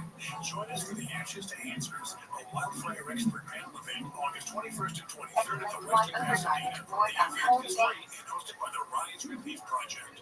We support those impacted by the wildfires with supplies, resources, and emotional care. Give real answers about insurance claim recovery, rebuilding your home, and real estate options. Part of the Learn how to tunnel. speed up your recovery and find out if you qualify for a wildfire class action lawsuit. Our Part team of of the tunnel. experts, legal advisors, and community partners will be there offering resources, support, and critical aid. In times of crisis, you need more than hope. You need help you can count on. Rise California. Relay intervention, support, empowerment. Call 800-484-RISE or visit RiseReliefProject.com to RSVP. Register now and receive a free giving check-in August 21st or 23rd. 800-484-RISE. Back to school, back to savings. Besides, get your home ready for the fall hustle with brand new windows or doors from American Vision. Best part, you pick 2 of these smart upgrades. Free expert installation, free sound package upgrade, free sun matrix package upgrade. We pay the tax, 0 interest for 18 months. Call 888-226-9908 or visit AmericanVisionWindows.com and get an 8+ in home improvement before this deal goes out for recess. Under credit, home 6 windows. Call visit AmericanVisionWindows.com for details. Offer expires 8/31/25. CSOP number 778-326. Got issues with youth or high school sports? Positive Coaching Alliance can help. DCA, a national nonprofit, offers more than 1,000 free online resources for youth and high school sports coaches, parents, students, and administrators. Visit DCADevZone.org. There's a mild sickness in this town. You must excise it. Take it to the deep earth. Cut it out. From iHeart Podcasts and Ribbon Mile from Aaron Mankey, this is Epic Town, a new fiction podcast set in the Bridgewater audio universe. Listen to Epic Town on America's #1 podcast network, iHeart. Follow Epic Town and start listening to the free iHeartRadio app today. KFI AM 640, more stimulating talk. On the next Bill Handel show, when you're thinking of the good life, discomfort, challenges, this show aren't in the picture, but maybe they should be. And that's coming up after 7 o'clock tomorrow morning on the next Handel show. She's not a traditional Jewish prayer that... Yeah. KFI AM 640 live everywhere on the iHeartRadio app. Our top there is National Radio Day, which I didn't even realize when I went into social media and everybody I know in radio has popped something up for National Radio Day. Like there was a shot of John Colbell. He might have been, I don't know, 18 or something. He was like, this young DJ doesn't look anything like John Colbell. You wouldn't have picked it out as any similarity. He does look like his sons, though. Yes, right? Yes. And it's just fun to see all that stuff. I didn't have, they're not, I'm still going to try to find one maybe, but what was your first job in radio, Crozier? Coast. I did music research for Coast FM. I was the one that called you at 5, 6, 7 o'clock at night when you were having dinner and said, play the hooks. Hey, what kind of radio? What kind of music? That is the way they used to do it. That is absolutely what. So they'll play you the hooks for all these songs. We had to go through, you have to go through a checklist and eliminate them and then you get to the tell them who you're from. Questions that you ask. And if their answers adhere to them basically making a host listen without saying that, then you go on to the next level of listening to the music. I see. Like, what kind of music do you like? Do you like this or soft music, soft dancing, things like that? And once they got to that point, it was like, oh, here's some with the Houston, there's some, I need a maker. And then from the research job, you went to. I became their Coast's only board op at the time in the late 80s. And so I ran, like, I was at the station running remotes, and I did like the weekends when we ran public affairs stuff. And then eventually I moved over to KFI. Wow. Where I became a board op. Oh, it's funny, the board op thing is kind of like a way into. Yeah, right. I mean, and it's a great way in, once you get trained up and stuff, because you really understand, because the ultimate responsibility of what goes on in the air, you're the final layer. Sure. It all falls down to you, so you have to keep an awareness of everything that's going on, and you need to know what the station sounds like and adhere to that. Yeah. Mark, what was your first radio job? I was, during the summers from college, I was a fill-in DJ at 2 different rock and roll stations in Washington, D.C. And I was, if I can say this, and I say this because the general manager of the in San Francisco later told me, he said, it was weird because you're this young guy. He said, when the mic cracked, you sounded like a real pro. It was like unreal. He said that, it lingered with me because I always felt like there are no recordings from back then, so I can't even go back. So, your sense of it is that you're just, it took a while to get it, but I so wanted it. I so rehearsed it. I so did it. In college, I was on college radio. I was always at the radio station. I always working hours and hours and hours. I would do the studying on the side. That by the time I cracked a mic in Washington, D.C., I was kind of ready, And so when that guy made me that compliment, it was like it meant a lot to me. So did you have this voice at that time, or did it evolve? No, it was younger. It was higher. I mean, it was a good radio voice, but it didn't sound like this. When I sounded older, I was much more good. Give us an example of young Mark. It was a rock station, though. So it's all that. So my first full-time job, though, which is really, so that was summers. Was at KB Radio, the WKBW 50,000 watt clear channel radio station. And I was the night guy, 7 to midnight. And you know who the afternoon guy was? Somebody that all of you are going to know. And his name was Fritz Coleman. Oh, I didn't know that. Yeah, Fritz Coleman was the afternoon guy. And I was the night guy. And I had like a very kind of, it was nice, high energy. It was like, KB Radio, Album Rush on the way. It was kind of like a hard charging sort of a tempo. And Fritz was very funny, just terrific. I loved Fritz. Fritz seemed to me, I felt this from the way I saw it. I felt like a kid doing radio. And I saw Fritz as an adult. He was like the first friend of mine. I thought, well, that's a grown-up doing radio. I'm just, getting it together. Everything about Fritz seemed like an adult to me. And I just remember in Buffalo, New York, we were fast friends, and we remain fast friends today. Wow. Yeah. That's so cool. Yeah, so that was... You both become weathermen, too. I know, that was kind of weird, too. Yeah, that is sort of weird. Did you want to do music radio, or did you want to do talk, or did you have aspirations for TV when you first started that job? I had aspirations for TV. I did. Because you're so good looking. Here's what happened. You want to share your looks with everyone? I couldn't waste them on there. I had to get my looks out there. Yeah. Here's the thing on music radio. I'm just going to be honest. This is all I want to do is be on music radio. I love music radio. I love the talk-ups. I like the tightness. I like the jingles. I like everything about music radio. After 6 months, I was bored. Super bored. I couldn't believe it. Like when you get to the mountaintop, KB, where I was, a huge radio station, WKBW, like really a massive kind of cornerstone station. And I was bored after 6 months. So television was where I went. And I got all the training. I got all the meteorological training and everything when I went over to their television station. And then, to me, talk radio seemed like much more fun, much more interesting, much more dynamic.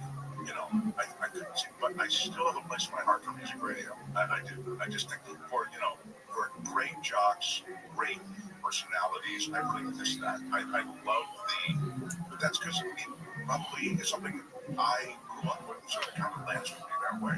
Do you remember FM radio, guys who are Angelinos? AM radio, the rock radio, I'm talking about the pop radio, it's like that high energy, KLOS, whatever the callers are. But then you had remember the FM stations are, they were like, if you imagine KB, and we've got another 3 seconds for you coming up, it was the album rock sound, you know what I'm talking about? AOR. Album-oriented rock. Thank you. And so that coexisted with the Kiss FM, which is, 10 of Rick Daves in the morning, and Kiss FM was that kind of thing. That's FM. So anyway, in Southern California had legendary stations, right? But KFI was a music station. Yeah. Standards. Standards, and then they were a rock station for a short time. Because I hear recordings back on the East Coast. I was so into radio that I get these recordings of KFI in LA. But it is a small family, man. It is. Growing up in DC like you, it was, I heard one jock that was on the air. Her name was Liz Kiley. And then my first job here when I worked at Coast, she was the assistant program director out here at Coast. Oh, that's so She cool. basically became my boss, and I remember growing up listening to her in D.C. The guy who became I think he replaced me in San Francisco doing the weather. His name was Steve Raleigh. His dad, Bob Raleigh, was the morning guy in Washington, D.C. at WPGC. I used to listen to him all the time. It was just so weird. It's like the same kind of thing you're talking about, like when the lives overlap, and you just felt connected through radio, because radio connects you with personalities. It is a club. Yeah.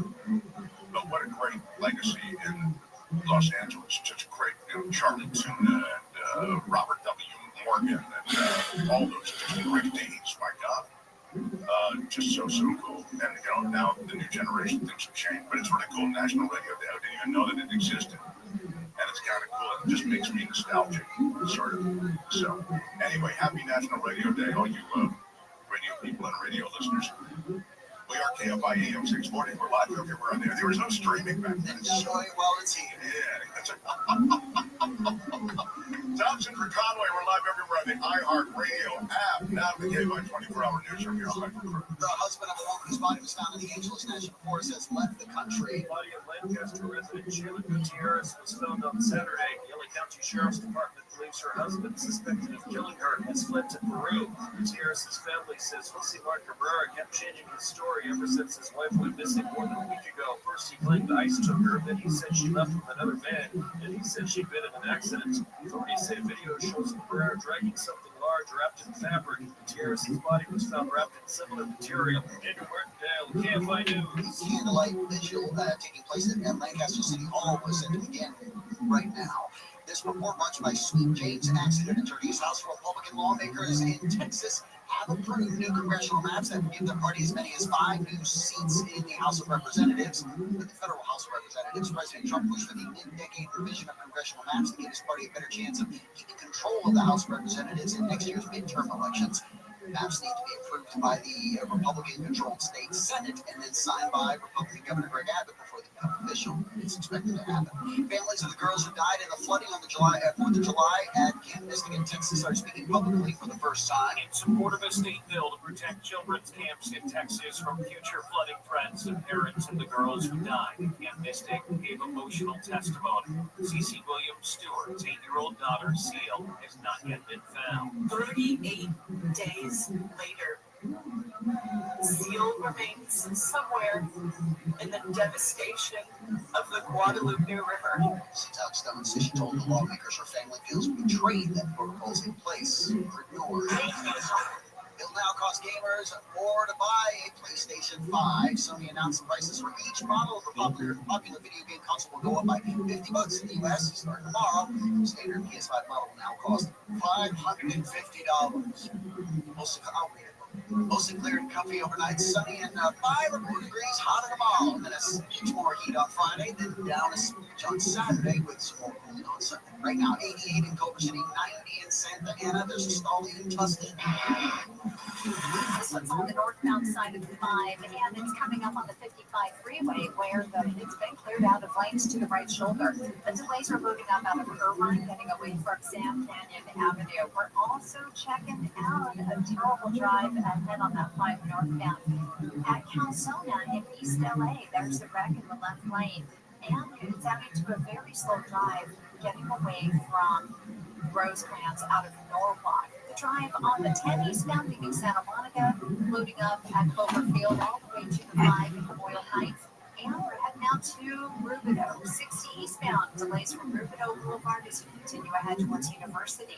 With Southern California's most accurate traffic reports, I'm Angel Martinez.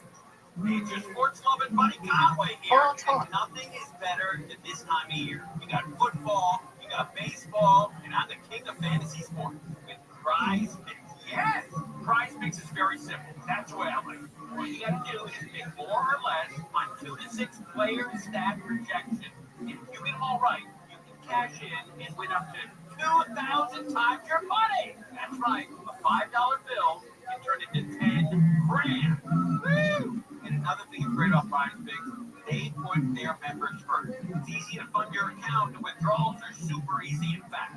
Rise fixes the app and use the promo code Conway. You're going to get $50 in lineups after you play your first $5 lineup. I noticed I used to sit back up and down with my feet up on the coffee table watching the game. Rise Fix. I'm on the edge of that counter. A short selection from the Pocket Reader every Saturday the Jewish synagogue following a reading from the Torah. You're going to get $50 in lineups after you play your first $5 lineup. Rise Fix. Run your game. Finding great candidates to hire can be like, well, trying to find a needle in a haystack. Sure, you can post your job to some job board, but then all you can do is hope the right person comes along, which is why you should try ZipRecruiter for free at ZipRecruiter.com/radio. ZipRecruiter doesn't depend on candidates finding you. It finds them for you. Its powerful technology identifies people with the right experience and actively invites them to apply to your job. You get qualified candidates fast. So while other companies might deliver a lot of hay, ZipRecruiter finds you what you're looking for. The needle in the haystack. Like 4 out of 5 employers who post their job at ZipRecruiter get hired within the first day. ZipRecruiter, the smartest way to hire. And right now, you can try ZipRecruiter for free. That's right. It's not right from the top. That's something frequently upheld for cancellation because actual closure authority cannot be touched because it's secret. Must be ready simple even if the audience doesn't understand it. Thanks to the Feet Store. If you suffer from sore feet, bad knee, or hip pain, the Feet support system has helped many people find relief, like Tim. I'm always telling my colleagues Mission Plus Gemara, part of Judaism, after the Bible, was studied by Jews, rated that there are two. The town in the land of Israel completed about 450 scenes. The Babylonian town completed about 550 scenes. This is larger than Shani and considered to have greater authority. Every day we're walking with the camera, we're great. Written Torah. Walking, working, and exercising, and imagine a life without pain. No shots, no surgery, and no medication. You've got nothing to lose but your pain. Stock on the Good Feet Store today. We have 11 area locations. Find the one closest to you at goodfeet.com. Thanks to the Good Feet Store. Guide for the perplexed. Hereditary transthyretin. Amyloid doses, or HATTR. Masterpiece of Jewish philosophy and theology written by rabbis. Fresh and difficult theological concepts from a perspective of an Aristotelian philosopher, Ramblin harmonizes religious tradition with philosophy. 45 milligrams for adults with polyneuropathy due to hereditary ATTR. It lowers vitamin A levels, which is serious when common. Take supplements as directed by your doctor. Vomiting is also a common side effect. Tell your doctor if you go by problems such as dry eyes or colitis, and about all the medicines you take, especially vitamin A. Jews get great Jerusalem during prayer and have great daily while return to Israel Changes to vitamin A levels due to Wainua or vitamin A use may harm your baby. There's a lot to know about HATTR, and as a matter of fact, Wainua. Talk to your doctor about Wainua. Visit wainua.com. That's WAINUA.com. Call 1-844-292-4682. Save up to $1,000 on traditions about Bible from a to study, to seek out more today's scheme. Stories elaborating on incidents in the Bible, to derive principle of Jewish law or divine moralism. Current book that we're in, and he was just constantly in his books. He really enjoyed studying to an unusual degree, but he didn't show like exceptional promise beyond that, with the exception of one very special moment that occurred a little bit later when he was about 10 years old. The family was having an incredibly difficult time making ends meet. This is the Depression era. Depression, of course, was worldwide and affected Israel. And the father decided that his eldest son had simply had enough education. It was sad, but he had to come into the family business, and he had to clerk in the grocery store.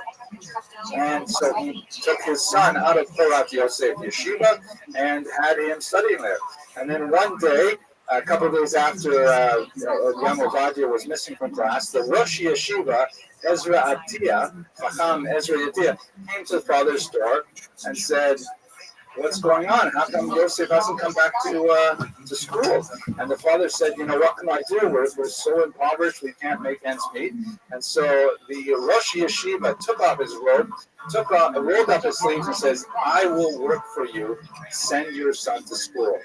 It is far more important to the Jewish people that your son continues to learn than I continue to perform my function as Rosh Hashiva. The father felt, oh my gosh, how are we going to do it? So he managed to scrape together some more support and in fact sent his son, the young Obadiah, to school where he continued to flourish. In his early teens, he was active in writing, and in fact, one of his very first writings bears the title of his most famous collection that I just showed you, Yabia Omer. It's actually a verse from the Book of Psalms, and it is a little bit of a play on words because it means, it will certainly be said. The word Yabia and the word Omer are related to each other, or related to the idea of expression of speech, and Yabia is a reverse acronym of his name. Ovadia, Yosef, and Yaakov, spelled backwards, is Yabia. So he kind of like that. It's like the reverse acronym of his own name, speaking. He actually composed some of his own original thoughts at age 16, and eventually he came out with a book called Chazon Ovadia, the Vision of Ovadia, that towards the end of his life he wrote many, many volumes of it. But as we shall see, when it first came out, he wrote a thin volume on the Haggadah, on the customs and rituals of Passover, and it was actually burned by other Orthodox Jews. And how many times do we see this, that Jews write great books, they get banned or burned, and then they soar in popularity? Now, in his approach, which is going to relate to the issue of why they were burned, he took an unusual approach that separated him from his Baghdadi origins. Remember, he's living in Israel right now, and he's also thinking about what it means to be Sephardi. Perhaps I should mention to you something that hasn't come up yet. What exactly is a Sephardi? What does it mean to be Sephardic? He came from Baghdad. He did not come from Spain. 500 years after the Spanish exile. What does it mean to be Sephardic? Does it mean that you have to have some kind of genetic heritage that goes back to Spain? Because he certainly never claimed that. In fact, there are many communities, say Greek Jews, Turkish Jews, Bukharian Jews who are Sephardi, but do not say that we are descended from the Spaniards. Syrian Jews in this community, a lot of Syrian Jews, clearly very Sephardi, but they identify as Syrians. Who would say that they are directly descended from Spanish Jews? Now, to be sure, there's going to be some admixture when you have the expulsion of the Jews from Spain and they travel to these areas, they intermarry with them, then there will be some sort of illusion of categories. But it's certainly not a kind of Sephardi tahor, like a pure Sephardic lineage. So one of the key ideas that he came up with early in his youth, and he stuck to this principle throughout his career, was the idea that a Sephardi is someone who follows the path of the Shulchan Aruch, the path of Rabbi Yosef Karo, who is also known for his status as Maran. The Sephardi call him Maran, our master. And adhering to the Shulchan Aruch and its style of approaching the rituals and so on, that is what makes a person a Sephardi. The ethnic things are all very nice and so on, but they're not as relevant. And in this regard, he relied on a very old Jewish tradition that defined Jewish status primarily through its relation to the Torah. That we are a people, says Saadia Gaon, we are a people by virtue of our connection to the Torah. Yes, there is a biological element. Yes, there is an ethnic element. But the fundamental element is connection to the Torah. Of course, if you have converts coming into the Jewish people, and we have such a wide array of converts from all over the world who just kind of blend into the Jewish people, the idea of an ethnic component alone is silly. So it is fundamentally the ideological attachment to the Torah, however we understand it, that makes us Jewish, according to this line of thought, which we see best expressed in the 9th century Saadia Gaon. So the Rabbi Rothschild Yosef used the same idea to say that Sephardim are those people who fall within the umbrella of the thought of Rabbi Yosef Karo, distinguished from those who follow, for example, his contemporary Rabbi Moshe Isserles, which would be the Ashkenazic community. So if you follow the Rav Yosef Karo and not necessarily Ramad Seder, you fall within the category of Sephardim, whether you're from North Africa or from the Middle East, from Baghdad, from Cairo, from Aleppo, you're all Sephardi. So that's all fine and good. And oh, by the way, he said it's also very important because halachically, according to Jewish law, every place kind of has to have its own local tradition. The major rabbi, who is the fundamental authority for that region, which can last for hundreds and hundreds of years, and in Eretz Israel, the land of Israel, who else would be the fundamental authority other than Rabbi Yosef Karo, who lived there towards the end of his life, who lived in Tzfat in particular. So Rabbi Moshe Isserles, who lived in Poland, was not the local authority. Rabbi Yosef Karo was. So therefore, for two reasons: A, because Sephardim fall within the umbrella of Rabbi Yosef Karo, and B, because Rabbi Yosef Karo, of 500 years prior, was the local authority of Israel, then he felt that in Israel, Jews should observe Sephardic ritual unless they have a specific connection elsewhere. So that was all fine, except for all these Baghdadi Jews who said to him when he's a young man, "What are you talking about? We follow the Ben Ish Chai.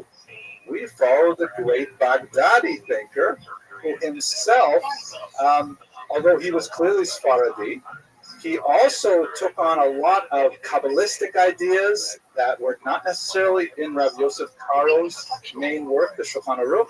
He took on a lot of stringencies that were clearly of European derivation, things that look more like Ashkenazic customs than Sephardic customs. And so in a few key places in the Passover rituals, he wrote in Chazon Avadia that here we are in Israel and we're following the Shulchan Aruch, and we're not following those Baghdadi traditions. And so the Baghdadi community, from which he himself derived, was infuriated that a scion of their community should express a normative statement such as that, and some of the hotheads in the community actually burned his books. Someone who would become the greatest of the generation, they burned his books. It is rather an amazing statement. He didn't stay unpopular for very long because he was a gifted teacher. Here's a great picture. This is more like what we imagine he must have been like as a young man. And he was known for bringing together large gatherings of young people, and young people who are not part of the traditional Torah community, meaning like he gathered together just people who wanted to hear a shir that was entertaining. He was known for telling hilarious jokes. He always began his classes with a joke, which is kind of musser to me. I should really go back to telling jokes. And he told them well, that was the difference. But he would tell jokes, he would tell stories. He was a very strong believer that even simple people, as we shall see, simple people want to learn Torah. And it is the responsibility of the educator to make it palatable for people who are not necessarily steeped in all of the fine details of Jewish thought. He married early. This is his wife, Margalit Fatal, who was equally dedicated to the idea of raising a family with a husband who was completely involved in studying Torah, and she supported him to an incredible degree. Before they moved to Cairo, when they had just a few kids more than this, they lived in tremendous poverty, even though he was a very popular lecturer and so on. He also was a bit of a controversial figure. That was part of the reason, by the way, he left Israel, was because of the controversy over Chazan Obadiah's first volume. He says that they used to put the kids to sleep in an empty tomato box covered with rags.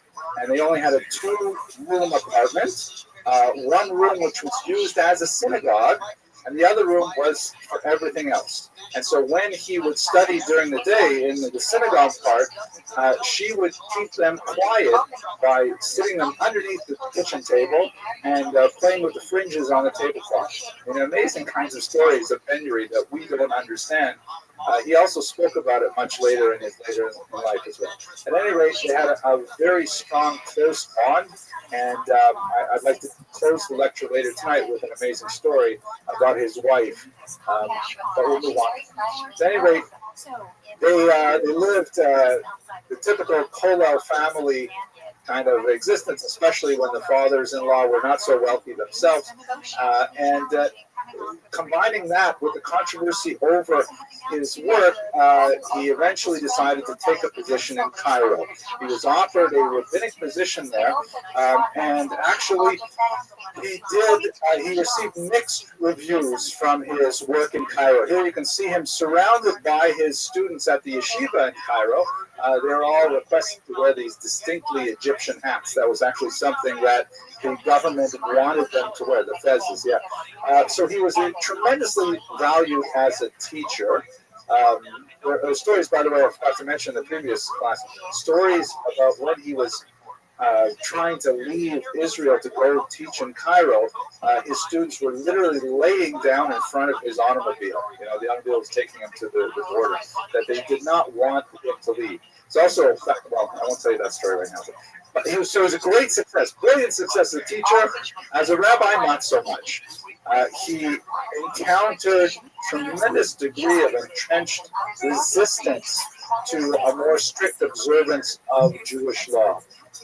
He had notable conflicts and repeated conflicts with the communal authorities in place over basic standards of Sabbath observance and in particular kashrut.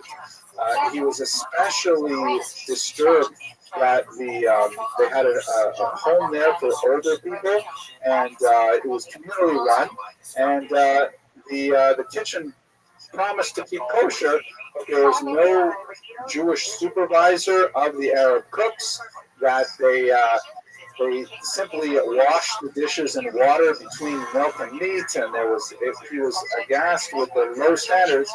Ultimately, he had to leave. He could not change the standards of the community, and therefore he had to leave. But while he was there, he gained in particular experience with one of many distinctly Sephardic issues that later would be very important for him in his work in Israel.